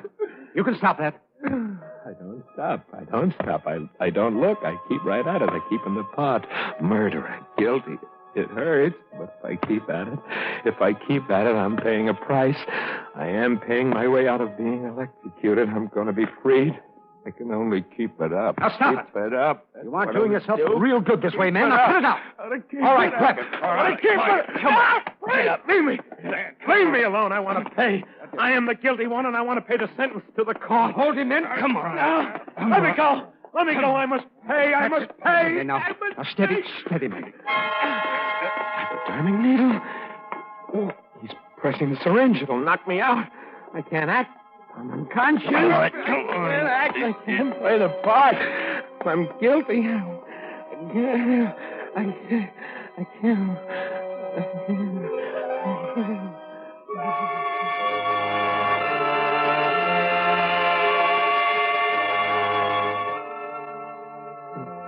So quiet here.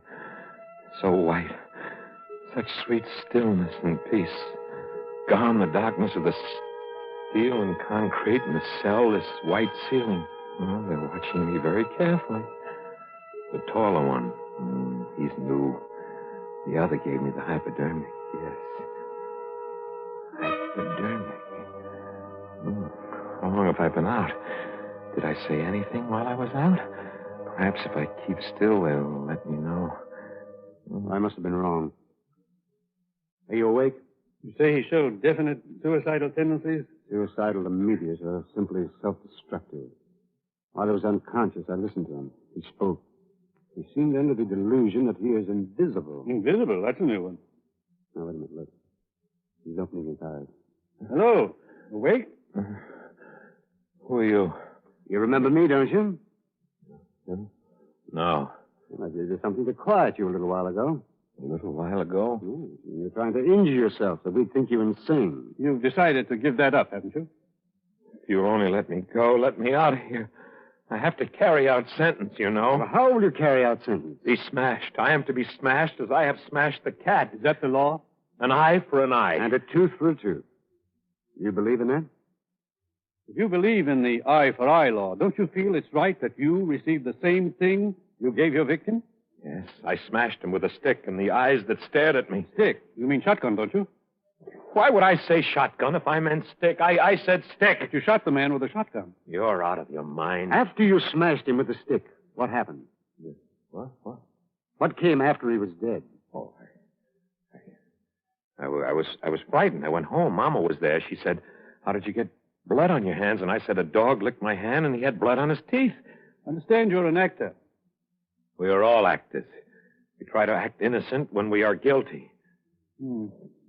Doctor, come outside a moment, will you? I've got them. Just keep playing it cold and clear. What are they talking about out there? Oh, I wish I knew. Doesn't matter. Don't matter. I have them. I know that. I've got them. Well, I guess you'll be leaving us soon. That's what I asked for. Thank you. You're understanding, Doctor. I am guilty, and I must carry out sentence. You know that. Well, what the doctor means is that you're going to a place where they'll help you to get well. Get well? But I am well. I'm just guilty, that's all. Of course. If you'll have the affidavits drawn up, I'll sign. You'll get a court order committing him. Right. Means you were right all along. You know, I wasn't sure until you told me about the man who was shot, about his recovery. Oh, yes. The guards told this man he'd recovered, but he didn't comprehend the cause. He went right on screaming and punishing him. See. Well, let's go. What would they have given him were he sane? Well, that depends. If the injured party refused to press charges, he'd be out of here in an hour. Free man. Recovered? Recovered? They didn't tell me he'd recovered. How could he have recovered? I shot him. I shot him in his fat paunch in his belly. When did they tell me? It was while I was screaming, maybe. I was really into the part then, deep in it. Couldn't have heard them. Couldn't have heard. And now he will walk out of here and I will go off to an insane asylum, married to a role that I loathe, that I hate. No. No. Doctor, come back here. Come back here. Please, it was all a joke. Doctor, come back. Come back. What is it? Listen, Doctor, listen. I have a confession to make, Doctor. I'm not insane. Please believe me. Please believe me. Of course you're not. Just a little confused, that's all. Yes, yeah. Why, not even confused, don't you see? It was all a gag. It was just a gag. Of course it was. Now you're going to a place where you can rest, and everything's going to be all right. No, believe me. Believe me, I am sane. Why shout? I'm not shouting. I only want to impress upon you You that... were shouting, rather loudly. Oh, look. I shot, and my lawyer said if I could prove insanity, I wouldn't go to the chair. Chair? I thought you were to be, you said, smashed. Forget that. That was part of the method. Method? You know, the Stanislavski method. It's a system of acting. What do you think, Doctor? Don't know. Man seems to be telling the truth. Think so? I can fool you all over again if you feel it's necessary to prove my point. No, I don't believe you'll be able to fool me again. Well, Doctor? Sane. I say sane. I say the man is in full control of his faculties, is aware of his crime, committed it out of what society calls sober motive. And you, sir? You agree with the doctor? It's what I've been telling you. And I say same. That makes it unanimous. Oh, glad that's over. Wow. What a performance. Gentlemen, never in the history of the theater has such a performance been rendered, nor under such adverse conditions. Just one more question. Shoot. Why did you kill him? Kill him? But I didn't. I shot him, that's all. Shot. You mean shot, don't you? Well, don't you? No. Norman is dead? And you were sane. You're going to repay society with your life. Norman is dead. Oh, treachery. Villainy. Ring down the curtain. Ring down the curtain.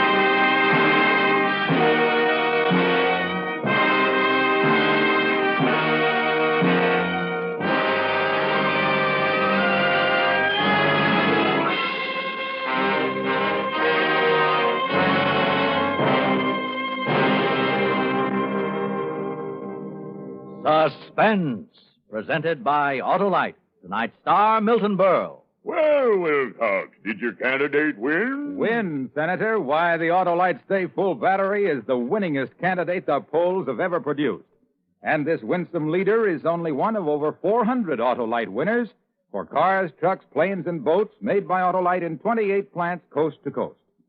These include complete electrical systems used as original equipment on many makes of America's finest cars. Spark plugs, batteries, generators, coils, distributors, electric windshield wipers, starting motors, bullseye seal beam headlights. All engineered to fit together perfectly, work together perfectly, because they're a perfect team. So, friends, don't accept electrical parts supposed to be as good. Ask for and insist on Autolite, original factory parts, at your neighborhood service station, car dealer, garage, or repair shop. Remember, you're always right with Autolite.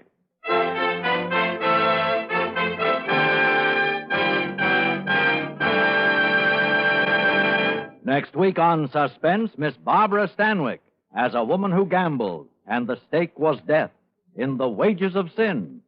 And in weeks to come, you will hear such famous stars as Richard Widmark, Herbert Marshall, and William Holden, all appearing in tales well calculated to keep you in suspense. Tonight's suspense play was produced and directed by Elliott Lewis, with music composed by Lucien Moravec and conducted by Lud Bluskin. Parts of this program were transcribed. Rave Notice was written for Suspense by James Poe. Milton Berle appeared through the courtesy of Texaco. And remember, next week on Suspense, Miss Barbara Stanwyck in The Wages of Sin.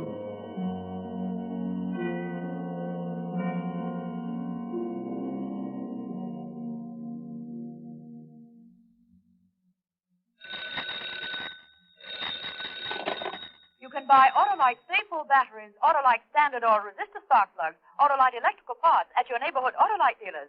Switch to Autolite. Good night. This is CBS, the Columbia Broadcasting System.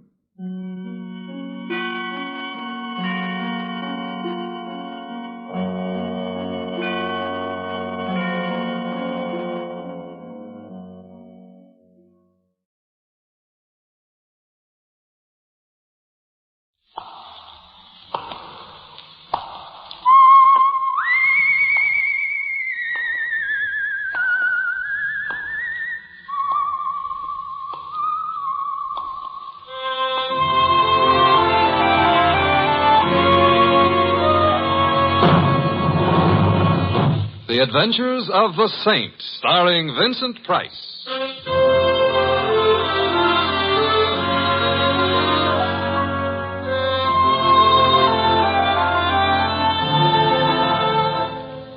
The Saint, based on characters created by Leslie Charteris and known to millions from books, magazines, and motion pictures. The Robin Hood of modern crime now comes transcribed to radio, starring Hollywood's brilliant and talented actor Vincent Price as the Saint. Come in. Hi, Mr. Temple. Oh, hello, Louie. Where are you? I'm in my room. I'll be ready in a minute. Hey, wait till you see my cap. I gave it a bat for Christmas. Well, congratulations. Yeah. Look, I don't want to rush you, but if you don't hurry, Christmas Eve is going to be already Christmas morning, and what'll all them tots think? Oh, them tots will be singularly fortunate. However, all I have to do now is get my whiskers on. There. How do I look? Mr. Templar, if I didn't know you was Mr. Templar, Yeah? I wouldn't know who you were. Louie, don't I look like Santa Claus? This may come as a surprise to you, Mr. Templar. Santa Claus is fat. Oh. You're not fat. Oh. Well, hand me that cushion from the couch, huh? Okay. Here. Yeah, thank you. Now then. How's that? Now say ho, ho, ho. What for? Santa Clauses always say ho, ho, ho. Oh, I see. Ho, ho, ho. Well, anyway, you look like Santa Claus. Hey, Mr. Templar, whose idea was this? Mrs. Winterbottom's. Oh, the dame who annoys tots on Christmas Eve. Mrs. Winterbottom is a very well-known philanthropist, and every Christmas Eve she collects hundreds of small children and feeds them. Yeah. Who feeds them the rest of the year? Don't be bitter, Louie. Sorry. At least I ought to give the little tots a laugh. Yeah. And I suppose there is something to be said for Mrs. Winterbottom. Don't say it now. Don't worry. There's something to be said for Santa Claus, too. He does go around filling stockings. Yeah, I know a blonde. Shouldn't say that either, huh? No. Someone at the door. Louie, would you mind? No. It's probably one of them tots. Correction. It's a tot 20 years later. Get in. I'm already in. Back up. I'm backing up. Thanks. Now reach, gents. You know, that gun in her hand looks loaded. Now that you mention Reach. For what? The chandelier. You can't. Why not? No chandelier. Oh, a wise guy, huh? If you're going to shoot me, I insist on knowing your name. Just call me Sally. Sally. And your last name? Never mind that. How would you like to get plugged in the... Breadbasket? Where? Oh, let's pass lightly over that. I wouldn't like to get plugged anywhere. And shut up. All right. Where is it?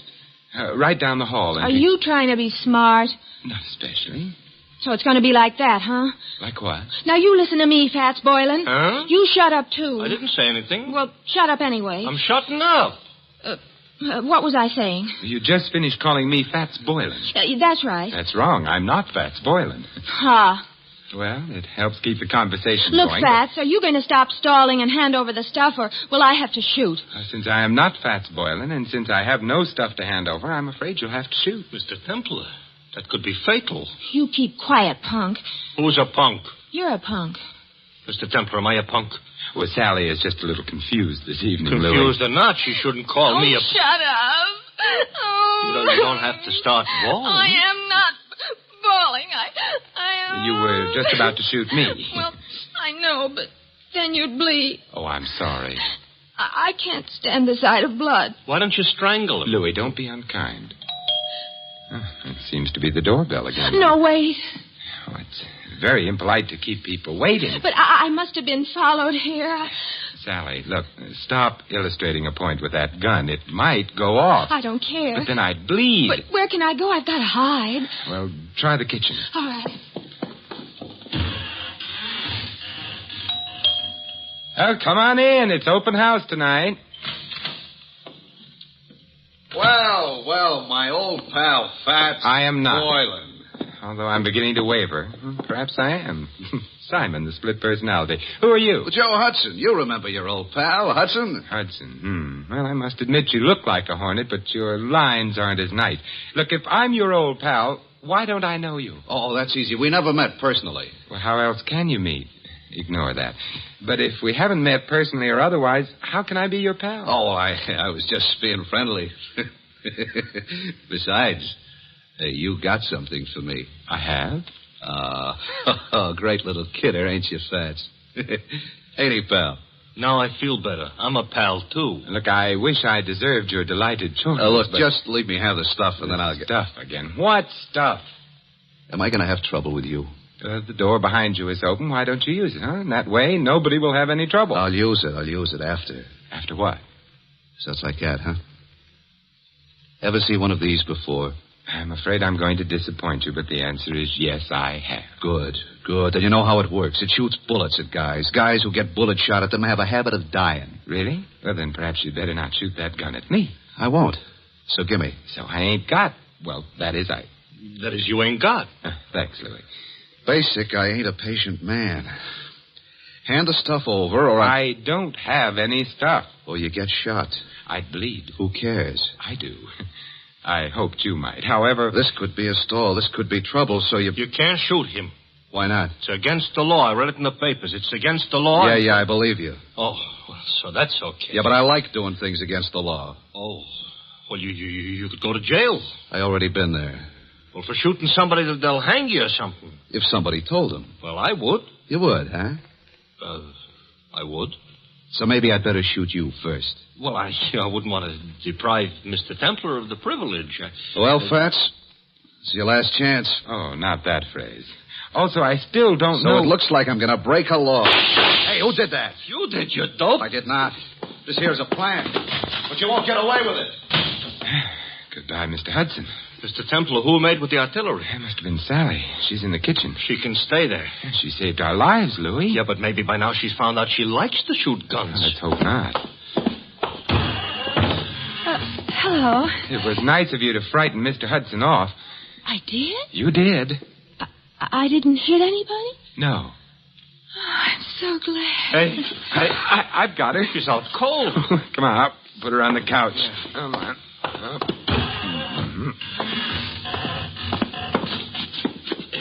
It's a little late, but somebody ought to mention she is not a bad-looking dish.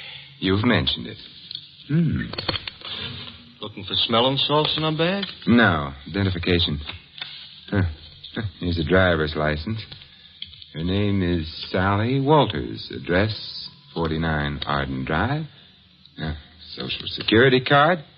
She's the secretary. That's what I need. Take it back. She's coming, too. Better put the bag back. Yeah, but keep the gun, though. There's still some bullets in it. No. We don't want her to know we went through her bag. We're ashamed of ourselves? We're going to pay her a visit. She ain't home. But she will be after she leaves here, and then perhaps we can find out what keeps the home fires burning.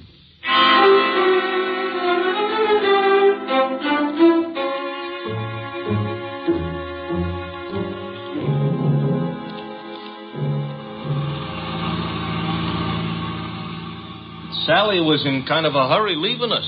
So she was. Mr. Templar, don't look right, Santa Claus chasing a blonde. I'm not chasing her. Technicalities will get you no place. Hey, this must be it. 49. What is she a secretary of? The Treasury? I suspect this is where she works, Louis. She works overtime, huh? Yeah, and probably sleeps in. Come on. Yeah. I hope that nobody is peeking because they'll think Santa Claus is off schedule. I think perhaps I can manage without the whiskers. Yeah. Ouch! Now you look like an imposter. Will you ring Louis? Okay. You know, this is the type house I got a feeling Santa Claus would have to use the saving center. Yes. I'm Simon Templar. You are? I am. There's nothing I can do about it. Mr. Templar, all butlers are like him? I doubt it. I think he's been practicing. Haw. Haw. Well, good night, then. I think not. Would you mind removing your shoe from the door? I would. You might at least have shined it. Humphrey, whoever is it at this time of night? No one, madam. Oh, but such an interesting-looking no one. Santa Claus, you've lost your whiskers. I haven't. They're right here in my pocket. How nice. Actually, my name is Simon Templar. I'm Carla Worth. This is Louis. Hi. Oh, I mean... Hi. Be kind to the peasants type. Did you want to see me? Now that I've seen you, yes. Well, come in then. Thank you. But, madam... Humphrey, go away. Yes, madam. Humphrey's such a problem sometimes. Shall we?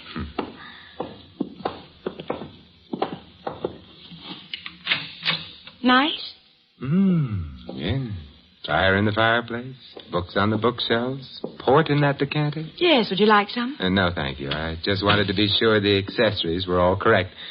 Someday, maybe I'll find some other wine besides port in the decanter. I dream. Simon, are you the one who found them? It's beginning again. Found what? My jewels, of course. Have they been lost? Simon, they were stolen. You know that, don't you? Should I?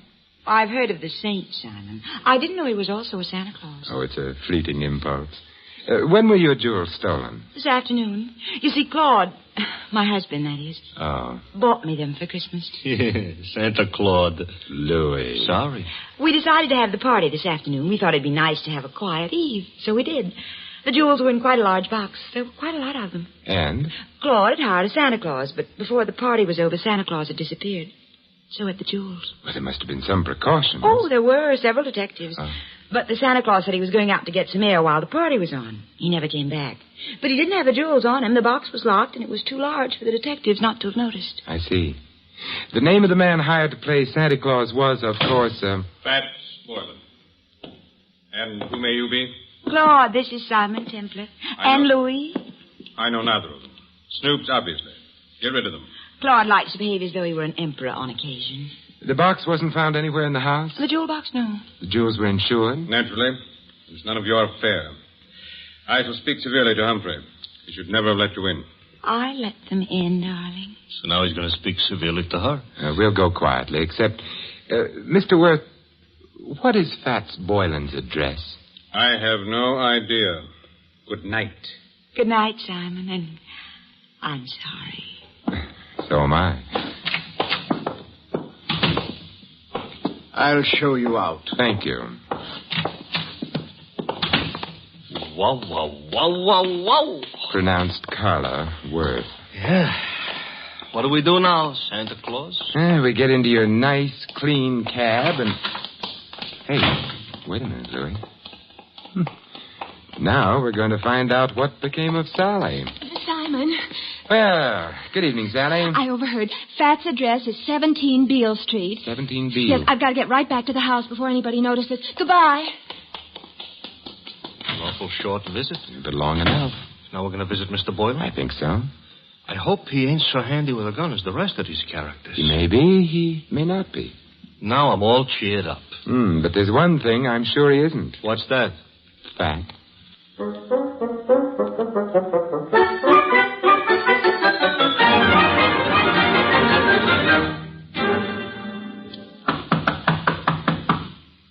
Quite a change from the Waits dump. Now this is a dump. Yeah, and Mr. Boylan would seem to be shy. Mr. Templar, you said something about the one thing he wouldn't be was fat. Why, because he was called Fats? Not exactly. Louis, I'm worried. Hey, the door was open. Yes. Maybe that means our bird has flown? Maybe. Come on, let's go in. Okay. I ain't usually so poetical, but the light's on. Yes. And the room looks funny. Looks like a hurricane came to stay for dinner. And remained for 6 months. Somebody was looking for a jewel box? And someone obviously didn't find it. The extent of the search indicates that. Nothing was left untouched. It's a funny smell in this room, you know. A couple of funny smells. Yeah. One's perfume and the other... Gunpowder. Huh? Gunpowder. That's why I ain't been looking behind any pieces of furniture. It really wasn't very far to look, Louis. Huh? He's behind the daybed. Fats? Fats, Louis. He ain't doing so good? He's dead. And Louis... Yeah? He wasn't fat. Mr.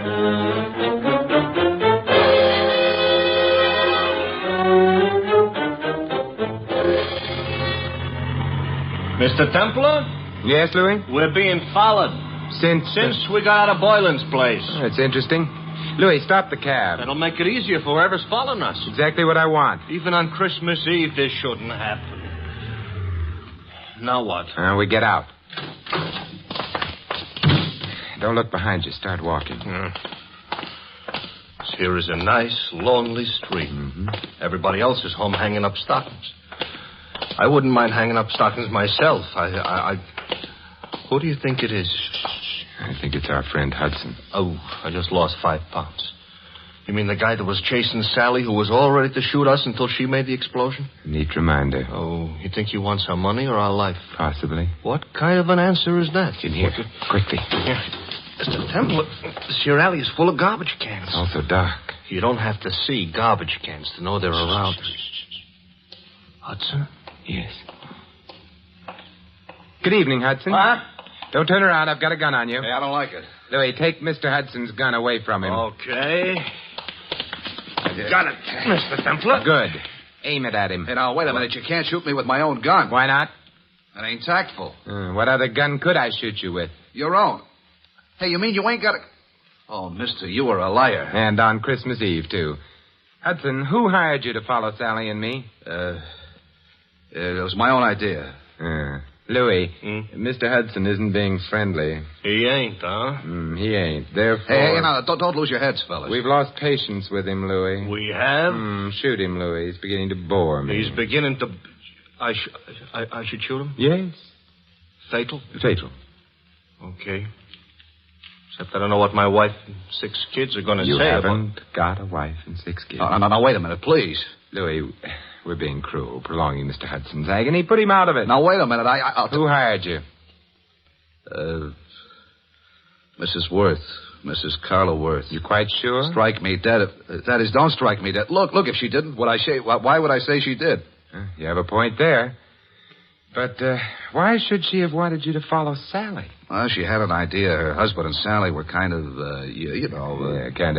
decorating their own little tree together. I couldn't put it more tactfully. I see. So if you got enough divorce evidence, Mrs. Worth could hold up her husband for plenty of alimony. No. No, Mrs. Worth is the babe with the dough. Mr. Worth is a very well-educated bum. Indeed. It's interesting. Louis, let me have the gun. Yeah, here. Hey, wait, I told you the truth. I'm sure you did. No. Mr. Templar, that's gratitude? It's necessity. Oh. We need him out of the way for a little while. He's out of the way. Now, Yeah? Now we're going to find out who else knew that Fats Boylan was thin.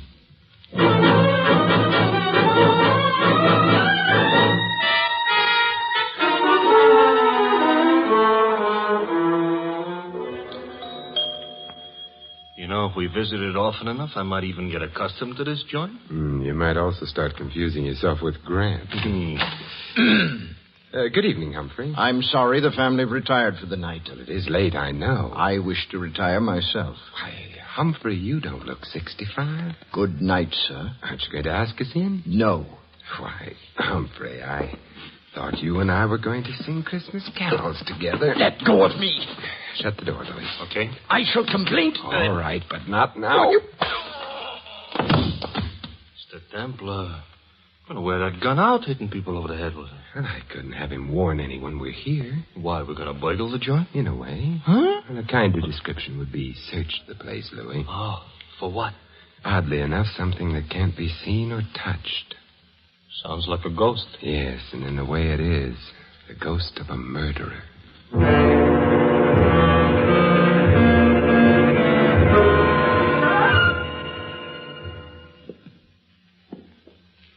It's the night before Christmas, all right, but a creature is stirring. A couple of creatures, plus. We've covered all the rooms on the other landing. Therefore, the bedroom should be here. And therefore, this should be someone's bedroom. Let's go in. We're sleeping? Now, if I can open the door softly enough and look in. Moonlight through the window. Yes. The dressing room. Door beyond would be the bedroom proper. Proper is not a word we're in any position to throw around. We'll have to go in to the dressing room. Come on, Louis. Okay. Wait a minute, Louis. Inhale. Mr. Temple, I don't usually take breathing exercises in the middle of the night. Louis. All right. I'm inhaling. Well? Perfume. Mm-hmm. Familiar? I could learn to love it, but no. Well, then out we go. You didn't care for that perfume. It didn't tell me anything. What do you want perfume should tell you? Who killed Fats Boylan?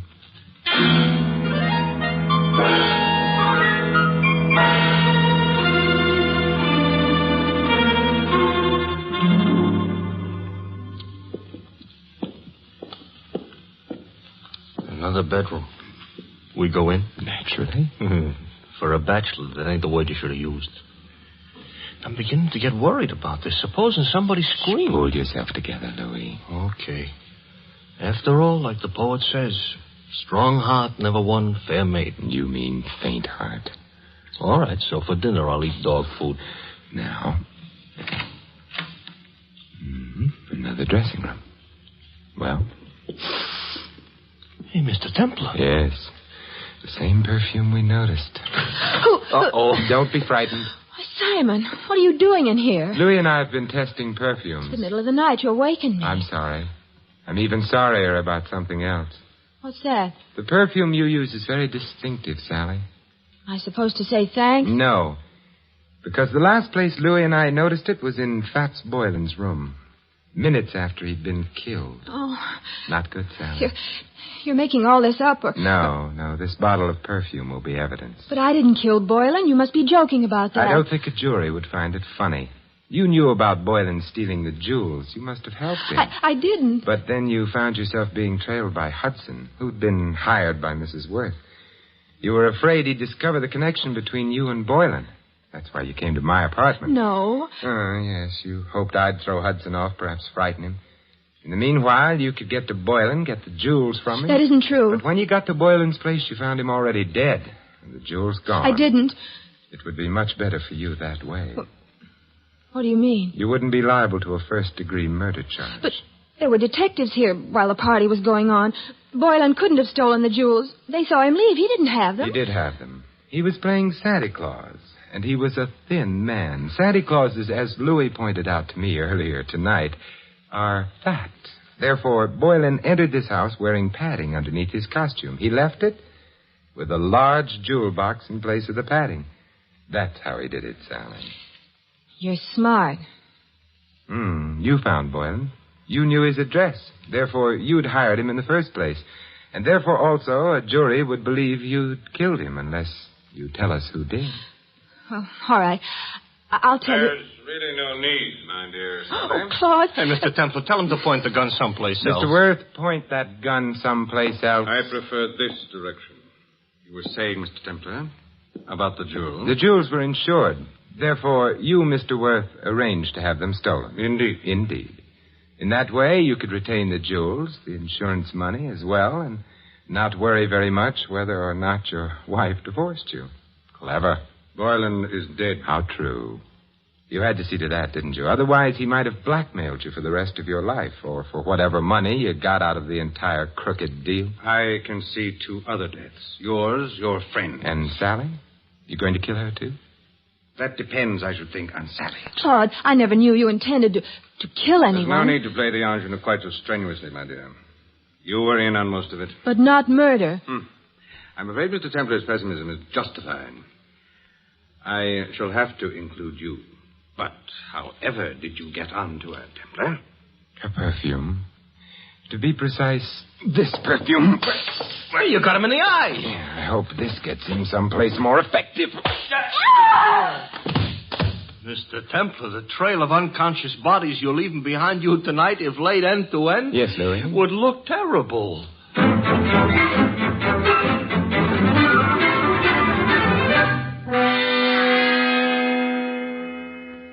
Simon. Yes, Carla? You've been very sweet. Even without your whiskers, you've been sort of a Santa Claus to me. May I? Oh, with pleasure. Well, I never knew Santa Claus could kiss like that. Santa Claus is no saint. Yes? Oh, hello, Louis. Mr. Templar, you better put on your whiskers. You forgotten all about Mrs. Winterbottom? Mrs. Oh, well, the hour is past midnight. The tots have undoubtedly tottered off to bed by now. Louis, you may tell Mrs. Winterbottom. I know. That the saint ain't no Santa Claus.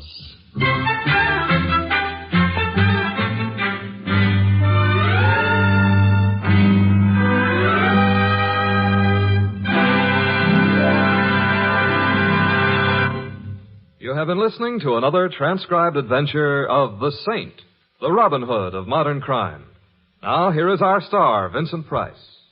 Ladies and gentlemen, all of us who live in the United States are aware of the spiritual values of American life, our factories and machines and luxuries. But there is another side to American life, a side made up of spiritual values. Our country was founded upon faith in God. In the Declaration of Independence, it states that men were endowed by their Creator with certain inalienable rights. Thus, religious faith is part of the very foundation of American democracy, and one of our most precious national heritages is freedom of worship. By exercising this freedom, you and your families can enjoy the spiritual pleasures that come with church or synagogue attendance. Moreover, your religious leaders stand ready to give you their help, whether you need personal or family guidance. And if you suffer the loneliness natural to a newcomer to this country, the churches of your faith will welcome you. We all know that without spiritual values, the other advantages of American life have little meaning. Without faith, the family and the community become unstable. Without faith, the individual denies himself the peace and guidance of religion. The doors of your churches and synagogues are open to you. The freedom to worship as you please is yours.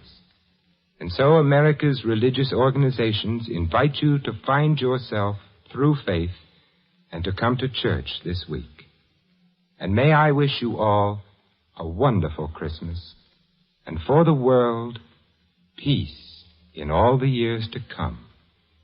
This is Vincent Price inviting you to join us again next week at this same time for another exciting adventure of the Saint. Good night.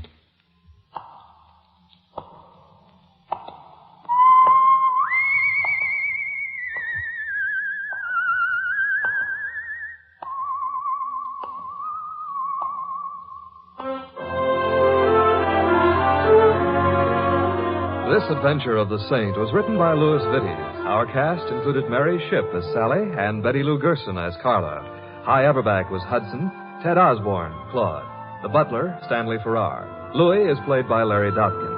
The Saint, based on characters created by Leslie Charteris, is a James L. Safier production and is directed by Helen Mack. Vincent Price is soon to be seen co-starring in RKO's production of His Kind of Woman. All you Saint fans will be glad to know that the Saint comic books are on sale at all newsstands. Your announcer, Don Stanley. 3 chimes mean good times on NBC. For your Christmas Eve listening pleasure, there's another broadcast of NBC's Sunday hour-and-a-half extravaganza, The Big Show. There's a whole Christmas stocking full of stars, including Tallulah, Jimmy Durante, Ed Wynn, Charles Boyer, Robert Merrill, and many more. Tonight also means your weekly visit with the Harris family on the Phil Harris-Alice Faye Show. Be sure to hear this special Christmas program later today on NBC. Happy holiday, happy listening. Happy holiday, happy listening. NBC wishes you a season of good cheer. A merry, merry Christmas and a happier New Year.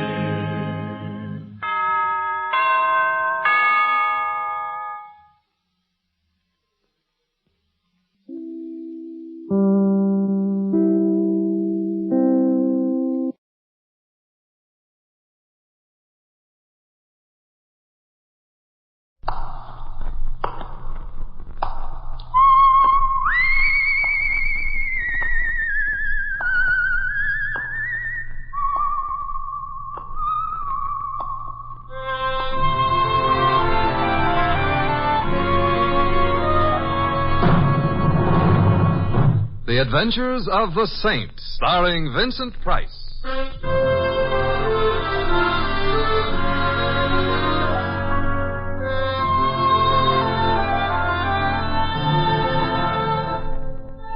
Saint, based on characters created by Leslie Charteris and known to millions from books, magazines, and motion pictures. The Robin Hood of modern crime now comes transcribed to radio, starring Hollywood's brilliant and talented actor Vincent Price as the Saint. Taxi! Taxi! Personally, lady, the name is Louis, but... Please hurry. Okay, but where to? I don't care. You don't... I don't like to mention this, lady, but I think you mislaid your groom. What? Of course, a girl getting married, she's kind of excited. Maybe she forgets a little something here and there, but, lady, not your husband. I'm not married. Look, you're all dressed up like a bride. You come running out of that church. They was having a wedding there. They thought they were, but... Oh, I want Jimmy. Look, please, lady, don't cry. If I had Jimmy, I'd give him to you. Who's Jimmy? I love him, and we were going to get married, and I went to the church, and everybody was there except... Jimmy. Yes. Uh-huh. I called everywhere. I know something terrible must have happened to him. Uh-huh. For a girl in your position, you know what I think you need? What? A saint.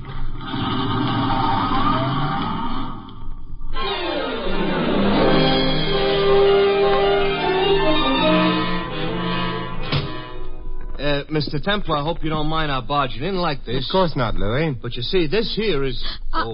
I'm Carol Blair. Uh-huh, Miss Blair. But by this time, she's supposed to have been Mrs... Snyder. Yeah, but she ain't on account of Mr. Snyder didn't show up at the altar. So... Miss Blair, please sit down. Thank you. Here, have a handkerchief. I don't want a handkerchief. I want Jimmy. Well, I don't have Jimmy. I might perhaps try to find him. Oh, Mr. Templar. Whether I can or not is something else again. However, have you thought of the possibility that he might have changed his mind about matrimony? Oh, no, he wouldn't have. He loves me. Well, Mr. Templar, there's nothing that could have kept Jimmy from marrying me. Nothing except death.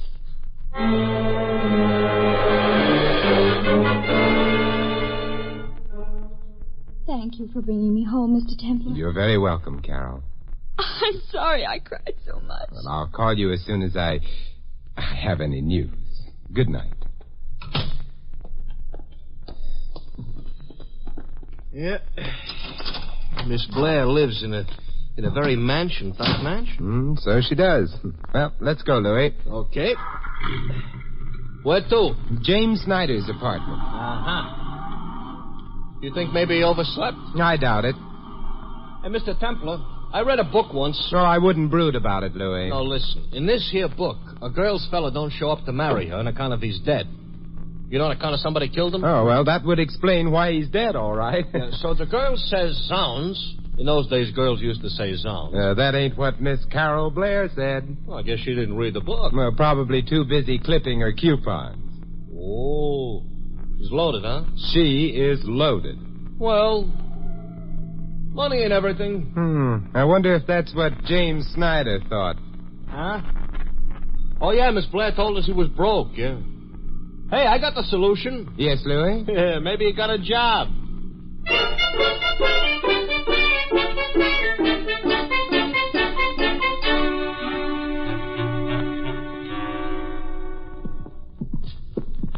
Now, this here is a very fancy type hallway, Mr. Temple. So it is. Gaudy, but not neat. 1C, 1C. Yes, here it is. How can a guy with no dough afford to live here? Well, we'll ask him if he answers that doorbell. Yeah. Hey, he's in. Hello. Ooh. Except he's a she. Good evening. May we come in? All right. Thank you. Hey, Mr. Templar. Maybe she's why Snyder didn't show up. I think we stop here, no? Yes, Miss... I am Marie. Oh, Mary. This is Louis. Hello. Yeah. And I'm Simon Templar. Ah, you are the saint. I'm afraid I am. Spending the winter here? In this apartment? For right now, I am reading the book, you see. Book on American history. You're a student? What do you think? I think you graduated.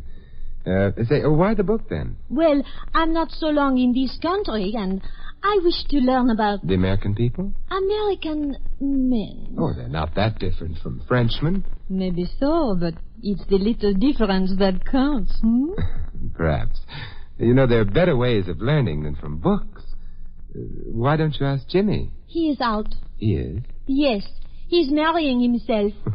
Oh, it is not right what I'm saying. He's marrying a girl. Yeah, that's more usual. You don't mind? I do not mind. Well, sometimes close friends of the groom do. They say things like, what on earth does he see in her? But I am knowing what he sees in her. Be careful. $1 million. Is not bad. He's fine. Well, that is, Carol is a very pretty girl, too, despite her $1 million. Who cares? Of course, you'll probably laugh and... are you Jimmy's sister? Oh. Yeah, I thought so. But if you're not his sister, you must be... You look very pretty in red, Simon, but it is not necessary to blush. I am Jimmy's... Whoop, Kitty, it's time for bed. Wife. You said wife? Wife. Excuse me, huh? Hello? Huh? He's not here. Monsieur Templar is here. Goodbye. Was the doorman. I was saying... You said you were Jimmy's wife. It's true. Well, then if he'd married Carol, it would have also been bigamy. I am find the lawyers say divorce not so good. So now Jimmy marry a rich girl? Maybe Jimmy gives me a big present, Big present, huh? There's another name for it. Is so? Is so. The other name is blackmail. You are a funny man. I haven't been trying. Maybe you go away now, huh? Mary, I have news for you. What kind of news? Jimmy didn't show up at the altar. You make the joke once more. No joke. He's terrible. Which means that Jimmy hasn't married that $1 million yet. I think of the poor girl who waits at the altar. Almost I cry for her. Your eyes are dry. I said almost. Goodbye. You want to be alone? From you, yes. Goodbye also to you. Oh, thanks for remembering me in time to say goodbye, Mr. Templar. We're leaving, Louis. Except, Marie, if you happen to run into Jimmy... Yes? Advise him to be very careful. So? To date, he's left one woman at the altar, another in his apartment. He'd be safer juggling dynamite.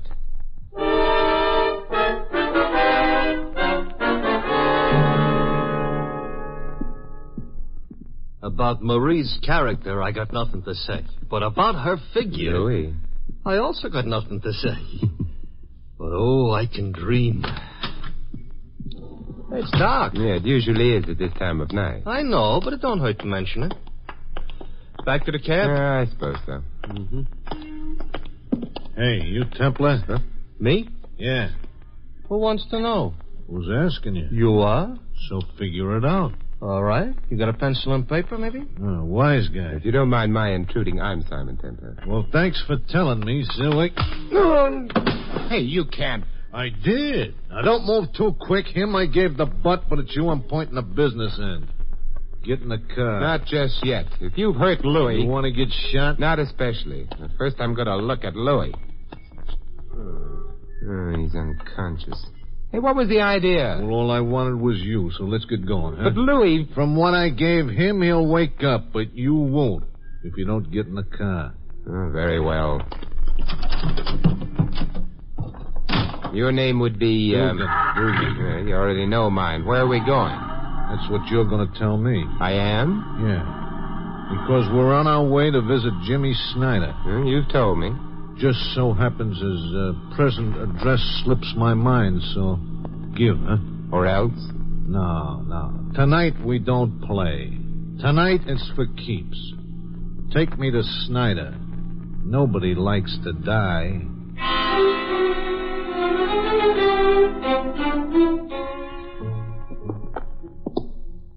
This is where you live, huh? Not quite yet. Hallways are so drafty. Huh. Thank you. Mm-hmm. Snyder's in your apartment? We'll be inside in a moment.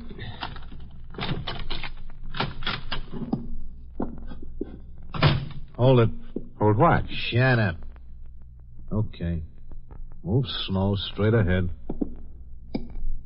You, mean now you've cased the joint? I mean, I wanted to get that light on. Now, Templar. Yes? I don't see Snyder. Hey, you know, now that you mention it, I don't see him either. Hey, you could overdo that light stuff. You really think so? Where is he? I don't know. But he might be along at any moment. Yeah? Why not? How'd you like a slap in the eye? Put your gun down and try it. Why, Careful. Besides, would Marie approve of your language? Not to mention your tactics. Well, she don't have to. I'm the one that gives the orders and... thank you. For what? Telling me that you're the person who spoke to her over the phone a little while ago, back at Snyder's apartment. It explains how you happened to know I was there. Forget it. Now, what I want to know is when is Snyder going to show here? Well, of course, he may have mislaid his timetable. Yeah? Or perhaps even his life.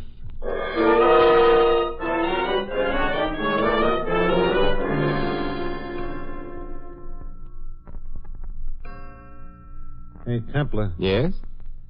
I'm beginning to think that Snyder maybe ain't going to show. Well, as a beginning, it shows promise. In time, you may have lots of little thoughts all your very You own. said... I said he might be along.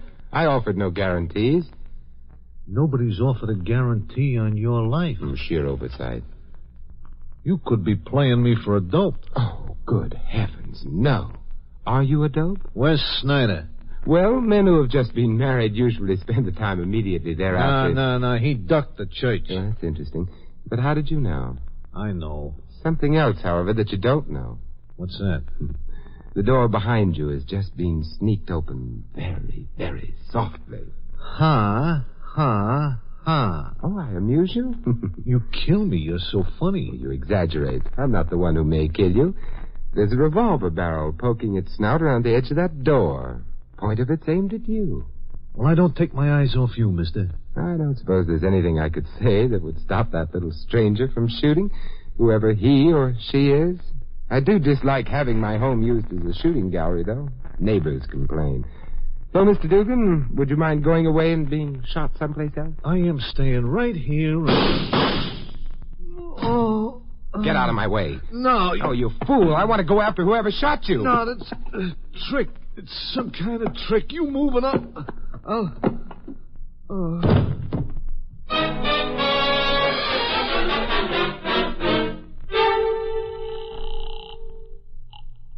Lieutenant Archer, homicide. Hello, Lieutenant. This is Simon Templar. Lieutenant Archer just grabbed his Nash for a quick trip to the upper Amazon. Lieutenant Archer hasn't got a Nash. He's doing it the hard way. Good night. Lieutenant. Yeah? Look, stop gnashing your teeth and guess what I've got. I wouldn't want it. I'm a married man. His name used to be Dugan, Anthony Dugan. I don't like him. Someone else didn't like him harder, so now he's dead. Where? My apartment. Got the killer there, too? I'm sorry, no. Well, get in touch with me when you do. All right, Lieutenant. I'll be right down, Simon.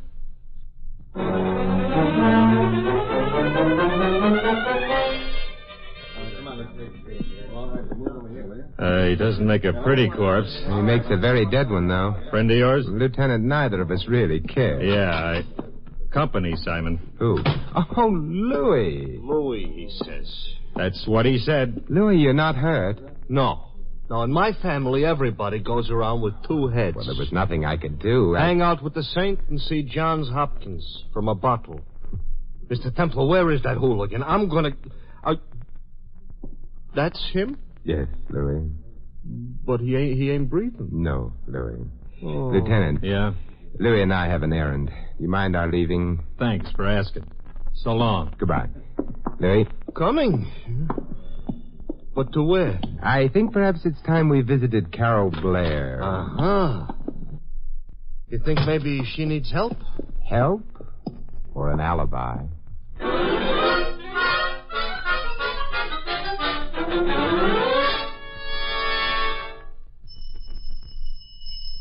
Looks like the mansion is all closed up for the night. I hope not. Maybe she's asleep, huh? If she is, she hasn't read the right books. A woman who's just been left at the altar never sleeps. What's the matter? They don't get sleepy? I have nothing to say to the press. Who's he? I don't know. To me, he looks like an outfielder. From left field, I might add. Louis. I beg your pardon. You, sir, would be... Theobald A. Blair. What does the A stand for? Artaxerxes. You may make all the jokes after I shut the door. Good night. We are coming in, Mr. Blair. Thank you. Pushing type. Uncle. Only when necessary. You're Carol's father? Uncle, young man. Uncle. And who are you? Simon Templar. This is Louis. Tonight everybody goes, Why does he have to use a question mark for me? Your niece asked me to help her, Mr. Blair. Carol is a young idiot. Youth has no monopoly on idiocy. I'm almost squelched. Something that hasn't happened to me in years. How about an offer of employment? The last one I received was in the early 30s. Since then, no one's been vulgar enough to... That is hardly your concern, is it? It might be. By the way, Marie sends her love. Good heavens, sir. Not here. I beg your pardon? Well, we're men of the world, true, but still. Then you knew Jimmy was married? Would you like a spot of something? Truth. I'm afraid we're temporarily out of that commodity. Dugan is dead, Mr. Blair. Indeed? How pleasant to discover that thugs like him are mortal. Were you the one who tested his mortality? Oh, he was murdered, huh? No doubt whoever murdered him did so with the best of intentions. It wasn't I, however. You haven't asked me where Jimmy is. You haven't implied that you know. Do you? No. You want to know? Of course I do. In order to test his mortality? Nonsense. I wanted Jimmy to marry Carol. Wanted it very badly. Uncle, I heard... Oh, Mr. Templar. Yeah, and Louis. I'm keeping the franchise open. Hello, Louis. Hello. I hope you weren't asleep. Oh, no, I couldn't. Simon, have you found Jimmy? No, I did find Marie, however. Who was Marie? Uncle Theobald can tell you, probably with more details than I would know. Uncle? She, well, that is, she used to be, friendly with Jimmy at one time. Friendly? Well, yes, you might say that. As a matter of fact, she carried it to the extent of marrying him. Oh, no. Uncle, you're joking. Now, my dear, perhaps you'd better lie down. Uncle, I've warned you time and time again. I'm not a child. I never thought you were. Oh, Mr. Templar, it isn't true, is it? That Jimmy was married? I'm afraid it is. But it can't be. Otherwise, why would he have... Been ready to marry you? But he was under the impression that he'd been divorced from his first wife. Oh, and the divorce wasn't any good. So it seems. Then Jimmy did love me. Jimmy would be the best one to answer that. Which reminds me, Louis and I have another errand to perform. What errand? But I can't tell as yet whether it would be a matter for the police or for the medical examiner.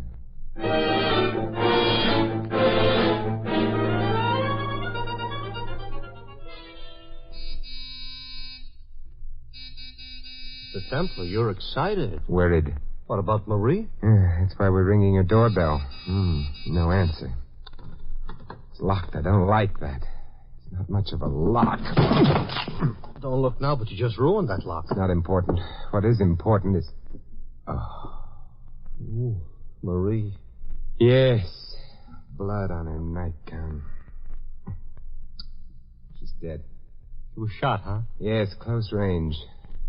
Trail of blood leads from the couch there to this overturned end table. You mean she crawled after Whoever shot her left her for dead at the couch.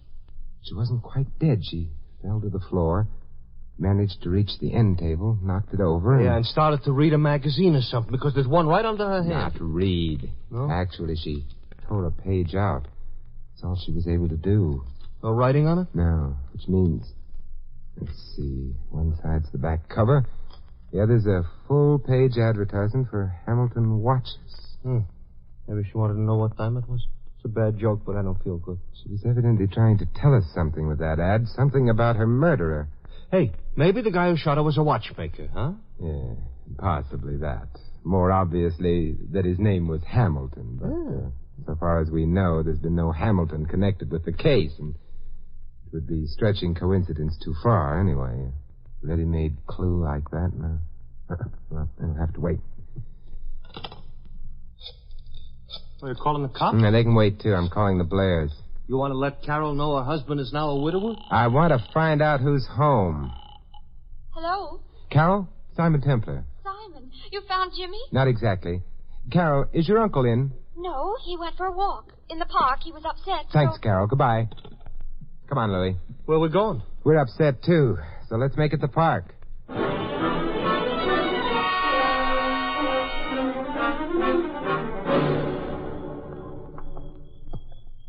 this here just happens to be a very dark park. No sign of Uncle Theobald. Mr. Templar, you think there's something phony about him taking a walk this time of night? Phony? Not necessarily. Let's call it dangerous. No, I'm nervous. Let's not. Maybe he used to be a watchmaker. That's possible. Mr. Templar, I just thought of something else. You kind of stopped looking for Jimmy Snyder. You think it's hopeless? I don't know. Other things to worry about first. As for Snyder, if he's still alive... You wouldn't bet on that, huh? Hey, look. Up ahead by the side of the road. Yeah, Theobald. He's waiting for the traffic lights to change. Not many cars are driving around through the park this time of night, though. But there is one parked down the road a bit. Come on. Yeah. Lights change. He's starting to cross. Shows the car. Theobald! Theobald! He ain't heard you. He's out on the roadway. Theobald! The car hit him. No lights, no license plate type. Is he dead? No. Car just sideswiped him. Oh. Hey, Theobald. Hello, there? Bad driving. No. Murderous driving. That car tried to kill you. Theobald, we'll get an ambulance for you. You'll be all right, but look, I've got to know something. Do you have a place of your own besides Carol's house? Well, yes.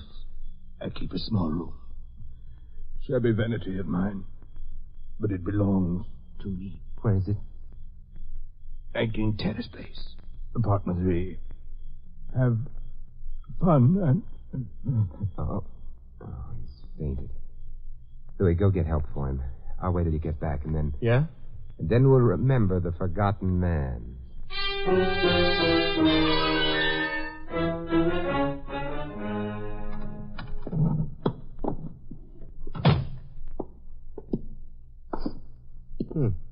This here ain't a very elegant dump. Louis, I'm worried. About who's killing everybody? No, I think that's fairly clear. Oh, you speak for yourself, John. But Mary's dying action, it puzzles me.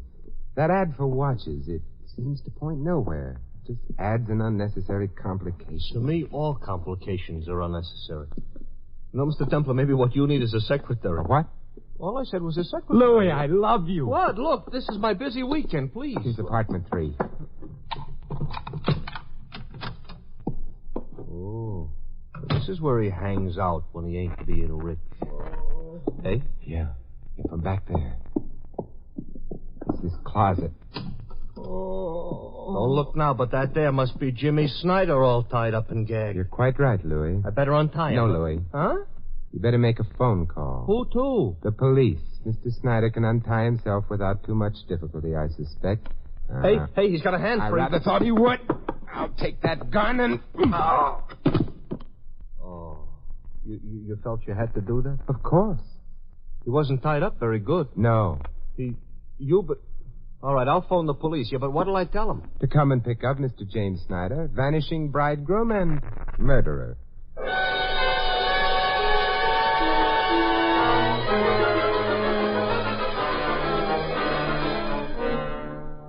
Simon, I don't understand. How could it have been Jimmy? Well, he was married to Marie. Marie and her happy little triggerman, Dugan, were preparing to blackmail him as soon as he'd married you, Carol. Jimmy didn't care for the program, and so... So he killed him? Right, Louis. Oh. Your uncle also knew, so that meant that he, too, would have to die. But Jimmy tried to arrange it so that Theobald's death would seem to be an accident. After he had ran him down in the park, he went to Theobald's apartment and tied himself up. He knew someone would find him there shortly. And everybody would have thought that Uncle had killed Marie and Dugan. Simon, however did you know? Marie. She was murdered in her living room. She was wearing a nightgown at the time. It's hardly likely she would have received any ordinary visitor in that state. Yeah, except her husband, Jimmy. Right, Louis. Only now look, what's the business with the watch ad? Well, we know that Marie dying tore a page out of a magazine. Obviously because that page contained an indication of who had killed her. Wait a minute. All that page contained was an ad for Hamilton watches. No, you're forgetting something, Louis. Yeah? What was Marie doing the first time that we met her? She was, Oh, yeah, she was reading a book. About? American history. Mm-hmm. I remembered that. And then when you mentioned the word secretary... Yeah, this I mentioned, all right. I knew whom she'd named as her murderer. Uh-huh. I still don't know. Louis. Yeah? Look, in American history, who was Alexander Hamilton? But Pilgrim Father. No. Pilgrim Son? Louis. What? Alexander Hamilton was the first Secretary of the Treasury. Uh-huh. So? So, who's the Secretary of the Treasury today? Oh, well, that's a guy named, wait a minute, let me look at a dollar bill. Oh, yeah. Right. And Jimmy Snyder was a suspect, so it goes to show people ought to read American history. You know, Marie was awfully bright. I'm not. I feel terrible, Simon. You needn't, Carol. You'll get over Jimmy. Do you think so, Simon? How? Well, Louis. Oh, yeah, Mr. Templar? Please go take a cab. Hmm?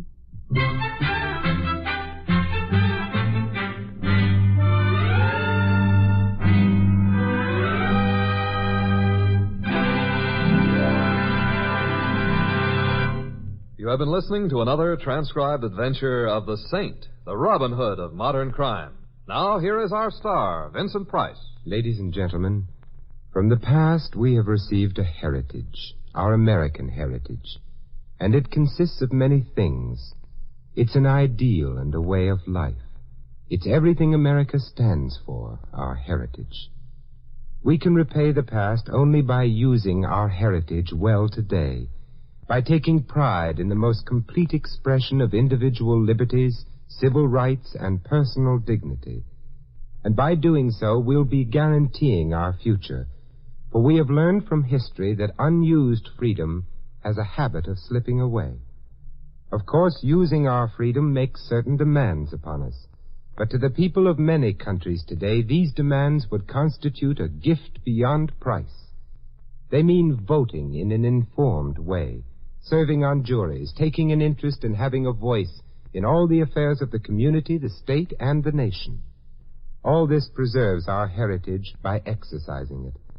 And by making our form of government work better at home, we strengthen democracy everywhere. We provide an example of free people governing themselves through a free government, a dynamic example of man's finest ideals at work. To every American, then, falls the task of protecting our heritage. For freedom is everybody's job. This is Vincent Price inviting you to join us again next week at this same time for another exciting adventure of the Saint. Good night.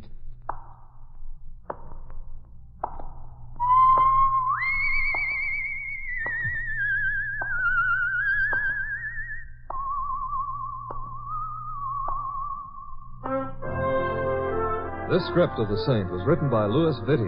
In our cast, you heard Viola Vaughn as Marie and Sharon Douglas as Carol.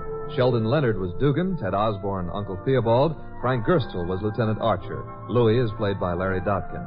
The Saint, based on characters created by Leslie Charteris, is a James L. Safier production and is directed by Helen Mack. Vincent Price is soon to be seen co-starring with Errol Flynn and Michelin Prell in William Marshall's production of Bloodline. All you Saint fans will be glad to know that the Saint comic books are now on sale at all newsstands. 3 chimes mean good times on NBC. There's fun every Sunday on NBC with 2 delightful and sometimes very bewildering families. The Blandings family continues to have typically suburban adventures in their famous dream house. Cary Grant and Betsy Drake star as Mr. and Mrs. Blandings. And Sunday also means a visit with the hilarious Harrises and their friends on the Phil Harris Alice Faye Show. This is NBC, the National Broadcasting Company.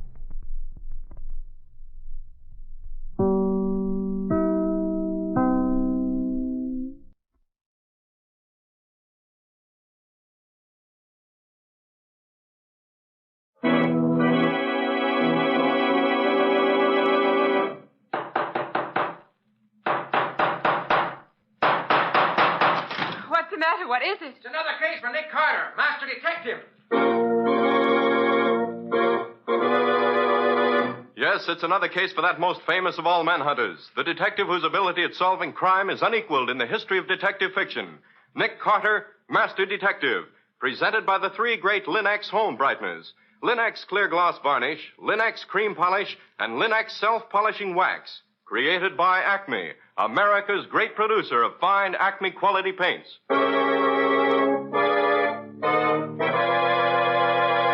Today's curious adventure, Mind Over Murder, or Nick Carter and the mystery of the missing John Doe. In just a moment, we'll hear how Nick Carter found out who John Doe really was and who was behind the murders of the two men John Doe thought he had killed. But first, here's a tip for good homekeeping.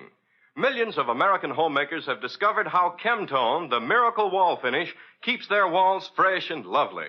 Now they're discovering how the three great Linux home brighteners bring sparkling cleanliness to furniture, woodwork, and walls. Linux Clear Gloss Varnish gives lustrous, longer-lasting protection to every wood and linoleum surface. Linux Cream Polish renews the sleek, gleaming beauty of fine furniture. And Linux Self-Polishing Wax lends rich, satiny loveliness to any floor, wood, linoleum, or tile. Take the modern shortcut to new home beauty with the three great Linux home brighteners. You'll find them all at your hardware, paint, or department store. Your headquarters also for Chemtone, the miracle wall finish.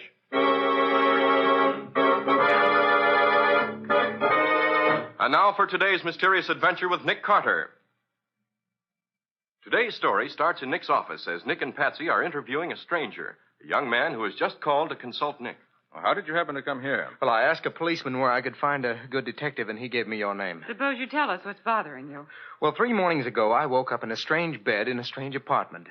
Until the young lady whose apartment it was told me, I had no idea where I was. Well, judging by the bandage around your head, you must have had an accident. Was that before or after you woke up in this strange bed? It must have been before. I don't remember anything about it.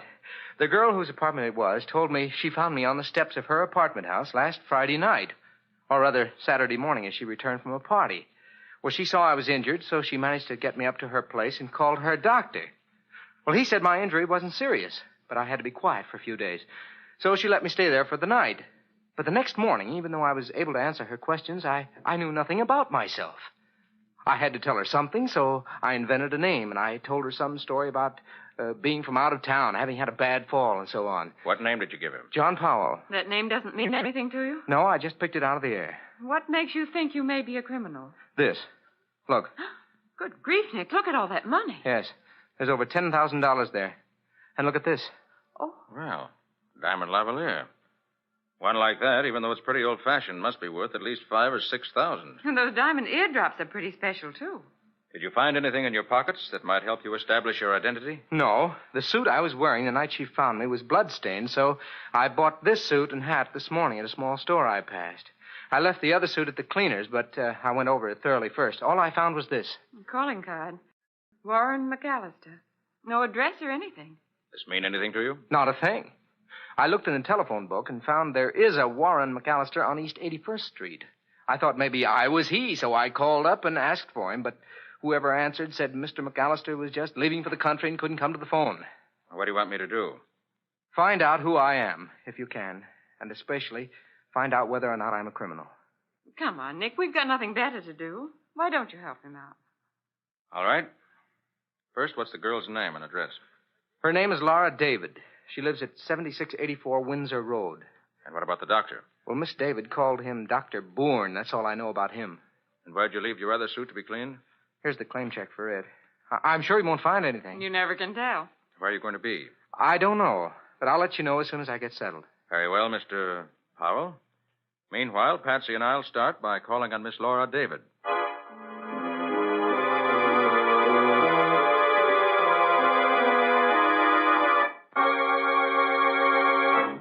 Apartment 3D, David. Well, he told us the truth about this, anyway. Come in. Riley, what are you doing here? I was just going to ask you that.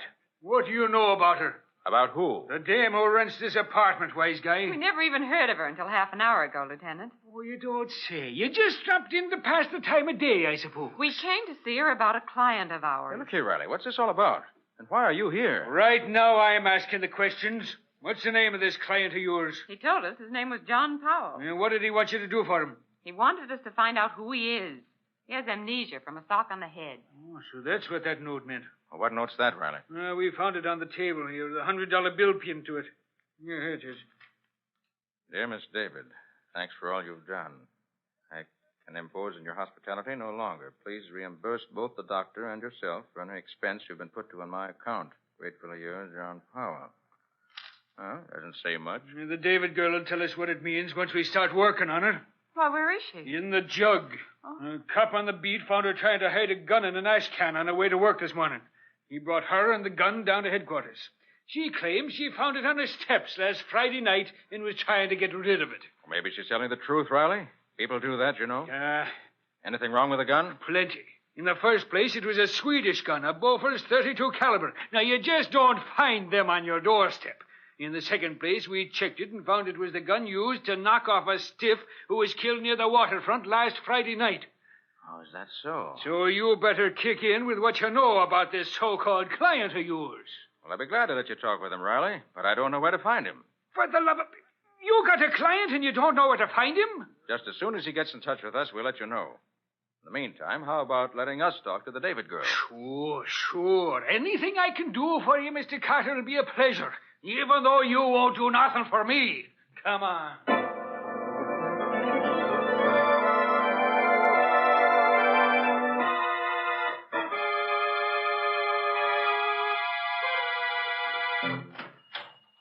Well, Patsy, we certainly didn't get much out of that David girl.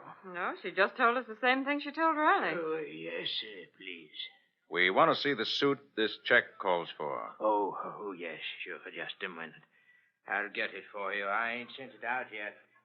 I knew that stuff on it was blood. Said he had an accident, if it is. Thanks.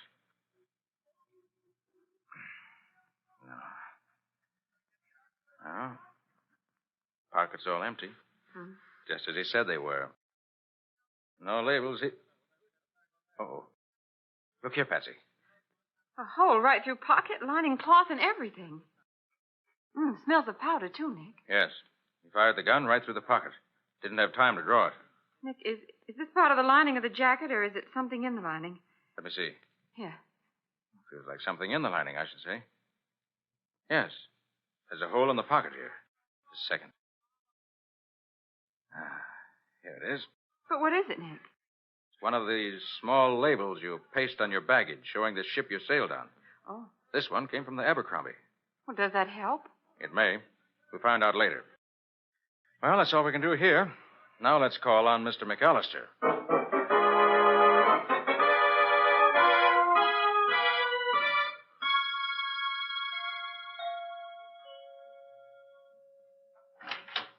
The lieutenant is expecting you in the library. Hey, Nick, what's the... Hold it, Patsy. We'll find out fast enough. Well, what took you so long, Nick? Did you get a flat tire, maybe? Thanks for the welcome, Riley. Hey, what's going on here? As if you didn't know. But I don't. Well, Riley, what is it? Uh-oh. Look there, Nick. Is that McAllister? Yes, it's McAllister. And dead as a doornail. And don't tell me you don't know nothing about it, because I wouldn't believe it.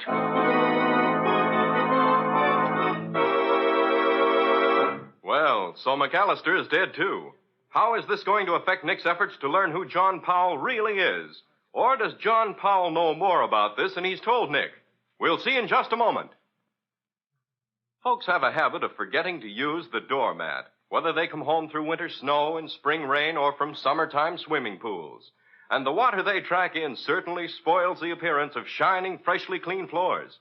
But those floors look spick and span again in a twinkling when you keep them protected with Linex clear gloss varnish, because it keeps both dirt and water right there on the surface where they're easy to whisk away. That same protective finish gives sparkling beauty to woodwork and furniture as well. For Linex clear gloss has a gleaming, transparent luster that provides a background of distinction for all your household things. And how Linex clear gloss wears. It resists damage by hot grease, boiling water, fruit acids, perfume, even alcohol, which means it's as fine for use on tabletops as for wood floors and linoleum. What's more, Linex clear gloss varnish is so easy, so smooth to brush on that it's no job at all. And once applied, it gives your home the handsome, well-kept appearance in which you take such pride. So ask your dealer now for Linex, Lin-X, Linex clear gloss varnish. You'll find all three great Linex home brighteners and Chemtone, the miracle wall finish, at hardware, paint, and department stores everywhere.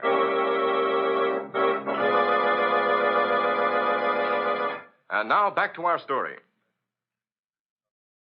We left Nick and Patsy facing an angry Lieutenant Riley, who was accusing them of knowing more about the murder of Mr. McAllister than they pretended. Yes, it's McAllister, and dead as a doornail. And don't tell me you don't know nothing about it, because I wouldn't believe it. But we don't, Lieutenant, honest. Of course we don't. Now, what happened, Riley? He was just about to learn the details when you drove up, so we waited for you to join us. Well, thank you, Riley. I knew I could count on you to do the right thing. What? Why Watch you... your blood pressure, Lieutenant. I ought to throw you both in the clink for 99 years. All right. Now, how about finding out what happened to McAllister? All right. Now, you, chauffeur. Yes, sir. What's your name? Barry, sir. All right, Barry. Tell us what you know about this, and don't leave nothing out. Well, I was driving Mr. McAllister home from the bank, and I stopped in front of the house, same as always. I was just going to get out and open the door for him when a man came up to me with a gun in his hand. He told me to keep my hands on the wheel and to look straight ahead, not to pay any attention to what I heard. Go on. What happened then? Well, I heard the car door open behind me. Mr. McAllister started to say something, and then I heard a shot. Then I heard a man say, "Come on, Mike," and they ran up the street. I turned around, saw Mr. McAllister slumped down in the back seat and two men running toward a car. Where was this other car? In the middle of the block on the other side of the street. The men got in, and it drove off. You got any idea who them men were, what they was after? Oh, no, sir. All right, Barry. That's all for you for now. But don't go away. We may want you again in a few minutes. Oh, sure, Lieutenant. I'll stick around. Now, you. What's your name? What do you know about this? The name is Stover, Lieutenant. I was Mr. McAllister's butler, sir. Oh, just a moment. Stover, did a man named John Powell call here today? Yes, sir, he did. Just as Mr. McAllister was leaving, sir. But Mr. McAllister said he didn't know anyone by that name, so he didn't speak to him. Did you recognize the voice? No, sir. But I'm almost sure it was the same person who called about an hour ago and asked if Mr. McAllister had returned yet. I told him I expected him in about half an hour.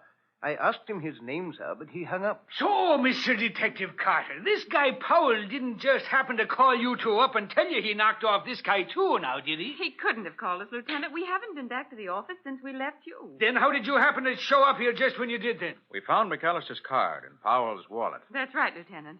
Powell asked us to see if McAllister knew anything about him, who he might really be. I'd sure like to get a look at this client of yours. He seems to have a finger in every murder that goes on around here.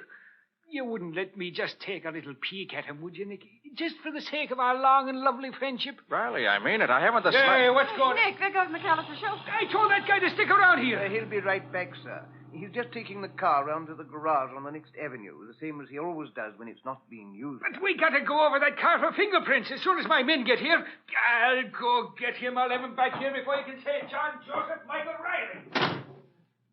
Stover, what do you know about that chauffeur, Barry? Why, not much, sir. He came to work here about 3 months ago. Mr. McAllister hired him himself. Did you see any part of what happened when Mr. McAllister was shot? Just the end, sir. I heard the car drive up, and I went to open the door.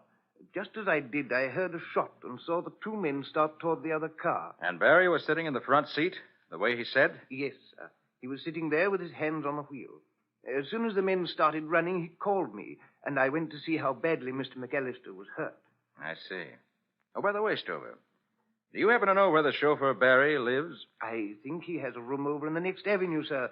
Number 7612, I believe it is. It's over a bakery. Thank you. Well, Patsy, I think that's all for us here. Where to now, Nick? I think we'll take a trip down to the waterfront. I want to call on the purser of the Abercrombie. Did you say the Abercrombie, sir? Why, yes. Why? It's probably only a coincidence, sir. But Mr. McAllister was very much worried last Friday night because a man he was expecting on the Abercrombie failed to show up. That's so. Who was this chap who didn't show up? I don't know, sir. Mr. McAllister was looking forward to seeing him. He was bringing him something important, I believe. He sent his car down to the pier to meet him, but Barry reported that he wasn't on the boat. Was Mr. McAllister interested in anything besides his bank? Oh, yes, sir. He was the head of several committees which were acting against enemy propaganda in this country. Combating enemy propaganda, huh? Oh, this thing is beginning to make sense, Patsy. Now I'm more anxious than ever to talk to the purser of the Abercrombie.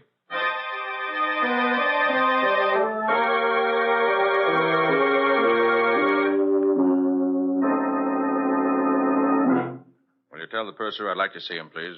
Who's doesn't look like an American ship, Nick, even though it is named the Abercrombie. It isn't, Patsy. It was originally the Prince Knut, a Danish vessel. It was Oh. taken over by the English when Hitler rolled over Denmark. Now sails for Sweden, I believe. You think that the label we found in John Powell's clothes may mean that he came in on this boat? I hope so, Patsy. And there's another thing makes me think that may be true. The gun that Miss David found, the one that Powell must have dropped on the steps of her apartment house, was a Swedish gun, remember? Yes. A Bofors 32? Mr. Carter, you want to talk to me, yes? Yes. Was there a passenger on your boat this last trip by the name of John Powell? Jan Powell? No, we have only 3 young gentlemen traveling alone. I remember well. One Swedish-American, Mr. Lars Sjostrom from Michigan, one Norwegian, Mr. Halverson, and the young South American, Mr. Richard Vallon. Richard Vallon, huh? Doesn't sound much like Powell, Nick. You are from the police, maybe? Well, yes, in a way. Why? Then I think maybe this Mr. Vallon could be the one you are looking for. We had trouble with him on the way. What kind of trouble? Oh, it was not serious. Just his room steward reported to me that he was armed, that he had seen pistol on his dresser. So I called on him and asked him to give me pistol for the trip. It is rules, you know. Yes, I understand. But he did not want to give it to me. He talked about it for a long time. Then at last he gave it to me, and I put it in safe. And when we dock, I give it back to him. Very interesting. Did you notice the make of it? Oh, yes. It was Bofors 32 caliber. The Bofors 32. Could you describe this Richard Vallon for me? He was young man, slender, good-looking, blonde hair, about my size. That's Powell, all right, Nick. Oh, Purser, did you happen to notice if a car met him at the dock? But yes, when he leave the boat, he get into big black limousine. They start away, and then about the block from the dock, the car stop again. It was too dark to see what was happening. I think maybe there was trouble with the engine because I hear a backfire, and then the car go on again. But that was same place where police find dead man next morning. Nick, it all adds up, doesn't it? Yes, Patsy, I think it does. Well, thanks for your trouble, Purser. Oh, it's no trouble, thank you. Patsy, I think we'll have a look at this room where Mr. McAllister's chauffeur lives.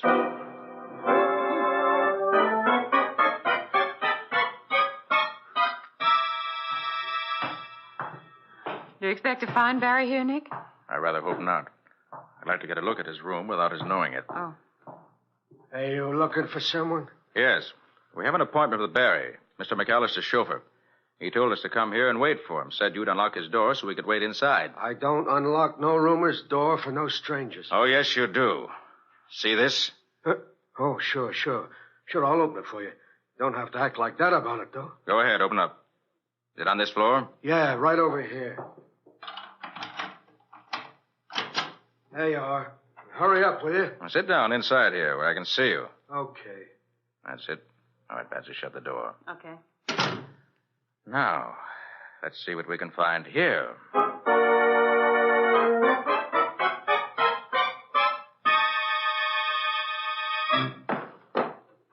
Hey, look. Hurry up, will you? I got work to do. I can't sit here forever. You'll sit there till we finish this search. Nick, what do you suppose is in this little can? I can't open it. Huh? Hey, Patsy, let me have that. Yes. Mm-hmm. Yes, the cover is on pretty tight. Well, that's movie film, isn't it? Certainly is. Well, let's see.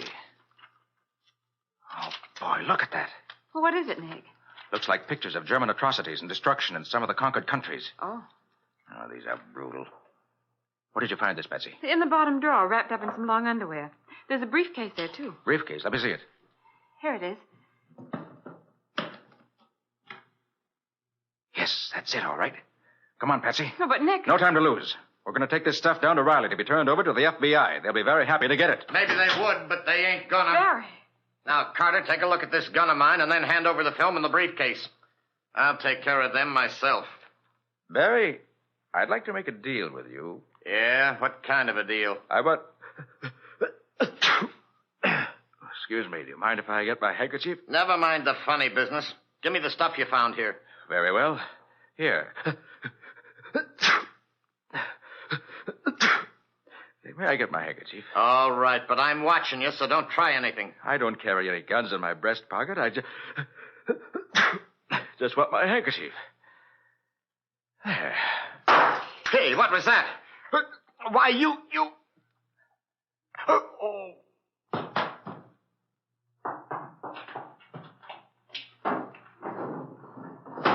All right, Patsy. You can stop holding your breath now.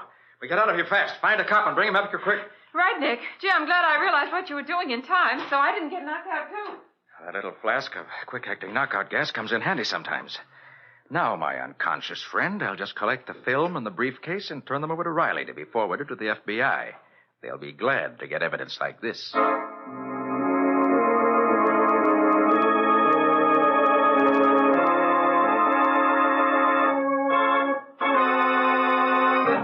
So Barry was only working for McAllister so he could keep an eye on him, huh? Yes, Riley.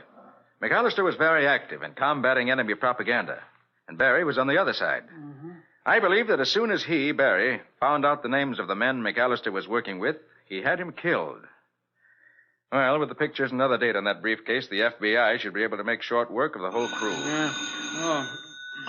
Lieutenant Riley, homicide speaking. Oh, sure, send him right in. Something interesting, Riley? Could be.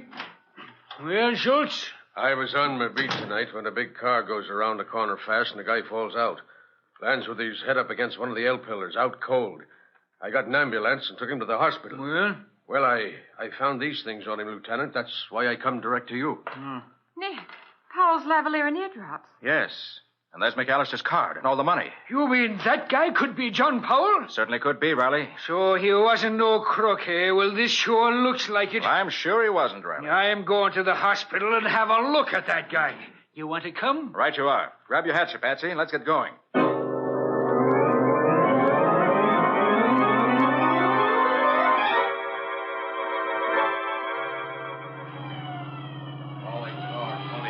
It's wonderful, Nick. When you ride with the police department, you don't have to watch out for traffic or red lights or anything. That's more. You save gas when you don't use your own car. That's mighty Calling important. Lieutenant Riley. Headquarters calling Lieutenant Riley. That calls for me. Hold everything. Schultz, this is Lieutenant Riley. Go ahead. We just got a call from the guy we took to the hospital last night, Lieutenant. He says he saw a car used by McAllister's killers. Says car license is KX56-7D. I checked that number and it belongs to Gussie Lang. Gussie Lang? Schultz, send out some men at once and pick up Gussie and his gang and bring him in and hold him for questioning. Get going fast. That's all. Right, Lieutenant. We'll take care of him fast enough. Well, step on it, Rice. What's holding you back?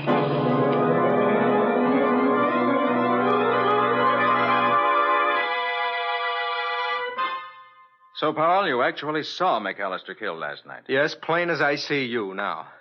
I was waiting for him to come home in the hopes that he could identify me. When the killers started off, I jumped on the rear bumper of their car, but when they went around a corner, I got thrown off. Hit something, I guess. You hit your head on an L pillar. Best cure in the world for amnesia. Practically never fails, Mr. Vallon. Vallon? How'd you know my name? I only knew it myself a few minutes ago. We find out things. Now, suppose you tell us what happened when you landed off the Abercrombie last Friday night. That is, if you can remember now. I remember, all right. I got off the boat, and McAllister's chauffeur met me. We drove a block or so from the dock, and he stopped. Two men opened the car door and started to get in. I saw they had guns, so I fired at one of them. Then something hit me on the head, and that's the last I knew. Now, look here, Powell or Vallon or whatever your name is. Where'd you get all that money we found on you? Them sparklers. They don't look honest to me. The jewels belonged to my great-aunt Miriam. I took them across to have them recut in Amsterdam. Then the Germans took Amsterdam, so I had to bring them back. The money belonged to a refugee I met who asked me to deposit it to my account until he could get over here. But I still don't see why those men tried to hold me up. Nobody knew I had the jewels with me. It wasn't the jewels they wanted, Vallon. It was the roll of film and the envelope of documents you had in your briefcase. Were they important? Where did you get them? Well, a friend of my father's gave them to me, asked me to give them to Mr. McAllister when I got over here. But what were they, Mr. Carter? The film showed Nazi atrocities in conquered countries. The documents were pictures, descriptions, and names of active workers in anti-American activities here in this country. McAllister's chauffeur, Barry, was one of the head workers. When you prevented those men from getting what they wanted, Barry dumped you out of the car and took the film and the papers to his room to hold until he could dispose of them safely. But we got there first. Well, Lieutenant, are you satisfied that Mr. Powell, or I should say Mr. Vallon, is innocent? Yeah, I guess so. Oh, come on, Riley. Cheer up. You've got the film and the anti-American data. You've got McAllister's murderers. Yeah. And you're going to get all the credit for solving the case. Huh? What more do you want?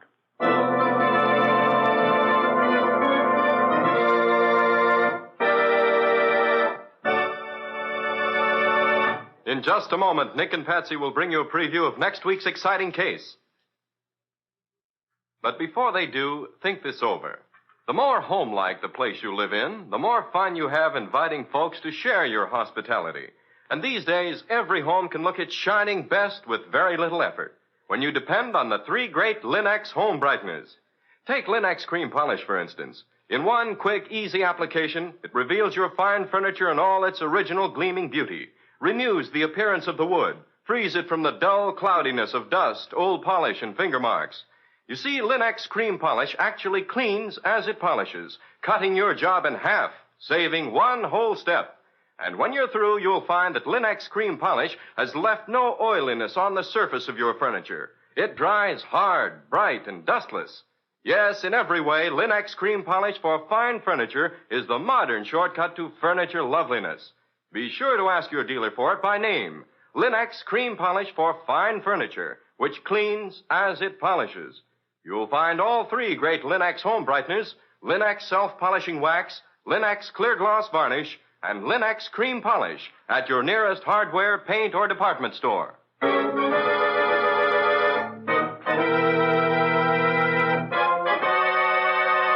And now let's hear from Nick Carter himself. Well, Nick, how about a peek into next week's story? Got a few hints for us? Well, next week's story, Ken, is about one of the wildest and most exciting nights Patsy and I ever spent. I should say it was. What happened, Nick? 4 rich old Tories during the Revolution buried all their valuables in a small rocky island. Their heirs had found a clue to the burial place of the treasure and called me in to solve the clue, which was in code. But they didn't figure on the one man who wanted it all for himself and who was willing to kill to be sure he got it. What do you call the story, Nick? It's called 4 Rings of Death. Or the mystery of the Tory Island murders. I hope you'll be with us next week. So long for now. So long to all of you. See you soon. And so long to both of you, Nick and Patsy. We'll be here waiting for you next week.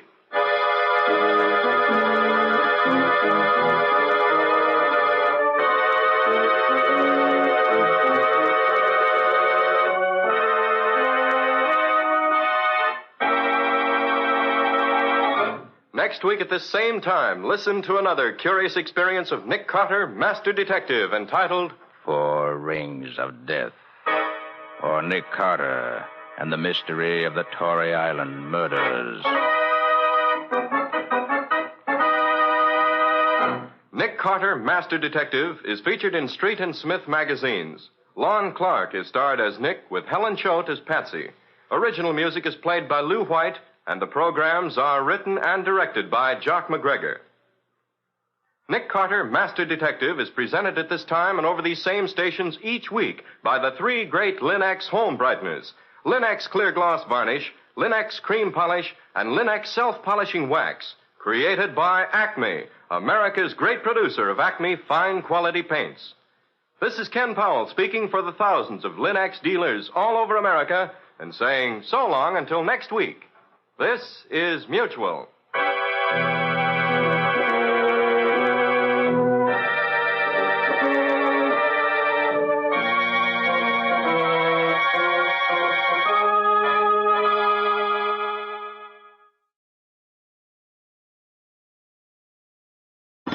Hello? Yes, this is the Falcon speaking. Oh, Marcia. I'm glad you called. You'll have to count me out tonight, Angel. I'm going to be entertained by some comic. And when this boy makes with the gags, he really slays them. This is Ed Hurley, friends, inviting you on behalf of the Kraft Foods Company to listen to The Adventures of the Falcon, starring Les Damon. You met the Falcon first in his best-selling novels. Then you saw him in his thrilling motion picture series. Now join him on the air when the Falcon solves the case of the Practical Joker.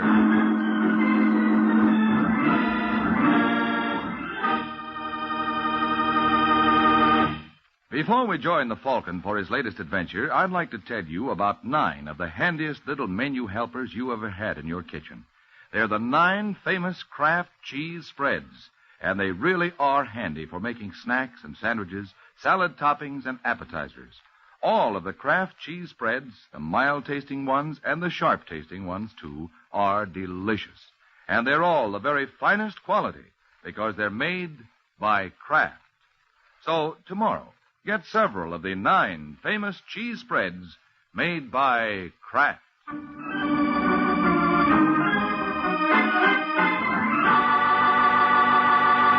And now, the case of the practical choker. It is Sunday afternoon in New York, and in a parked car outside the Club 91, a bad actor named Chuck Morgan and a blonde named Linda Stewart are rehearsing a new comedy routine. And although Mr. Morgan's ideas of humor may be overdeveloped, still he obviously believes this act should kill his customer. Now, you understand what you're supposed to do, Linda. I'm not too sure, Mr. Morgan. What's the matter with you anyway? Your agent told me you were a hip dame. Look, Mr. Morgan, I don't need a job that badly. All right, I'm sorry, baby. I didn't mean that. You see, I want to play a joke on this guy, and I want to make sure that it goes off as scheduled. Well, the more I hear this joke, the less I like it. I told you there's nothing to worry about. This fellow's a good friend of mine. And why do something as silly as this? Just to settle a bet. Now, he thinks he's a great little guy with the ladies, and I bet him $50 he was wrong. But you promised me $100 for this job. How can you come out ahead? You don't understand, Linda. It's not the money, it's the principle of this thing. I just want to make a sucker out of Davis. Davis? Yeah, his name is Red Davis. Now, he's a thin little guy with red hair and pop eyes. You won't have any trouble spotting him. He owns the joint. He'll be in the corner booth. But suppose your friend doesn't show any interest in me. You haven't taken a good look at yourself in the mirror lately, have you? No, I'm not at all worried. Now, when Red sees you, he'll start baying at the moon. But at the beginning, you want me to act insulted. That's right. That's so he won't become suspicious. Then thaw out and let him buy you a couple of drinks. And after that? Well, he'll probably want to take you out for the evening, so you tell him that first you have to make a stop at your apartment. I don't think I like that, Mr. Morgan. What's there not to like? This is on the up and up. When you get to your place, I'll be waiting for you. And that's where you're going to tell Mr. Davis it's just a joke. That's right. I can hardly wait to see Red when he learns it's a gag. I'll bet he'll practically die laughing.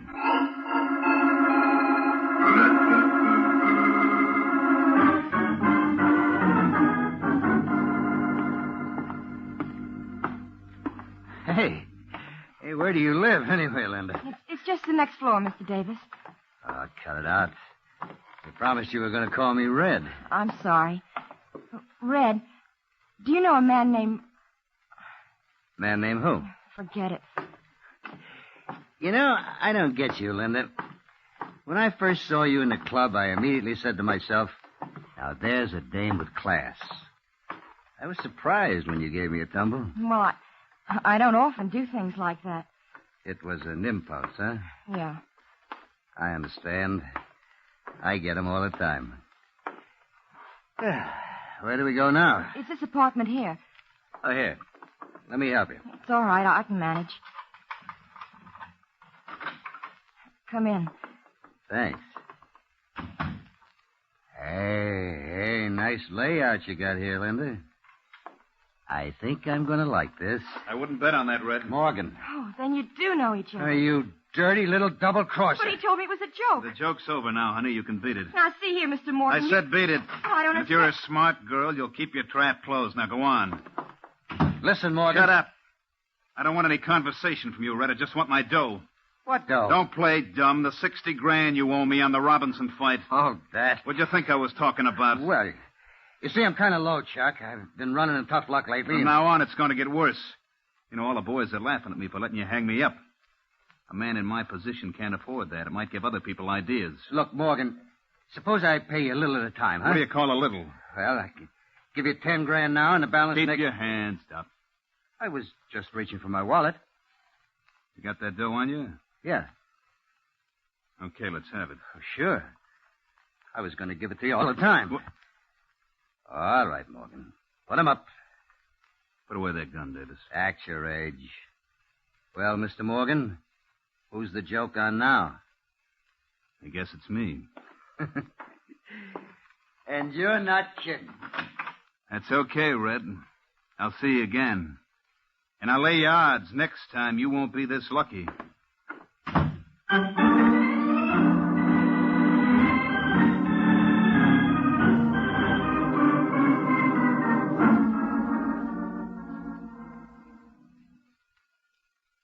Mr. Lyons, because you'll enjoy it. After Chuck Morgan goes to all that trouble, Red pulls the gun and leaves Chuck with his tongue hanging out. Well, that's very amusing, Hudson. What happened after that? Oh, Morgan started looking for him again. And what do you think will happen if he finds him this time? The same thing. You don't believe Morgan will kill him? Nah, Morgan's all talk. You think so? I know so. I wouldn't last this long as a private dick if I wasn't a good judge of character, huh? Now, take it from me, nothing's going to happen to Red. Well, that's too bad, Hudson. It would be worth a lot of money to me if something did. Huh? How much is a lot of money? Well, what's the difference? You're not interested. Try me. $2,500. You're right. At that price, I'm not interested. It isn't worth more. Everybody knows that Morgan has threatened Davis. So you run absolutely no risk. What have you got against Red anyway? Well, that's none of your business. Either you want the job or you don't. Well, as long as you put it in that basis, Mr. Lyons, let me think it over.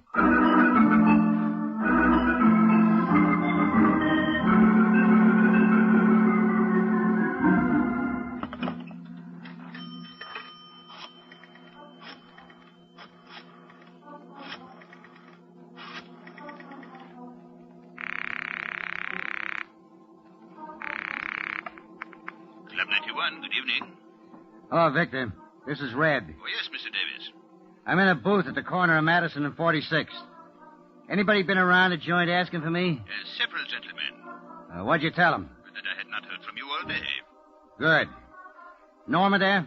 Who? My wife, stupid. No. Mrs. Davis has not been in all evening. Well, when she gets that... cut that out. What's the trouble? Some character's in a hurry to use the phone.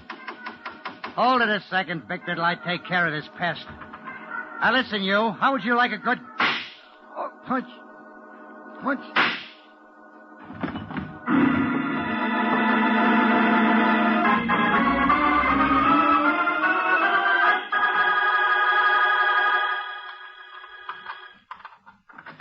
That you, Waring?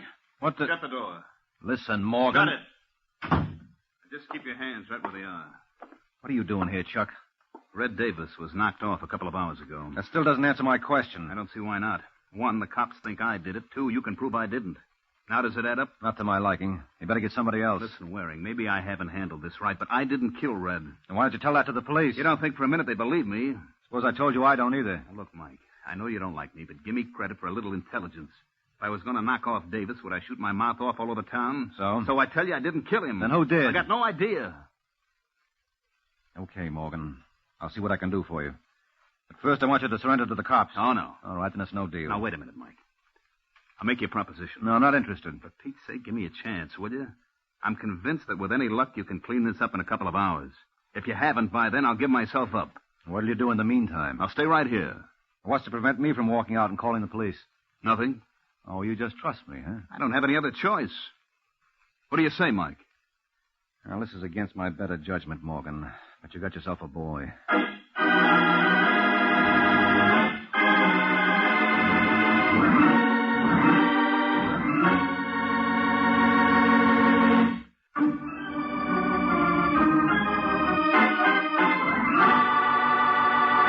Now, back to the adventures of the Falcon. 20 minutes have passed since Mike Waring agreed to go to work for Chuck Morgan. And now, as we find Mike, he's about to earn his fee. Yes, Mrs. Norma Davis? that's right. My name is Mike Waring.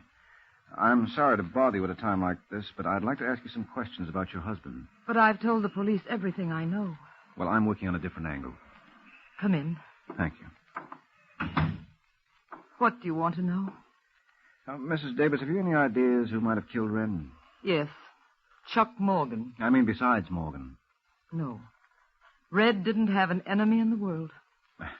Now, you know that's not true, Mrs. Davis. Your husband wasn't exactly the most popular citizen in New York. How dare you say that to me? Well, I only... I won't have you talk that way about him. I'm tired of these insinuations. How do you know what kind of man Paul was? Well, I'm sorry. You're sorry. Go on, get out. Mrs. Davis, look, all I meant... don't want to hear any more about it. Now leave me alone. Permit me to congratulate you, Mrs. Davis. That was a marvelous performance. Why, thank you, Mr. Lyons. You think I convinced him I was a broken-hearted widow? How could you help it when you practically convinced me? Come here, darling, and let me console you.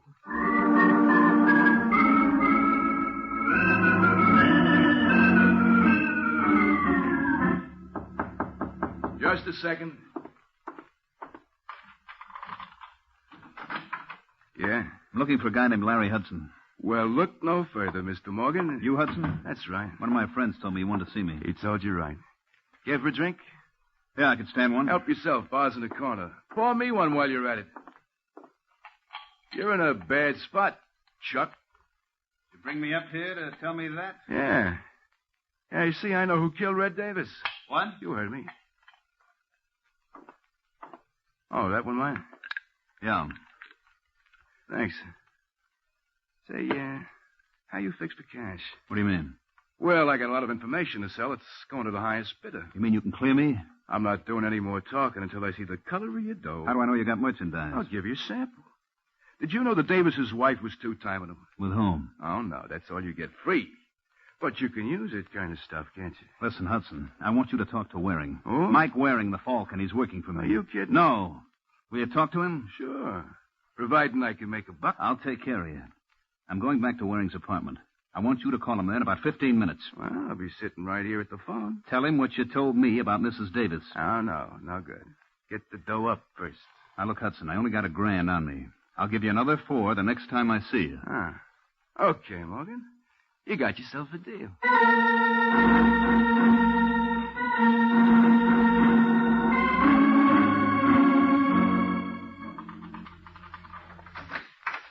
Morgan? Chuck?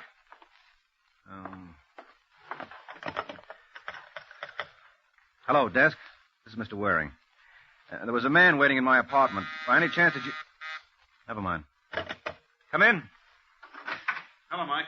I'm just asking for you, Morgan. Where the devil have you been? Out. That tells me a lot. I thought you agreed to stay right here. I know, but I had to see somebody. Who?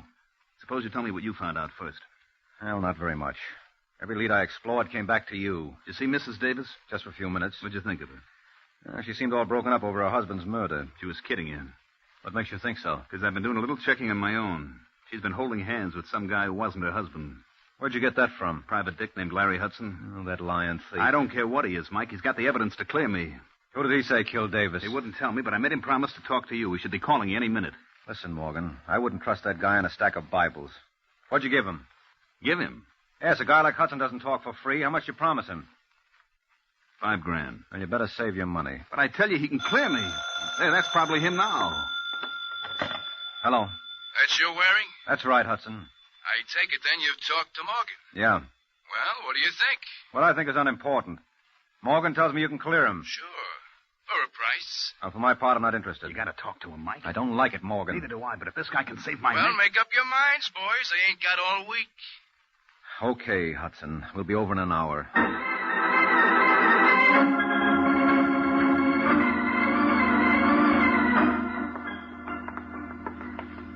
4A, 4B. It's over here, Mike. Now, look, I want you to let me handle Hudson and keep your mouth shut. You're the doctor. What's keeping him? I don't know. Maybe he went out. I doubt it. How can you tell? Take a peek at that keyhole. I can't see a thing. Sure, because the key is still in the lock. That means Hudson's got to be in there. Hey, Hudson, open up! Hudson! All right, Morgan, give me a hand. What are you going to do? Break it down. Shouldn't take too much effort. Come on, let's go. All right, one more. Should do it. Hudson? Hudson! Where the devil is the light switch? It ought to be somewhere around the door. And watch yourself, Morgan. Wait till I strike a match. I got it. There we are. Mike. Yeah. Don't touch him. Was he dead? Either that or asleep. With that knife in him, what do you think? Hand me the phone. I gotta call the cops.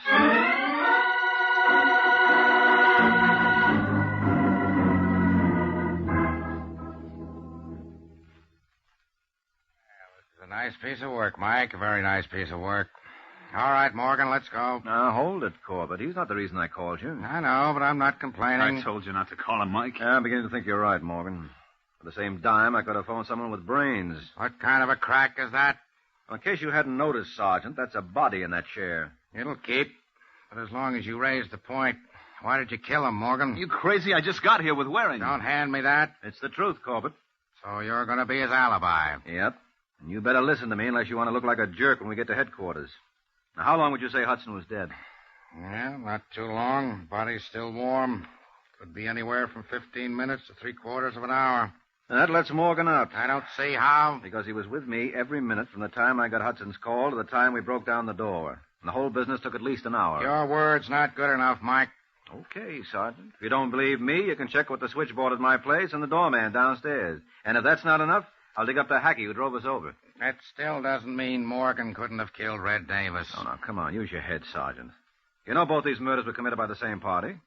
Hudson knew who it was, and that's why he was killed. I still say it was Morgan. You're crazy. Hudson was going to clear me. Keep quiet, Morgan. All right, Sergeant. I'll advise him to confess if you can show me one thing. What? How did he get in here? You can see the only door was locked from the inside. So what? He could have used the window. Yeah? We'll take a look. There are bars on him. That's right. And no one but a midget could fit through the opening. And there must be another door. Forget it. There wasn't. And it was a physical impossibility for anyone to have killed Hudson. Yet it was done. How? Well, I can't tell you. But maybe I can take you to the little lady who can. Shall we go?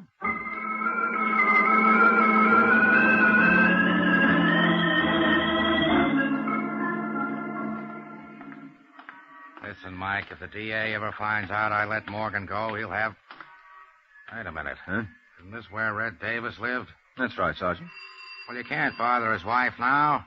Why not? Because her husband was just murdered. Oh, well, she may surprise you with what she knows about it. Morgan told me that she was being romanced by some character. Oh. I don't know. And apparently neither did Red. If you ask me, Sergeant, Yes? Hello, Mrs. Davis.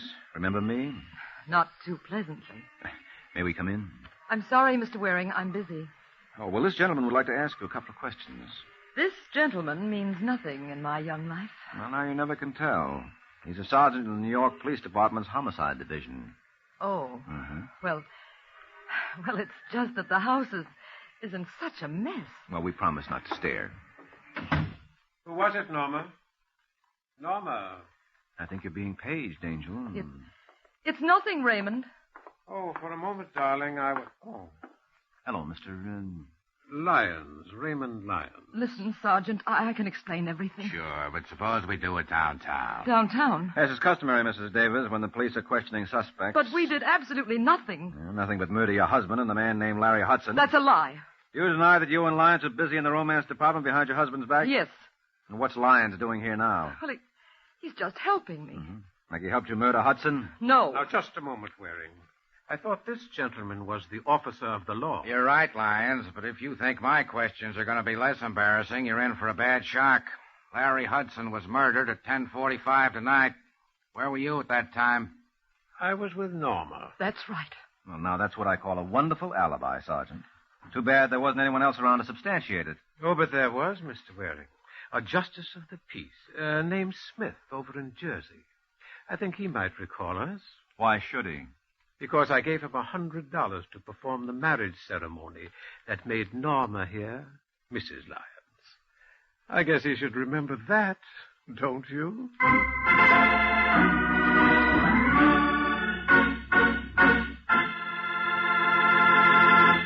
This is Ed Hurley again, friends, and I'd like to help you find out about the 9 most delicious cheese spreads you'd ever want to taste. They're the 9 famous cheese spreads made by Kraft.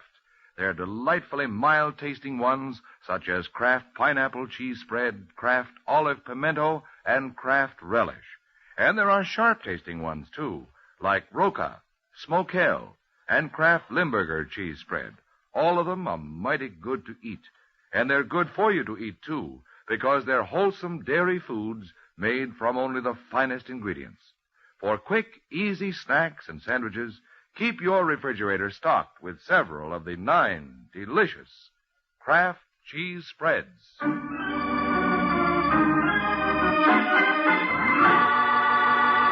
Now, back to the adventures of the Falcon. A half hour has passed since Norma Davis and Raymond Lyons punctured Mike's theory by coming up with an unbreakable alibi. And now as Mike drives home with Sergeant Corbett, he still refuses to accept the obvious. Doesn't make sense, Corbett. I tell you, it doesn't make sense. Hey, will you watch where you're driving? Something screwy about that marriage. You saw the license? Well, doesn't it strike you as strange that within 12 hours after her husband is murdered, Mrs. Davis marries another man? Of course it does. There's no law against it. No, but an alibi like that must have a hole in it. Well, you show me where. And after you do that, show me how either Mrs. Davis or Lyons could have murdered Hudson. If it was a physical impossibility for Morgan to kill him, it applies to them, too. Uh-oh, hold everything. What's the matter? Oh, what a chump I've been. Well, they say confession is good for the soul. I tell you, I've got the answer to the whole thing, Sergeant. That on the level? Yes. I know now who killed Hudson. And with the help of Chuck Morgan, I'm going to prove it.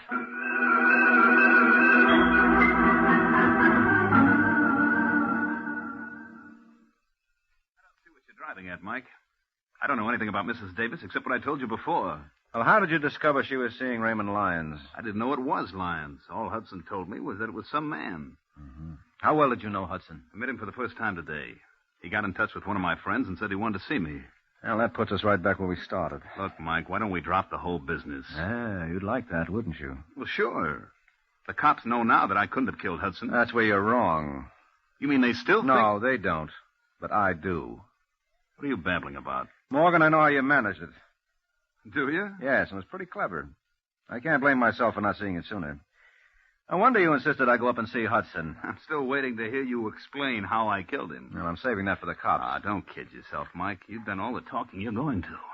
All right, put away the gun, Morgan. You don't think I'd be sucker enough to come here alone? Funny, I don't see anyone around. You're not looking in the right places. What? Get down, Mike. I'm warning you, Morgan. You better throw your gun in the middle of the room. You want it, Sergeant? Come here. Watch it, Mike. He may be acting. Now, with that hole in his forehead, Corbett, it doesn't call for much ability. Think you better phone the coroner.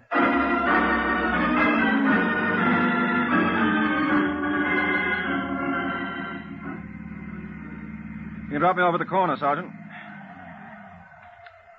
Well, it's been grand. Hold it, Mike. Aren't you forgetting something? I've got a report to make. Who's stopping you? You are. Oh. Well, you know that Morgan killed Red Davis. Sure. I was the first one to say so. You should have stuck to your guns.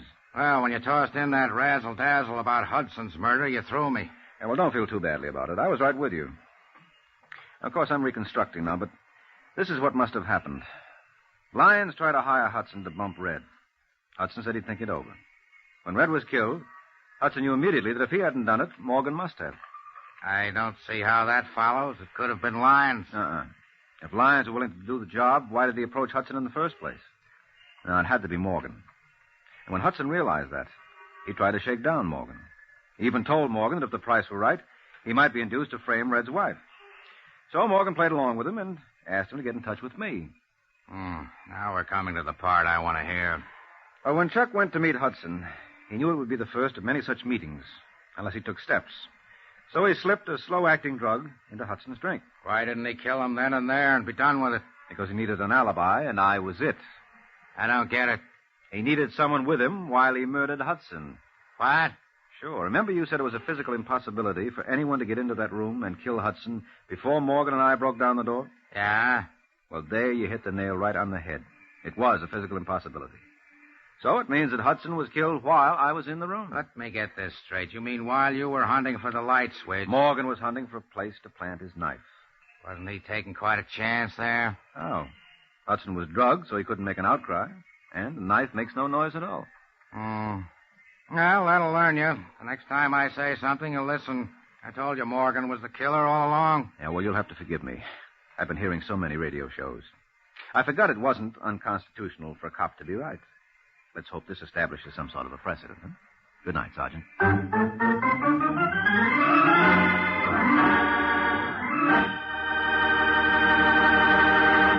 It's wonderful as a spread, delicious as a seasoning, superb as a flavor shortening. It's Parquet Margarine, that marvelous all-purpose margarine made by Kraft.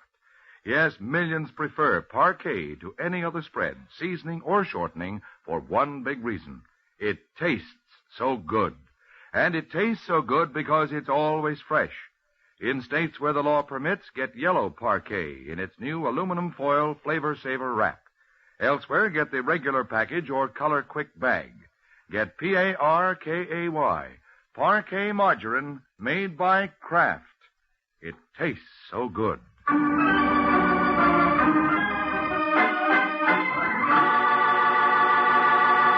The Case of the Gangster's Girl.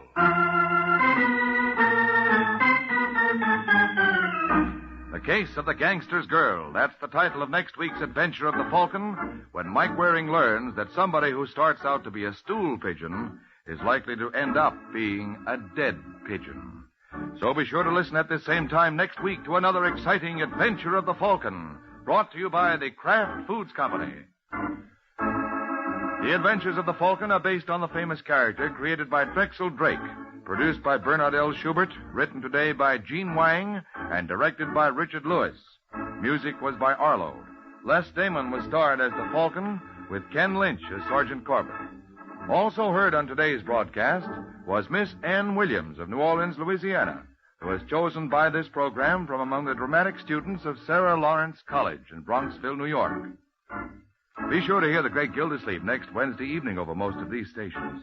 In next Wednesday's broadcast, Gildy comes face to face with an hilarious problem and solves it in a way that will keep you laughing for days. Remember the show, the time, and the place.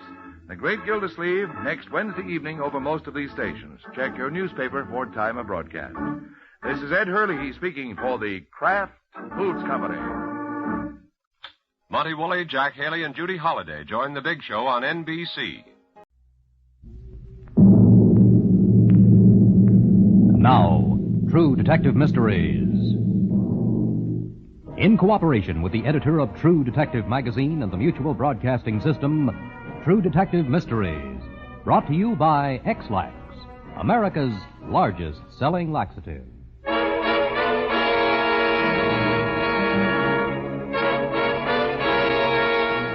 Once again, ladies and gentlemen, $1,000 reward is being offered for information leading to the capture of a dangerous criminal. A complete description will be given later on this True Detective Mystery, which follows in a moment. Right now, as you're listening to this program, suppose you heard the wailing of an air raid siren. Would you know what to do? Is there time to evacuate, or do you head to the nearest shelter? In order to protect yourself and your family, you must know what the air alert signals mean. Civil defense sirens have two types of warning. One is the alert signal, a steady blast of 3 to 5 minutes. This means to evacuate in cities having evacuation plans. In cities without evacuation plans, the alert signal means to stand by your radio for further instructions. When you hear this signal, do not use your telephone. Instead, tune to the Conelrad frequencies of 640 or 1240 on your standard AM radio. Conelrad broadcasts will give you the necessary instructions for evacuation or other action ordered by your local civil defense authorities. The take cover signal, a wailing tone or series of short blasts lasting 3 minutes, means just what it says. Take cover fast, for attack is imminent. Now, you must make the best available shelter and stay there until civil defense officials tell you when it's safe to come out. This message is brought to you as a public service. Now, the voice of the editor of True Detective magazine.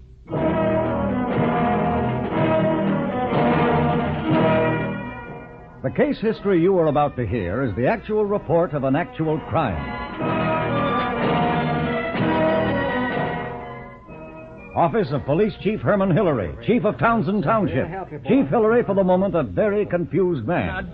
Just a minute. It's my wife. One at a time. Let's get this straight. You won't crowd in. My wife. What's your name? Everett Lippert. These fellas with you? Yes, sir. We're friends. He was so nervous. What about your wife? She's been missing. Yeah? 3 days now. You a local boy? I am, yes, sir. all my life. I work nights over to the cannery. So'd my Nellie, my wife. I never been in trouble, Chief. Mm-hmm. On the afternoon of the 11th, Chief, Nellie, well, before that, some folks, like my family, they maybe felt when I married Nellie she's too restless, maybe, 'cause I tend on the quiet side, and maybe too fun-loving. That's all, and only compared to me. But up to that afternoon, that was the 11th, Chief, she did appear all right. We were happy. Well, sit down. Find chairs. Oh, yes, sir. Well, just don't keep tossing your butt ashes on my office rug. Sorry, Chief. Everett, you say? Yes, sir, Everett Lippert. Age? I'm going on 25. Address? I rent right over the post office in town. Mm-hmm. Well, go on. On that afternoon, the 11th, that's 3 days back, I went to bed about 4. It's not bedtime. Oh, you said you worked the night shift. Just for a short nap, yes, sir, before work. When I woke up a couple hours later, she wasn't there. I wasn't too upset at the time, feeling, I guess I did, that she'd left early to do some shopping before she went on to her job. But when I got to work, Nellie, she wasn't there. She wasn't back home when I got back. How do you explain that? She just disappeared. Without saying a word? Leaving a note? How it appears, sir. It's like a bad dream that don't end, even after you wake up. Not like Nellie at all. She was a good girl. My friends, the boys here, they all know Nell. Not like her. She was raised better than that. Me and the boys here, we checked everybody we know all around. No one's seen her. No one's even had a word of talk with her since last Thursday night. Not all you accomplished by private investigating is let the trail grow cold. Why didn't you come to me? Made my job twice as hard. Well, stay here while I send out a statewide, and I want you to take me to your apartment. Mrs. Nellie Lippert, described as attractive, brunette, 19. Apartment of the Lipperts now, directly over the substation post office. Well, you've been through these closets and bureau drawers. Cat, I don't know. Young people like you two live in such close quarters, no kids, no distractions. You don't have any idea what your wife might have been wearing? Well, you see, sir, she just bought some new clothes. She might have worn an outfit I've never seen. What about shoes? That's funny, too. As far as I can tell, the only shoes that are missing is a pair she bought over to the highway strip last month. They were wrong for her, she said, and she was planning to give the bargain away. Hurt her feet. What you tell me looks like she went off in the spur of the moment. Well, keep in touch, and give me a list of relatives and friends. Investigation turned now to other channels. All of Nellie's co-workers at the cannery interviewed, questioned, each specifically regarding their last talks with the missing pretty young brunette, most remembering nothing of importance. Then suddenly a tentative lead volunteered by another cannery shipping room employee, a Miss D who'd always worked beside Nellie. From Miss D, this charged statement as follows. She was always dreaming about living in Chicago or San Fran or even the big one, New York. She liked to have fun and go dancing and things like that. Around here, dancing, any kind of intelligent fun's a dying art, particularly when you have to, like she did, work nights. Asked if Nellie had ever mentioned another man, Miss D replied, quote, "No, girls don't tell other girls things like that, not when they're married," unquote. A girl resembling, seen boarding a westbound bus. Someone else, certain he had seen Nellie working as a waitress in a one-arm joint in Boston. Other people, positive they'd seen her at a track in Maryland. Leads narrowed down, washed out. Next, a young woman of great attractiveness seen hitchhiking a lift from an overland truck driver outside Highway 5 and Route 33J intersection, the night of the 10th. The trailer truck described, hunt for it, and driver on. Driver found. Of course I deny. What do you mean I picked up a girl at 33J and 5? Sure, I stopped in the Crossroad Diner. That's a truck stop. What are you trying to do? Me with a family? Cost me my job?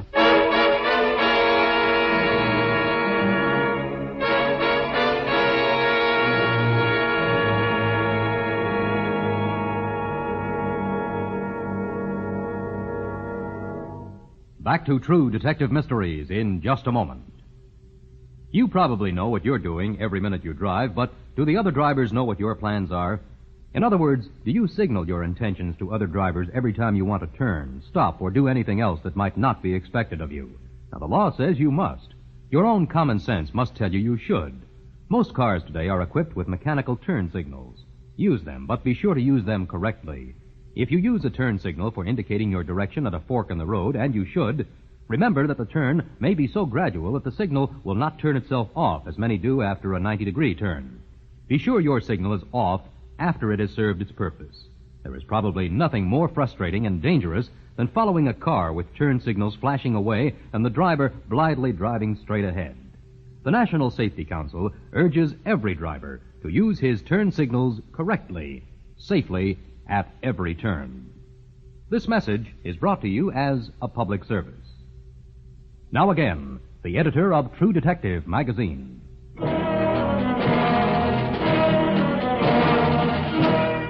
Questioning of the indignant truck driver continuing. Quite the ladies' man. What do you mean by that, Craig? Now, look, friend, the smartest thing you can do for yourself right now is to assume I know at least as much about life as maybe you do. I still don't know what you mean by that. Meaning we know you've stopped to pick up women with your trailer truck? Tramps? Oh, well, on a cold night sometimes, sure. Somebody to talk to. Meaning we know you picked up a young woman outside the Crossroads Diner. Asked her inside, bought her a blue plate dinner. A lot of trucks. It's a big truck stop. Awful popular with us guys. What's her name? It's a mistake. What's her name? You're gonna mess me up. All around, aren't you? Yeah. I wrote it on the back here. There's a name and address. I have a date with her tomorrow night. We'll keep that.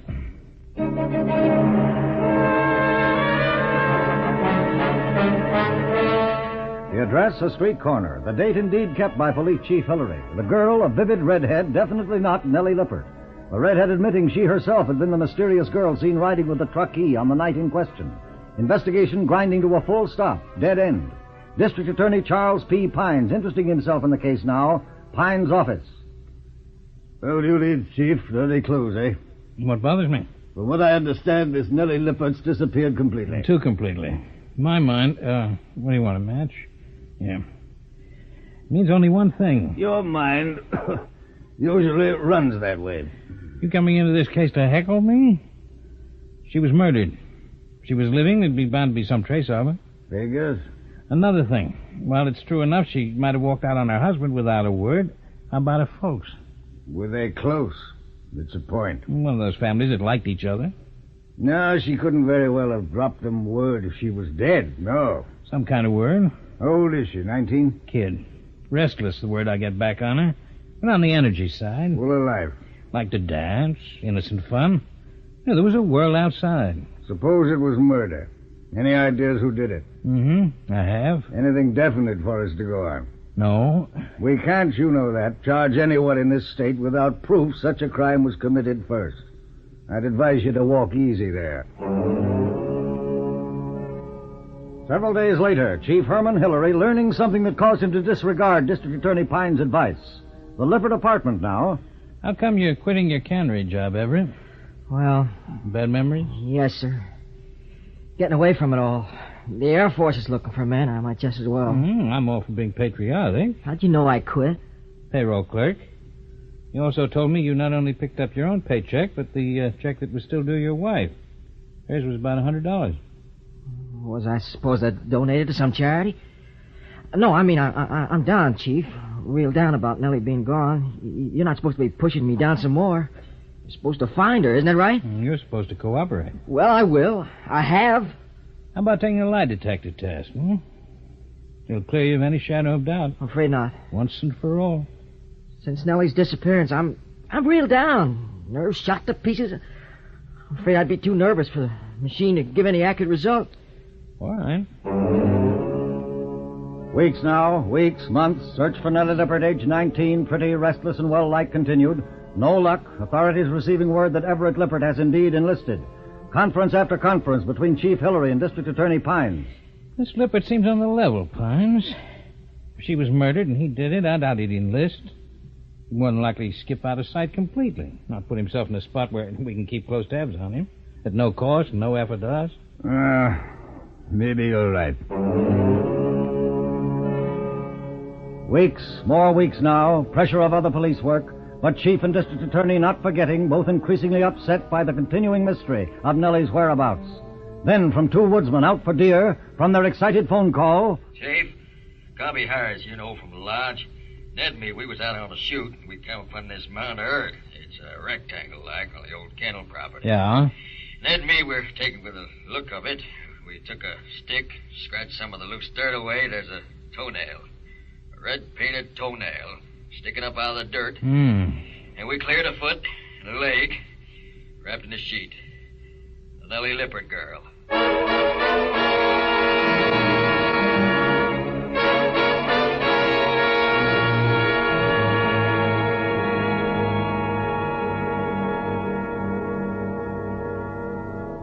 Back to True Detective Mysteries in just a moment.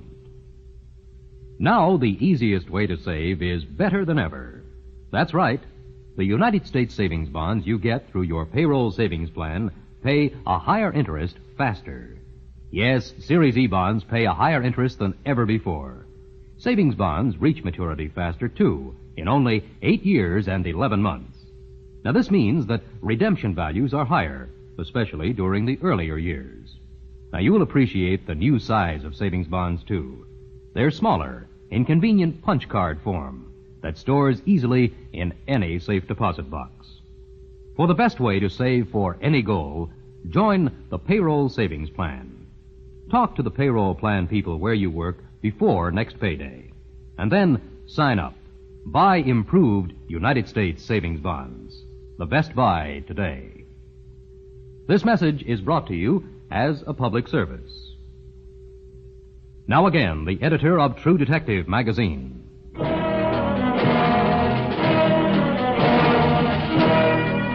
The woods now, the dirt dug, the body brought up from a shallow grave, the body wrapped in what was left of a cotton bed sheet. Body identified.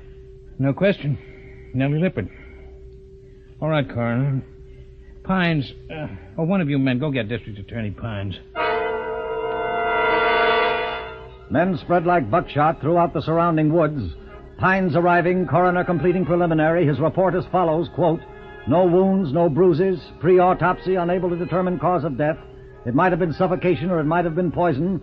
Yes, her ankles were tied with this frayed bit of rope. One thing certain, murder, cold-blooded," unquote. Photographs taken, body removed. Wrap it up, men. Come on to my office, Pines. Chief Hillary's office now. Notify? Of course, I'll do more than notify. I just don't want to notify Everett Lippert. I want to bring him back. On what charge? I'm not sure. I'm not too sure now that the body's been found that he's the innocent husband. She was supposed to have walked out on him while he was asleep, right? There was a bitter night. If she disappeared the way we found her, with practically what little she had on, there's only one man who could have carried her out. Everett Lippert. All right. Suppose he insists someone who picked her up did the job. Yeah, we better wait till we've got a stronger case, Herman. You need evidence, Herman, before you put that call through to bring him back from the military service. Only new evidence can come from the coroner. We're weak on laboratory around here. Give me the phone. I'll get you the state police technicians, all you need. Write down. State police technicians rush, starting lab work on the remnants of the bedsheet, on the bits of frayed rope. Their reports in, teletype now to Oklahoma, to the sheriff nearest Everett Lippert's military base. This cooperating sheriff asked to pick up and hold, while a formal warrant is flown. Everett Lippert demanding to talk to Chief Hillary via long-distance telephone. I'm innocent, Chief. I told you Lippert, you've got to come back. I'm doing good here. I don't want to see any dead body. Sheriff Carter will have a warrant in his hands in 3 hours. You're coming back for inquest. Got somebody else. Her folks, they'll identify her. Her mother already did. I'm not... I got rights. I'll fight you. The warrant is for murder. This is costing money. You'll be brought to my office right from our airport. Suspicion. That's all I got out of you ever since you started this. More than suspicion now. Yeah, look. Oh, what do I know about laboratory reports? That's all these are. A decomposed cotton bed sheet from your apartment. The report from the trunk of your car. No. That car you sold is still on the dealer's lot. Suspicion. I want you to see how she looked when we took her out of the ground. Huh? Yeah. Put that picture away.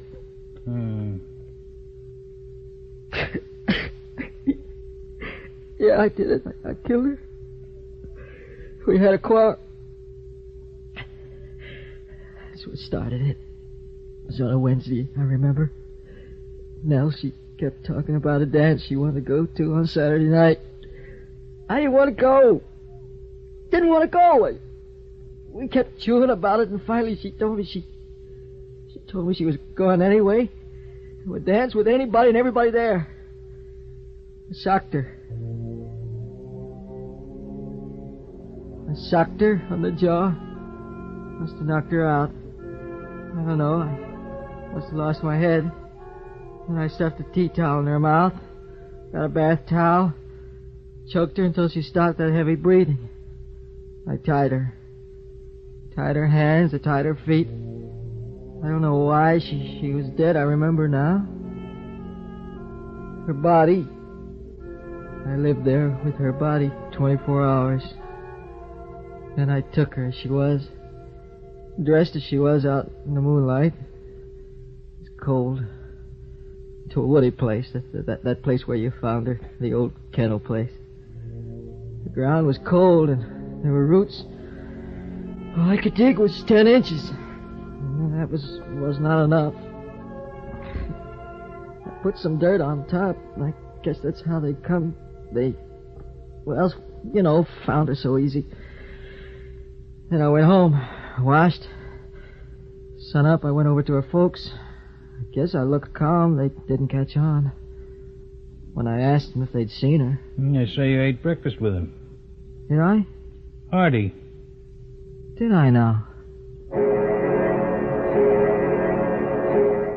Formally charged, bound over, Everett Lippert pleaded guilty on the 19th of the month to the towel strangling of Nellie Lippert, his 19-year-old wife.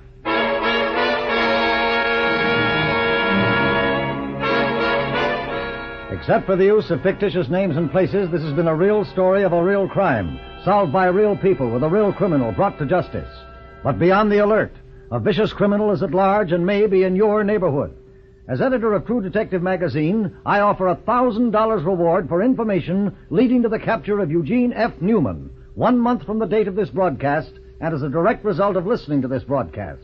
But first, I have a message of very great importance for all you men and women who are my age. I want you to tell your mommy that when you're troubled with That's irregularity, honey.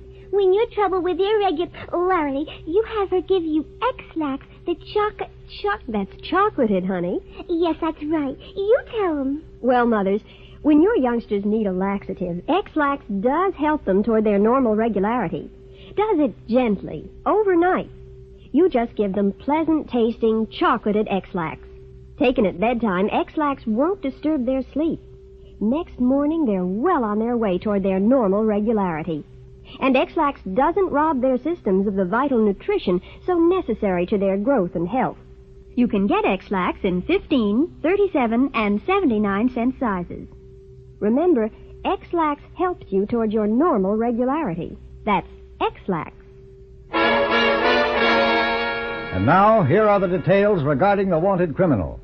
Eugene F. Newman is wanted by the Federal Bureau of Investigation on charges of unlawful flight to avoid prosecution from Buffalo, New York. Eugene F. Newman is 32 years old, 5 feet 8 inches tall, weighs 170 to 180 pounds, and is of medium build. He has blue eyes and blonde hair.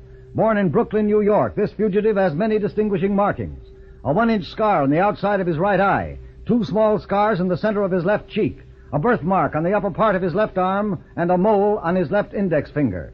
Tattoos include the name Danny and a heart on the outside of his right forearm and the number 13 in a dotted circle on the back of his left hand at the base of the thumb. If located, notify Director J. Edgar Hoover, Federal Bureau of Investigation, Washington, D.C. Do not call your local radio station, but notify Director J. Edgar Hoover, Federal Bureau of Investigation, Washington, D.C. Then get in touch with the editor of True Detective for the $1,000 reward. True Detective Mysteries has been brought to you by Chocolated X-Lax, America's largest selling laxative. For another detailed account of a bizarre case, read The Bride in the Lake in the current issue of True Detective magazine. Accidents seemed to pursue Wilmer Evans and his bride of 6 weeks, but he always seemed to escape uninjured. Finally, a car accident resulted in his wife's death, but Wilmer again escaped injury. It was revealed that Mrs. Evans had confided to a friend that she was afraid of her husband. He is being held for murder. Read this startling case in True Detective magazine. And for more interesting reading, don't miss The Art of Managing a Ball Club by Chuck Dressen in Sport magazine, now at your newsstand. Fair warning, you may not like this next minute. It may bother your conscience because it's about polio shots. Now, here we are with polio vaccine available to us, a God-sent discovery. It gives maximum protection against one of the world's most terrible diseases. And yet, there are literally millions of families who just haven't bothered to get their 3 shots. Why? What in the world can be stopping them? The shots work, the shots are available, and they're easy to get. All you have to do is call your doctor or local health authorities to find out where. Next summer and the next polio season will be here before you know it. That's why this message is so brutally frank. When polio strikes, it strikes blindly. The whole family is vulnerable. Now, you may have been lucky in summers past. Many of us have. But don't press it. Don't press your luck another summer. Remember, it takes 8 months to become protected against polio. So get your polio shots right now for the whole family. Be a responsible member of this community. Call your doctor or local health authorities. Thank you. True Detective Mysteries is written, directed, and produced by Peter Irving. The part of the editor is portrayed by John Griggs. Also heard were Kermit Murdoch and James Stevens. This is Ed...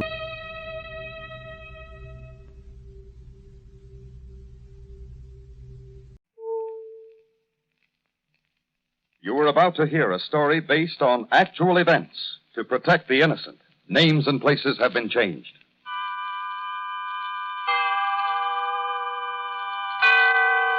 Autolite and its 96,000 dealers bring you Mr. William Holden in a story taken from life. Tonight's presentation of Suspense.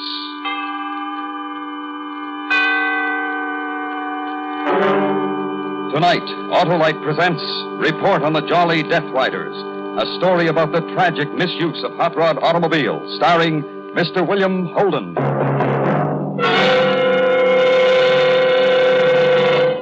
Well, hiya, Hap. Hi, Harlow. How was the vacation? Autolite, I guess. Autolite? Sure, perfect. Just like the Autolite electrical system in your Autolite-equipped car. Why bring that up? Well, why not? Your Autolite electrical system is the willing and wondrous working whiz that produces and stores electricity right under the hood of your car to enable you to start your engine, use your lights, horn, radio, heater. Yeah, sure, Harlow. But the vacation. Oh, there's never a vacation, Hap, for the thousands of component parts that go to make up the complete Autolite electrical system. So that's why my Autolite-equipped car is ready to go every time I turn the switch. Huh? Right you are, Hap, and that's why Autolite electrical systems are used as original factory equipment on many leading makes of our finest cars, trucks, and tractors. You've sold me, Harlow. So, friends, take a tip from me and specify Autolite original factory parts when replacements are needed.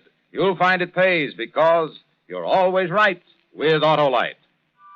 And now, with Report on the Jolly Death Riders and the performance of Mr. William Holden, Autolite hopes once again to keep you in suspense.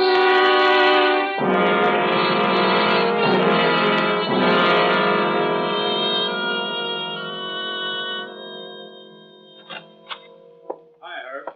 Oh, hi, Cap. Hey, you look tired. I look tired, and I got a right to look tired. Wrap it up. Ask me sometime when I'm not so beat. I hate 'em like this. We all do. Just kids, Cap. Just a bunch of punk kids that should have had more sense. They need a good lesson. Well, they've had a good one. Look, I'll be in the other office making out my report in case anybody wants me. I'll relay the information. Thanks.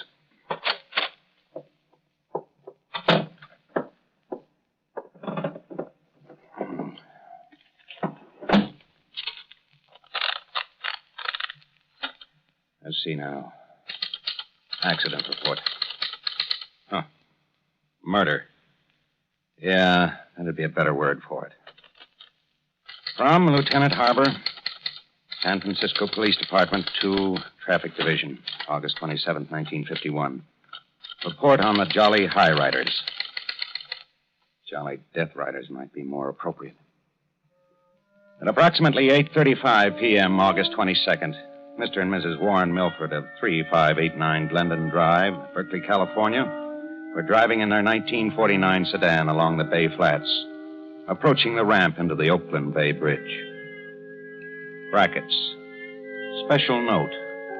August 22nd was the 10th anniversary of the Milfords. Warren Milford had arranged for a surprise party at his sister-in-law's home in the Marina District. End brackets. As the Milfords passed through the tunnel on the Yerba Buena Island and approached the bay half of the bridge, traffic at that time of evening was extremely light. I think we should have telephoned them, Warren. Huh? Why? They might not be home. Well, I'm enjoying the ride anyway. Nice night? Yes, it is. No fog. Clear as a bell. Listen, Warren, I don't want you and that brother of yours to get started on that baseball. That's all the two of you ever talk about. Gladys, what are you talking Well, about? from the minute we get together, it's baseball. Seals here, seals there. You think that that's all there was in the... Hey, look at those two cars coming this way. Sure going awfully fast. But they must be crazy. They're racing. Warren, they're right in the middle of the bridge. Fools! It's a couple of those hot rods piled up with a bunch of youngsters. Warren, they're not moving over. Hey, you darn fools, get over! Warren.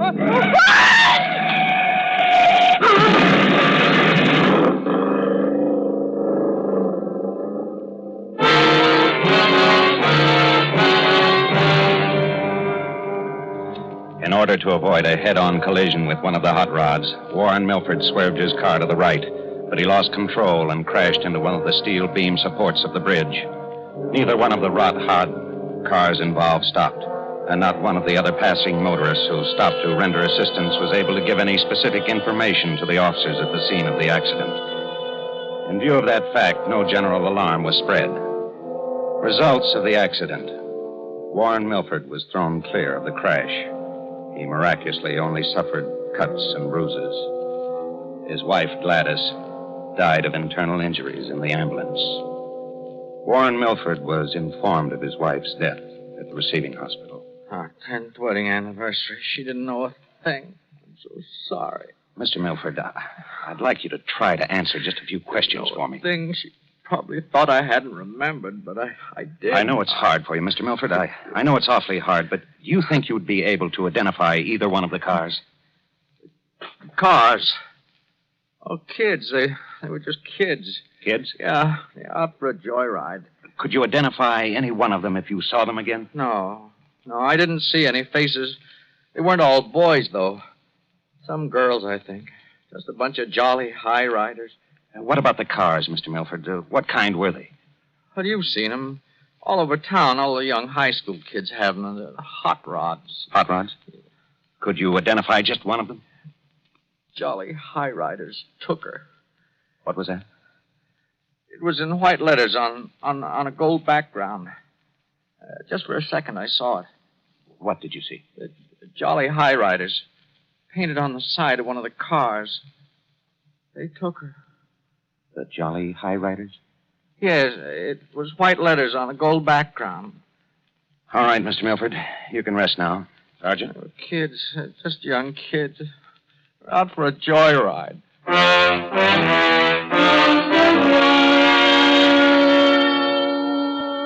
The following morning, I assigned Detective Sergeant Boyle to locate the whereabouts of the hot rod club known as the Jolly High Riders. It was a simple matter.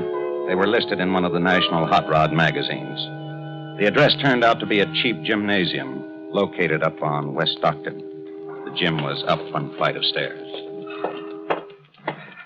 You look inquisitive. You want something? Yeah, the Jolly High Riders. I understand they meet here. Maybe they do. Who's in charge? You want a lot of information for Here. that? Uh-oh. Gendarme, huh? I should have smelled you. Where's the club meet, mister? I manage the gym, Gendarme. I'm the head boy. The Jolly High Riders use the back room. Over there. You see the sign? The Jolly High Riders. The club meeting room. No harm, is it? No harm. They got 5 charter members. 5 in the whole club. Just 5? Yeah. Just 5, Gendarme. That's a big word with you. Real big. I learned it young. I bet you did. Who are the charter members, head boy? What's this all about? It's a legitimate club. I want names. Me, Larch Brisson. That's a name for you. Who else besides you, Larch? Oh, there's Mickey. Mickey Holzer from a parking garage. His girlfriend, Julie. And Wanda Lake. A sweet girl. Sweet to me all the time. And Wally. Fat Bergman, we call him. Wally, the fat boy. He's over there. Hey, look at him skip rope. He wants to lose weight. What a laugh, gendarme. Look at him. Don't die laughing. Come on. Hey, take it easy, you. Bergman? Yeah? Oh. A gendarme, Wally. A great big gendarme. Oh, yeah. Yeah, that's nice. I'm glad to know you, sir. Yes, sir. Wally, do any of you boys own a hot rod? Hot rod? Yeah, somebody owns a hot rod, gendarme. Who? Whole club owns the car. What do you think of that? Wally, where were you last night about 8:30? Last night? Where was I last night? I got such a bad memory. You went to a meeting in that room, Wally. You went to a meeting at the club. Oh, yeah, that's right, sir. We had a meeting. We discussed how come somebody stole our club car. What joker stole our car with the name on the side, the Jolly High Riders? And right before the big race on Saturday. How come? Larch Brisson was a hard boy. He managed the cheap gymnasium and lived in one of its back rooms. Walter Bergman, just out of school, lived with his family. It was Bergman who later volunteered the address of Wanda Lake and of the garage where Mickey Holzer worked. The garage supervisor told me that Mickey was downstairs working in the mechanic's shop. He was working on the frame of a car. It was a familiar frame. Mickey? I spotted you, mister. What do you want? Lieutenant Harbour, San Francisco Police Department. Getting her ready for the race? Maybe, maybe not. What are those things you're working on? I'm putting on single-acting shocks. Against the law? No. This your car, Mickey? Part of it. When it's finished. Oh, that's right. You and your girlfriend, Julie, are charter members of the Jolly High Riders. So? Well, this must be the club car. The new one. Oh? What happened to the old one? Somebody stole it. Yesterday afternoon, somebody glommed it. Can you imagine? Why didn't you report the theft to the police? No, because, we thought maybe one of the other rod clubs had made a big joke on us. Right before the big race coming up Saturday. Last night, Mickey, your old hot rod car caused a big accident on the Oakland Bay Bridge. Oh, that's awful. It's terrible. The driver's in the hospital. I'm sorry. His wife's in the city morgue. What's the matter, Mickey? Nothing. I just hate talk like that. I hate talk about killing. Is it wrong to hate talk like that?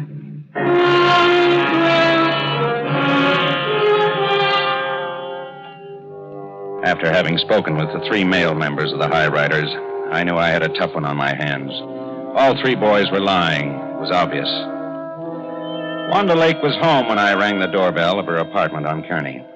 I took one look at her and understood why she was sweet. Police Lieutenant Harbour, Miss Lake. May I talk to you for a few minutes? Uh-huh. Don't mind my curlers, huh? Want some curl for tonight. I was just practicing to dance the gym. Come on in. Thank you. I'd offer you a drink, only I can't keep it in the house with Hazel around. Hazel? Yeah. She's my older sister. She takes care of me ever since my folks died. It's a laugh, huh? Taking care of me. How old are you, Wanda? 17? Ripe old age? Yeah. What are we going to talk about, Lieutenant? Oh, about the Jolly High Riders? Hey, I'm a charter member. What do you know? That's fine. I understand your club car was stolen yesterday afternoon. Yeah. Ain't it dreadful? Uh-huh. And it caused a big accident last night, Wanda. You mean our hot rod? That's right. Hey, how dreadful. Where were you last night? To a meeting of our club at the gym. We talked all about our dance tonight. Did you talk about anything else? Oh, he sure did. We talked all about our club car being stolen right before the big race. Somebody stole it right off the street. Wasn't that just dreadful, Lieutenant? Yeah, Wanda. Just dreadful.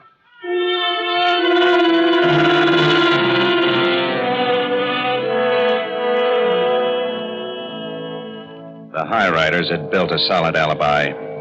Whichever one of them had masterminded it had done it with careful planning. We had no lead on the other hot rod involved, so I had to follow through with what I had. I had one member yet to talk to, Mickey's girlfriend, Julie. I made plans to see her the next morning, but a break in the case came sooner than I expected. It was late that same night. I was in the office going over some reports when the call came in. Lieutenant Harbour speaking. This is Wally Bergman, the fat boy lieutenant. You know Wally? Yeah, Wally. Listen, I'm so mad. Everybody's gone. They're going to meet again in an hour for another race. Where, Wally? The bridge. I'll show them. Meet me at the traffic item, Mr. Harbour. I'll be there. I'm so mad. They think they're so smart.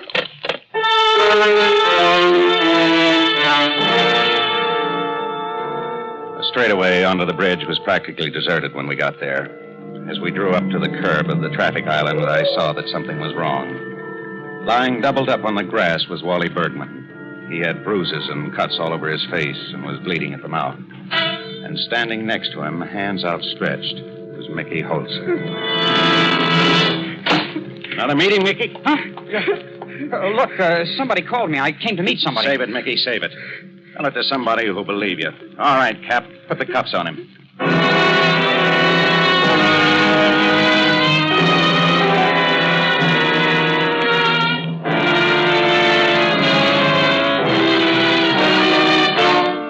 Autolite is bringing you Mr. William Holden in Report on the Jolly Death Riders. Tonight's production in radio's outstanding theater of thrills, Suspense.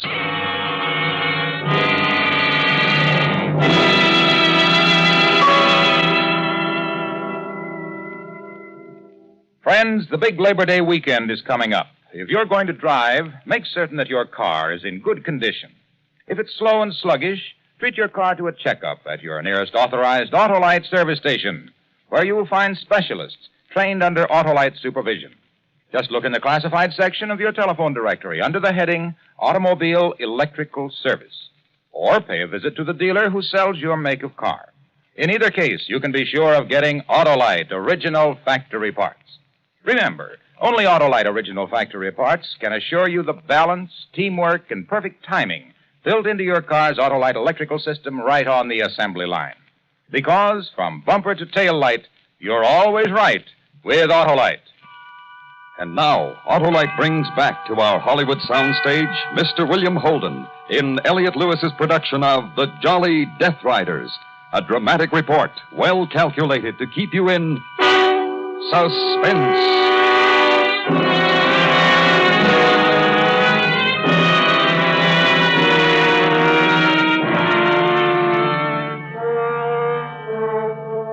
Mickey Holzer was held for assault and battery. After Bergman had been treated at the clinic, I questioned him. I got no quarters. And I knew that I'd get none from Mickey either. But nevertheless, I had him brought into my office. Mickey, you're in a bad way. It looks like it, doesn't it?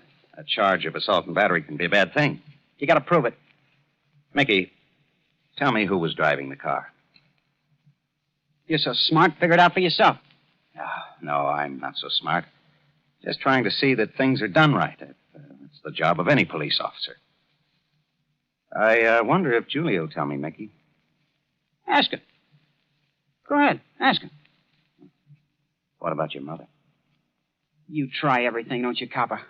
You're bitter, Mickey. All right, bitter. Is that against the law, too? I'm holding you for 48 hours, and I'm going to find that car. Go ahead. Be bitter for all 48 hours.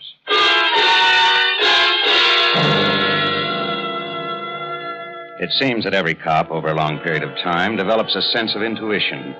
I was like any cop. And my intuition told me that Mickey Holzer was not the real assaulter of Wally Bergman. The following morning, I had a visitor. She was a small, graying old woman.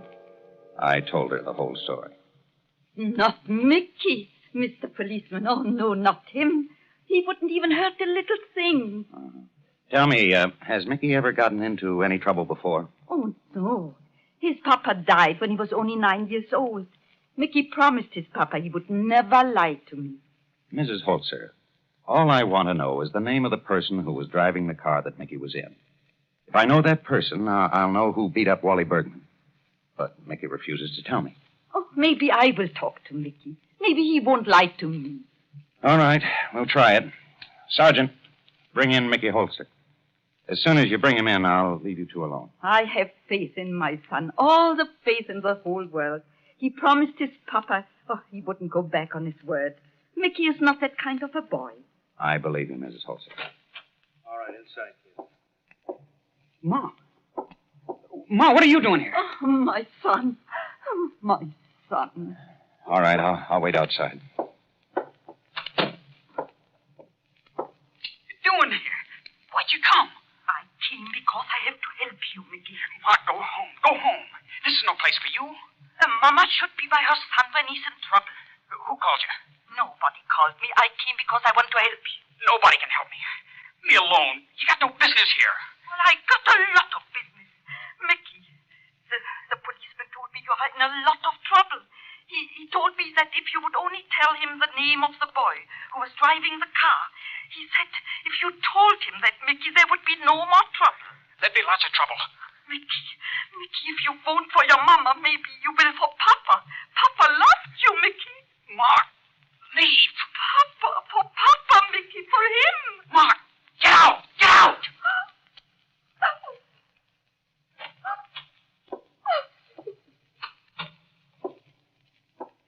I'm sorry, Mrs. Holson.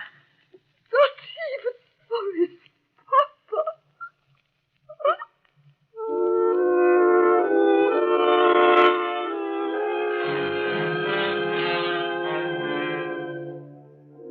I knew my break had to come from within the members of the guilty club. And Julie, Mickey's girlfriend, was my last chance for that break. She worked in a dime store on Mission Street. On her lunch hour, I asked her to walk over to the park with me. We sat down on one of the benches. I know that somebody in the club has told you not to talk, Julie. Who told you? Mickey? Please. All right. Can you tell me who started the High Riders, Julie? Surely you can tell me that. Mickey went to the gym to work out. He got to know the fellas. They all talked. Club got started that way. Who bought the hot rod? They all pitched in. A few dollars from everybody. Where's the car, Julie? We all told you it was stolen. Yes, I know you told me. But it's a lie. You're all lying for no good reason. It isn't so much what's been done, Julie. A terrible thing, yes, but we want to see that it doesn't happen again. Can you understand that? Was Mickey driving, Julie? No, What do you mean, Julie? I told you what you wanted to know. Someday when you're older, Julie, you'll understand how important this is. I know you will.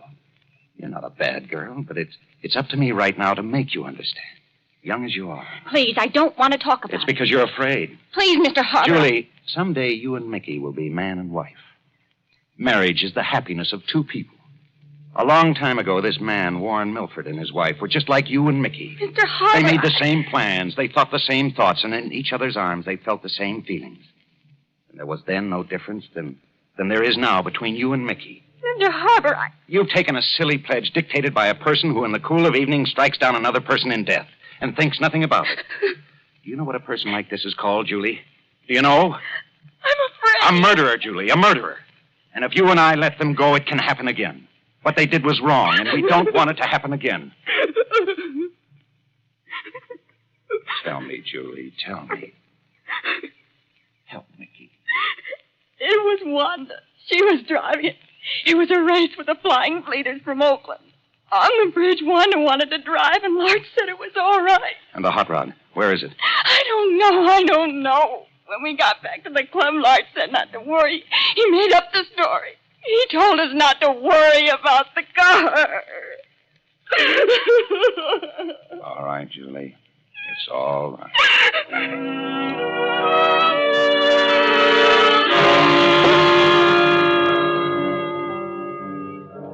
The case of the Jolly High Riders was broken. I needed one last item, the car in question. I pored over every last bit of testimony by the kids, and then it hit me. The big race on Saturday.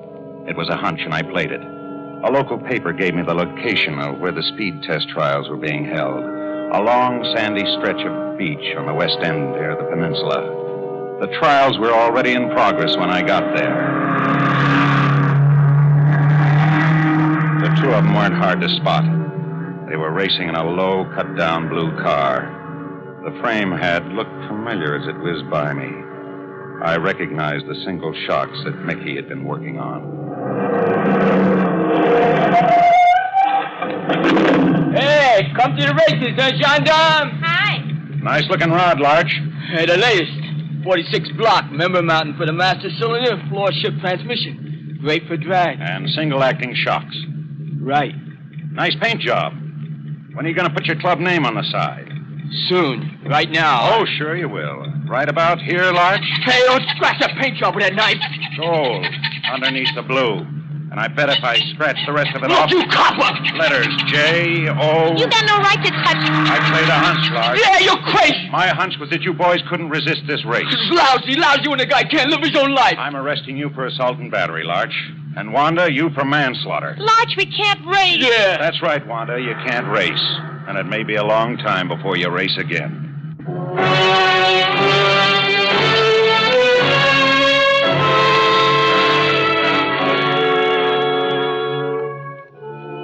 I later found out Wally Bergman's reason for wanting to volunteer information. The boy had a crush on Wanda. She encouraged him and then laughed him off. Wanda Lake, not yet 18, will be turned over to juvenile authorities. Larch Brisson, just 21, and facing a charge of assault and battery, may have some time to think over his mistake. Actually, the only mistake he made was in trying to cover up the accident. Hot rods are not really bad things. They're not wrong. In fact, in some respects, they're healthy. For kids to take them apart and put them back together again, to see how fast they can make them run, it gives them a direction in which to toss a lot of extra energy. But there's that one important thing. Hot rods should be driven in places like that stretch of beach on the peninsula. Places set aside for them, like Muroc and the Bonneville Salt Flats in Utah. Not on the highways. End of report.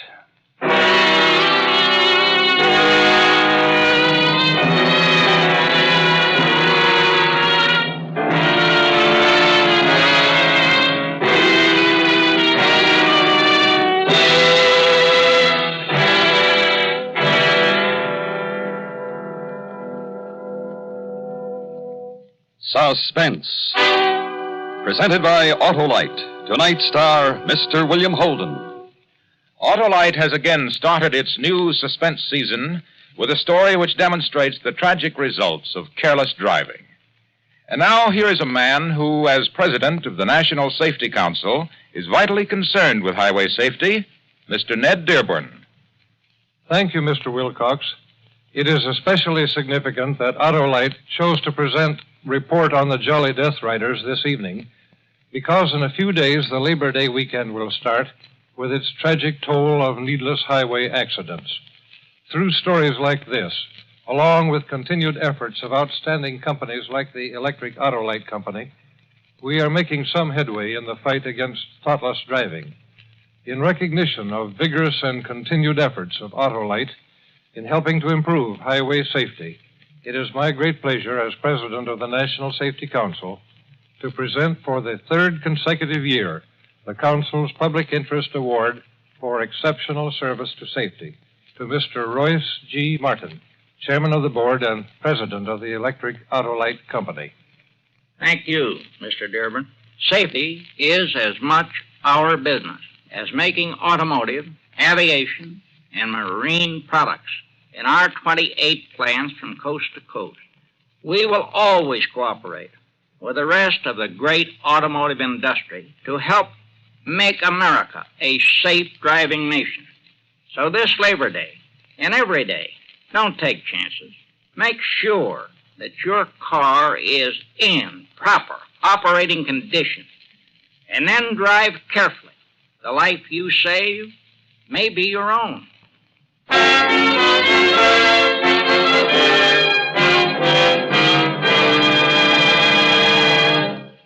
Next week on Suspense, our star will be Mr. Jeff Chandler in another story based on actual events and concerning one of the most fantastic prison breaks ever engineered. A dramatic report we call The Steel River Prison Break. In weeks to come, we shall present Miss Agnes Moorehead, Mr. Charles Lawton, and the popular young favorite, Mr. Tony Curtis. All on Suspense.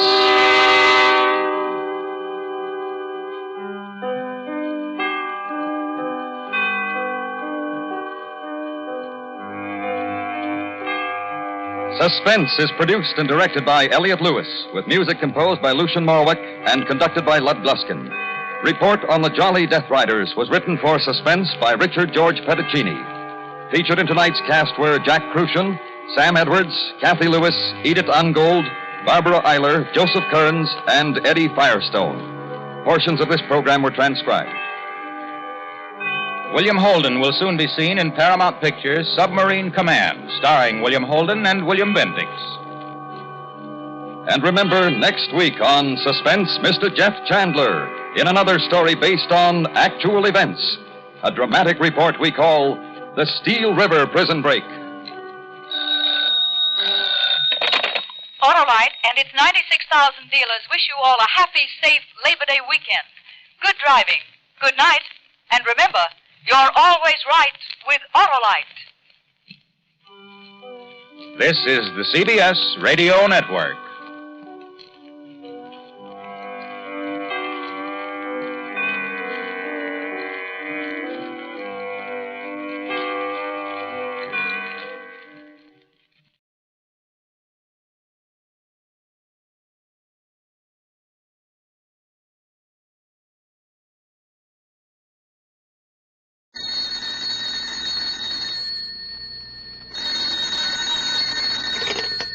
Hello, I hope I haven't kept you waiting.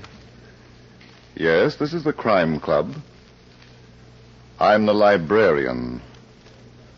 The Self-Made Corpse. Yes, we have that story for you. Come right over.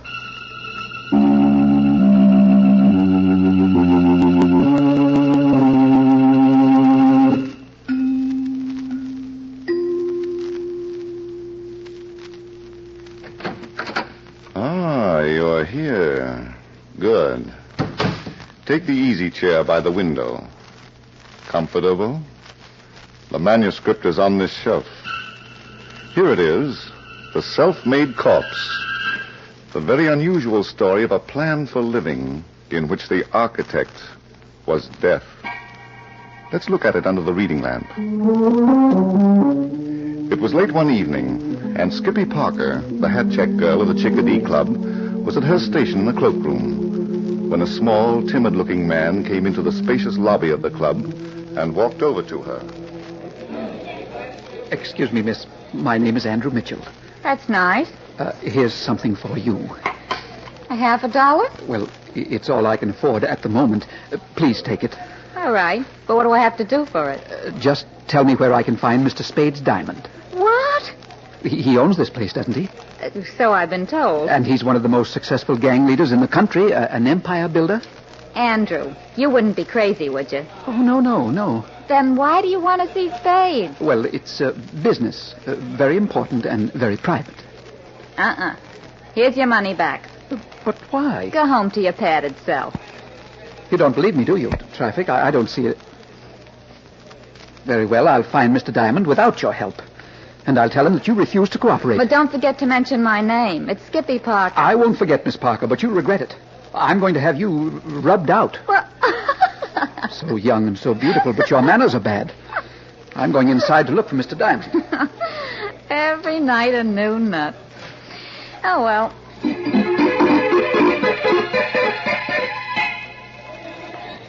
Waiter.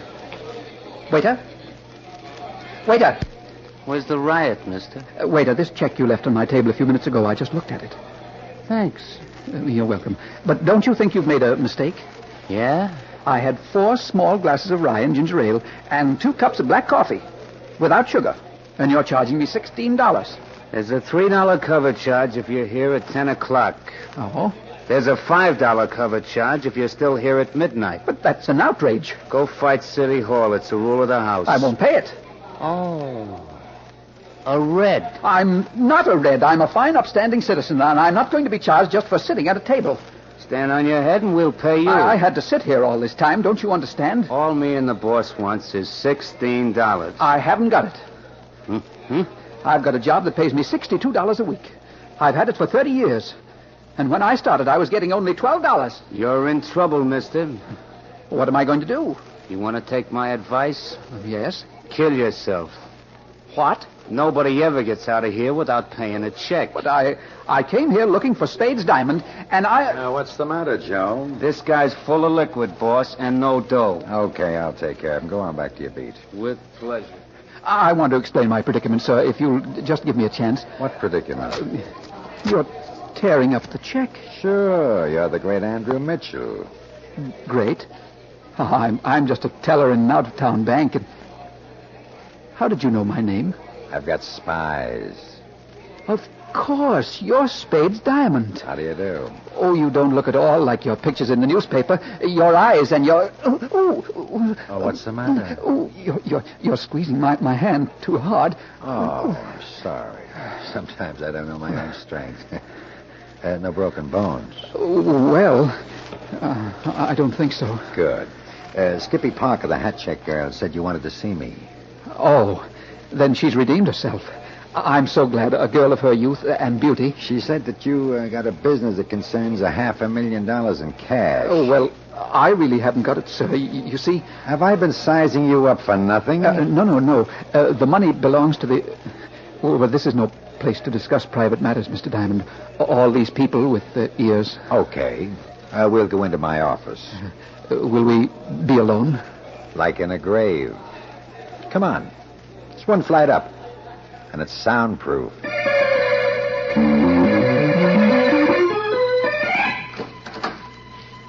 Go ahead, Andy. Step right in. Thank you, Spades. If Leona, that's my wife, should only hear someone call me Andy instead of Andrew, she'd have a... Spades. Yeah? You said we were going to be alone. We are. Just relax. But those 4 men against the wall... I bought a directors. They never talk. Oh, are they gangsters, too? Andy, what's your language? I didn't mean to be disrespectful, gentlemen. Oh, it's quite all right. Now, the business you came to see me about. Oh, yes. But first now, I want you to know that I've never done a dishonest thing in my life. No. And I wouldn't be doing it now if it weren't for the fact that I'm... Yeah?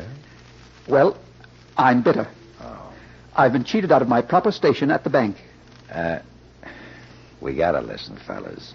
He's that kind of a guy. After 30 years of loyal service, last week the office of assistant cashier became vacant. Mr. Fenimore died. And I was next in line for the job. Who do you think got it? You tell me. That young man from Princeton, Griswold Griffith. Oh, that's tough, Andy. Well, what do you want us to do about it? Well, I've got a plan that'll punish that bank, and I've got it on this piece of paper. Yeah? Oh, what's this? A layout, Spades. Oh. Now, the bank occupies the entire street floor of a small office building at the corner of Smith and Loudon Streets in my town.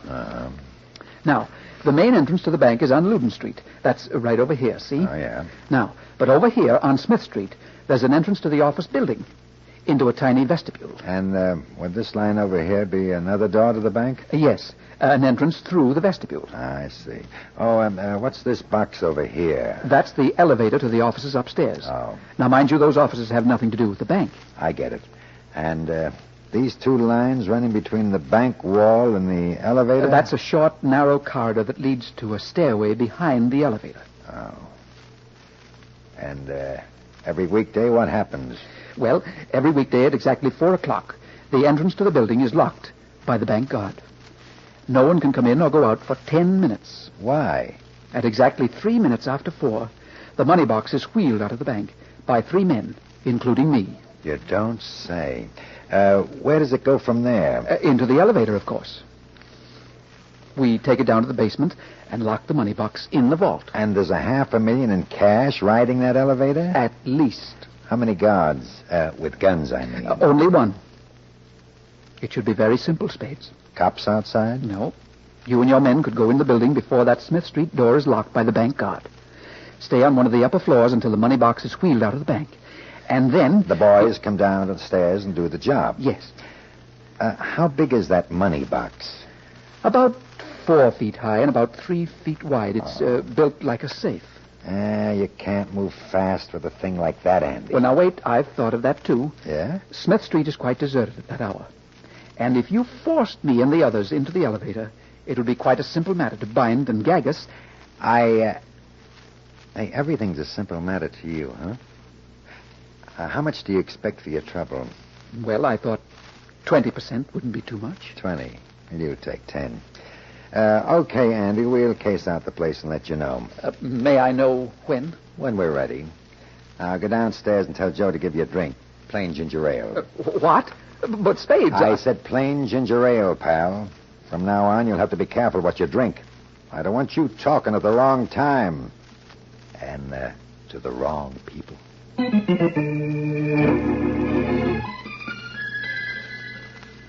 Hey, Andy. What? Who's calling me? Up here, Andy. It's me, Joe. What? Good heavens. What are you doing on that cloud? I'm serving drinks. Come on up. You can have all you want. But I have no money. Are you kidding? You're rich. Oh, of course. Who else is there? Skippy Parker, with a brand new dress made out of hat checks. She's gorgeous, Andy. She wants to see you. I'm coming right up. Hello, Andy. Skippy. How'd you get away from your wife? Joe said you were gorgeous. Oh, you're magnificent, Skippy. The most beautiful girl I've ever seen. I love you, darling. What did you tell your wife? I don't have to tell Leona anything. I'm the boss now. I do as I please. That's the way it should be, Andy. Yeah, I rule with an iron hand, and she obeys. Oh, wonderful. Where's Joe? He jumped over to that other cloud to get some champagne. Well, call him back, huh? I'm not allowed to drink champagne. He's not going to charge you for it. You're rich now. I want ginger ale. What's the difference? They taste the same. Well, ginger ale doesn't make me talk. Call him back, Skippy. Is he coming? He can't hear me. You'll drink champagne and you'll talk and you'll talk and you'll drink champagne. If you say so. You're so lovely. I've got to do as you say. Then give me a kiss. All right. Andrew. Skippy, did you hear something? Just a funny sound. Andrew, why don't you answer me? That's Leona. I'll have to hide. Answer me, you fool. Don't you know you can't get away from me? I'd better go, Skippy. You're still afraid of her. No, I'm the boss. But she gets very angry. And goodbye, Skippy. Andrew, wake up. What's the matter with you? Oh, Stop moaning and get up. I'm not going to stand here all evening wasting my time with you. Oh, for pity's sakes, close your mouth. I'm sorry, dear. I must have been very tired. Best thing you do is sleep every night before dinner, and in the only good chair we have in this disgraceful living room. 30 years in one position, and you're still sleeping. I'm hungry, Leona. Is dinner ready? Tired, hungry. You didn't complain the other night when you came home at 4 o'clock in the morning. I told you yesterday I met an old friend of mine in New York. Well, what were you doing in New York? That's what I want to know. I was inquiring about a car. You were doing what? I'm thinking of buying a car, Leona. It was going to be a surprise, but, well... Have you gone out of your mind? I may even give up my job and take a trip to California or Europe. That depends on how I feel when the time for decision comes. Good heaven. Well, aren't you going to ask me how I can do all these things on $62 a week? I didn't realize what was happening to you. Oh, good Lord. I'm perfectly sane, Leona. I've been playing it smart, that's all. What? Every day I put aside a part of my allowance, my lunch and cigarette money. And when I had enough, I began to gamble. Oh, no. Oh, yes. My luck was very good, and I've bet the whole thing on a sure thing. Oh, no. When it comes in, I'm going to be rich. Very rich, Leona. Don't touch that phone, Leona. I'll answer that. Hello? Andrew Mitchell speaking. How are you, Andy? Oh. Spade's Diamond, pal. We've cased out the bank. My boys will be there tomorrow. So soon? What's the matter? You getting pains in your spine? No, but I didn't think. Tomorrow, Andy, and no slip-ups. That money box goes into the vestibule at 3 minutes after 4. Understand? I understand. I won't be there, but 6 of my boys will. And they've got orders to come back with that money box. Yes? That's the idea. We're going to get along all right, Andy. Just keep on saying yes. Yes? But when do we, I mean about the, you know what? Tomorrow night at my office. Chickadee Club. You're a greedy little guy, aren't you? Well, after all... You'll get your cut.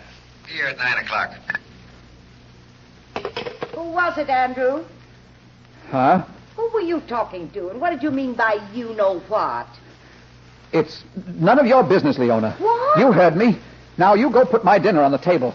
I'm hungry.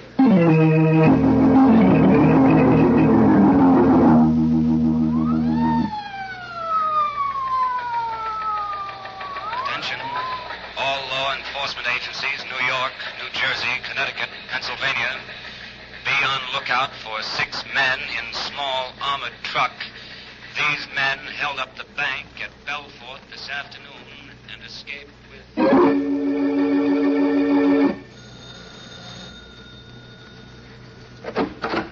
Yes? Mrs. Mitchell? Yes? I'm John Graham, Detective Graham. Oh, well, come in. You don't have to stand out there where all the neighbors can see you. You're not afraid of neighbors, are you? I certainly am not, but... Oh, this business at the bank this afternoon, and Andrew right in the midst of it. Was he? Well, he was one of the men who wheeled that money box into the vestibule, and he was bound and gagged, too, like the others, and left to suffocate in that elevator. I understand he was pretty upset about a promotion he didn't get. What? Who told you that? One of his friends at the bank, Mrs. Mitchell. Well, why shouldn't he have been upset? He gave 30 years of his life to that organization. But when the time came for the bank to show its appreciation... Where's your husband? Now, see here, Detective Graham. I'd like to ask him a few questions. Will you take me to him? 3 hours at police headquarters as if he were a common criminal. Why, he was so exhausted when he came home, he was a complete physical and nervous wreck. But he came home, didn't he? Well, am I supposed to thank you for that? I'm tired, too, Mrs. Mitchell. Oh, I'm sorry. Wait in the living room, please. I'll get Andrew for you. Where is he? He's upstairs. Poor thing was even too exhausted to have dinner. He went right to bed. Uh-huh. Just hope he isn't asleep. I'd hate to wake him. Yeah. Detective Graham, I asked you to wait in the living room. I feel like climbing stairs. Oh, very well. There's a rumor around headquarters that the robbery might have been an inside job. What? As my wife would say, it was just too perfect for words. Oh. There were no mistakes. We're looking for the man who might have tipped off the gang about how things are done at the bank. Andrew? Maybe. Oh, of all the ridiculous things I've ever heard. Andrew and gangsters. It's happened before. We're checking everybody. Oh, here's our room. And when you see the man I've been married to for 27 years... Good heavens. Uh-huh. I thought you said he was sleeping. Well, he told me he was going up to bed. That bed hasn't been slept in, Mrs. Mitchell. I don't understand. I didn't see him leave the house. Unless he's in the... Andrew! Andrew, there's a man here to see you. Which is his closet, Mrs. Mitchell? That one near you. Now, he didn't run away, Detective Graham. He couldn't. All his clothes here? He only has 2 suits, and he's wearing one. Now, look, Detective Graham, I want you to tell me the truth. Did you come here to arrest my husband? No. But now I'm wondering if it wouldn't be a good idea.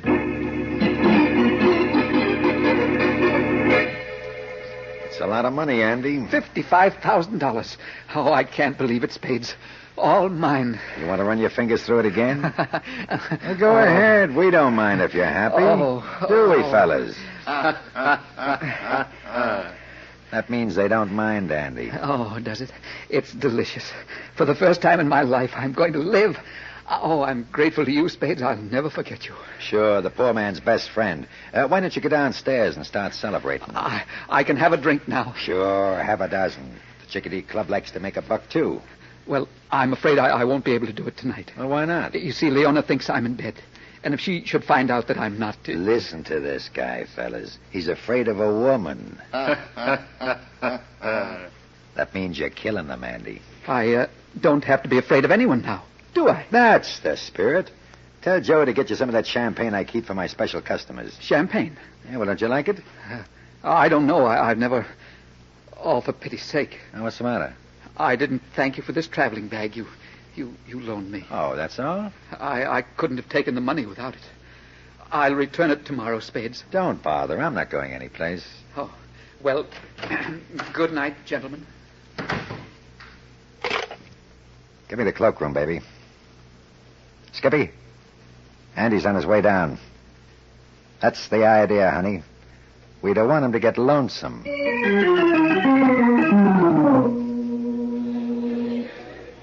Whoopee! Oh, Andy, darling. I'm feeling good, Skippy. I'm having the most wonderful time I ever had in my life. But you're making so much noise. Am I? I'm sorry, dear. I'll be very quiet from now on. Have another drink. She's very quiet. Oh, my, the bottle's empty. And did you realize we finished a whole bottle of champagne? Huh? Well, I gotta get more. Lots of champagne. Hey, Joe. Andy. Huh? Shh, very quiet. Joe. What do you want? Huh? Well, where did you come from? You called me, didn't you? Oh, Joe. That's right. We want another bottle of champagne. You think I care? Nice fella, that Joe. I'm going to leave him a big tip, $1. Oh, no. I can spare it. I'm rich now. I can afford to be generous. With me too, Andy? Oh, don't look at me like that, Skippy. Why not? You're too beautiful. You make my head spin. I'm crazy about you, darling. You mean that? Do I look like the kind of girl who says things she doesn't mean? I never thought it would happen to me. What's the matter? A young, beautiful girl falling in love with me. Look, Andy, you don't have to get so upset about it. There are plenty of guys around. No. I want you to love me. Well, that's better.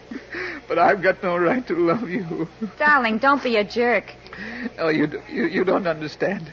I'm really mad about you. But I'm not yet. Well, eventually I've got to become something that... What are you talking about?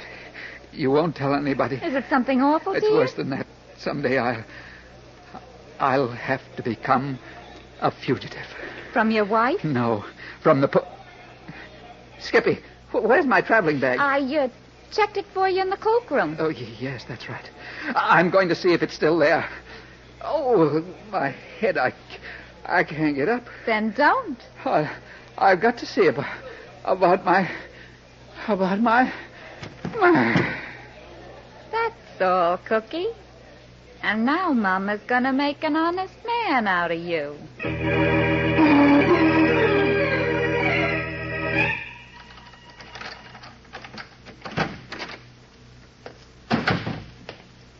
Andrew Mitchell, don't you dare go upstairs. What? Leona, I thought you were asleep. Do you know what time it is? The house is dark. I thought you were... Get into that living room. Don't you push me, Leona. I'll push you. It's 10 minutes after 5, and you're going to tell me where you've been? Yes. And why you stole out of this house like a thief after you told me you were going to bed. But don't turn that light on. I told you not to turn that light on. Andrew. Well, what of it? I had a fight with Joe. He threw me out of the club. It was closing time, and get me a drink of water. I'll do nothing of the kind, you gangster. Got me drunk on champagne, took my traveling bag. Quit her job and disappeared. Joe wouldn't tell me where. He wouldn't tell me where Spades lived either. Gangster? My money was in that bag, $55,000. The money I was going to buy a car with. The money that was going to set me up for the rest of my life. The money you won gambling, Andrew? Get me a drink of water. Detective Graham was here last night. The money that... Who? A detective from police headquarters. He wanted to ask you some questions. Why did he come here? The police have decided the bank robbery was an inside job. But why did he come here? I answered all their questions at headquarters yesterday afternoon. I was there for 3 hours. Oh, why did you do it, Andrew? Why did you help those gangsters rob the bank? Shut up, you fool. I won't shut up. You never won any money gambling. You were going to buy a car. You were going to give up your job and go to Europe. Listen, Leona. But you knew where the money was coming from, didn't you? Those gangsters were going to give it to you. Your share of the bank's money. Leona, if you don't keep your voice down, You get away from that phone. I'm calling the police, and you tried to stop me, Andrew Mitchell. I'll stop you. Go. I'll stop you. Don't, please. I can't breathe. You're not sending me to prison. You're not going to lock me up for the rest of my life. Not you, Leona. Not as long as I live. Number, please. Number, please. Leona. Leona. Leona.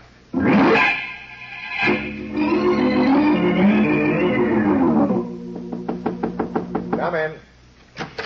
Spades. What do you want? I've got to see you, Mr. Diamond. Get out of here, you bum. If you want a handout, ask for it outside the club. Don't come barging into my office. You wouldn't talk to me outside, and the doorman wouldn't let me follow you in. Take care of him, fellas. No, wait.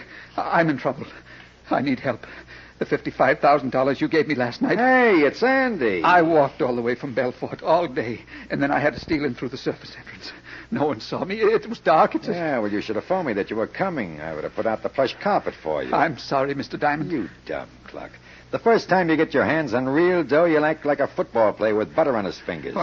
What do you mean? I know what Skippy did to you last night. Joe told me all about it. Oh. And he told me what he had to do to get you out of the joint. We don't like riots around here, Andy. Well, that doesn't solve any problems now, Mr. Diamond. I've got to leave the country. Okay. You want me to get you a passport? What good will that do without money? Can't you let me have, say, $25,000? Huh? You hear that, fellas? That means you're nuts, Andy. Oh, please listen to me. This morning when I came home, Leona was waiting for me. We had a quarrel. And I strangled her. What? She was very nasty, and I had to kill her. Now you've got to help me. Yeah. We don't want the cops picking you up. Well, Leona's body won't be found for several days. I could be in South America by then. Wouldn't take them long to make you talk, and once you start talking, brother. Okay, come with me. Oh, thanks, Mr. Diamond. He's a gentleman, isn't he, fellas? That means they like you, pal. Go ahead, Andy. Down there? What are you afraid of? It's only my private storage room. Are they going to? Naturally. They're your friends. Don't you trust them? Well, I think I'll forget all about the money. Give him a hand, fellas. No.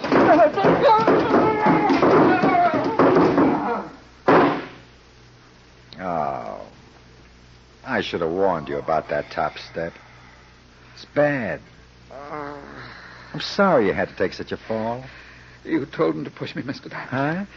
Mr. Diamond, I promise if the police catch me, I'll never tell them about you. I'll be better off with you out of the country. You recognize that box over there? Huh? The money box. Without the combination. That leaves a nice big hole for you to breathe through. For me to... Spades. What are you going to do? Not me, chum. You. Get in there. No. Give him a hand, fella. No. Give me a chance. I haven't done anything to you. Please. No. I couldn't figure out how to get rid of that thing. Please listen to me, Spades. I never hurt a soul in my life. Let me go. Close the door, fellas, and get some rope. For heaven's sakes, what am I going to do? You see what I mean, pal? All the air you want. Inhale. 2, 3, 4. Exhale. 2, 3, 4. Yeah. No.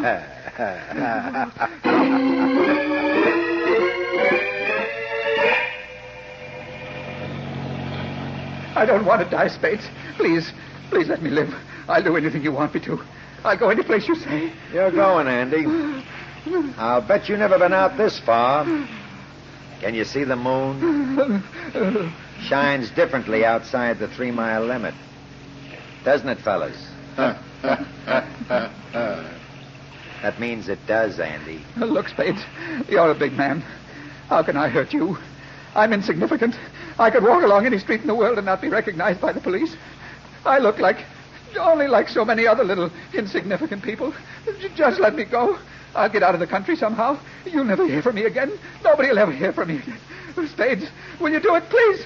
Please. I don't want to die, Spades. Okay, fella. Please. No, not now. Not now.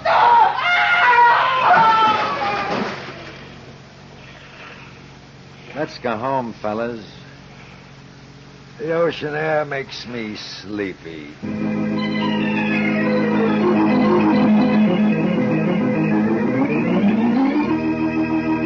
And so closes tonight's story, The Self-Made Corpse.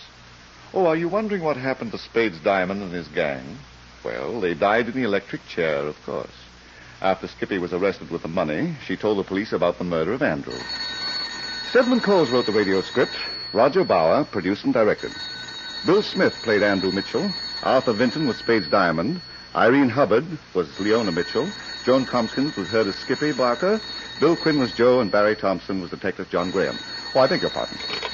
Hello, I hope I haven't kept you waiting. Yes, this is the Crime Club.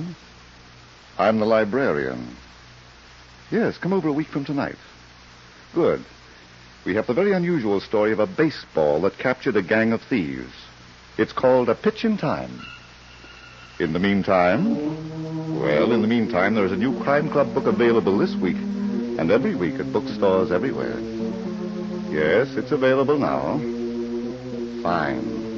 And we'll look for you next week. This program came from New York. Stay tuned now for the thrilling adventure broadcast Johnny Madero, Pier 23, which follows in just a moment. This is the world's largest network, the Mutual Broadcasting System. Official detective dedicated to the men who guard your safety and protect your home. Your police department.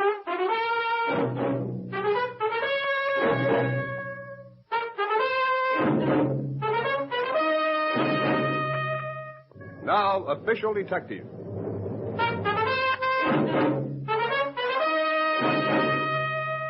Lieutenant John Hogarth, headquarters. About a month ago, a wealthy widow from Oklahoma married a man named Anthony Fowler. Headed for a honeymoon in Europe, the newlyweds, Jenny and Tony Fowler, stopped off in this city and took a room at the St. Elmo Hotel. They spent the evening at the theater and returned to their hotel room shortly after 11 o'clock. Oh, thank you, Tony, darling. Oh, I'm sorry. Oh, but let's not take it so seriously. After all, a young married couple should be gay. A young married couple? Who are you trying to kid, Jenny? That expression on your face. It's as though you hated me. Oh, no, Jenny, I don't hate you. I don't feel any way at all about you. How could I? Good Lord, you're 25 years older than I am. Tony, stop it! Stop it! Stop it! Now, you hear that? You're disturbing the man in the next room. For heaven's sake, keep your voice down. Listen, darling, I love you. I forgive you for the horrible thing you just said to me. Now, wait a minute. For heaven's sake, have a glass of water. Thank you. Here. Thank you, Tony.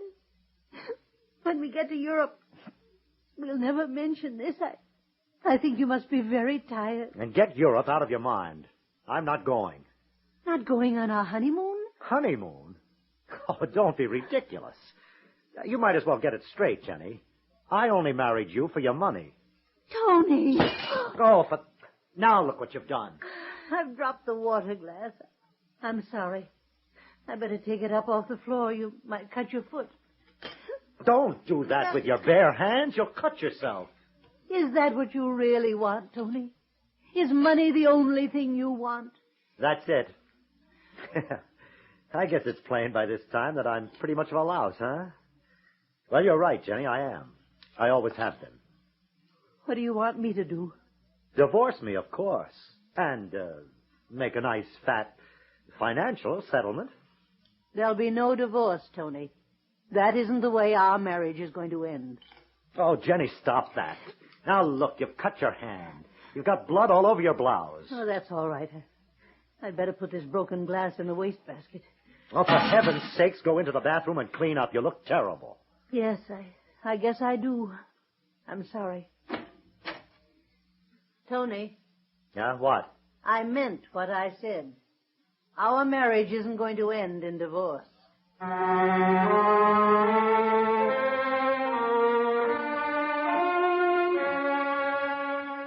Hey, Lieutenant, how's for the all-night coffee joint before you head home?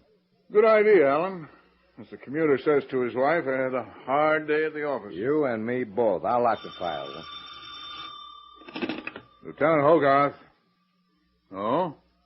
Which hotel? Was it a shooting? Oh. Yes, the blunt instrument always makes it tougher. Listen, nobody's to leave the hotel till further notice. Got that? Yes, we'll see you. Leaving right away. Well, Lieutenant? A murder at the St. Elmo Hotel.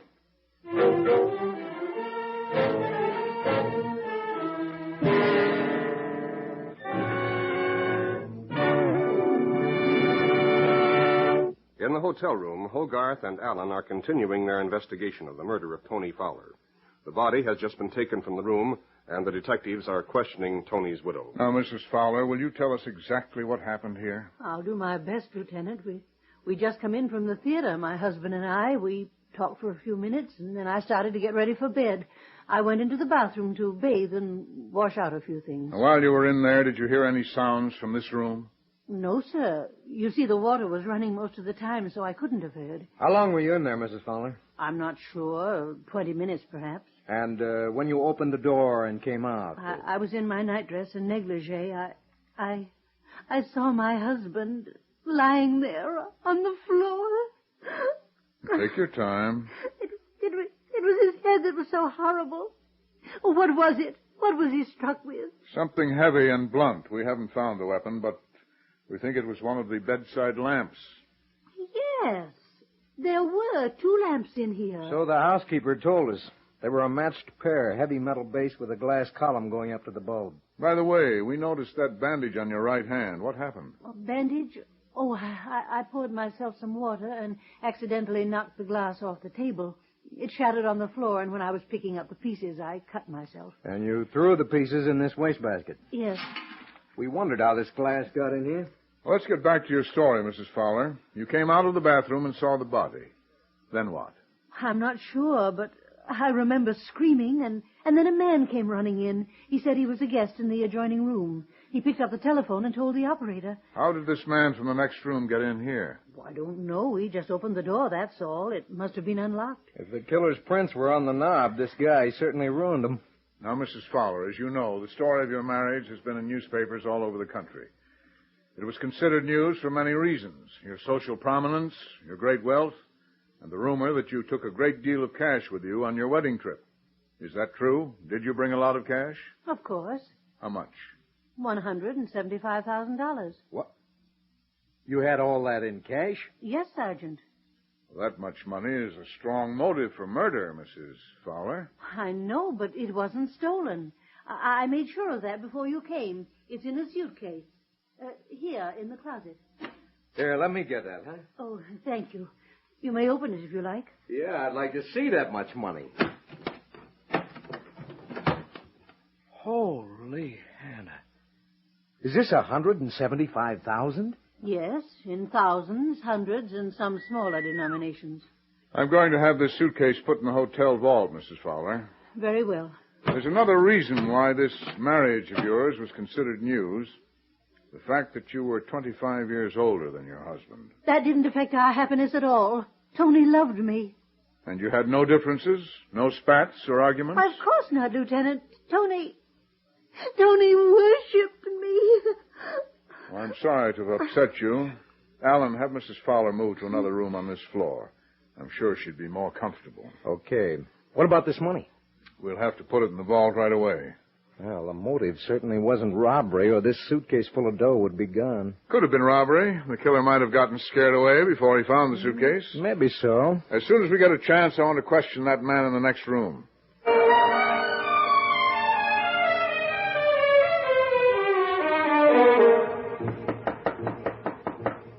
Yeah, who is it? Police officers. Look, I'm sleeping now. Come back in the morning. That'll be too late. We're investigating the murder in the room next to yours. Come on, open up. Okay, wait a second. Say, I thought you said you were sleeping. How come you got your bag packed and you're wearing your hat and coat, huh? Okay, so you caught me in a tiny lie. Say, turn around. I want to get the full light on your face. I say the trouble, Lieutenant. You know this puss all right. I thought so. Mickey Potts. Yeah, that's me. Hey, fill me in, will you, Lieutenant? Mickey Potts is an old-time thief, Alan. You wouldn't remember him. Where were you going in such a hurry, Potts? Anywhere to get away from here. With my record, I knew you cops would be asking me a million questions. That's right. You got any answers ready? One's all I need. I don't know who brained that guy in the next room. Well, tell us what you do know. Okay. I hear the old dame let out a scream, and then she screams again, and I run in like a dope. Her door's unlocked. I see the stiff on the floor. So I pick up the phone and holler murder. Well, that's the whole story. Go ahead, send me up for life. Now, don't be impatient. Maybe that'll happen later. Now, tell me this. Did you hear anything in there before Mrs. Fowler screamed? Yeah, I hear somebody sloshing around the bathroom for a long time. And before that? Well, before that, I hear the two of them having an argument. What about? How do I know? Who listens? Anyways, I knock on the wall to shut them up. Hey, what's your pal looking for? Don't get upset, Mickey. I'm just having a look around your room to see if you left anything. Oh, sure. You cops are very good that way. Hey, Lieutenant, one of the bellboys told me about this Mrs. Fowler. He says she's that rich old dame from Oklahoma. Rich is right. Some coincidence you having the room right next door, eh? So help me, that's all it is, a coincidence. Mm-hmm.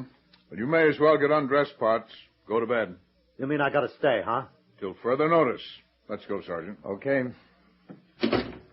Alan, go down to the lobby and see what you can learn from the staff. Right. When you're finished, come back up. I'll be questioning the other guests on this floor.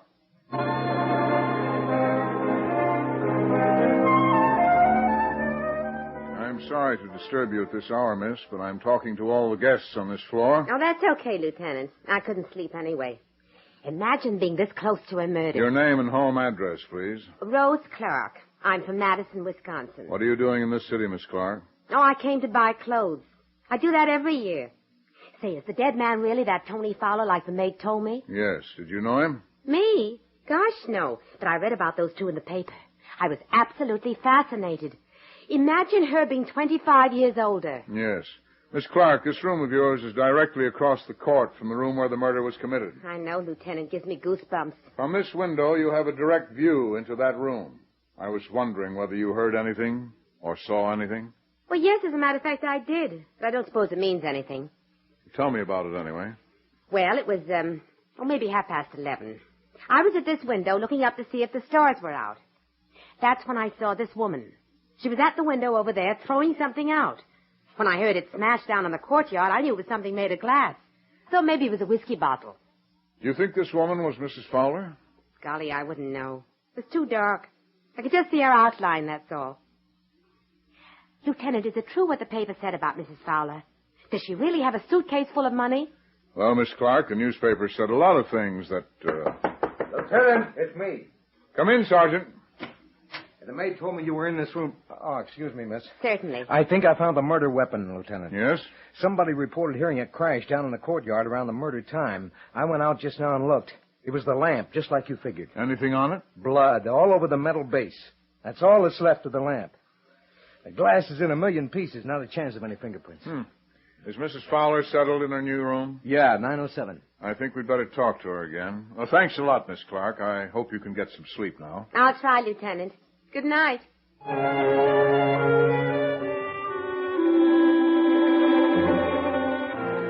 Mrs. Fowler, let's have the truth about you and your husband. The truth?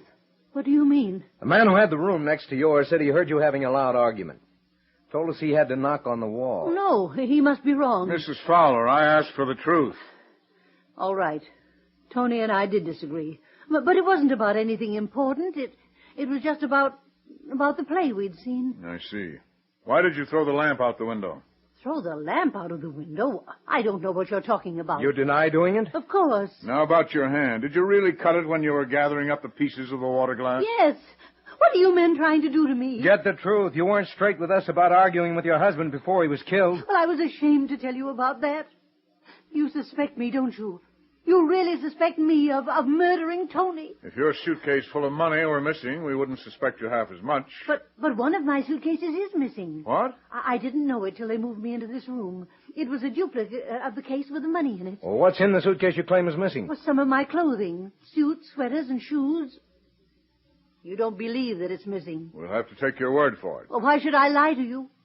Maybe to get a burglary motive into the case. But I'm not lying. Well, I hope not. All right, Alan, let's get out of here. I imagine Mrs. Fowler would like a little time alone to do some thinking.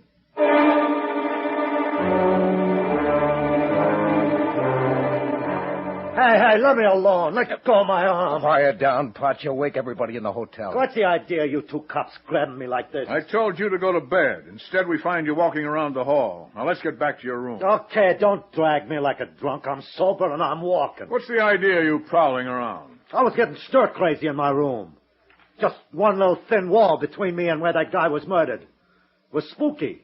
I was getting tense. I had to come out and walk around the hall so I wouldn't flip my wig. How long you been out of your room, Potts?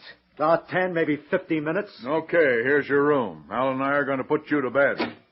Look, you cops don't have to come in. I can put myself to bed. I've been doing it for decades. We're coming in. We want to make sure... Potts, where did that come from? Where'd what come from, Lieutenant? The suitcase at the foot of the bed. Open it, Alan. Hey, that ain't mine. I'll say it isn't.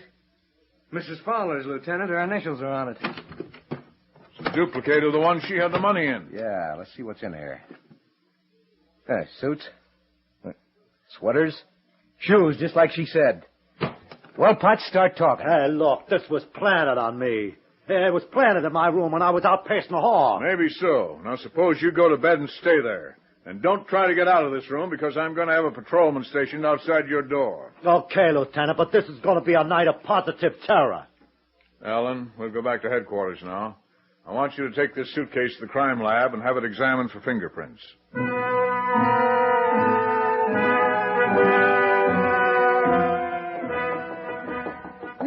Fowler. One moment, please. You are Mrs. Fowler? Yes. My name is Rose Clark. I'm also a guest in the hotel. May I come in and talk to you? Of course.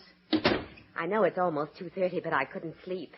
And after your terrible tragedy, I'm sure you can't either. Oh, no, Miss Clark. Of course I can't.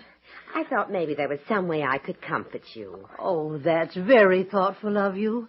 I've just been sitting here thinking of my poor husband. I know, Mrs. Fowler. I was thinking of Tony myself. You knew him? I knew him rather well. You know, I said maybe there was some way I could comfort you. But you could comfort me even more. How, Miss Clark? By giving me the suitcase. You heard me. I want that suitcase. The one with the money in it. Where is it? Are you a thief? Never mind that. Where is it? Please! Don't scream. You hear me, old woman? Now, don't you make a sound. Where is that suitcase full of money? I haven't got it. Those policemen took it. You're lying. It's true. They put it in the hotel vault. Okay. We'll get it out of the vault. Pick up that phone. Tell the night clerk to get it out of the vault and bring it up here. No. Do as I say. Oh, stop that. Please. I can't stand it. Very few people can, especially old ones like you. So stop kidding yourself, lady. Get on the phone and tell them to bring that suitcase up here. Come on. Tell them now while you can still talk.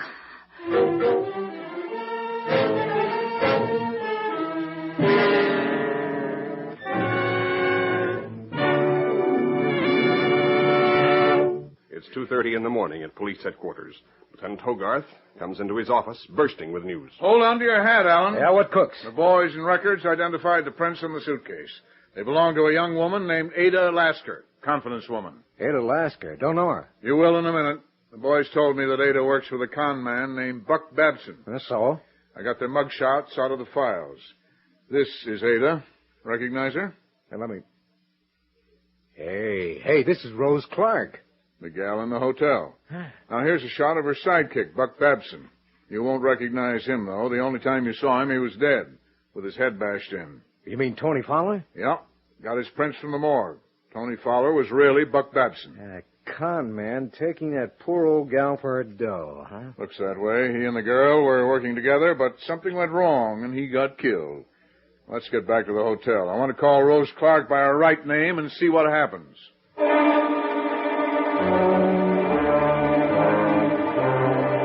Miss Clark. Alan, see if she's in the bathroom. Sure. Miss Clark. Not in there, Lieutenant. Look what I found on the windowsill. Binoculars. Behind the curtain. She had a direct view with the murder room. Yes, she must have been watching for some signal. Her things are still here. Where do you think she went? Out to make another stab at getting that money? Come on, hurry.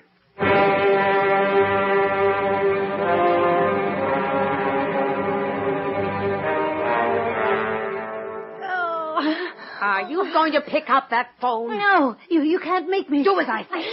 Tell them to send that suitcase up here. Okay, Jenny, we'll try something else. No! Please! Quiet. Help! Help! Help! Mrs. Fowler, This woman was torturing me. She's lying. you'll be quiet. Alan, stay here with Mrs. Fowler. Phone for a doctor and wait till he comes. Okay. I'll talk to this woman outside in the hall. Come on. Let go of my arm. I said come on. Look, you going to believe that crazy old woman? Yes, Why? because you're Ada Lasker. You got a criminal record. You're crazy. Ada, I've got you cold. Now tell me how Buck Babson died tonight. And don't give me that look. I found out that Tony Fowler was Buck Babson.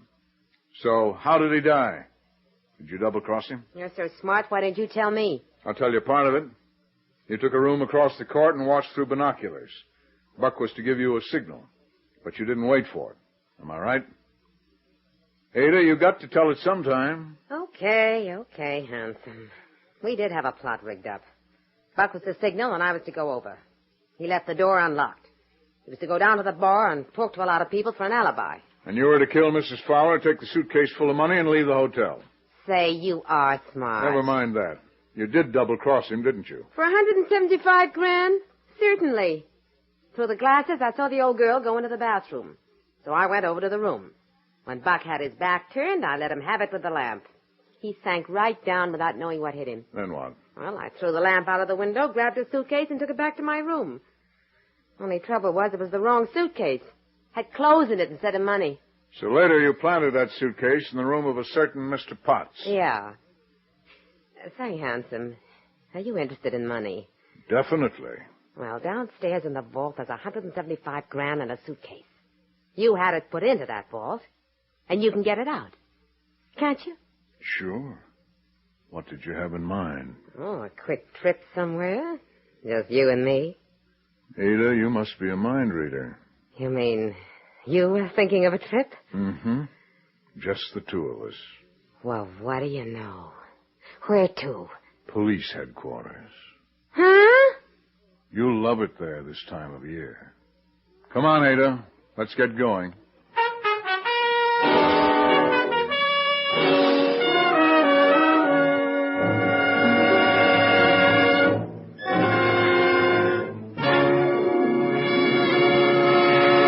In our cast, Sergeant Allen was played by Lawson Zerby, Jenny by Doris Rich, Rose by Kathleen Cordell, and Potts by James Monks.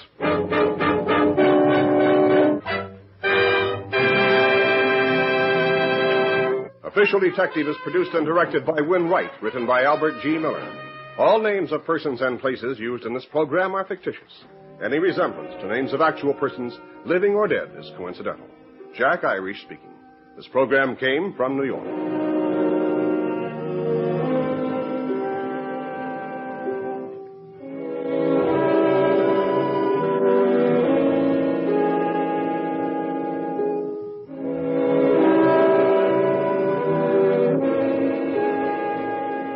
Well, that'll just about wrap things up for today. Certainly hope you enjoyed the programs. If you'd like to contact us for more information on how to purchase the programs, give us a request for upcoming programs, or just any kind of comments you'd like whatsoever, you may do so by going to our website at otrsite.com, or you may email us at jerry@otrsite.com, or you may call area code 562-696-4387. We'd certainly love to hear from you. And this is Jerry Hendiga saying thanks a lot for listening. Take care of yourselves, and we'll see you right here next week, same time, same station. Bye now.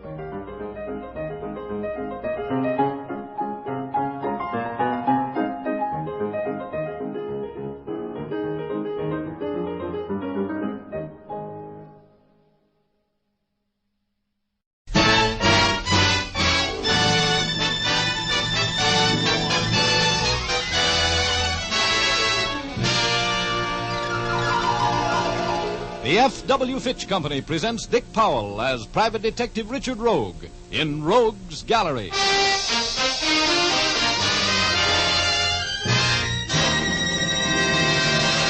This Chizzler's got you all fouled up in a murder, baby. You'll fry for it. Senor Rogue, I don't know anything about a murder. Tippy killed him. He killed Maxon. Conchita knows nothing about it. Stop being chumps, will you? You're both in this with me. You helped me frame Rogue for it. With Maxon Khan, I'm the biggest operator in town. All we have to do is kill Rogue, and we got the world by the tail. You'll all go to the chair for it. You can't get away with killing me. I'm going to kill you, Rogue, right now. If you've got anything to say, say it, because here it comes, fall guy.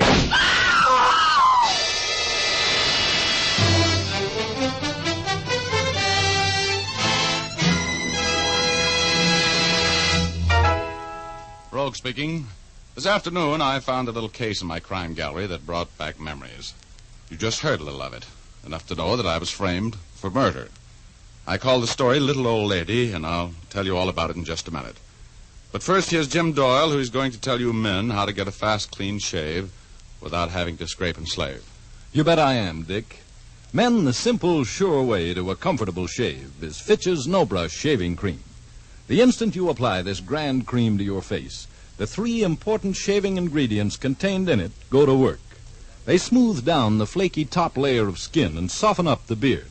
This makes it easy for your razor to cut whiskers close and clean without nicking or scraping.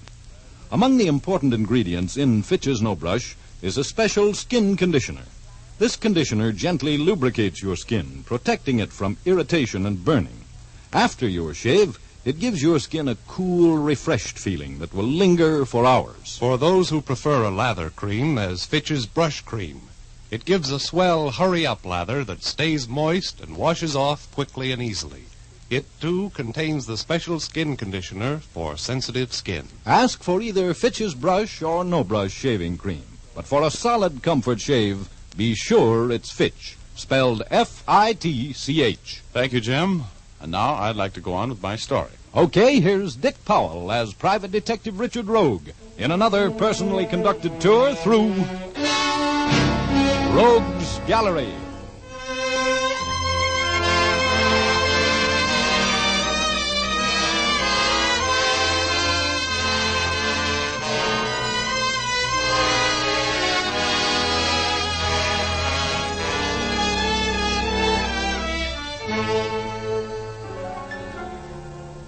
I was looking at the world through azure-colored glasses that afternoon. I was as low as a centipede's hangnail and just about as irritated. A couple of lush cases I'd been working on had blown up without paying off, and the girl I was madly in love with that week was madly in love with some other guy. I needed some money, I needed a vacation, and I needed a new love interest. When the door to my office opened and in walked a Latin-type panic who made my heart beat in a rumba rhythm that would have made Cougat sound like Spike Jones. I just sat there trading my blue thoughts in on a lot of purple ones while she closed the door behind her and walked toward me. You are Richard Rogue, the detective? The celebrated detective, yes. What can I do for you?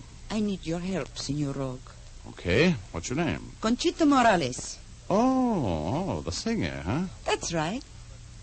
I'm in trouble, Senor Rogue. You know, I sort of suspected that was why you came to see me. What's your difficulty? Well, it's hard to explain, but there is a man in this town who is threatening me. Well, that's not hard to explain. You're the sort of girl who is liable to be threatened. What do you mean by that, Senor Rogue? Well, that you are beautiful and extremely desirable and, well, pardon me, Miss Morales. I shouldn't have said that. I'm just in a kind of an impolite mood today, I guess.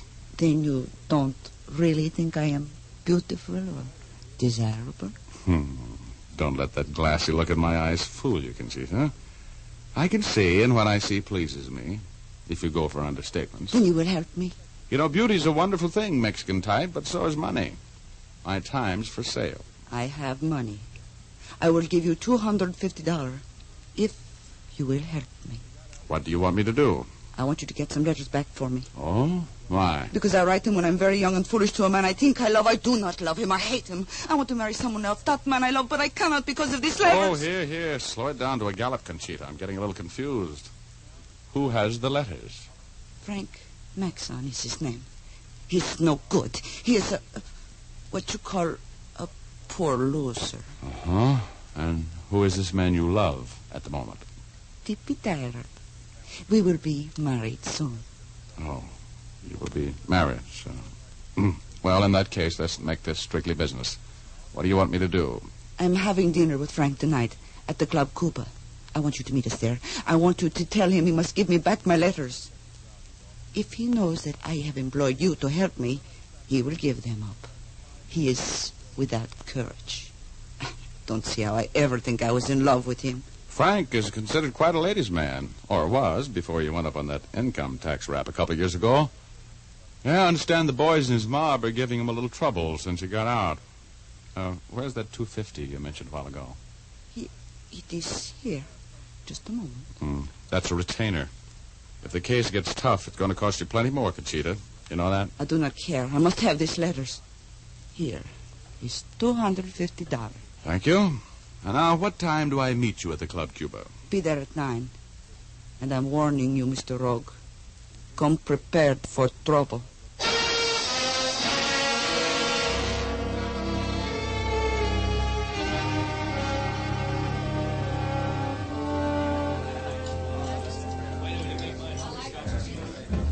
Oh, hello, Senor Rogue. You are late. Sorry, I was held up in traffic.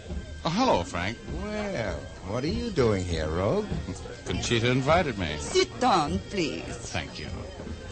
What is this, a surprise party on me, Conchita? Mr. Rogue is working for me, Frank. Yep. I came down to help Conchita recover some letters from you. How about it? Nice of you to be interested, Rogue, but Conchita and I can take care of our own affairs without any outside assistance. Goodbye, Rogue. No, I like it here. Where are the letters, Frank? You bore me, Mr. Rogue. I wish you'd leave. Make him give them to you, Richard Rogue. I want those letters, Frank. You ever hear of blackmail? I'm not blackmailing anybody.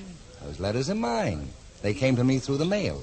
If I want to keep them, I will. But you're threatening me with them. That is illegal, isn't it, Mr. Rogue? Sure. It's especially illegal for a guy who's out on parole. Who's going to call the cops in on this deal? You, Conchita? Mr. Rogue will handle it for me. Look, sweetheart, it's no go. See? You and I'll just have to work this out our own way. Hit him, Mr. Rogue. Kill him. No. Now, there are ways of handling petty larceny pasties like Frank that you never heard of, Conchita. Look, Frank, you know you've got 2 strikes against you. Are you going to play ball with me? Conchita's mine, and she's going to stay that way, Rogue. She's not getting away from me with your help or any other way. Oh, I've asked you 2 or 3 times to get out of here, Rogue. Are you leaving? No. I'm sorry about this. I always liked you, Rogue. Oh, Smitty. Yes, Mr. Maxon? Will you ask the boys to throw Mr. Rogue out, please? If thugs lay a hand on me, I'll break your neck, Maxon. We'll see. Throw him out, boys.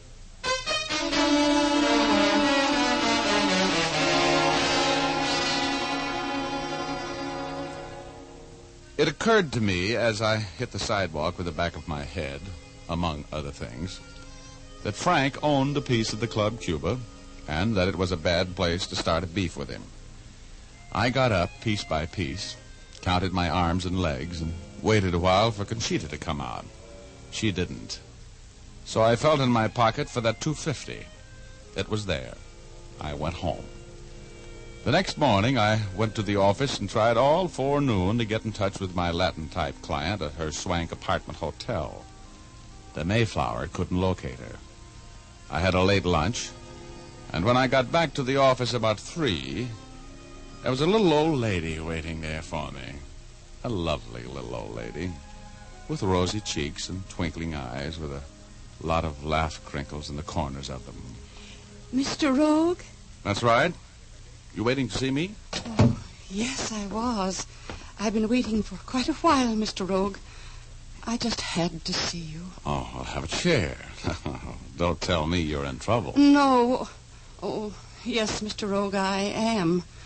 I'm in trouble because my son is... Oh? Tell me about it. Well, there isn't really very much to tell, Mr. Rogue. I know so little about what Norman has been doing. He's always been a little wild, but a few weeks ago he quit his job. And he's had much more money than he ever had before. I know that he's been doing something wrong, Mr. Rogue. Well, now, Mrs. Stam. Mrs. Stam, have you tried talking with him? And I haven't told you the worst yet, Mr. Rogue. No? Last night he came home for the first time in 10 days. Oh, I've just been worried to death about him. And when he came in last night, he was so pale. And I tried to talk with him, but he went right to his room. Yeah? He called me after a while, and I went in to see him. And, oh, Mr. Rogue, he had been shot through the shoulder. He was bleeding badly. Oh, I see. I asked him to let me call a doctor, and he wouldn't. I know that he'd been shot while he was breaking some law. I took care of him as well as I could, and I think he's going to be all right. I want you to come and talk with Norman tonight, Mr. Rogue. Well, Mrs. Stam, I'm working on another case right if you'd now. just come out and talk with him, you could advise him what to do. He won't pay any attention to me, and I have to get him straightened out, Mr. Rogue. I have a little money, and... Where do you live? In the southwest part of town, at 2673 Spring Lane. Would you come out with me and talk with Norman? I'll pay you for your time, Mr. Rogue. I'll go with you, Mrs. Stam. Oh, thank you. Oh, that's perfect, all right. But please don't plan on me performing any miracles. If your son was shot during a robbery, he's going to have to go to jail. You know that, don't you? Oh, yes, I know. I only want him to do what's right, Mr. Rogue. I don't want him to do anything foolish. No, of course you don't. You have a car? No, Well, we'll take mine. Come on.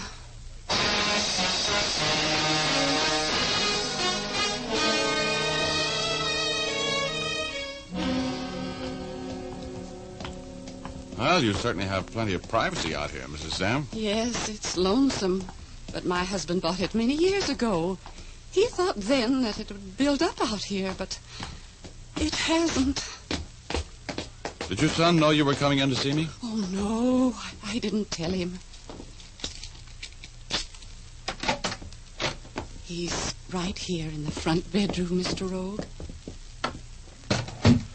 Oh, please try to understand Norman, Mr. Rogue. He's a very sensitive boy. Oh, all right. I'll take it easy with him. He's gone!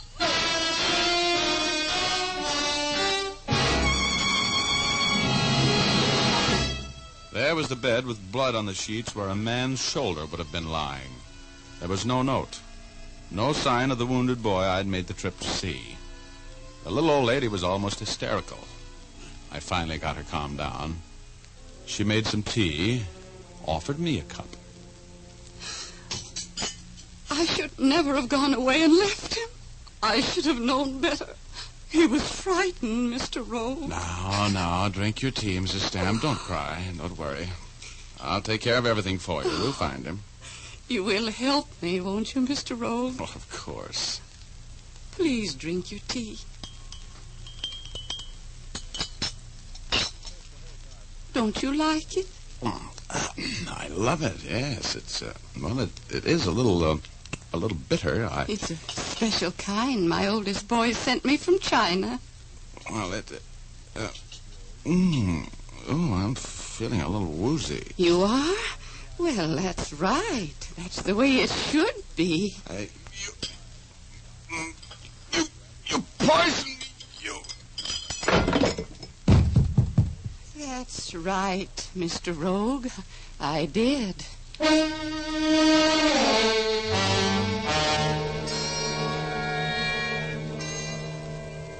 My body dissolved before it hit the floor, and a warm breeze wafted me upwards, gently, like a spark out of a chimney. I was drowsy and happy when I hit cloud number 8. I was at peace with the world until I heard that nail-file laugh of my alter ego. Well, Rogie, that little old lady kind of put you away, didn't she? Oh, shut up. Let me sleep, midget. Don't you think you'd better get downstairs and see what's going on?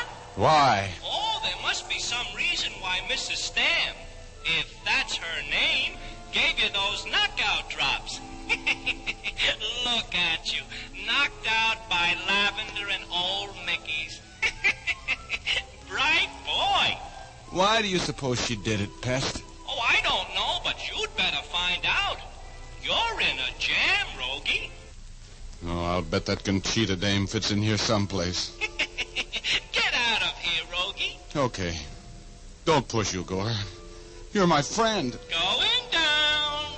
Going down. Next stop, planet Earth. Last car just leaving. Cut it out. Well, look out. Oh, here I go again. Goodbye, Rogie.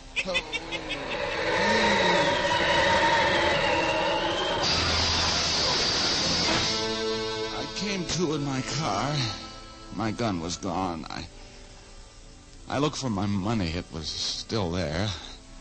I looked at my watch. It was 9:30.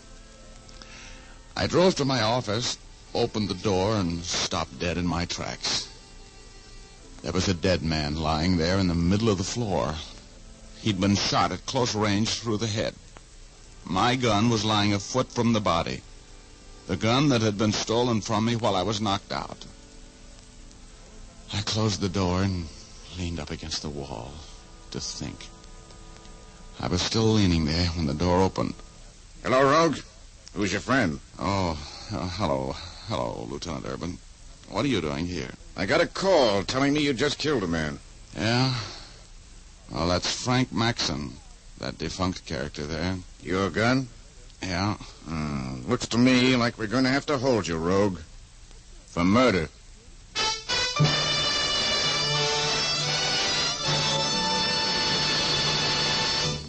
We'll return to our story in just a moment. But first, we'd like to remind you that in Marie Antoinette's time, hairdressers stood on ladders in order to dress towering hairstyles. Today, the trend in hair fashions is simplicity, a style that requires shining, immaculately clean hair. Fitch's saponified coconut oil shampoo is ideal to keep your hair looking its loveliest at all times. Made from pure vegetable and coconut oils, it protects the hair from drying and becoming harsh no matter how often you shampoo it. Just a little Fitch's saponified shampoo makes swirls of cleansing, fragrant lather that whisk away every bit of dust and dirt. And the special patented rinsing agent contained in the shampoo ensures the removal of all lather and other particles from the hair, so you won't have to bother with additional after rinses. For a shampoo that assures praise-winning results every time, use Fitch's saponified shampoo. You can have a professional application at your beauty or barber shop, or ask for an economical bottle at your drug or toilet goods counter. Fitch's saponified coconut oil shampoo, 6 full ounces, 50 cents.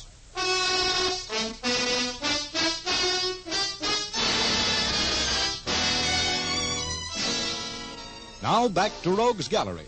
Dick Powell, as Richard Rogue, is telling our story. What started out to be a very quiet day brought Conchita Morales, the Mexican singer, to my office. She wanted to get some letters back from a Frank Maxon. I went with her to meet Maxon in a cafe, and we had a brawl in front of plenty of witnesses. And after I made a few threats, I got thrown out. Next morning, I tried to find Conchita and couldn't. That afternoon, a little old lady came to my office, told me her son Norman Stam had been wounded in a holdup, and I went with her to her home. When we got there, her son was gone. I drank a cup of tea, which was sweetened with knockout drops, and, I woke up in my car, drove to my office, and walked in to find Maxon, the man I'd threatened, shot to death with my gun. While I was standing there wondering what to do next, Lieutenant Urban of Homicide walked in. Looks like we're going to have to hold you, Rogue. For murder. Oh, I didn't kill him. You threatened him in a cafe last night. Plenty of people heard you. Oh, where do you get all your information? The little bird that told me he was dead. That you'd killed him. Oh, but I just got here. I'd been gone since about 3:30 this afternoon. Yeah? Maxon looks like he's been dead since about 7. Where were you at 7? An old lady came in here this afternoon to see me, and I went out to her home with her. You mean you've got an alibi? Well, I don't know. What do you mean you don't know? You either got one or you haven't. Well, I went out to see this woman's son. He wasn't there when we got there. So you came back here and killed Maxon. Look, Rogue, somebody phoned Maxon at 6 o'clock and told him to be here at your office at 7. How do you know so much? We've been on the case since 7:30, Rogie. Looks like you went a little too far this time. Look, Urban, I was doped. I've been out of the picture since about 5:30. And while I was out, somebody lifted my gun. Rogie, just put yourself in my place. I find a guy you threatened to kill dead in your office, shot with your gun. Yeah. Then instead of an alibi, you give me a fairy story about wicked old witches and knockout drops. Where does this old lady live? This one that kidnapped you? Out southwest on Spring Lane. Let's go out there and talk to her, Urban. Okay? Okay, Rogie. We'll just ride in the squad car, just in case, eh?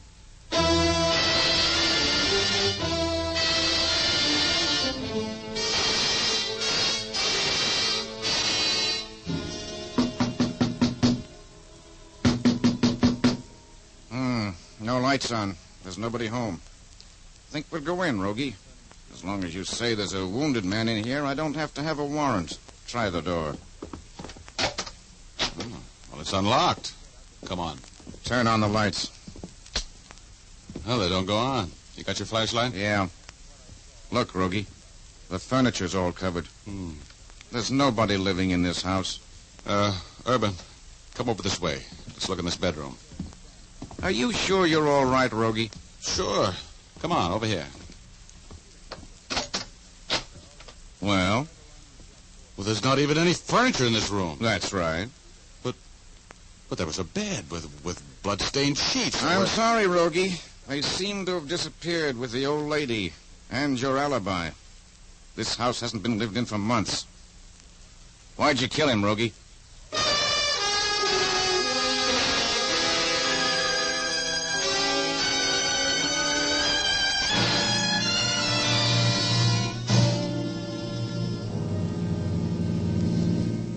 Look, Urban, you know me better than to think I'd pull a dumb rub out like that in my office. Yeah, but there are no fingerprints on that gun but yours, Rogie. And he was killed in your office, and you don't have an alibi. What am I supposed to do? I'm a cop. I've got to believe the evidence. Oh, sure, I can see it that way. Well, I've been framed by an expert. Have any ideas? Some vague ones.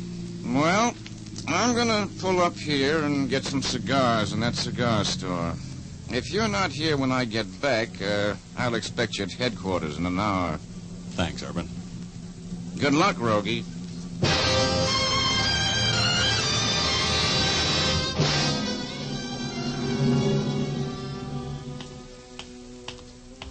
Well, hello, Murphy. How's my favorite house detective? Oh, hello, Rogue. What are you doing here at the Mayflower, huh? I want to talk with one of your guests, Flatfoot. Do you owe me any favors? Maybe. What do you want me to do? Give me the pass key to Conchita Morales' apartment. You want me walking the streets? Now, just give me the pass key. And if you hear any shooting, come up. What's the deal, Rogue? A little murder. Is she in? Do you know? Oh, Conchita isn't in. The old lady's up there, though. The old lady? Look, Murphy, what old lady? I'm looking for an old lady. Huh? Oh, you mean Conchita's mother? Yeah, she's... Conchita's mother? Hey, a little old lady about this high? Eyes with lots of laughs in them? Yeah. White hair, plump? That Conchita's mother? Sure it is. Her name's Shay. So's Conchita's. Huh? Her real name's Ellen Shay. Uh-huh. She's no Mexican dame. No kidding. Hey, give me your rod and a pass key.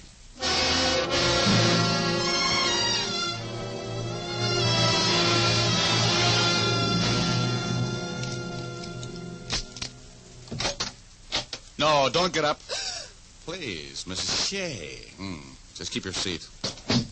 Oh, Mr. Rogue. Yeah, surprised to see me? Yes, I am. A little. I can understand that, Mrs. Shea. You figured me for a murder rap, didn't you? Please don't point that gun at me. For some reason or the other, Mrs. Shea, I don't trust you. Oh. Where's Conchita, or whatever your daughter's name is, that Latin from Manhattan, that phony Mexican... I won't have you talking that way about my daughter. What do you expect me to call her? After the two of you framed me for murder. Murder? You said that before. What do you mean? Are you going to drop that act? Murder, I said. And murder's what you framed me for. Now, sit down. Where's Conchita? I'm expecting her any moment. Drop that gun, Rogue. Oh, Tippy, where have you been? I've been waiting for you to come in. He keeps talking about a murder. I said drop that gun, Rogue. And why should I drop the gun? Because if you don't, I'm going to pull the trigger on this one. And it's resting at the back of your neck. Come on, drop it. Oh. Where did you come from? I was in the kitchen mixing myself a drink, fortunately. Tippy Tyler, huh? I suppose you're the man Conchita's in love with at the moment. That's right. They're going to be married, Mr. Rogue. In the death house, I hope. It's wishful thinking, Rogue. The two of you killed Frank Maxon, didn't you? Killed him? Killed Mr. Maxon? Oh. No, Rogue. You did, according to the cops and all the evidence. You were Frank's right-hand man before he went up, weren't you, Tippy? Mm-hmm. He kind of took over while he was gone. Go on, talk, Rogue. I'm just figuring out what I'm going to do with you. Oh, Conchita. Hello, Mama. What are you doing here, Senor Rogue? He's making things difficult, Angel.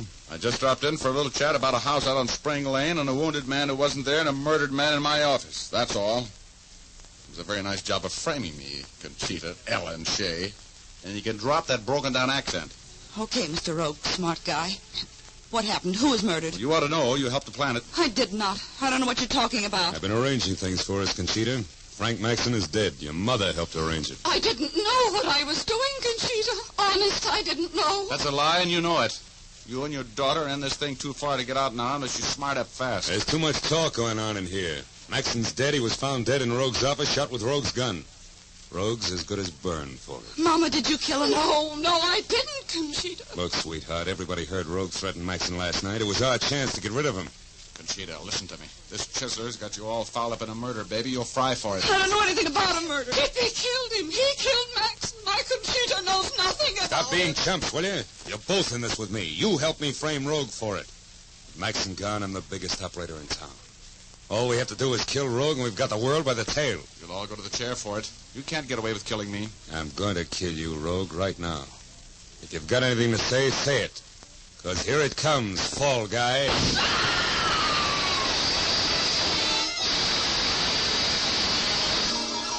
The little old lady picked up my gun and let Tippy have it right between the eyes. He never knew what hit him. The house Dick came charging in, and she told him the whole story. Tippy owned that house she took me to. He framed it with the old lady to get me out of the way, giving her some cock-and-bull story about wanting to search my apartment. She pleaded guilty to giving me the knockout drops, but denied, knowing that he was framing me for murder. And as long as she saved my life and gave me an alibi for the time of the murder, I believed her. The judge let her off with a suspended sentence at my request. Conchita was very grateful to me.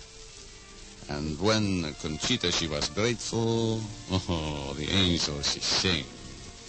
Oh, brother.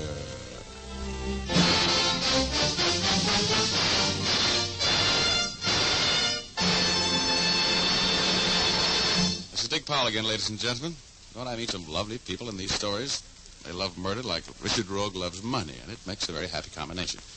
Ray Buffum wrote the story, Leith Stevens composed and conducted the music, and Dee Engelbach produced and directed. But don't forget, you've got a date with us all next Thursday night. We've got a story for you about blackmail, intrigue, and sudden death. We call it Eve and the Apple. So make a date with us, will you? Thanks for listening, and good night, all. Now here's Jim Doyle. Don't forget to tune in again next Thursday, same time. Oh, and by the way, be sure to see Dick Powell in his newest RKO picture, Cornered, at your local theater soon. And as I was saying, don't forget to tune in again next Thursday, same time, same station, when you will again hear Dick Powell as Richard Rogue in Rogue's Gallery. Remember, if dandruff is your problem, ask for Fitch's Dandruff Remover Shampoo. Removes dandruff the first time it is used. Fitch's Dandruff Remover Shampoo is the only shampoo whose guarantee to remove dandruff is backed by one of the world's largest insurance companies. This statement can be made by no other shampoo. Ask for Fitch's Dandruff Remover Shampoo at your drug or toilet's good counter, barber, or beauty shop. Fitch is spelled F-I-T-C-H.